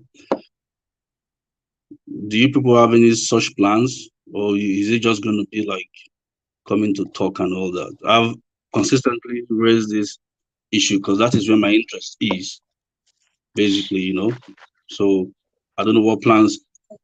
Like CM, I listened to you earlier. I see the way you're very, vociferous in putting forth your opinions and all that.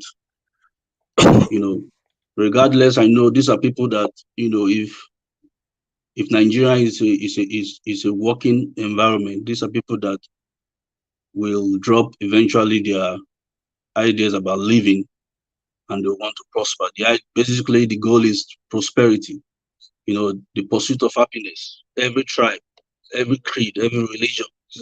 When people do not find an opportunity where they can thrive, that's when they want to find alternatives. But then the ideas that we have of a sane society, can we form an action forum where we can see how we can begin to bring this into fruition, those things that we want to see. So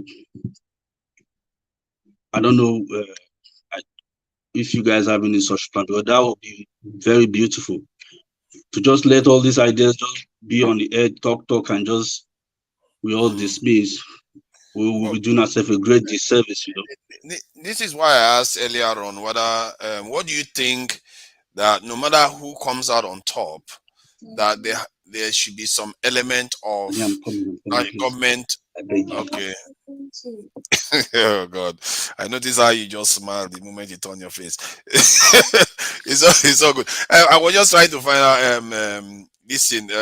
I was trying to ask whether it would be a good idea, no matter who comes out on top, eventually, to have a kind of government of national unity, because it appears that the votes are technically split around three ways, except there's a catastrophic collapse in one party's vote.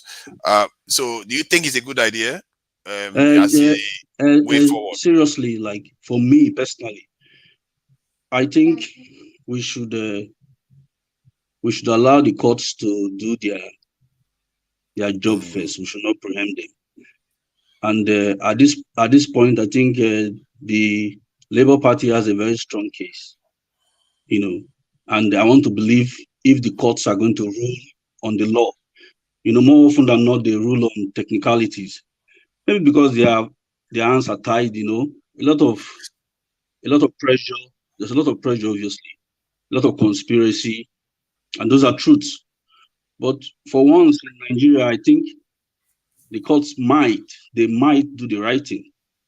They might do the right thing because No, I believe they would do the right thing. If there's evidence, they would definitely do the right thing, because it would be strong, tantamount to a coup if they don't do the right thing. There's a very strong case on the Labour side, a very strong case. And also, if I would touch lastly, because my son is bothering me right here, if I would touch lastly on the issue of the Igbo issue, honestly, there has always been an Igbo issue in Nigeria, but the trajectory is changing for the better.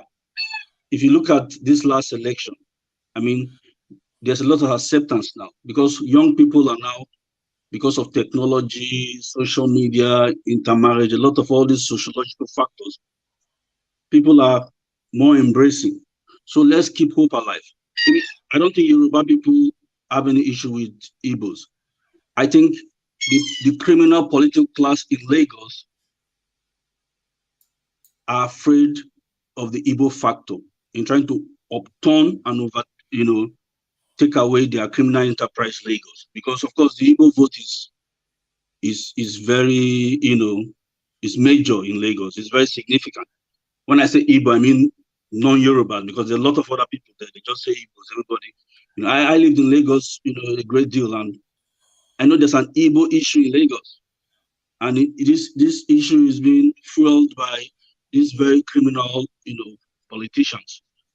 So let's not try and generalize. Let's be very hopeful. But exactly on the issue of the Obi has a strong case.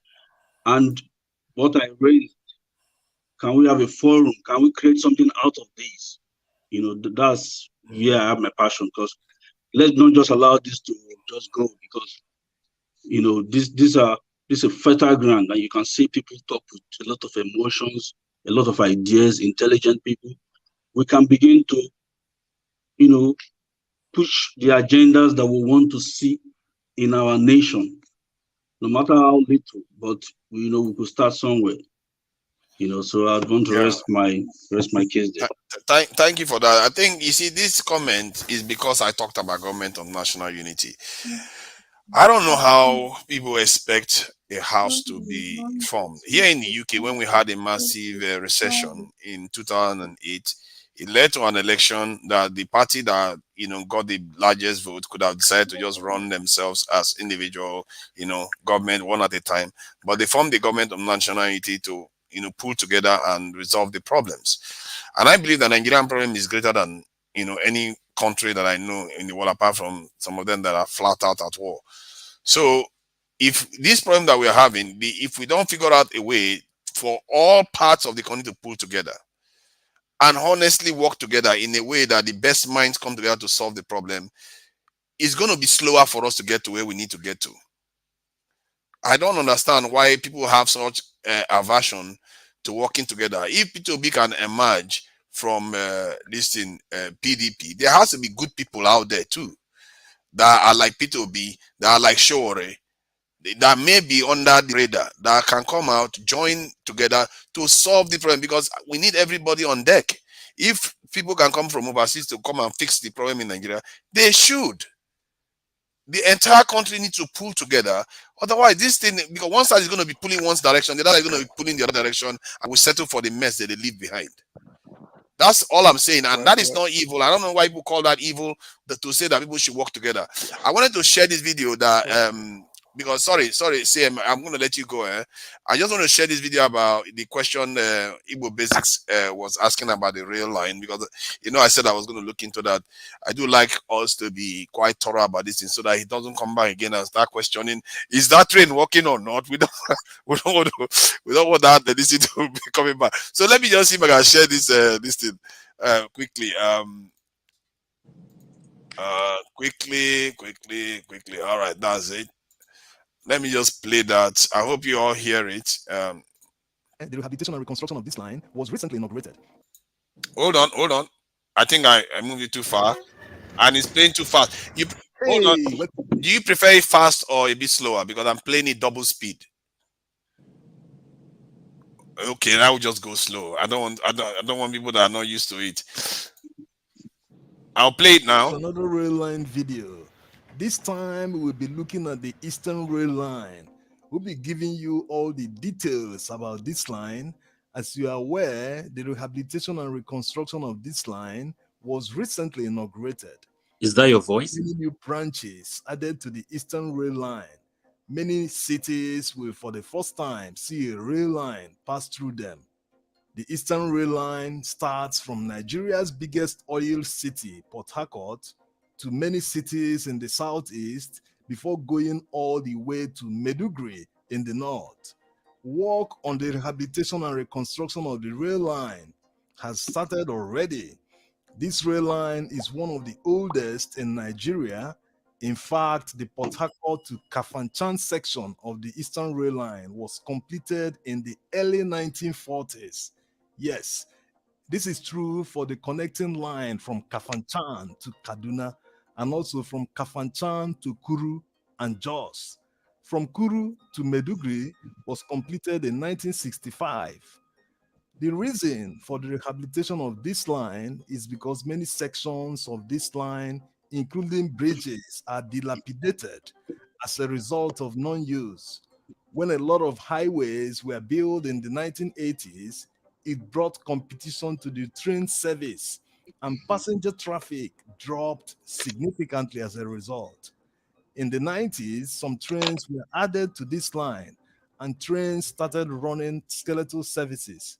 But trips took so long, sometimes 2 days, from Port Harcourt to the north. It reached to a point that the trains had to stop running, which led to a complete dilapidation of the tracks. Some tracks are missing, and remaining ones are seriously rusted. Even after a contract was awarded in 2011 for the rehabilitation of the Port Harcourt to Makurdi section, the rail line is still mostly out of service. Now, a fresh $3 billion contract has been awarded that will completely rehabilitate and reconstruct the entire Eastern Rail Line infrastructure.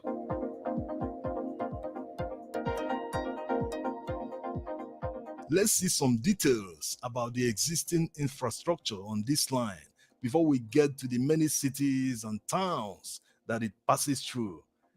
The Eastern Rail Line is a single-track narrow gauge designed to handle a maximum speed of 80 kilometers per hour.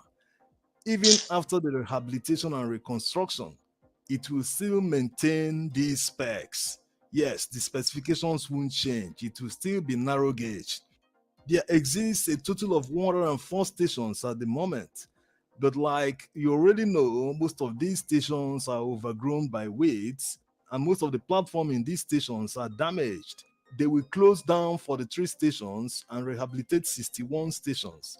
All these might change in the future if traffic of both passengers and cargo increases.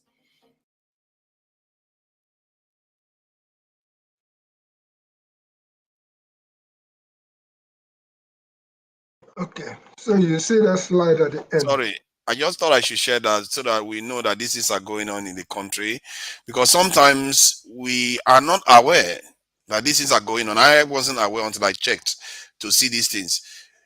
Because Igbo basically wasn't aware that the line was being renovated and stuff like that. So I've always said it that from what I see in Nigeria, this year could be a turning point, depending on what we choose for it. Dangote refinery is coming on stream, which Nigeria owns 20% of. Depending on how much fuel Dangote refinery generates, if it generates a lot, that 20% could almost service the entire Nigerian needs. And then it gives space for the Nigerian refineries to come on stream. And the train lines that they are constructing, by the time they finish renovating this one, who knows, the one from Lagos to Calabar may also be close to being completed. So there's a lot of things that are going on that will lead to industrialization that we have to pay attention to too. So the question that need to be asked is this: this rail line, Port Harcourt to Maiduguri, was built the same time from Lagos to Kano. That of Lagos to Kano is a brand new standard gauge modern rail. Why are you rehabilitating old one for that side? Why? Yet Because you the other borrow one is money. Chinese. I'm coming. That one is Chinese. Yes, you should have made it Chinese too. Then why did you borrow money and then build it till Maradi in Niger Republic free of charge? Why? When you know that the economic belt that will generate more money to the economy is in the south, that area. Why? And it was a second thought. When people protested, they said, okay, they will rehabilitate it. Rehabilitate something built in 1930 something. Why you put a brand new one from Lagos to Kano, to Niger Republic? You see, sometimes when is there a train from Lagos to Niger Republic? I don't think so. It was extended now from There's Kano a train from Lagos to to am I direct train to Kano. I didn't know that. A rail line is not the one they built. Lagos to Lagos, the one that passed from Lagos Ibadan going up to north. Am I lying? Then from Abuja to Kano. You guys are not answering my question. I put the poser. Can you please address see, please, please, just a moment. So there is, and then the one from Kano going down through Kasena, Daura to Maradi in Niger Republic. For what? Why can't you connect Lagos to Benin going to Onitsha? Why? Is that not the nation's money? And this money you borrowed, people from the southeast will still pay back. We are borrowing it on behalf of the country. All you tell them is you are going to rehabilitate, stand narrow gauge. You see, that's why sometimes when is it not narrow gauge from is it not narrow gauge from Lagos to Kano too? Just no, to be clear. It's standard gauge. It's standard gauge. It's standard. Didn't you? So you want you want a brand new one to be built? That is the thing now. This is something built in the 30s, 80 kilometers per hour. Didn't you hear the commentator say it? But maybe we can deal with one thing. They are still trying to do the Lagos to Calabar one. That one to me is of higher priority, really, because most of the trade is happening between those areas, isn't it? The question people should ask is, why should you borrow money to go and build a rail to Niger Republic when there is Lagos on Benin, then going to Onitsha, maybe to Calabar, down to Calabar? Why?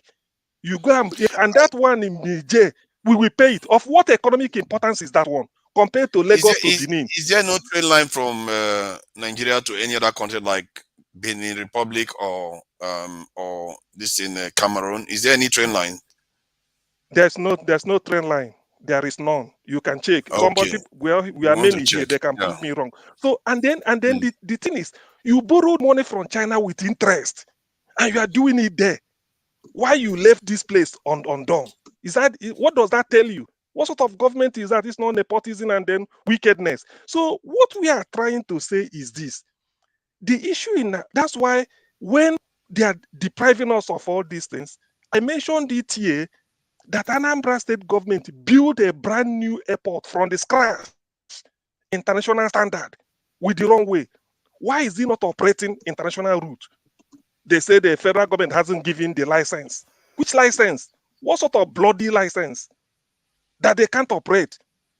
The one in Enugu that should be international, they closed it down. They didn't want to do anything. Because they are southeast. To get into the southeast, you have to either go to Abuja or maybe you stop in Lagos or you go down to Port Harcourt. For what? Why? Then the Igbo man said, let us use our Anambra money and build it. Obiano build it, Anambra money during COVID-19, 2020. Very expensive. International standard. The second longest runway in Nigeria after Lagos.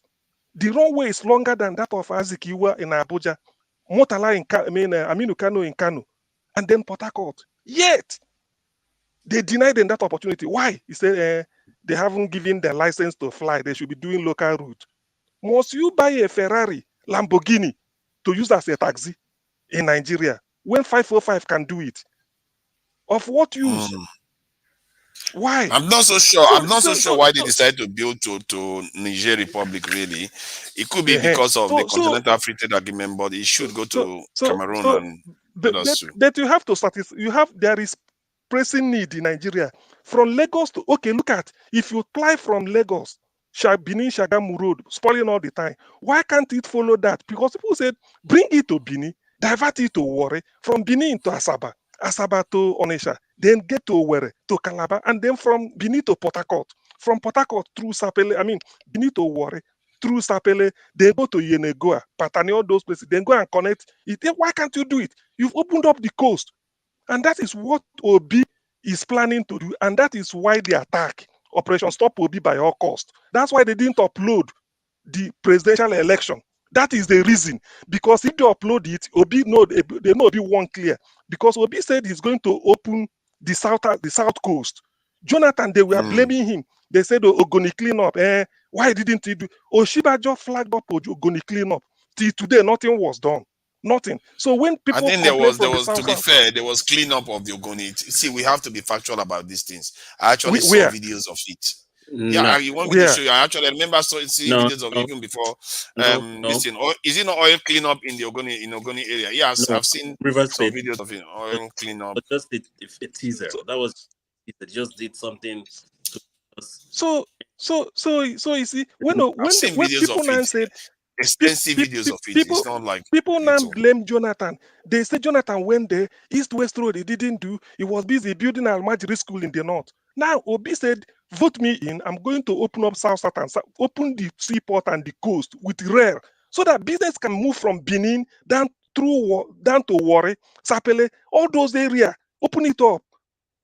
That is why Obi is facing what he's facing today. How can you conduct 3 elections in a day? You upload 2. House of Senate, House of Reps, presidency, not even one was uploaded because they want to manipulate it. 48 hours later, no result. Forefathers, can I address what you were mentioning earlier on? Yeah, please go ahead. Please go. Sorry, Amori has been here, so so that he can, because he went and came back, but just ask whatever you want to ask before he. Okay, no, allow Omori to go ahead because I probably want to talk a little bit. Go ahead, Omori. Okay, welcome, Omori.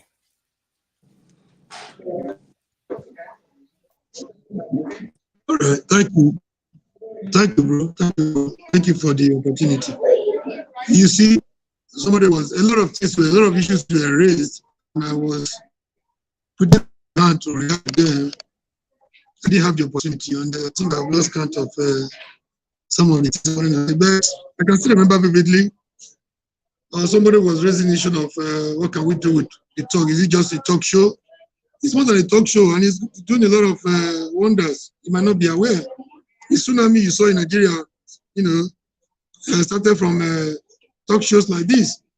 Damashomole said it was 2 people tweeting from a room. But what they saw, I told them one was before there was more than 2 people tweeting, chatting from a room. So we are doing a lot, and it's making a lot of impact. I don't know if that brother is still here. I'm not saying we cannot take it to the next level. We can do more than what we're doing here, but it's creating a lot of awareness, and it's making a lot of impact. That being said, somebody was talking about forefather. There is no way, there's no justification for the shambolic SSS called election in Nigeria.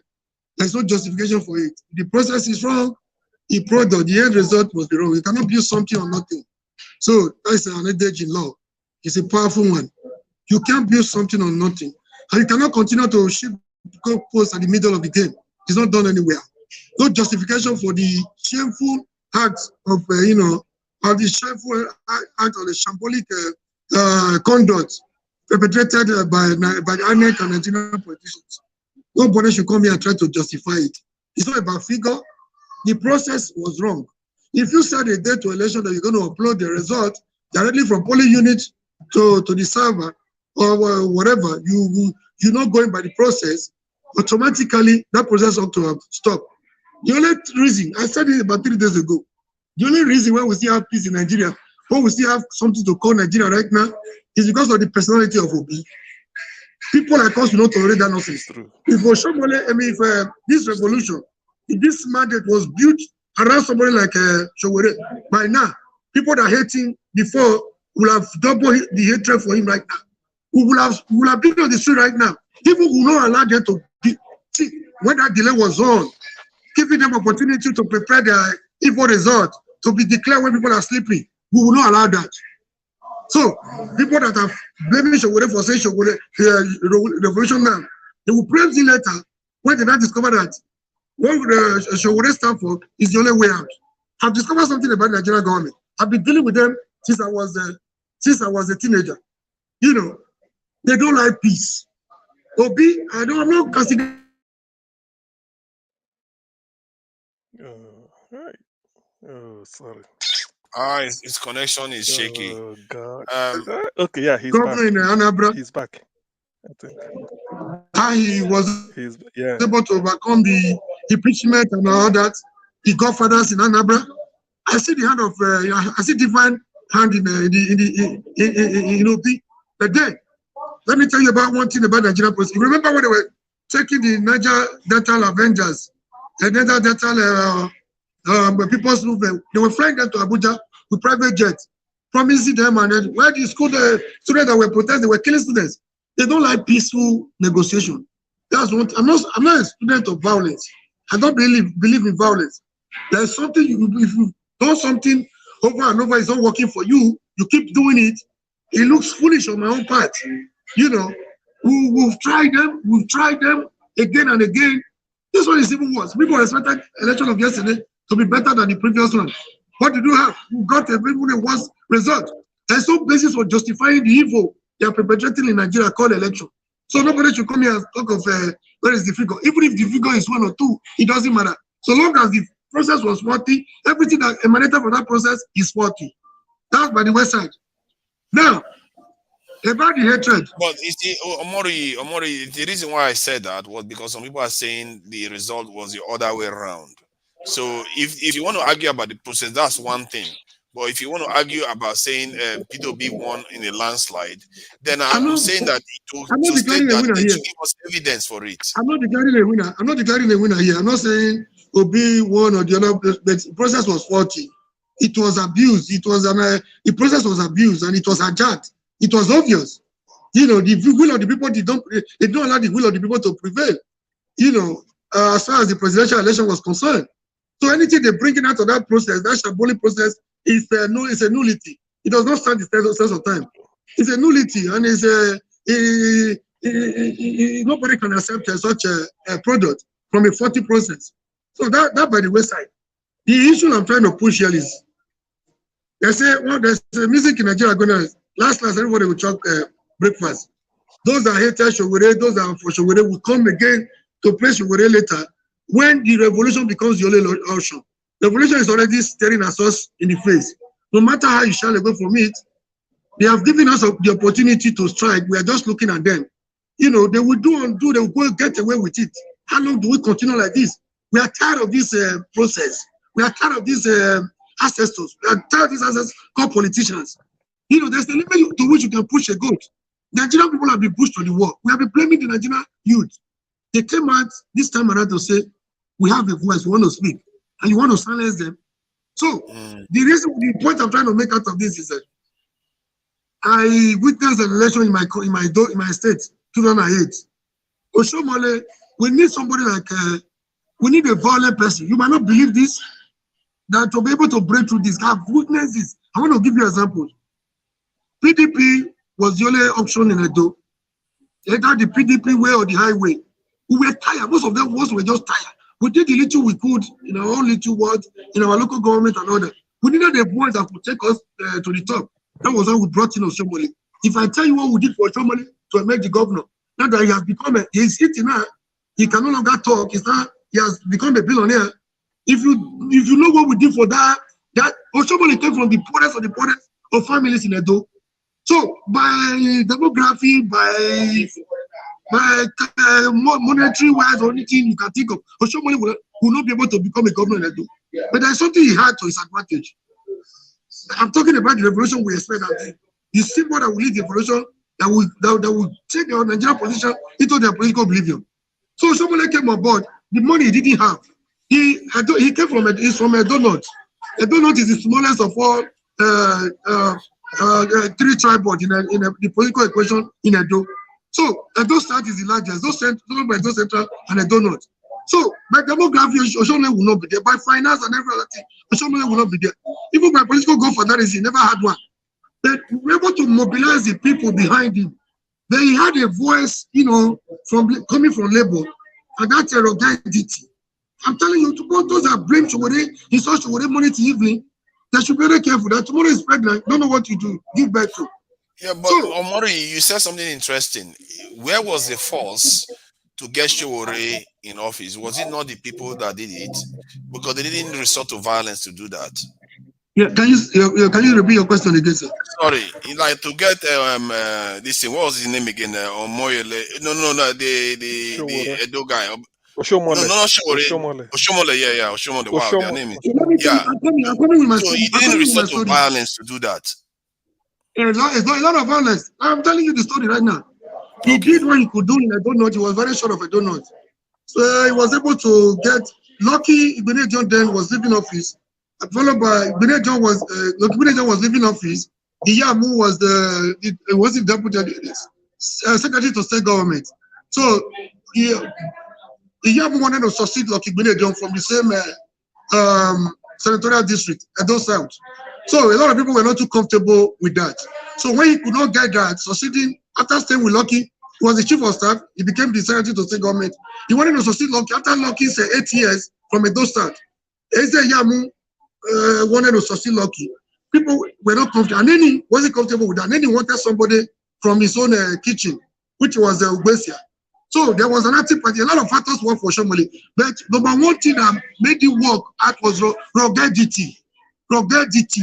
Somebody has to be revolutionary minded to get it through.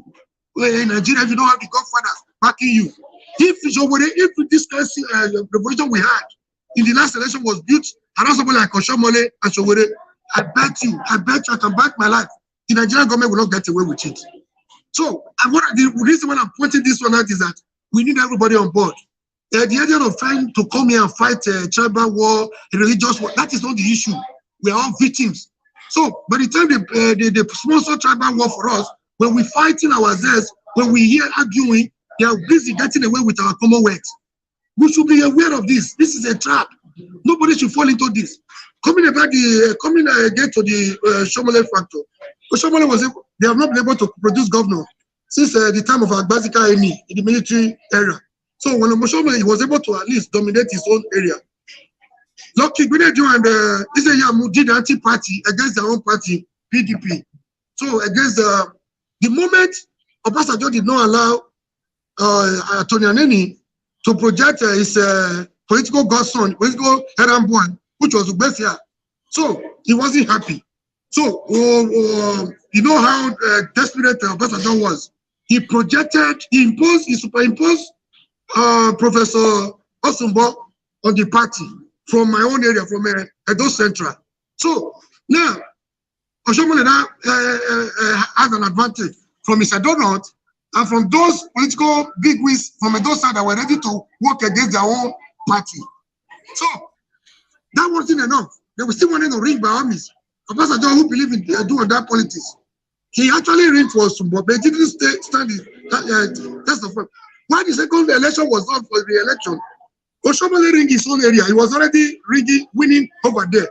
he had 1 or 2 calls from Edo South that the election was not going to in his favor. He moved from Edo. Overnight he organized a press conference. He didn't wait any minute. The election was rigged. They were rigging me out. He was winning here and there. They're killing people here and there. It was just a false alarm. You know how outspoken Oshomole could be. He moved from Edo, coming to South. He took the intervention of a call from Ezeyamu to tell Oshomole, don't use your voice to your mouth to spoil. You are winning everywhere. Who is telling you? But it was a strategy. He was, they say attack is the best defense. He was attacking. He had already done his own homework. He was attacking when he was winning. Thank you. I'm coming up with something here. I will give you another example if time permits me. He said Oshomole that was shouting. They have ringed him out. They're killing the people. He has already. He was actually the one ringing. He was ringing. Just like what that man from Kwara State did for APC during when they were able that made them. They were able to sweep PDP out of office. Propaganda is one of the keys you use in politics. So he was moving with his convoy on election day when he was supposed to be restricted to his own domain, coming to the South to cause confusion. He was moving directly to INEC headquarters. Even before nobody could get to Benin, INEC were already putting the houses in order. So the question after the election is that you said the process was wrong. Now that you emerge, will you also say the process was wrong? He did all that to stampede them, to stop them from the evil plans they had. They could not hatch it. So how, somewhere, I like peace. So if I like Obi as a person, if this whole movement was built around somebody like Showore, I bet you, that night, they will not proceed. Nobody will give them a chance to announce for version by. But okay. See, Omori, I think I get your point, but think about it. Oshomole, okay. Omoyole, man, his name, I'm really messing his name up. But he came into office and then the people turned on him. You forget that the process that brought him into office involved cheating and breaking the rules that he's supposed to be coming to fix. So when he get into office, are you surprised that he didn't do the things that he actually was meant to do by the people? Yeah, very surprised. That's where I'm coming from. It's supposed to be on the side of the people. But in Nigerian politics, they say when you are eating, you don't talk when you are eating. Now, within 8 years of being a governor of Edo State, he has joined the League of Billionaires. But that is not even my point. My point is that we need some element of ruggedity, coupled with the gentility of Obi, the kind of humble background of Obi, to be able to guide these people, to take our destiny, our nation, out of their hands.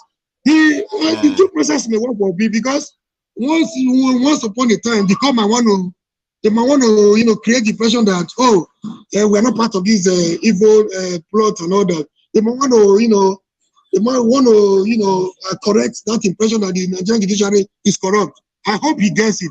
If he doesn't get it, one thing I'm preaching today, that we need each other. We need everybody. The idea of coming here to castigate 1 or 2 persons will not help us. Obi cannot get it alone. Showore cannot get it alone. Yoruba man cannot get it alone. Igbo man cannot get it alone. We have to come together as a people to defeat our common enemy. Nigeria is not working for anybody except for a few of them. So we should not allow them to push us into unnecessary tribal argument and tribal war. This is what we need as a people. So what I'm saying, if that election, somebody like that revolution, people tried. Nigerian masses and Nigerian youth really tried.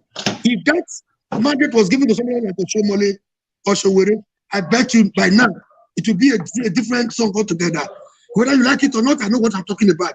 Nigerian government needs that kind of forceful, and rugged movement to overcome them. Thank you very much. God bless you, sir. Yeah, thank you. And to be fair to Peter Obi, he has been known to be quite tough when it comes to taking on opposition. So his style is different. The way he goes about is different. But he can be very, very dogmatic, and his history doesn't say that he backs down from a fight, but it's just a different tactic he uses. So sorry, go ahead. Don't underestimate Obi. Omori, I'm with you. I watch out for what is going to happen from tomorrow on. The game is on. Yeah, Rock, you wanted to say something? Yes, thank you so much. Thank you. So I'm going to say something, but let me just say a little thing about what Ibo Basic said. He said that INEC, of course, we know INEC is not letting Obi and his party access the materials. They've already let them access two as of right now, and that is very, very important. We need to start making noise about that. All of us. Just two. Just two. As at two states, you mean? 2 states, yes, 2 states. Out of 9, states. Yes, that they wanted first. Out of the 9 that they wanted. So we need to start making a lot of noise about that, because in court it's about evidence. He needs all the evidence he needs to get. So we need to start making noise about, especially Rivers State and Lagos. He needs to get his hands on those materials. So INEC is intentionally installing it, because of course, after like 3 days it's going to be 21st, and after 21st, if he doesn't have the materials to file, and if he doesn't file, that's it. So let's all start making noise about that. Let's start asking the questions. Why is INEC stalling? What is going on? That is what I feel we should be asking. But the court is not blind. They should, I guess they are blindfolded, but still, they should know that it's not the Obi campaign's fault, and extend it accordingly. But then the court will look at you like it's what you present to us that we are going to judge based off of. Even if they're not blind, it's what you present to us, we will judge based off of that. Right. So forefathers, in a football match, in a soccer match, when 90 minutes is over, they blow whistle. That's done. In some cases, they will give overtime. But in this case, this is a technical issue. They're trying to knock somebody out technically. Nigerian government doesn't obey its own law. They blatantly try to just, okay, we hear you. And then what are you going to do about it? I think the courts will be in serious trouble. Let's say INEC does not submit the data to the Labour Party, and then the court goes ahead to dismiss the case. Well, they will be asking for trouble. That is in a normal country. Nigeria is not a normal country. They will be asking, if they dismiss the case and Labour didn't have the chance, the court will be in trouble. It happened in Imo State.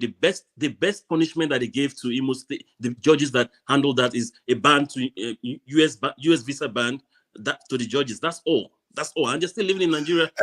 You see, that's the kind of stuff that causes trouble. Now, if you go, if you don't give them chance to go and get the evidence, then you go and dismiss the case. Then you are going to, the court should be prepared for the consequences of that kind of action, because it's a terrible signal. Because you are telling them that you are in cahoot with INEC, because INEC clearly delayed it. Then you go and penalize the Labour Party for it. That would be completely unacceptable. I don't think I just hope any judge is not that silly. My friend, our judges are not normal. Nigeria is not normal. That is what is going on. Nigeria go look you koro for eye. If you talk again, I go slap you. Who you be? That's Nigeria. They have lined up ammunition. They've lined up armored cars in Lagos. They've marshaled out. What they are trying to do is to instill fear on the people so that you don't come out. Right. That's why in my earlier submission, I said the game is on. We will take armored car. What we whip out the armored car? It's our armored car. Please. Can I quickly make a brief interjection? Okay, work. I'm not done yet. So I just wanted to raise that point so we could start putting our attention to that aspect of INEC stalling. Now I want to go to the stuff that forefathers talked about, infrastructure, that will kind of open up Nigeria and all of that. In a credible election, let's assume that if the 25th election was credible, any leader that emerged, be it Atiku, Tinubu, or Obi, would have had an incredibly difficult time to fix Nigeria, because Nigeria is so bad that everything doesn't work. But we all know we have a major problem. One of our major problems is insecurity and disunity. Okay, but insecurity is the major one, because countries that are trying to invest in your country, they want to make sure that I can do my business peacefully without being harassed. I can do my business there without losing my profits and all of that. They want to know how stable the country is, and a country that is having such insecurity problems as Nigeria is losing all their foreign investors and practically not having any new ones coming in to try to invest in the country. So that is one big thing that I think instead of infrastructures, we should be thinking about insecurity to be the top priority. Now, going to infrastructure, I want to hit on infrastructure because, like you said, it is going to open up Nigeria and it's going to connect Nigeria and all of that.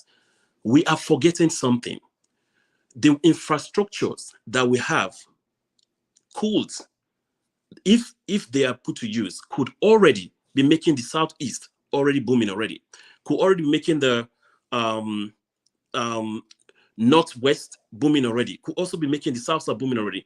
Let me tell you something. Right now, Nigeria is only, everything that is coming into Nigeria is coming through Lagos and maybe Abuja.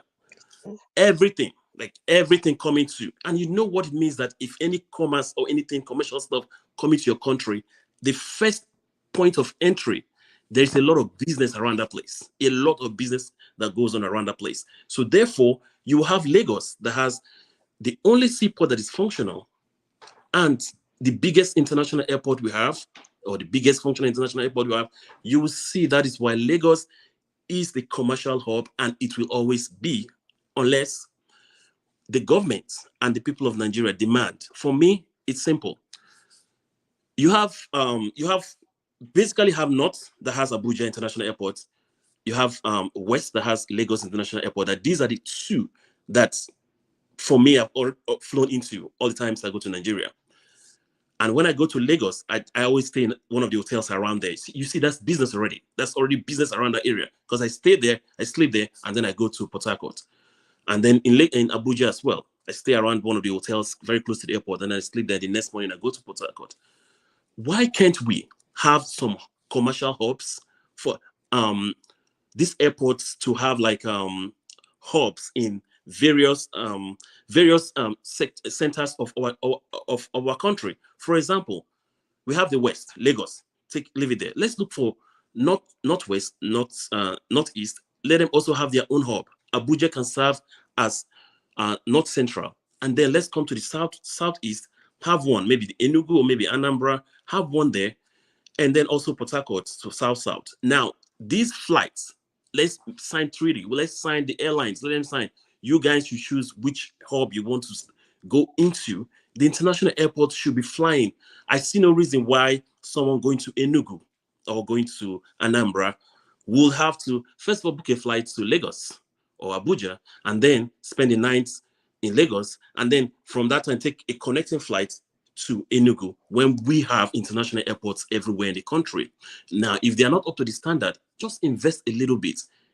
The reason why that is very, very important is because this transportation, it opens up that area a lot. If someone is coming from US or transporting something from US, goods from US directly to Enugu, if they stop, let's imagine that this cargo, if they stop in Lagos, they have to rent, or if they stop in Lagos, they have to look for a place to put that, or they have to rent the airport for a while, and then the next morning they move over to Enugu. All of those things are making commerce. The commerce is concentrated in Lagos a lot. Now let's talk about seaport. Seaport is the major thing that everybody that is buying goods and services use a lot. A lot of Imo State or Southeast State, they're into commerce. They're into buying and selling. How come the part of Nigeria that is into buying and selling does not have any seaport that is closer to them? Even if I think they do have some around that area, but it's not functional.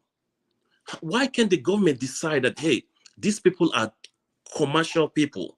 Let's make sure that we open up one of the seaports closest to them to be functional so that they could be getting these goods from China directly to the area that is closest to them. That way, the business will start booming around that area. Everybody shouldn't go to Lagos and stay there and try to clear goods from Lagos. And every time we try to clear from Papa, we try to clear every time. Let us keep it closer to the commercial people. Same thing with people like sorry. Do you know that there was a time the South, there was Port Harcourt International Airport. There was the seaport in Port Harcourt that actually gets goods. I've actually been there to clear goods from overseas there. And but I think Obasanjo stopped it. It was Obasanjo exactly. that closed it and left only that of Lagos.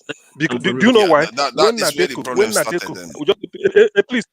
Please, Rock, don't lose Because what you are saying. Don't lose The your Niger train of Delta thought. people, I don't know whether the Niger Delta When when disturbance yeah, led to that kind of when stuff. I don't know.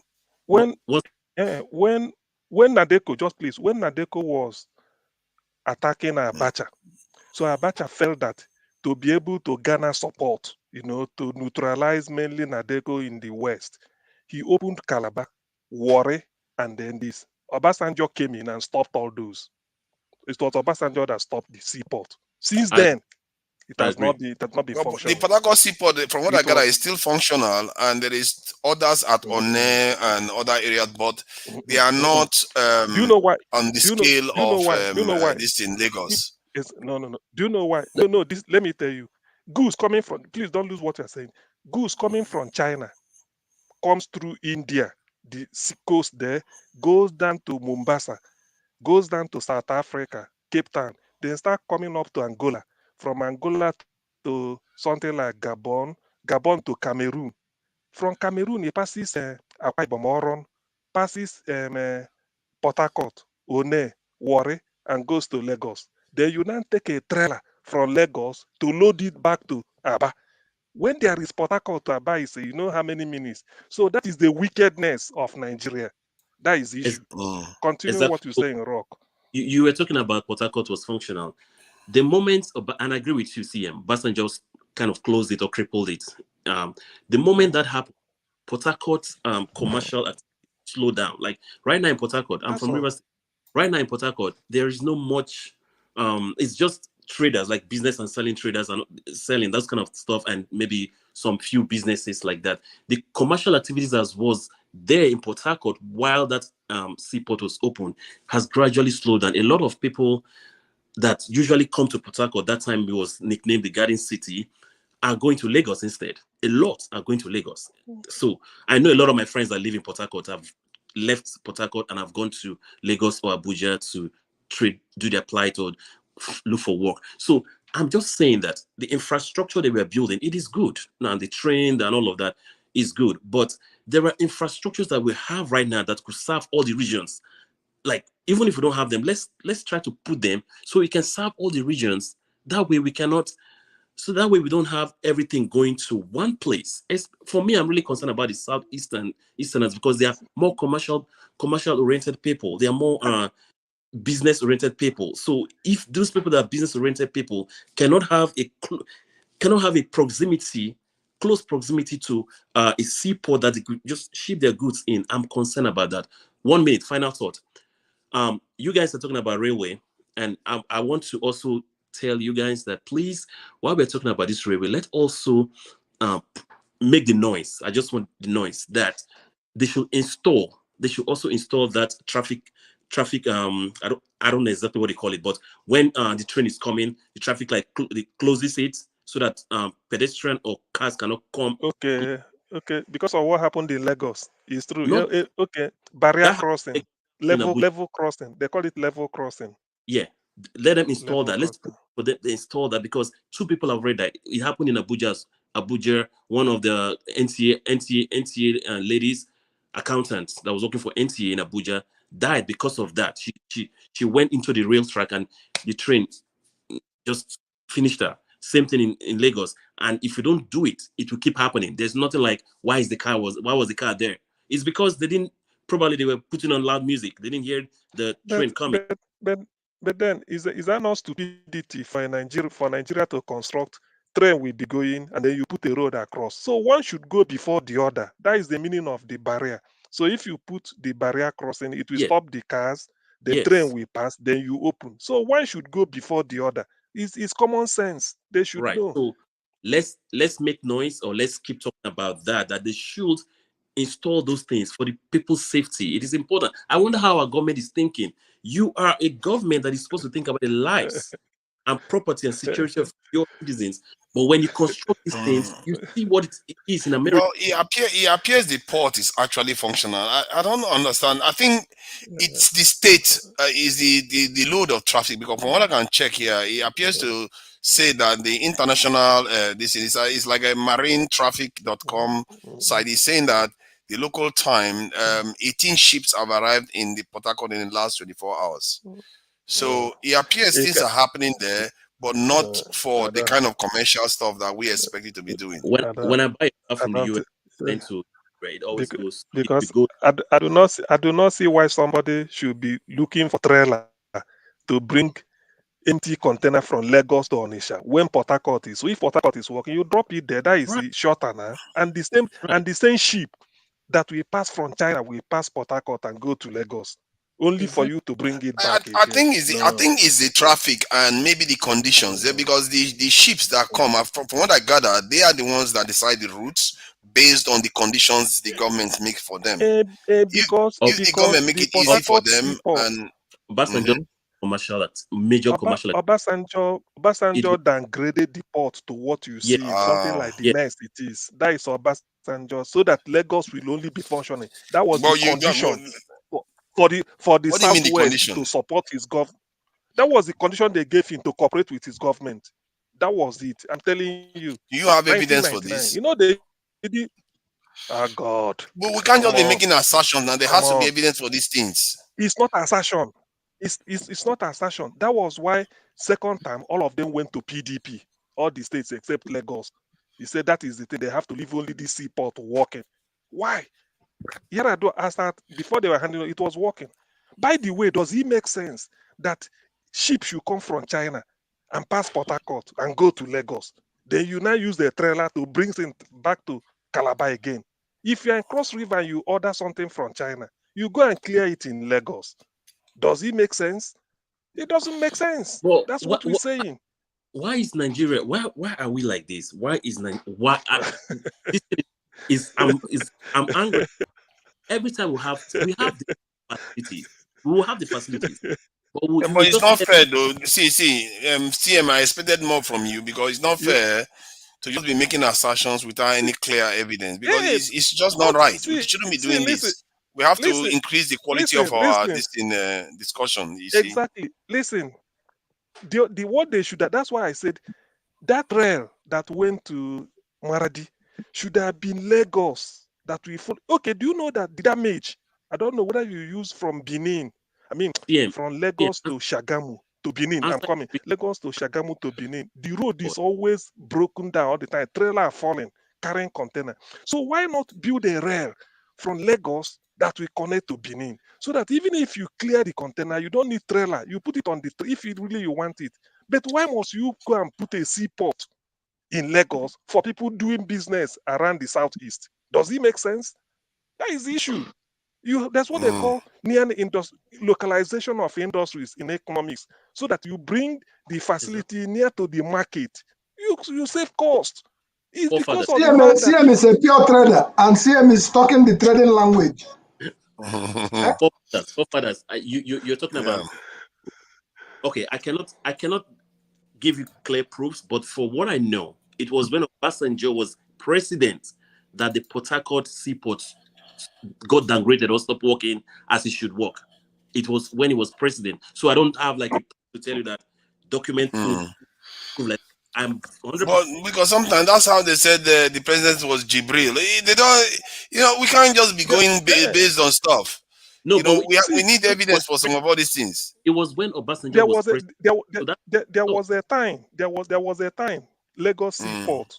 Somebody can correct me. Was so congested that they have to divert some to Benin Republic to go and clear there. I'm not lying. It happened in Nigeria. People were saying, what about Calabar? What about Calabar? What about Port? You see, what really does it cost? You have the advantage. Why not open it? There's no reason. By the way, the ship from China will pass through Port Harcourt and Calabar, pass through Warri before the sea. That is the route to Lagos. If you look at the world map, China is in the east.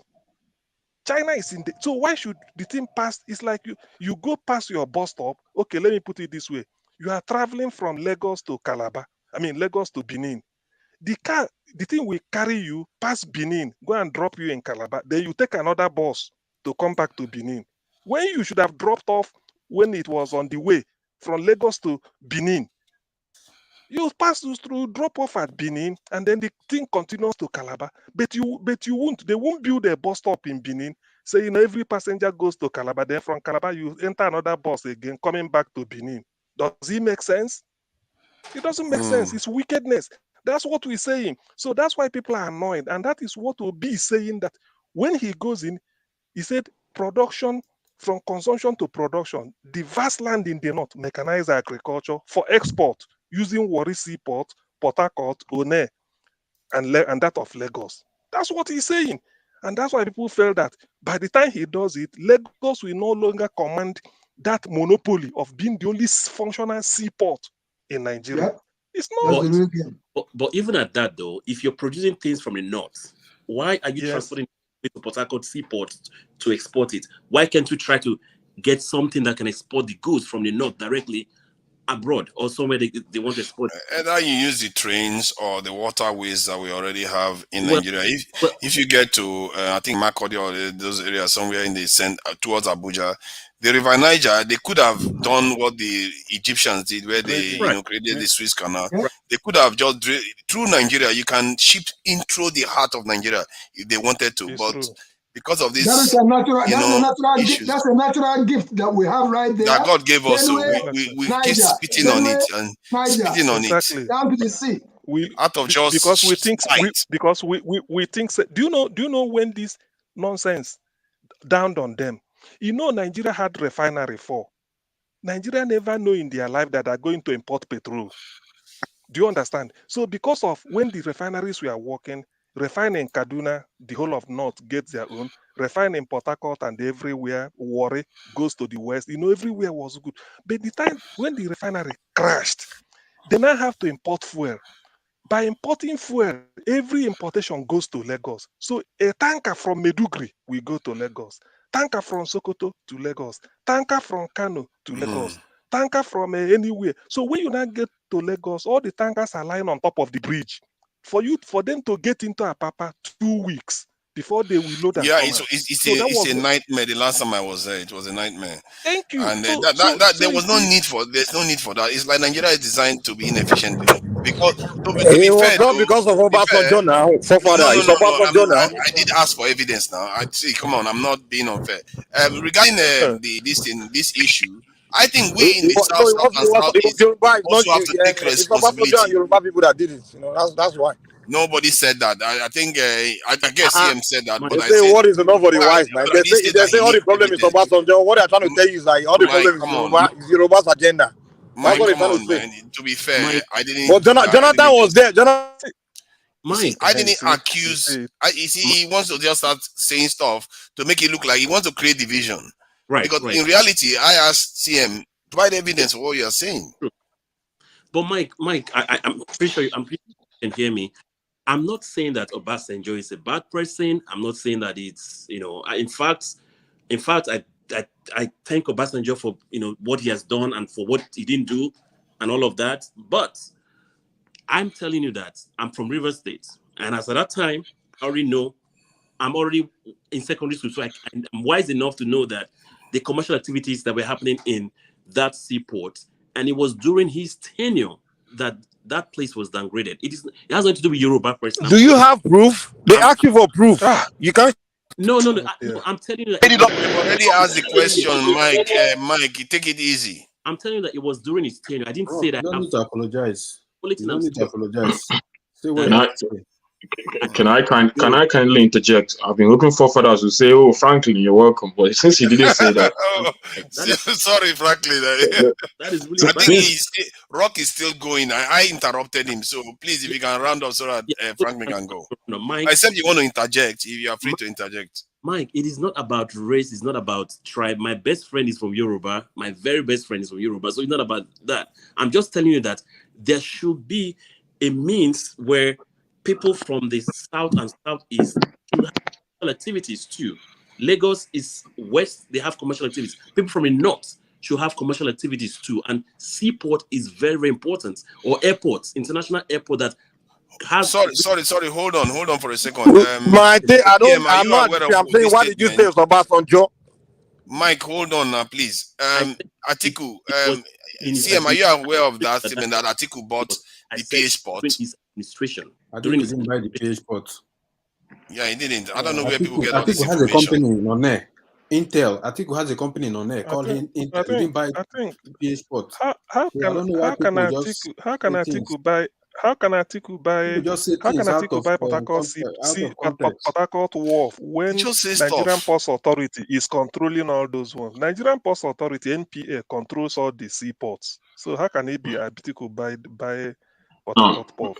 Basically, guys, look at what the problem here is. Most of those ports, Nigeria has been increasing in population. Proportionally, economic activities have been increasing. Okay, but what's happened is this: to the best of what we know that is in the public space, those other port authorities are not as developed as Lagos, the one in Lagos, because for big vessels to move in, you need the ports to have more capacity. You need them to have more, be able to more carriage. That is what it is. And if you follow P2B's campaign, you hear about when he talks about let us increase the capacity of these other ports. And funny enough, and that's where one of the major problems that a lot of Southerners or a lot of people from the Southeast have in moving to Lagos. Everyone knows that because the ports in Lagos are more efficient. So what then stops us from making the ones we have in Delta? Did you say the port in Lagos are more efficient? Do you know how long it takes to clear your goods? No. They're able to carry the efficiency. You spend 3 months on that. Just trying to get one thing. The impression. What I mean is they're able to carry big vessels. Okay. Unlike these other ones, they don't carry big vessels. So you need to increase their capacity, and that has to do with a lot of increasing the depth of the ports. Everything. I'm not a marine engineer, of course. I'm not so sure about that too, because Harcourt was functioning fine once. Listen, maybe they didn't maintain it for some reason. It was functioning. It was functioning, but at what capacity? What was Nigerian population as of then? We are talking about almost 20 years ago, 25 years ago. I think Tinkan was also expanded. All of them, they got expanded as time goes on. Because no one is telling you that. Because listen, no one is telling you that the Port Harcourt seaport does not function. But is it functioning the way we need it to be functioning? And that is where the problem is. Because no one will tell you that the seaport is not working. I don't know what I'm saying. If only you know the simple question that should explain the simple question that should explain this is this: why should a ship coming from China pass Port Harcourt go and bet in Lagos? If there is facility for it to discharge in Port Harcourt, those ones go. It will discharge. That's what we are saying. People enter Air France. Air France from Paris to Lagos to Port Harcourt. So it is not after going to Port Harcourt. CM, we know these are all the politics. See, this is where politics comes in. This is what we are talking about. This is what we are talking about. And by concentrating economic activities in just one place, that is why you have overcrowding in Lagos. That is why you have transport problems. That is why when certain things happen and everything, Abiola might think Chukwuma wants to come and take over his land. Forgetting that Chukwuma does not have, the enabling environment in Port Harcourt, in Delta, in all this in Onitsha, to just continue to thrive in his business. This is where all of these things about politics comes in. This is still the bane of our problem. So it's not that we do not know the problem, it's that we do not currently have a government that is willing to do what is necessary. And it's you see, Franklin, sorry to interrupt you. You see, here's the deal, right? We all have elected officials that are supposed to represent us in Abuja, right? Hold on, Mike. To sponsor bills. I'm actually coming to that. Hold on. Why haven't we have some people? Okay. Let me just land it. Why haven't we have officials? Mike, are you interjecting or you are making your own comments? I'm interjecting. Okay, Franklin. Okay, finish. So let him finish. No. Okay, it's okay. The reason why I'm stopping him is because I'm coming there. That's where I'm landing, which will still bring us back everything that has to do with our politics.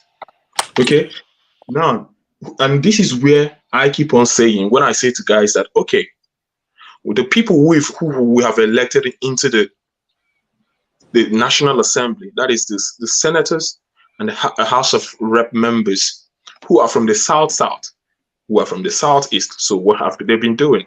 Because it's not, for me, when you tell me you are a senator, you're a House of Rep member, and you're telling me, show me the toilet you've built, or you show me the road you've built. That's not what we sent you there to do. I couldn't care less about the road. They haven't sponsored bills for ports. Okay, you're not an executive. That's not what you're there to do. You're there to argue about this policy. Listen. But CM, are you looking to defend the lawmakers from that region that should have done their job? There's something you blame. There's something you see. Listen, the West is 6 states, 18 senators. Are you telling me that the whole of South, 18 senators, Southeast, 15 senators, 31 senators, that it's only the Southwest that will stand and say Lagos should be like this, then the other one don't know what to do? It's a lie. That is lie from the pit of hell. What do you think is going on then? What is going on? What is going on? What is going on? Listen, what is going on is wicked politics. It's the federal government. Okay, CM, if that is the case, hold on, CM. No, CM seems to be, hold on, let me just add this quickly. If that is the case, what is the 36 so-called House of Assembly or senators? Why are they not making a whole heap of noise that, hey, you are allowing people to do what they like? Why are these 36 numbered 18? Have they sponsored bills that the West didn't sign? Let me tell you. They have not sponsored any bill to build a port and international airport. But you guys are coming to say the West are blocking you. Let me answer, please. As I said, I know we are coming from one show, so don't worry. I know where you are coming from. Let me tell you this. Anambra State built the international airport from the scratch. Why must it take federal government to deny their license? Are you telling me that our people don't know? When you bring it, say, please, this is aviation. The second longest runway. Why didn't they give the license? That is the politics. Are you telling me that? The federal government asked them to do this. The federal government give permission for it to go ahead. Mike, why are you trying to push this? Federal government, the Minister for Aviation came there. Inspected it. It made the international standard. Why? Why didn't they give them the license to fly international? Maybe for various reasons. There is no reason. They didn't state anything. It just on hold. Enugu Airport, they closed it down. They closed the Enugu Airport down. It means that hold on. What? If it is on hold, see, for how long will it be? Listen. Doing about it? Let me tell you. Enugu Airport, at the time, Ohaneze Ndigbo has to confront the aviation minister. Say, why is it that Enugu City? He said there's no money appropriated for it in the budget, but they will scan from. What are you talking? When you borrow money and be building trains, rail line to China, you forgot Enugu. You say these things, but if you can have evidence for what you are saying. Because nobody knows about it. I don't know about it. Asking me. Nobody else knows about it. It's politics. It's politics. You can't just be saying stuff. What are you saying? Nobody here knows about these things. Why should they know about it? Does it concern them? Yeah, but if they don't know about it, there are people. I'm from the South. No. Know about these things. If you have information about it, calm down. Information so that we can believe you. Listen. For God's sake. We are all here to learn. You might be correct, CM. You might be correct. You will not make Nobody's your point. Saying you are wrong. But just share information. CM, listen. You will not make your point by. Let me ask. By reacting this way. Let me just finish the points that I was raising, guys. because it's like the things I said started up this stirred up this argument again. This brings us back to the politics of Nigeria. Okay, now that politics now, and that is why sometimes you hear some people, they say this thing called political will. The political will, whether the political will is there or whether it's not there. And the bane of the whole thing is that when economic activities in certain part of the country is not functioning the way it should, it affects the whole country. Why? Because it reduces occupational migration. Occupational migration, for instance, someone from the north moving from maybe somewhere in Kaduna to Port Harcourt to Southeast to create their businesses and everything, because there are people also who make productions in the north who need to export. And there are people who are in the east who relatively buy goods from the north, like farm products, and also export through some of these ports. Now, a lot of airports as well, like now Enugu, of course, is called International Airport, like what CM is saying. It's just of recent that maybe even Ethiopia airline these days, maybe they tell you that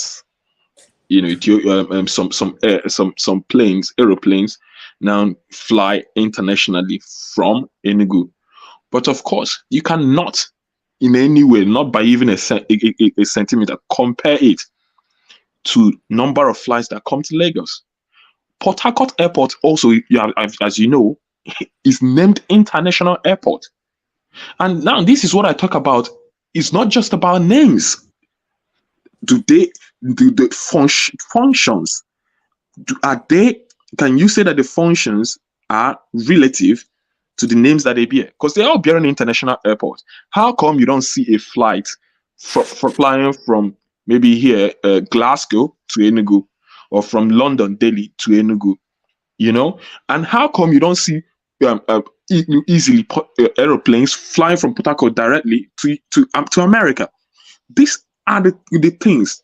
Now, I do not follow legislators bumper to bumper to know the bills that they have proposed. But I can tell you, if there's anyone here who is arguing, if there is any legislator from the South that that is aggressively arguing for these things, I think the person should be popular. Because what happens is this. Let's take, for instance, Peter Obi has been campaigning for what is it called, presidency. We all know what he stands for. How come none of us know what this legislature stand for? The reason is this. People also are not holding the legislators accountable. Why? Sometimes we don't even know how to reach them. The person who is currently your senator from your senatorial zone, I doubt if you have his number. I doubt if you know where his office is, because most of these senators, where do they live? They live in Abuja. So exactly. How can it? Okay, so someone who is common, maybe somewhere from Delta State, how can he reach the senator? When does he see the senator? After elections. So these things are the things we need to start looking into. These people, how are they coming into this office? When they are there, how are we reaching them?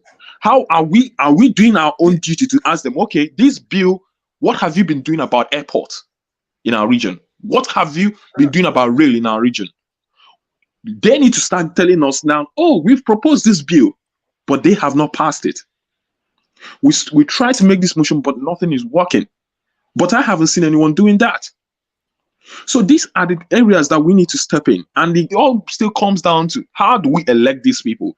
Which is where I keep on saying, if these people are not elected by the people and they just go into we are as good as wasting our time.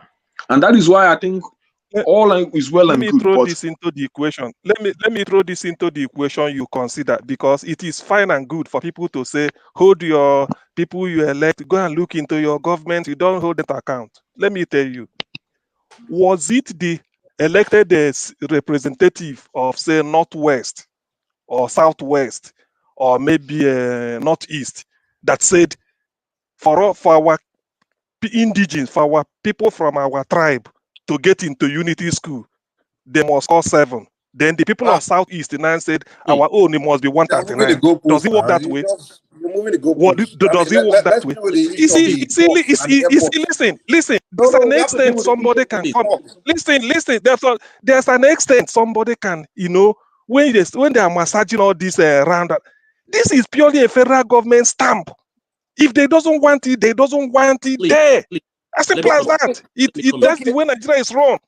What makes, excuse me, what makes, excuse me, I'm coming. Let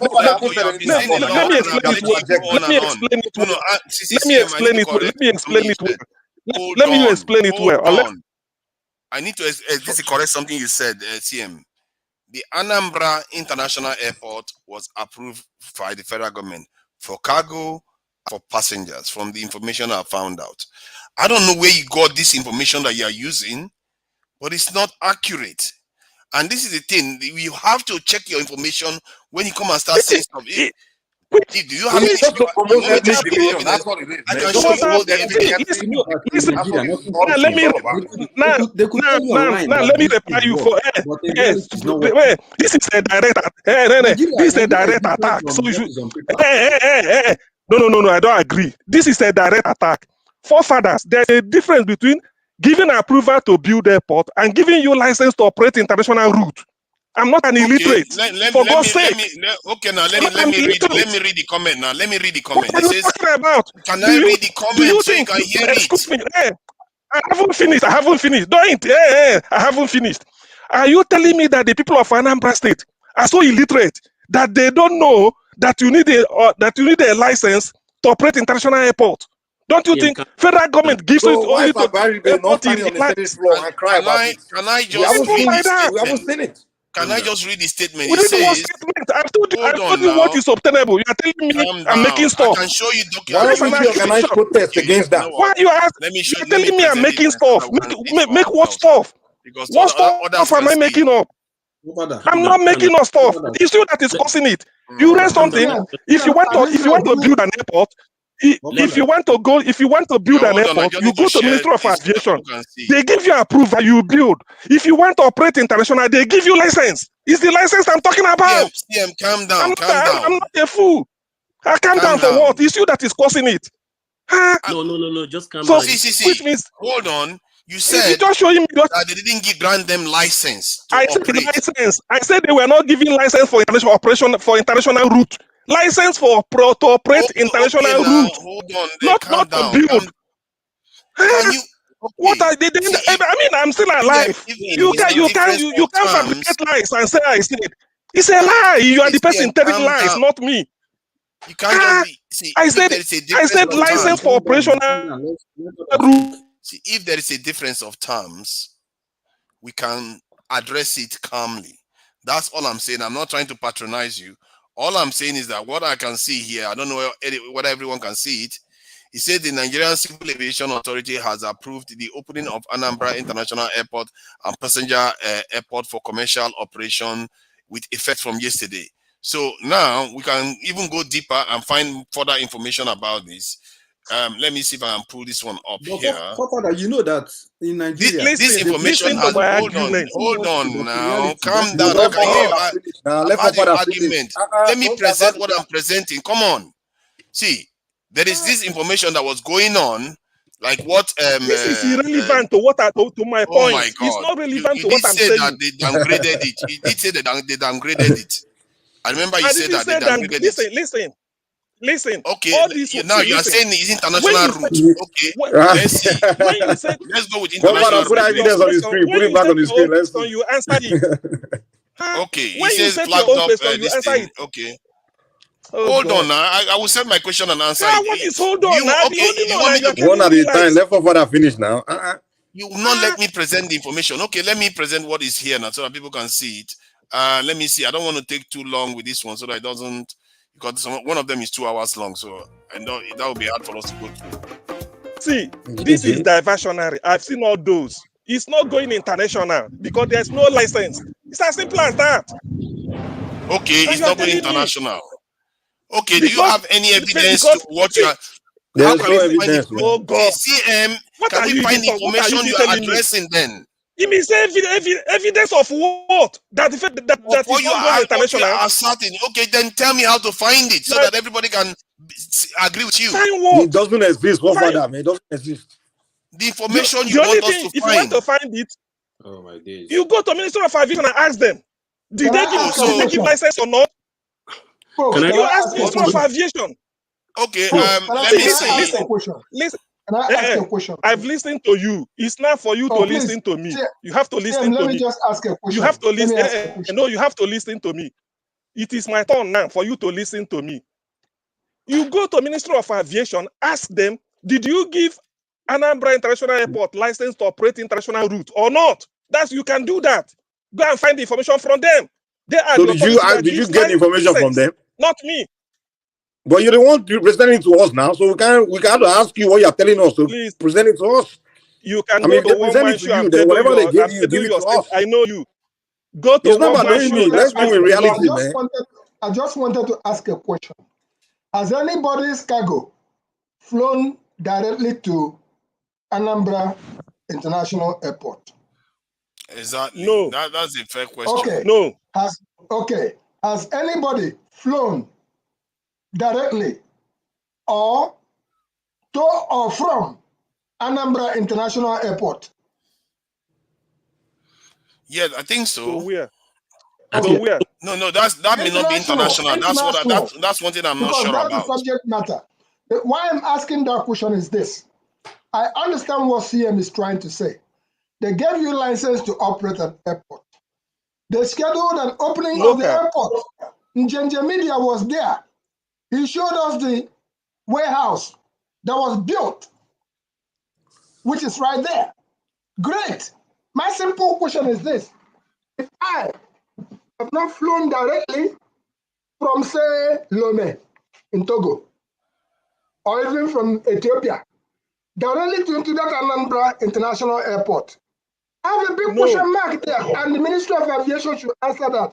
If I, as a businessman, a trader, has not been able to cargo flight my shipment from Newark International Airport, if he likes, let it pass through Ethiopia or wherever, but directly landing at Enugu Airport so I can clear my goods right there from the customs. I think that is what CM is trying to say. Let me address that. Yeah, it's been opened, but how functional it is. Forefathers, let me address that real quick. Listen. They are sidetracking my question. They are sidetracking it. So it doesn't help. If you like, you can talk from now till eternity. Federal Ministry of Aviation gives you license to operate a route. International route, like we said, from London to Anambra, it can work. South Africa to Anambra, it can work. Because we are not giving the license. And people are trying to make me look as if I'm daft. I'm not. Please. Yeah, but you don't have any information to share. Let me explain something. Just share information. Ask Minister of Aviation. I've told Where you what to do. Where did you find this information? Was it from the air? How am I supposed to ask Minister of Information? He's not here. Ask Minister of Aviation to prove me wrong. You know what to do, and you are pretending. What I gotta give us chance to talk to now. Wow. CM, hold on. When only one person is talking, it will seem as if we're just making noise. Forefathers, the simple thing I told you anyone can do is this: type from Anambra to London flights, direct flights. Yes, you will not see it. Exactly. Okay. And the reason is this. Listen, hold on. That is why from Enugu, Enugu you can get a bit of Baba. Listen, I'm making CM, stuff. calm down. CM, see. He said I'm making stuff. He's telling that.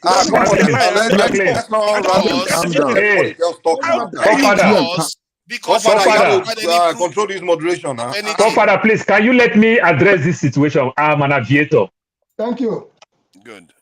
How dare you? He said I'm making stuff. Okay. I'm making it up. Just stop it. You didn't provide evidence. I'm asking for evidence. I didn't know you are like this, Father.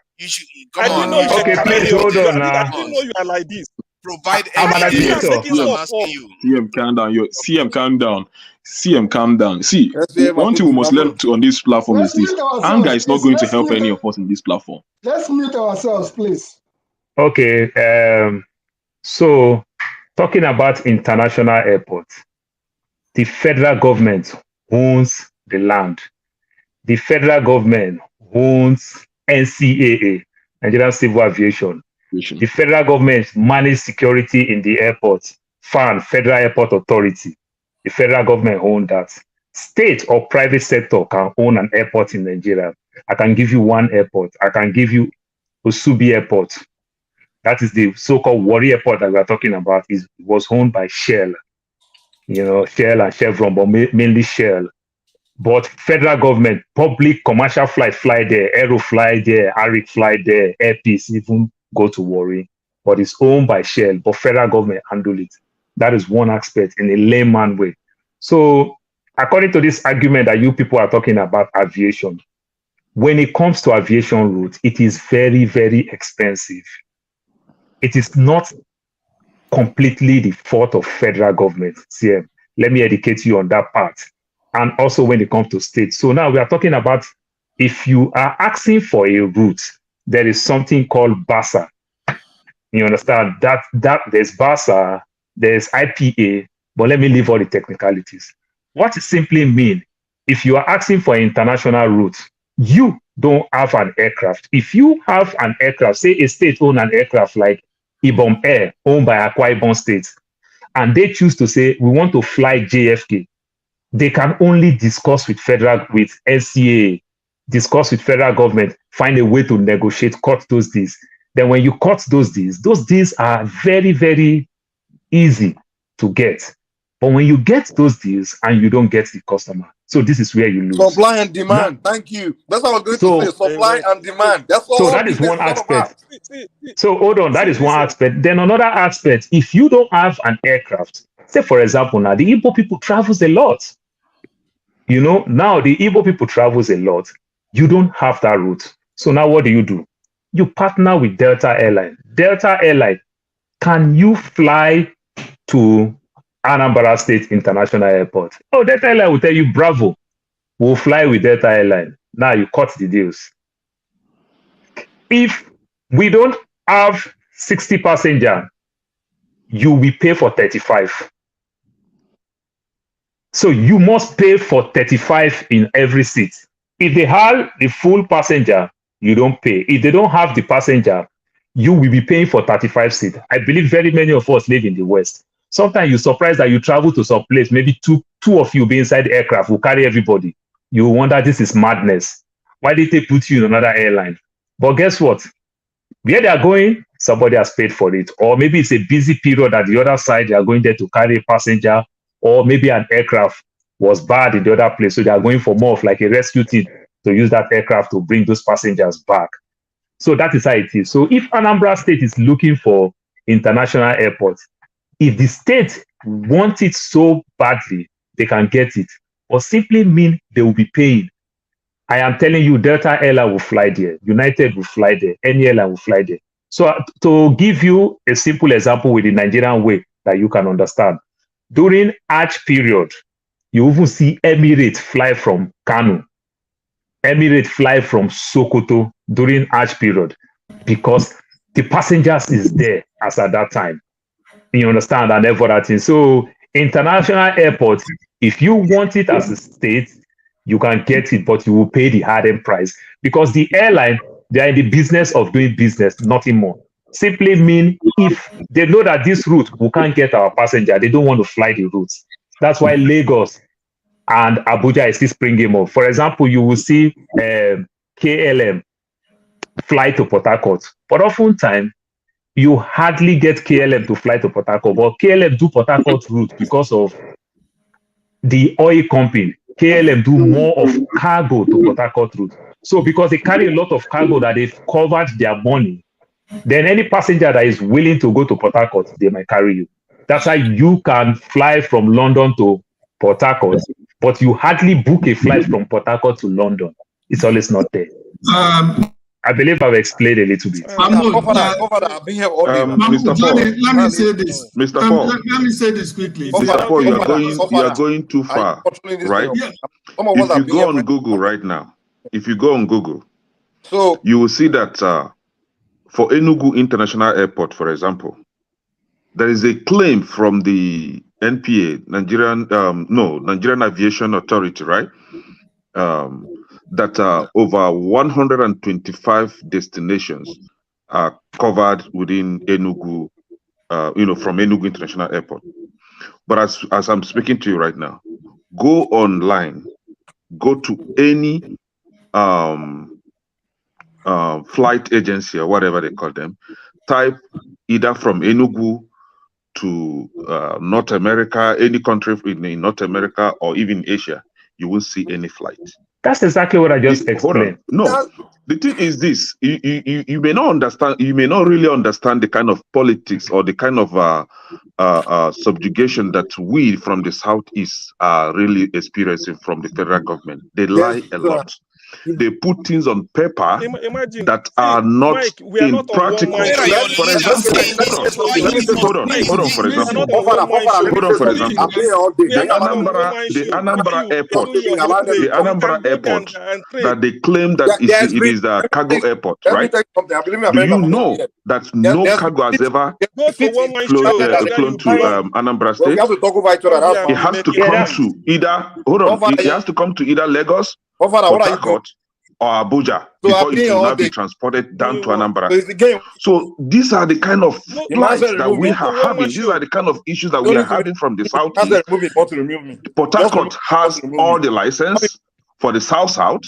Lagos has all this license for the southwest. Abuja has all the license for the north central. Kano has all the license for the north west, right? But there is none in the southeast. And you are telling me that it's because of the cost of whatever let it not look licensing? like me and Ekene is talking. Can you people just let me enlighten Ekene a little bit? Not like I'm taking the stage. Enlighten me on. So now, Okay, go ahead. Ekene, Enlighten me. Let me hear. I am the first person that started Arik when Arik started flying from Lagos to JFK 2010. I am the first person that flown Arik. In fact, let me tell you about Arik. In 2010. Yes. In 2010, So let me explain. Arik was flying Port Harcourt to Netherlands. I want to explain something now. Arik never fly Netherlands. 2008. One day they was never flying fly. Port Harcourt to Netherlands.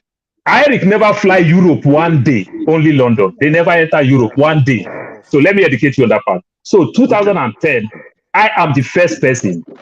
Arik, when they have their Airbus 500, when Arik have that Airbus, when they started flying, I am the first person. I am the first person that is the first maintenance. I'm not talking only me. When Arik started the route Lagos JFK, I was in what New we're York. talking about now So is now why let me is it explain that something. So I want to Southeast are explain not this thing to you. involved I in want to this explain this thing international to you. flight? Why This is is how it Southeast works. out of the equation? So this is how it works. When we started flying JFK, you don't have passengers because people will not believe in you. You can't recover your money. No thing. passengers from Onitsha. No, I am explaining now. I'm citing an example. My brother, let's not play politics. I am telling you how it works. So now when Arik was doing JFK, we don't have the passenger. If you fly Arik then you'll be so happy. You understand? Where easily they can upgrade you from economy to premium economy or to business class. What do I mean? Federal government is doing everything within their reach to get that road because it's like a shame that we don't have a national Were you here carrier. when CM said that Peace Air asked for license for to fly from Anambra to I think is in London, right? UK, and he was denied the license. No.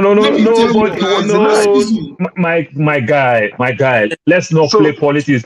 Let's not talk something that we don't really understand and we use it to hurt ourselves. It's like you create the image that you're afraid of.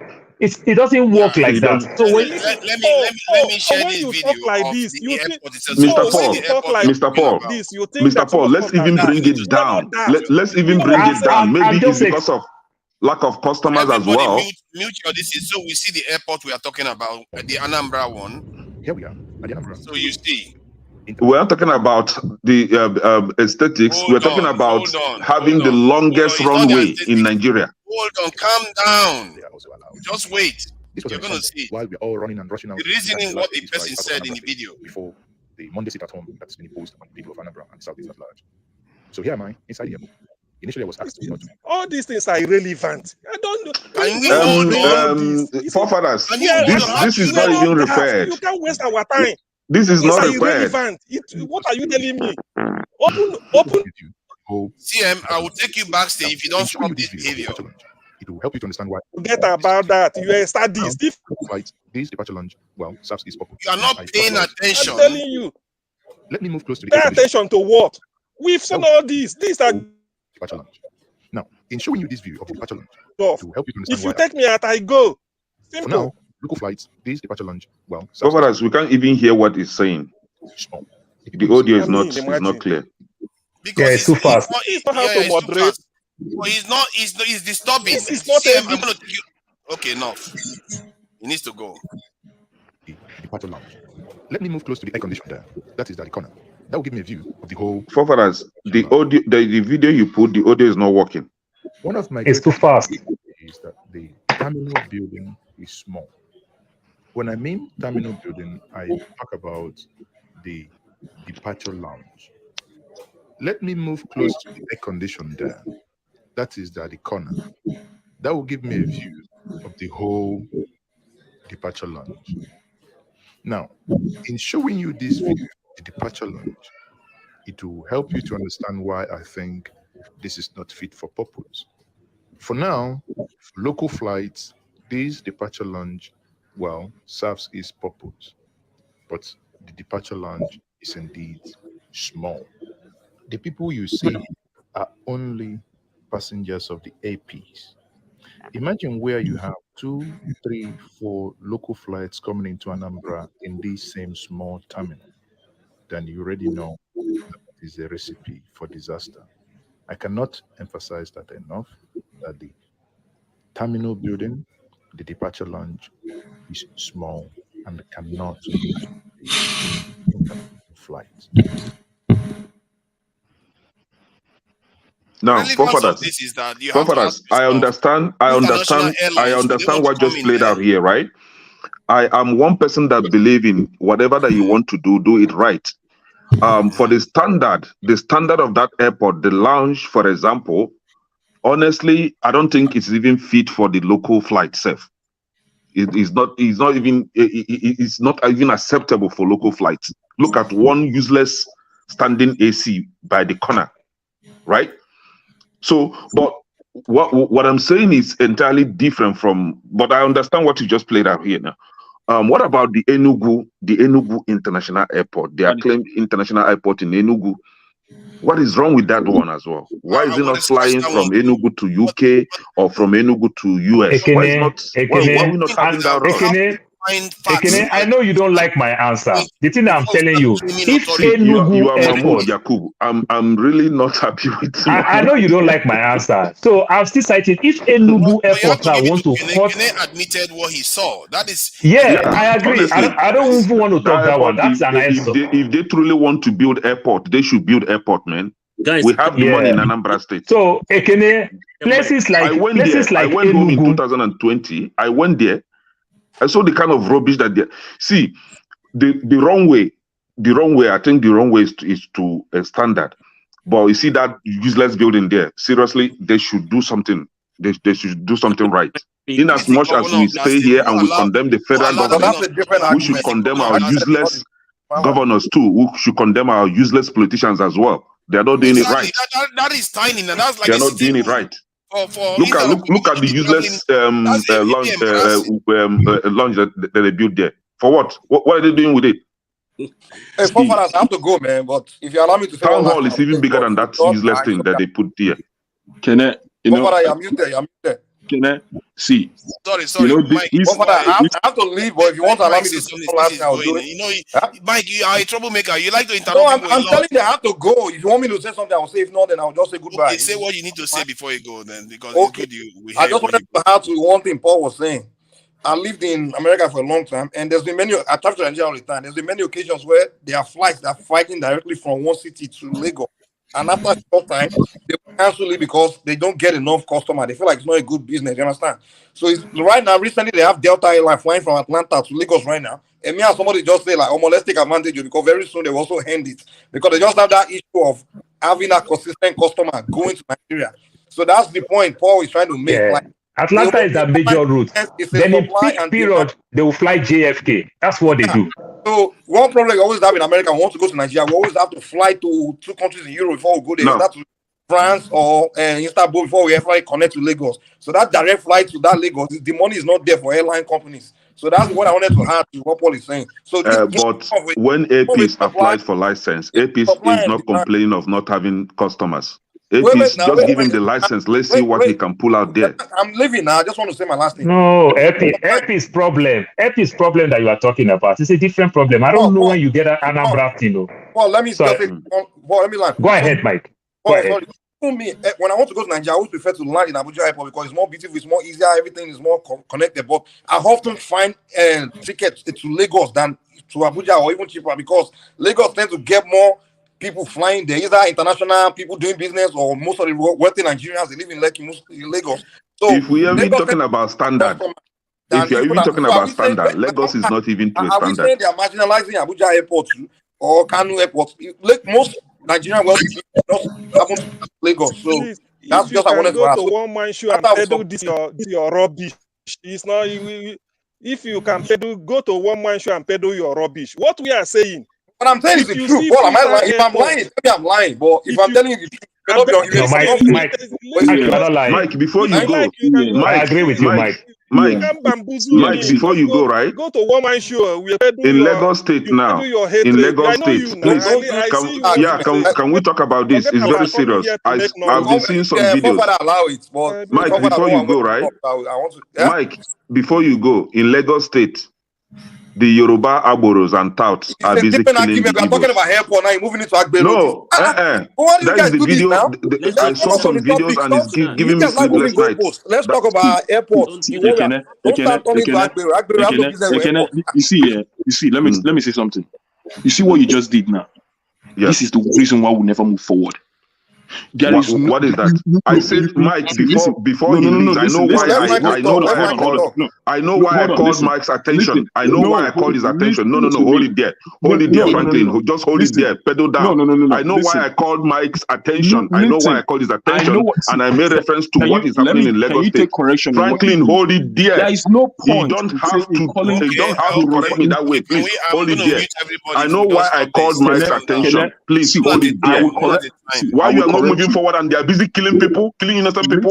What kind of forwardness do you want to move when people are being killed for just voting for the candidate of their choice? What forwardness are you going to move when innocent people are being killed? I want to answer one question. You want to move forward when people are being killed every day and you are here discussing about useless airport? I need to share one other thing. You don't discuss about life that is being wasted? I'm muting now. Hold it there, please. It's going on. Hold on. Let me share this screen so you can see. Hold on, because we need to be dismissing some. Just begging the question. Because later now they will say you are making stuff up. You are making stuff up. Can't walk down and allow you to speak. Okay, let me share this information. It's not about speaking. We need to get to the facts here. We can't spend all day just shouting over each other. So look at it here. This is for Enugu International Airport. Look at the destinations that are listed there. Most of them are Lagos, but we see Addis Ababa there. CM, are you seeing that too? Okay, good. And now I'm going to play a video of the airport where somebody had an experience at the airport. And this video is for 2023. Very, very recent. So it's not very old. So I'll play. Airport Enugu. Yes, I'm making a quick trip to Lagos this evening. Yes, I'm using a 4:55 flight this evening to go to Lagos. Yes, I'm going to give you an update on current changes, new developments around the airport. Some of the news that the flight is quite expensive now. So let's go to the airport and see what has changed. What is the meaning of this? do also click the subscribe button and also turn on the notification there, so you'll be the first to know when we upload new videos. And if you're a returning subscriber, we do appreciate your sincere love for our channel and the support you are giving us. Thank you very much. So we are in the airport now. As usual, the gate fee remains the same, 200 naira that you pay. And this sign there, one way leading in and one way leading out, is a sign that most newcomers into Enugu airport are aware of. The first time I came into this airport, I made that mistake and I was crossed by the policemen and I had to go to their station and explain a lot of things before they let me go. So you need to take note of that. There's a one way in, one way out system here. So that is what we're in now. So that's the car park already. You are seeing. We'll be driving to the car park shortly. So as usual, a lot of airlines fly from here: Ibom, Air Peace, United Nigeria, Green Africa. These airlines in operation in Akanubiam International Airport. I think it should be one of the most busiest airports in southeastern part of Nigeria. Yes, one of the most busiest. I must say, yeah, I think the most busiest, one of the busiest. Yeah. So they have quite a parking space. Very, very great. And the last time I did a vlog on this video, they were working on that shade over there to receive their loved ones to just stay in the rain, or so for them to just hide on that shade. So it was on then. The last vlog I did on Akanubiam International Airport, as you can see from a distance, it has been completed. Yeah, my car is parked and off we go. I just left the meeting actually, so I'm entering Lagos. I'm waiting for the meeting, so I need to just be fully dressed till I get to Lagos this evening. So as usual, my family escorted me. Baby as well was there, escorted me by side to the airport. So let's go and do our body part. Let's get to Lagos. So no much protocols again. Though some places are still putting on their nose masks, some are so just like that. Some places putting on, and I know they are putting on because of dust currently around the whole environment. So which is also good to a lot of the stuff. Like I said, the airlines flying there, you can see the Ibom sign all over. The Green Africa is there, and the flight ticket varies, so we can't really give you a static price. You can always check that out online on their various platforms or sites to know the current rate per time you fly. So body pass has been done, and we have to get in now. So I'm really anticipating a change in the area from the last time I vlogged Akanubiam International Airport. These Nigerian leaders are criminals. Watching and do well to let me know what you think of this airport in the comment section. What was the reception like? What was the service like to you? Oh my God, these politicians are criminals. Our last video, you can take our last video, just one update of what we didn't waste time at all because Air Peace really surprised me this time. The fight was quick and fast, I must say. So it was really, really, really quick. So we are going on now to board and Lagos. So no more changes around. I think we are more or less like the last flight for that day because the whole of the airport is entirely empty. There's no flight waiting around, so everywhere was literally empty. So we are going to be flying on Airbus A320. Yeah, a massive flight, very, very massive. So these fools go abroad and they see all of us flying at this time.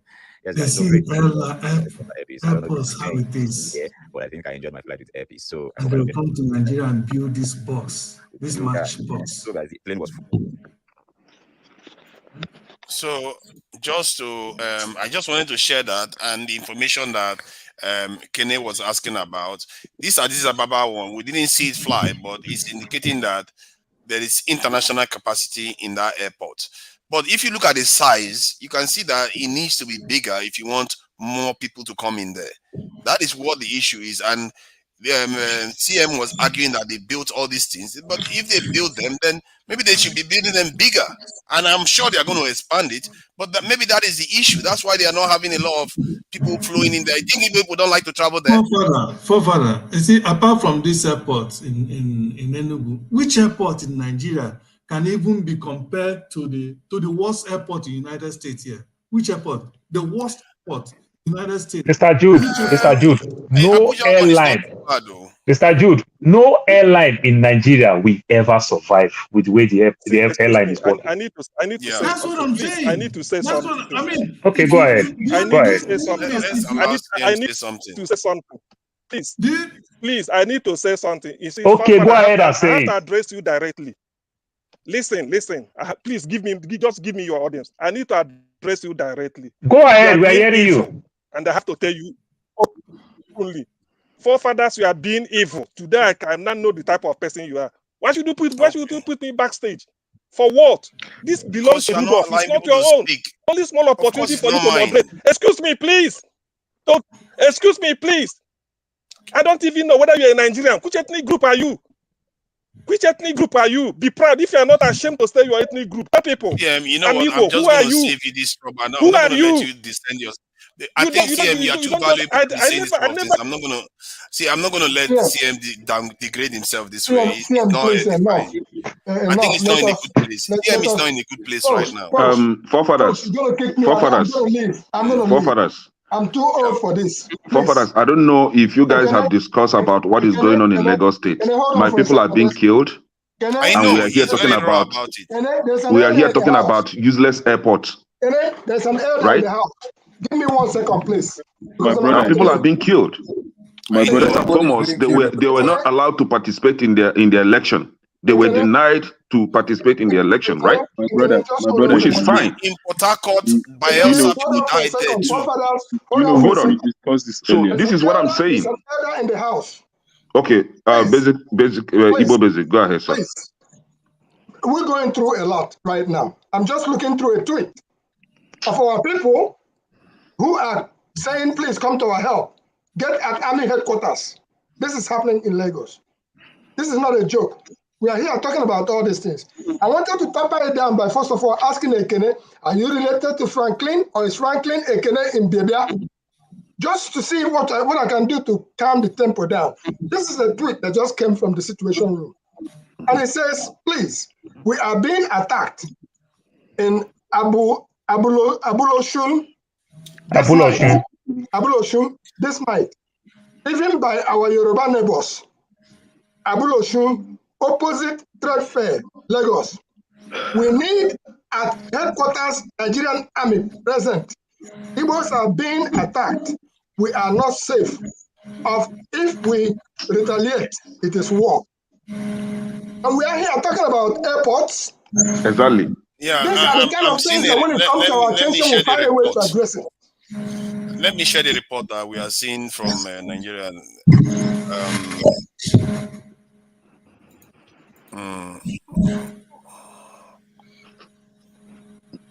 It says Lagos. I think there's no sound. Okay, Lagos election. Igbo reportedly attacked in Abule Ado. Police react. So I think we can see that an attack on Igbos has been reported in the Abule Ado area of Lagos State. Though the police have countered.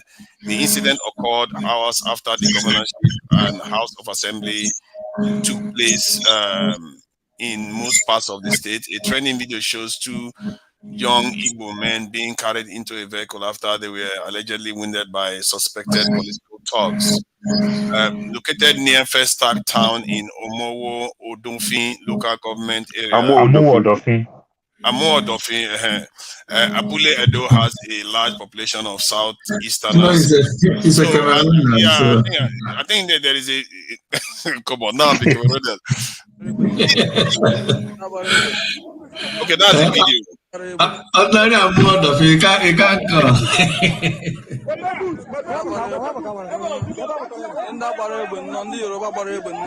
Oh wow, they said they shot this one. They shot this one. That was in the morning. Yeah, morning this today. Even those coming back from church, there were a lot of voice notes flying around, people in distress asking for help, for rescue, because they couldn't go home. They were barricaded or ambushed. And this is not movie acting, no. This is not movie acting.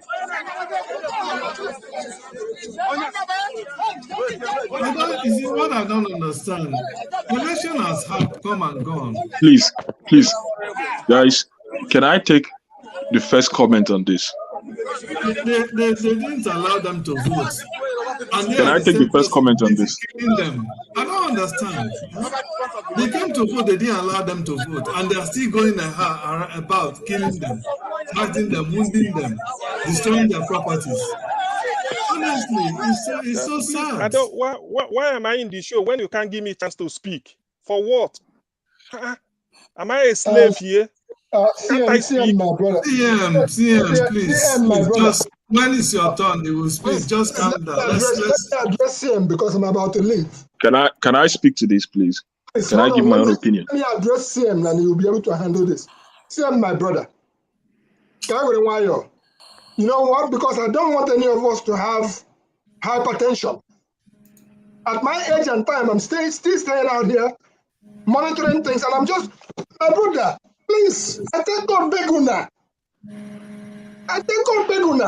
You want me to cry? So that you realize that we just, now the best thing we can do is do the best we can to calm ourselves down, because tempers are flaring right now. All over. And the best thing we can do for ourselves is just take a deep breath. If I can't participate, I will go to the back room and cry. That's just the reality, because if I stay here, I'm about to shed tears. I've gone through this before. Please, my brothers. See, calm down, Igbo. Calm down. This is it, right? See, somebody, I think it was Alexi. Can you let me just when Alexi was talking earlier today, he said that Ebulu ozu onye ọzọ, ọ dịka ebu kwụnkwụ. When you are not being affected, you may not really understand what is going on. This area, Festac, Ablado, all those areas are Igbo, dominated areas. I have my own people there, right? And I can't even sleep. The worst part was that I've been calling them and nobody's picking my call. And it gets me worried. Igbo people are not being allowed to participate, to vote in Lagos State today. But very soon, even in River State, Igbo people are denied voting, right? Very soon, there will be their useless census coming up. And they will want to count Igbo people in Lagos State. That will never happen. If it is one crime that I will commit in Nigeria, let it be. They are seeing Simon Ekpa, and they are talking about Simon Ekpa. There are a lot that are even worse than Simon Ekpa. They have not seen anything yet. So when it's census, Igbo people will be counted in Lagos State. Igbo people should not try that rubbish. When it's time for census, go back to your homeland and be counted in your homeland. No Igbo person will be counted in Lagos State. Since that is what they want to prove to us, that they are stupid, we want to we will also show them that we know how to handle stupid people. You will not allow them to participate in the vote. You will kill them for voting a candidate of their choice. And when it's census, you want to count them in your useless, stupid census. It is time we stand up for these people. Enough of all this peace-talking rubbish. If you really want to talk for peace, if you really want to talk for, if you want to preach for peace, there must be justice. I'll give you 15 seconds. Time to really stand up and defend ourselves. Stop running away from these people, man. They don't carry two heads. They have just one head as you have. Protect yourself. I saw some of them singing Nzobu with 2x2 and machete. For what? Calm down. They kill your person with gun. Go and get your own gun. Some other person wants to speak. Some other person wants to speak. Stop preaching peace. There will never be peace when there is no justice. Come on. We can't keep running away from these people. Me at the backside. I need to speak too. Because others have to speak. Okay. See, this is a critical time. I need to speak. My opening salvo is this. My opening salvo is this. You're not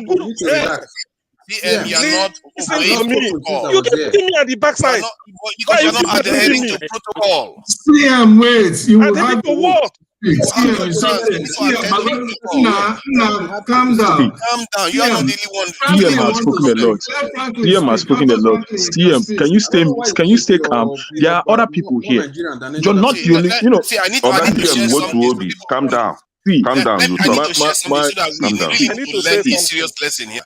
Hold on. Let me just play the video, because this video is very instructive to what is happening to us right now. What is all this video? I need to say something. You keep playing video. This Can you calm down? What is there to wait to vent? Calm down. Hold on. We are here. Hold on. Christian psychologist Ari Kruglansky has long grappled with. The early assumption on the part of social scientists was that it reflects a kind of psychopathology, that these people are basically mentally disturbed and abnormal. That was in the 70s and early 80s. Irrelevant. But research has never shown that terrorists have any more mental problems than the general population.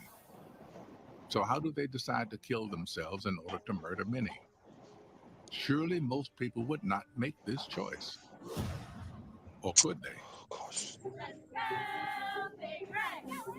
Could these cheerleaders become martyrs?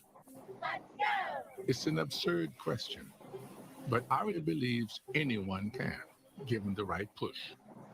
In this particular experiment, we try to emulate the process of group identification. What are you ready to commit on behalf of the group? Ari divides his subjects into two groups. Then he asks each group to read a story and to circle the pronouns as they go. But Ari has given each group slightly different versions of the story. One group is a story which only has singular pronouns: I, me, and mine. I go to the city often. My anticipation fills me as I see the skyscrapers come into view. The other group has the same story, but with plural pronouns: we, us, and ours. We go to the city often. Our anticipation fills us as we see the skyscrapers come into view. Ari is priming his subjects, activating their subconscious to focus on belonging or not belonging to a group. It has been demonstrated that once you prime these plural pronouns, a person gets into a mindset of group identification. Priming. It's time to test exactly how much the we and the I groups would sacrifice for members of their group. He asks the cheerleaders to participate in a classic psychological scenario called the trolley problem. It portrays individuals who are in danger of being run over by a trolley, and the dilemma is for a person who could save them by sacrificing their life and throwing themselves in front of the trolley. First, Ari tests the subjects who were primed to think of themselves as individuals.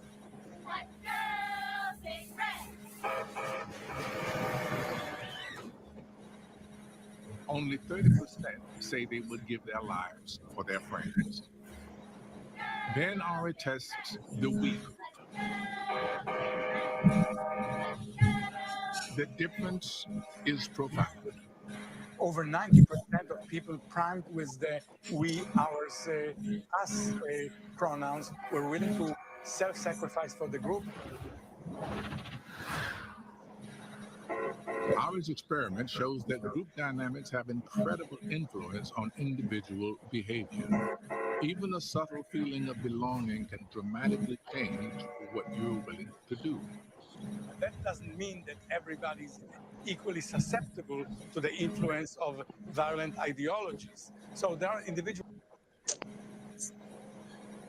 So the reason why I share that, well, let me just explain the reason why I share that. Because it might seem irrelevant to people. The reason why I share that is the ease at which we can turn on each other.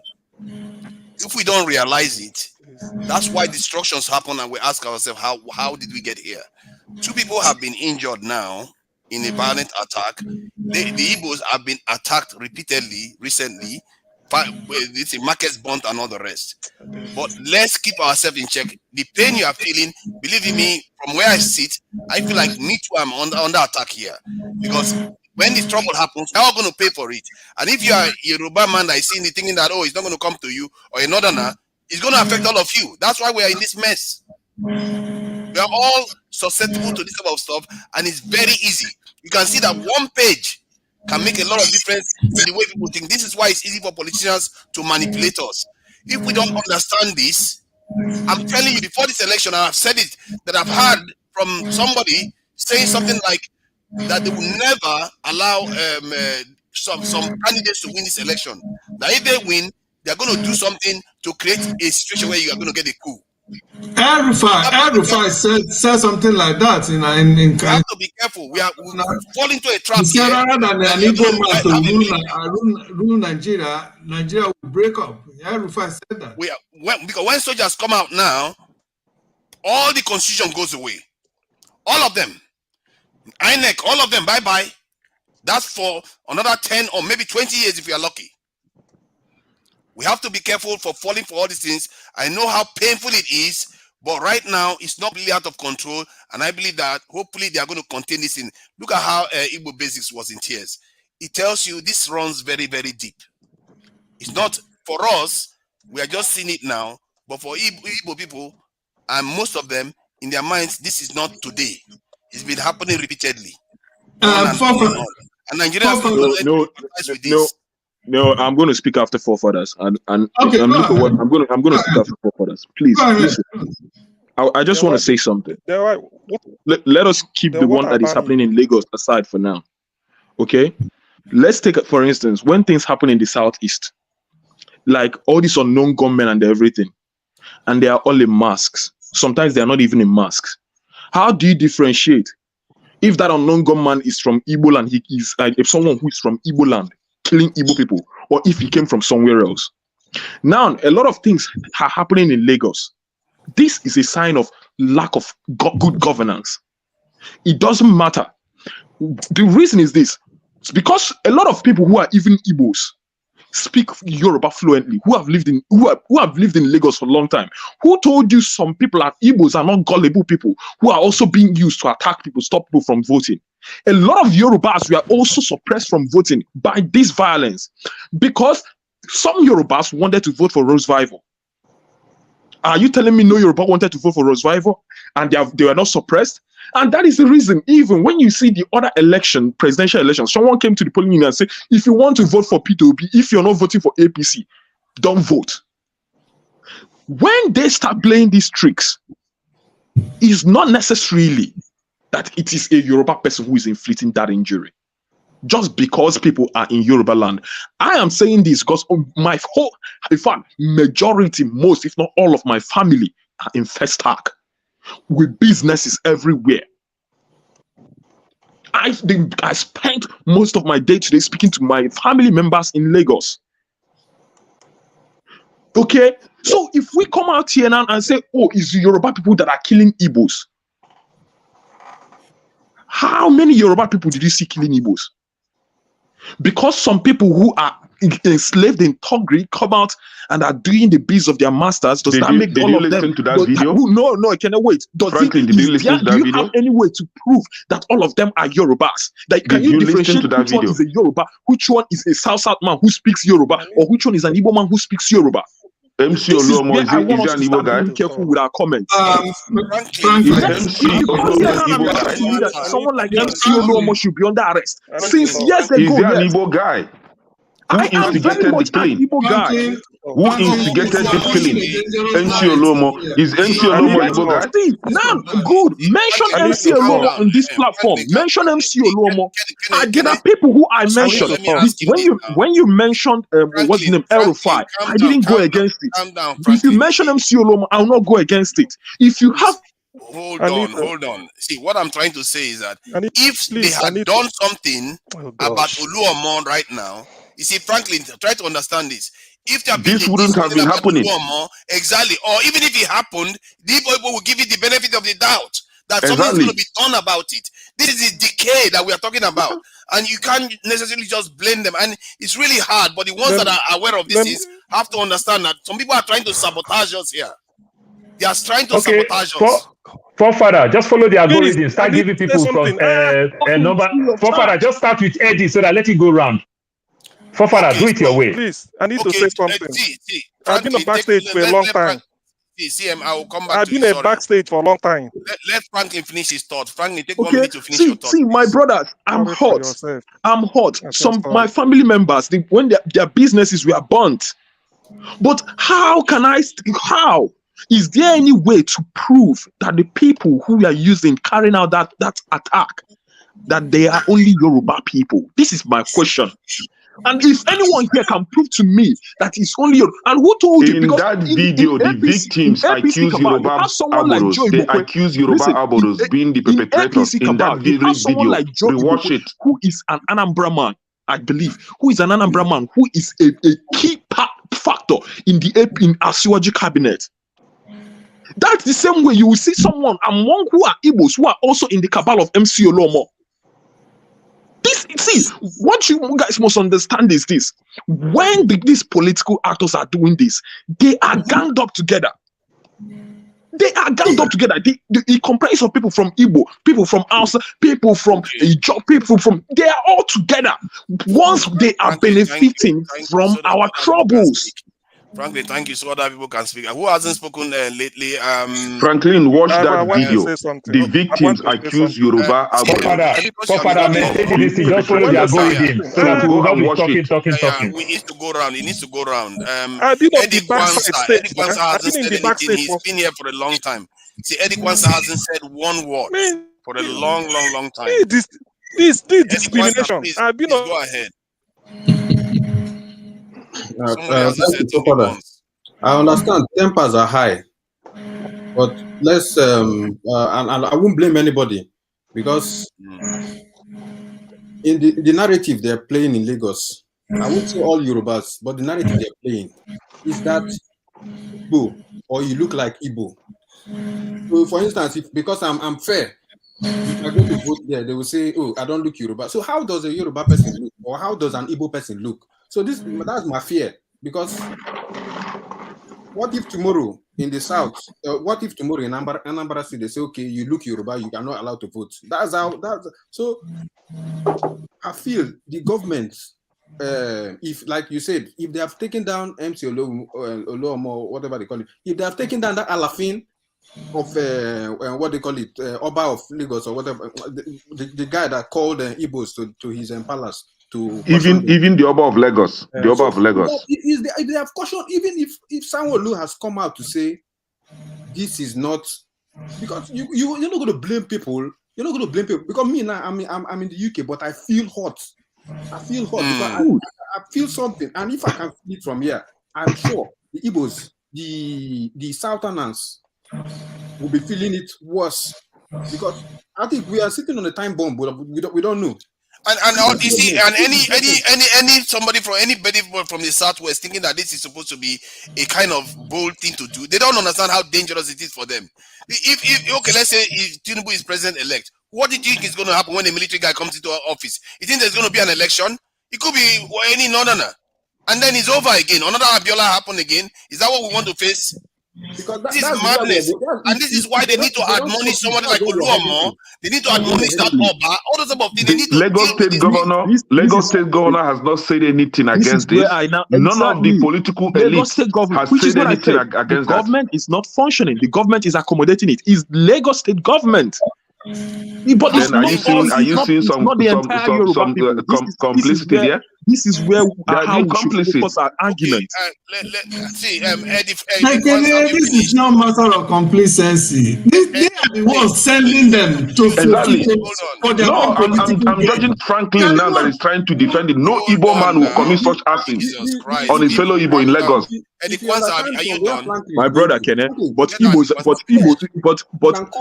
people are killing people in the south, hanging their heads on a platter. If Femi Bajamila had come out to say this is not the case, or if the Speaker of Lagos State House of Assembly had come out, so everybody's come, and it's happened. If in my house now, I have people visiting, and they're staying in my house to perpetrate crime, when the people associate me as the person behind, they will associate me because they're in my house. So that's why people are saying the Yorubas, because if prominent Yoruba figures have come out to say this is not right, everybody is supposed to vote where they are.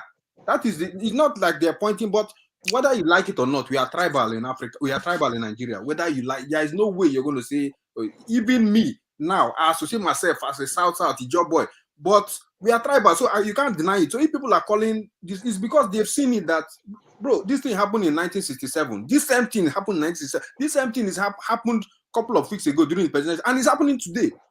What are they going to say? Are they going to say is some people from South Africa killing them? They're not going to say that. They're going to call the people in the land where they're killing them. Eddie, let me say this before he goes off. Franklin, when people are being killed or were being killed in Southeast, the Igbo elite, Igbo people came out and condemned that. I want to see Sanwo-Olu or Sanwo-Olu, whatever he called himself. I want to see Yoruba leaders to come up and condemn this same thing. Okay, thank you. We condemn evil in Southeast. So stop peddling this cheap propaganda. We condemn evil when we see one. It's between Jude and CM. So CM's turn is not strictly due. Jude's turn, I think, is the one that is due. And before, I think actually it's CM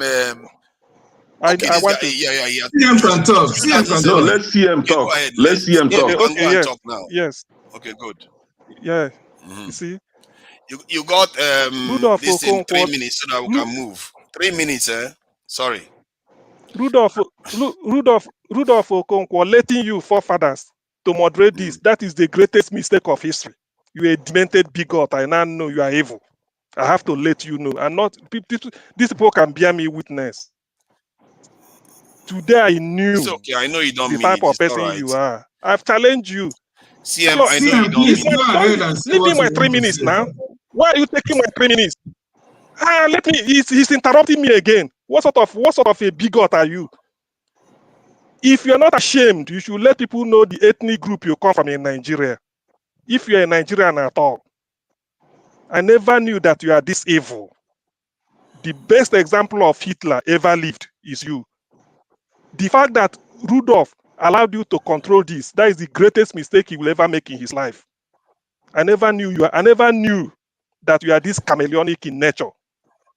I never knew. I pity the woman you are living with. I pity who didn't pity you. Is it okay that we let him carry on like this? It's not fair on him. This is not right. This is not right.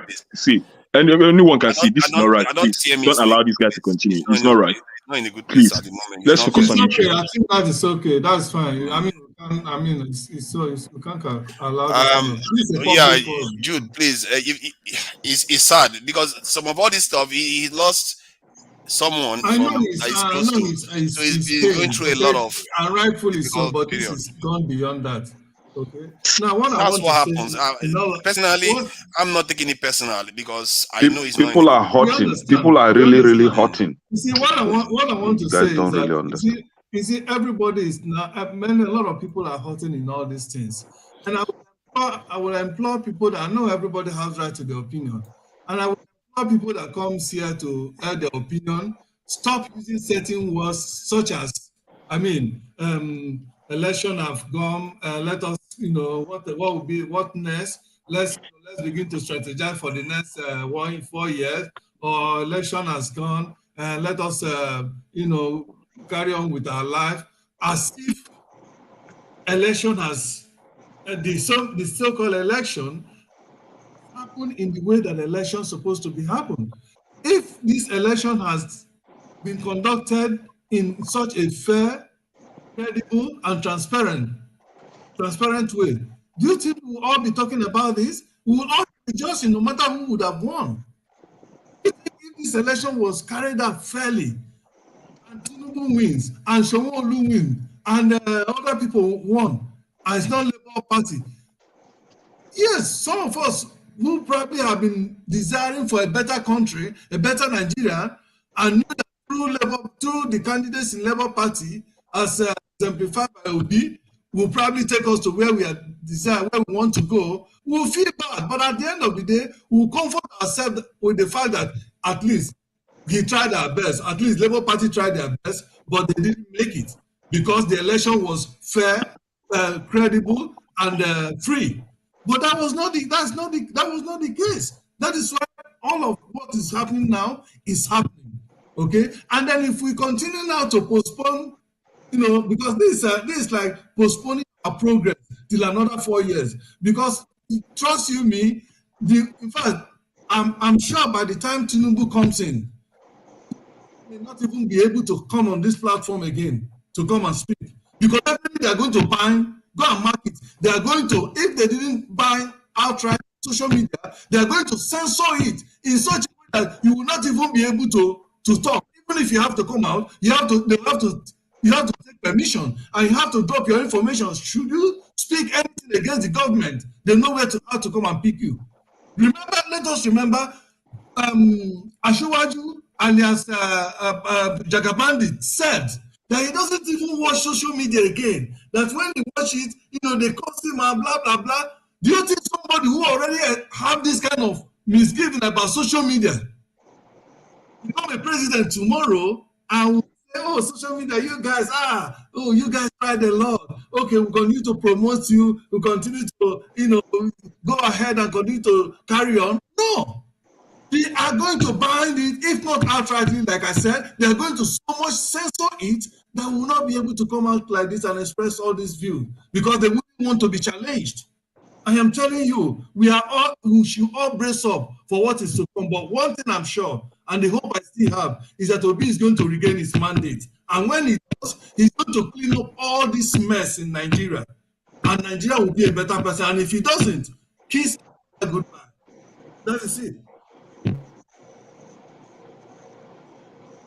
Thank you, CM. I think it's Oko. You came at the right time. I'm sure you have a lot to say about what you've heard so far. Yeah, well done. I have a lot to say, but what I wanted to say before I go on. I am pleading to everybody. Whenever someone is talking, I believe that Forefather is our moderator.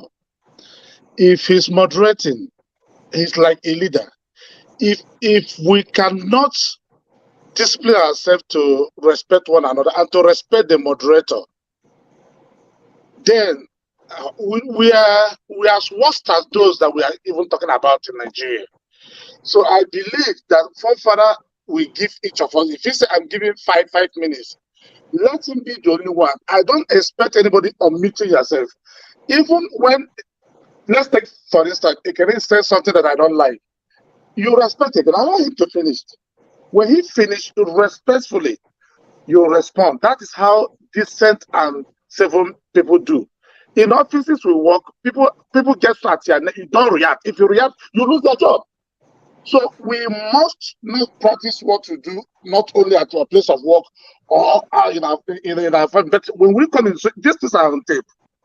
Like somebody calling somebody evil, sometimes we use words attacking your family. It does not justify it, and for me, it's sad. So that's the bit I want to say. Back to what I wanted to say about the conversation on the airport. You know, I was asking Forefather, is it for real? I thought that was a Nollywood movie. The time I entered, I didn't know it was really actually an international airport. But that having said, what I wanted to say on that clip before I go to the main topic, please bear me because I'm not speaking. I'm watching everyone speak. What I wanted to say about that clip shouldn't be a surprise to anybody. Nigeria, with all due respect, was systematically designed to be like that. People make money when it's not that those funds were not allocated.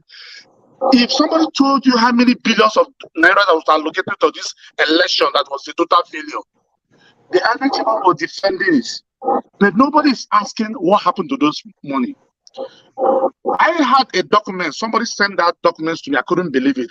If you know the master origin of Lagos, as we all see today, the Lagos airport, you will know that part of Oshodi as the city is part of the airport. But they cut it. Nobody has asked Molitola Mohammed. He was the one that conditioned these things. Why did you cut cuts? They did a lot of shamble work, and that is why no matter what you do in Lagos, traffic will never end. Like that was not master of Lagos. Lagos extends beyond Victoria Land. Going to that is the area, with all due respect, I give Tinubu that because Tinubu understood it, because he understood the game and he's trying to expand it. When he was the government, he could not. Because if you remember, listen, I don't like Tinubu as a person, but when I see somebody who has vision about Lagos, I give it to him. When Tinubu was the governor, remember, he never received anything from Obasanjo. He's generated the fund. He knew that the fund is in Lagos. That man tried that time. But Tinubu, presently, for me, with all due respect, is not mental. It's not Tinubu of 1999 and 2003.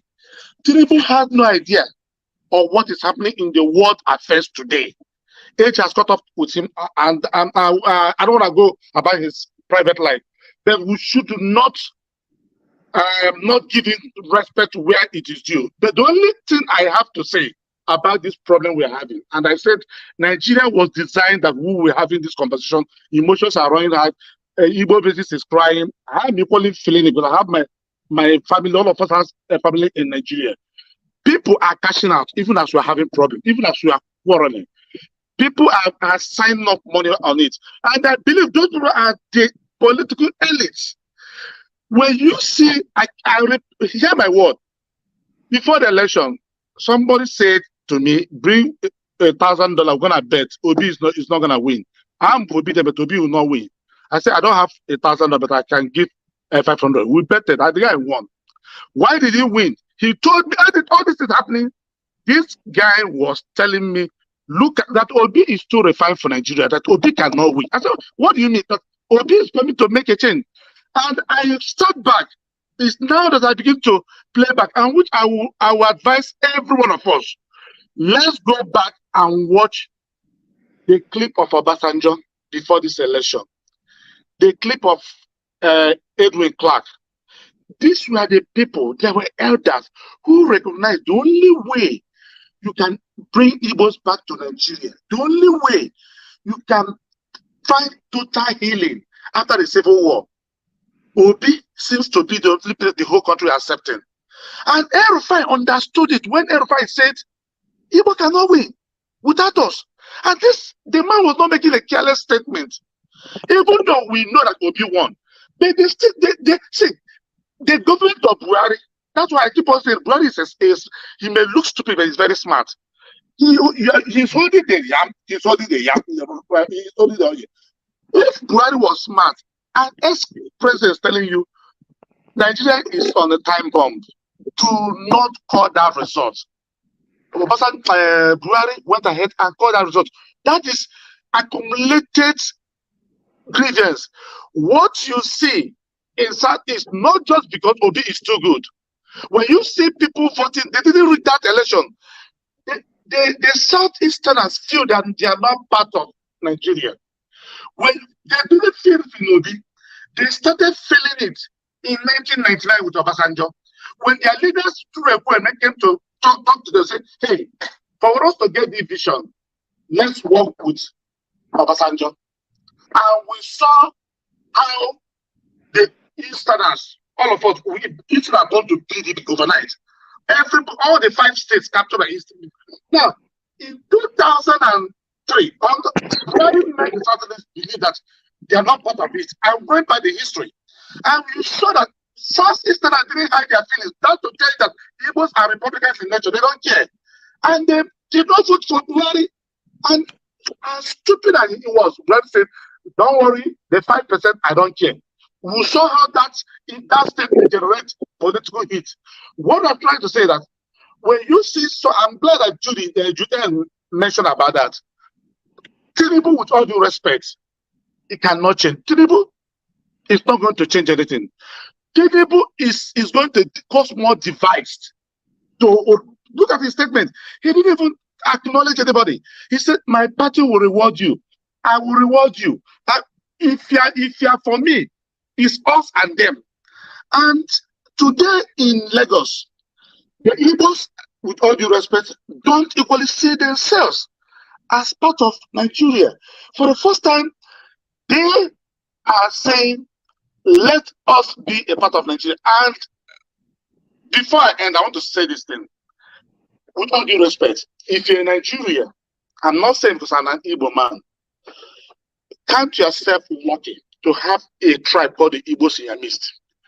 I can bet my chest no other tribe has done it. And I'm saying it on record. It is only Igbo man who will leave his father's land. He has never built anything in his own house. He will come to a foreign land, develop their land, pay the tax, do everything, live by your rules. But when he asks, let me participate, exercise my fundamental human rights, you now tell him you're not from here. Let me be honest with you. I will feel very comfortable if somebody who is a white man, if I'm facing a white man who is a racist, than facing a fellow Nigerian telling me I'm not Nigerian enough to be a councillor in Lagos. And all my life I have been in Lagos, I have traded in Lagos, I have contributed in Lagos, all the roads that have been tied in Lagos, my taxes, my money, because you collect the taxes from internal revenue to do that. But after the election, you want us to continue building the economy. Tell me all the markets in Lagos. No, I want us to fast. All the markets that we have in Lagos today, the engine room is Igbo. And if you're lying to yourself, every Christmas, from December 24th to January 1st, visit all the cruise across in Lagos, all the commercial zones. It's like ghost town. What does that tell you?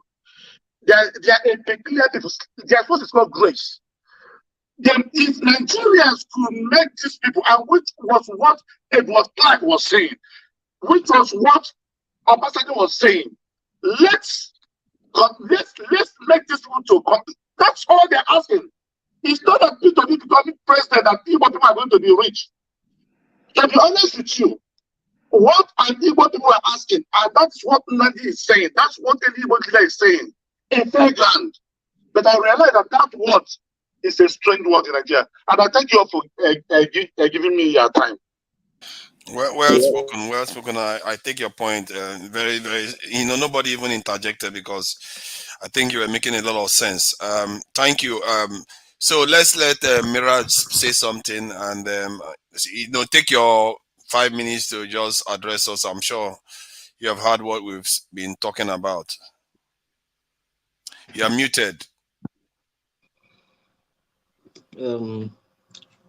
I just, first of all, I want to thank you, forefather, for your calmness. It's not easy to either to be a leader or to be someone in charge of something. You always have people who will be kicking against it, either directly or indirectly. The man who made some comment, I think you overstepped his boundary when he mentioned your family, which shouldn't have happened. But all the same, I would also like to advise you as a fellow brother, in the course of your being a moderator in this issue, to always try to be impartial, because you see, last time I was here, I saw that woman they call Mama H.E. or so. You saw how he was attacking Rudolph, that Rudolph never allow her to talk. Each time it was her time to say something, that they'll give her 3 minutes. And so she was asking who spoke and all. If you don't spoke, I will spoke. And so spoke was everywhere. So what I'm just trying to say is this: you should also try to be impartial. And I commend you for your calmness. Back to the main topic. I've been listening all this while for over, let me say, 3 hours or so. And I have heard many comments and about the situation of things in Nigeria, in Lagos and all that. We all must agree that when it comes to issue of a political issue in Nigeria, there are 2 words that are very delicate. Once you mention it, everybody stand on their toes. It's just like you're telling them, be careful. And number one is, once you mention Biafra, people everybody will take his own stand. Either they shift or they back you up. The majority of people, you normally see them, they try to act as if it doesn't concern them. But it concerns them, because the same place we are in, if you don't put it in order, there will be fire on the mountain. And the second word is Igbo. Anywhere you find Igbo man, you will always have people who will either say they are too intimidating, or they want to have it, or they want to cast away people who were there before and take position. So you find out that these 2 words, they are somehow related to one another. So Biafra and Igbo man, what is happening now in Lagos is a long time coming. It has been a long time coming. It's not something that happened all of a sudden today. But the thing is just that when something is happening at a particular location, and you have those who are supposed to be in charge of that situation, even putting more fire into the situation, causing the youth to act as if they are crazy, backing them up, you find out that there will still be much of that action in that particular place. It doesn't matter whether there are Ibibios who are among the Yorubas who are doing that, or Igbos who are among them. But people from that location who are carrying out that action, you find out that people will say it is them, because it's in their state. For example, Yoruba today, you find out that the Benin people have been saying that Yoruba people should calm down a little bit, that they know that Lagos is not their own, that it was them that left it for them. And now Yoruba people are telling Igbos to go and develop their own side. Now, you to tell an Igbo man to go, where do you want? You want him to carry all his motorcar spare parts and everything on the head and travel back to East and start business. The thing is just that when it comes to politics, these politicians, they know how to knock our heads together. So what they do is they just find all those delicate issues they know that will keep us focused on that aspect. while they are planning on how to rig the elections, and then knock our heads. We'll be talking about that thing. We'll be fighting about that single thing until they have achieved that. Someone, I saw him, he was standing at in front of a church, shaking everybody's hand that was coming out from the church. Okay, now he has won, I guess.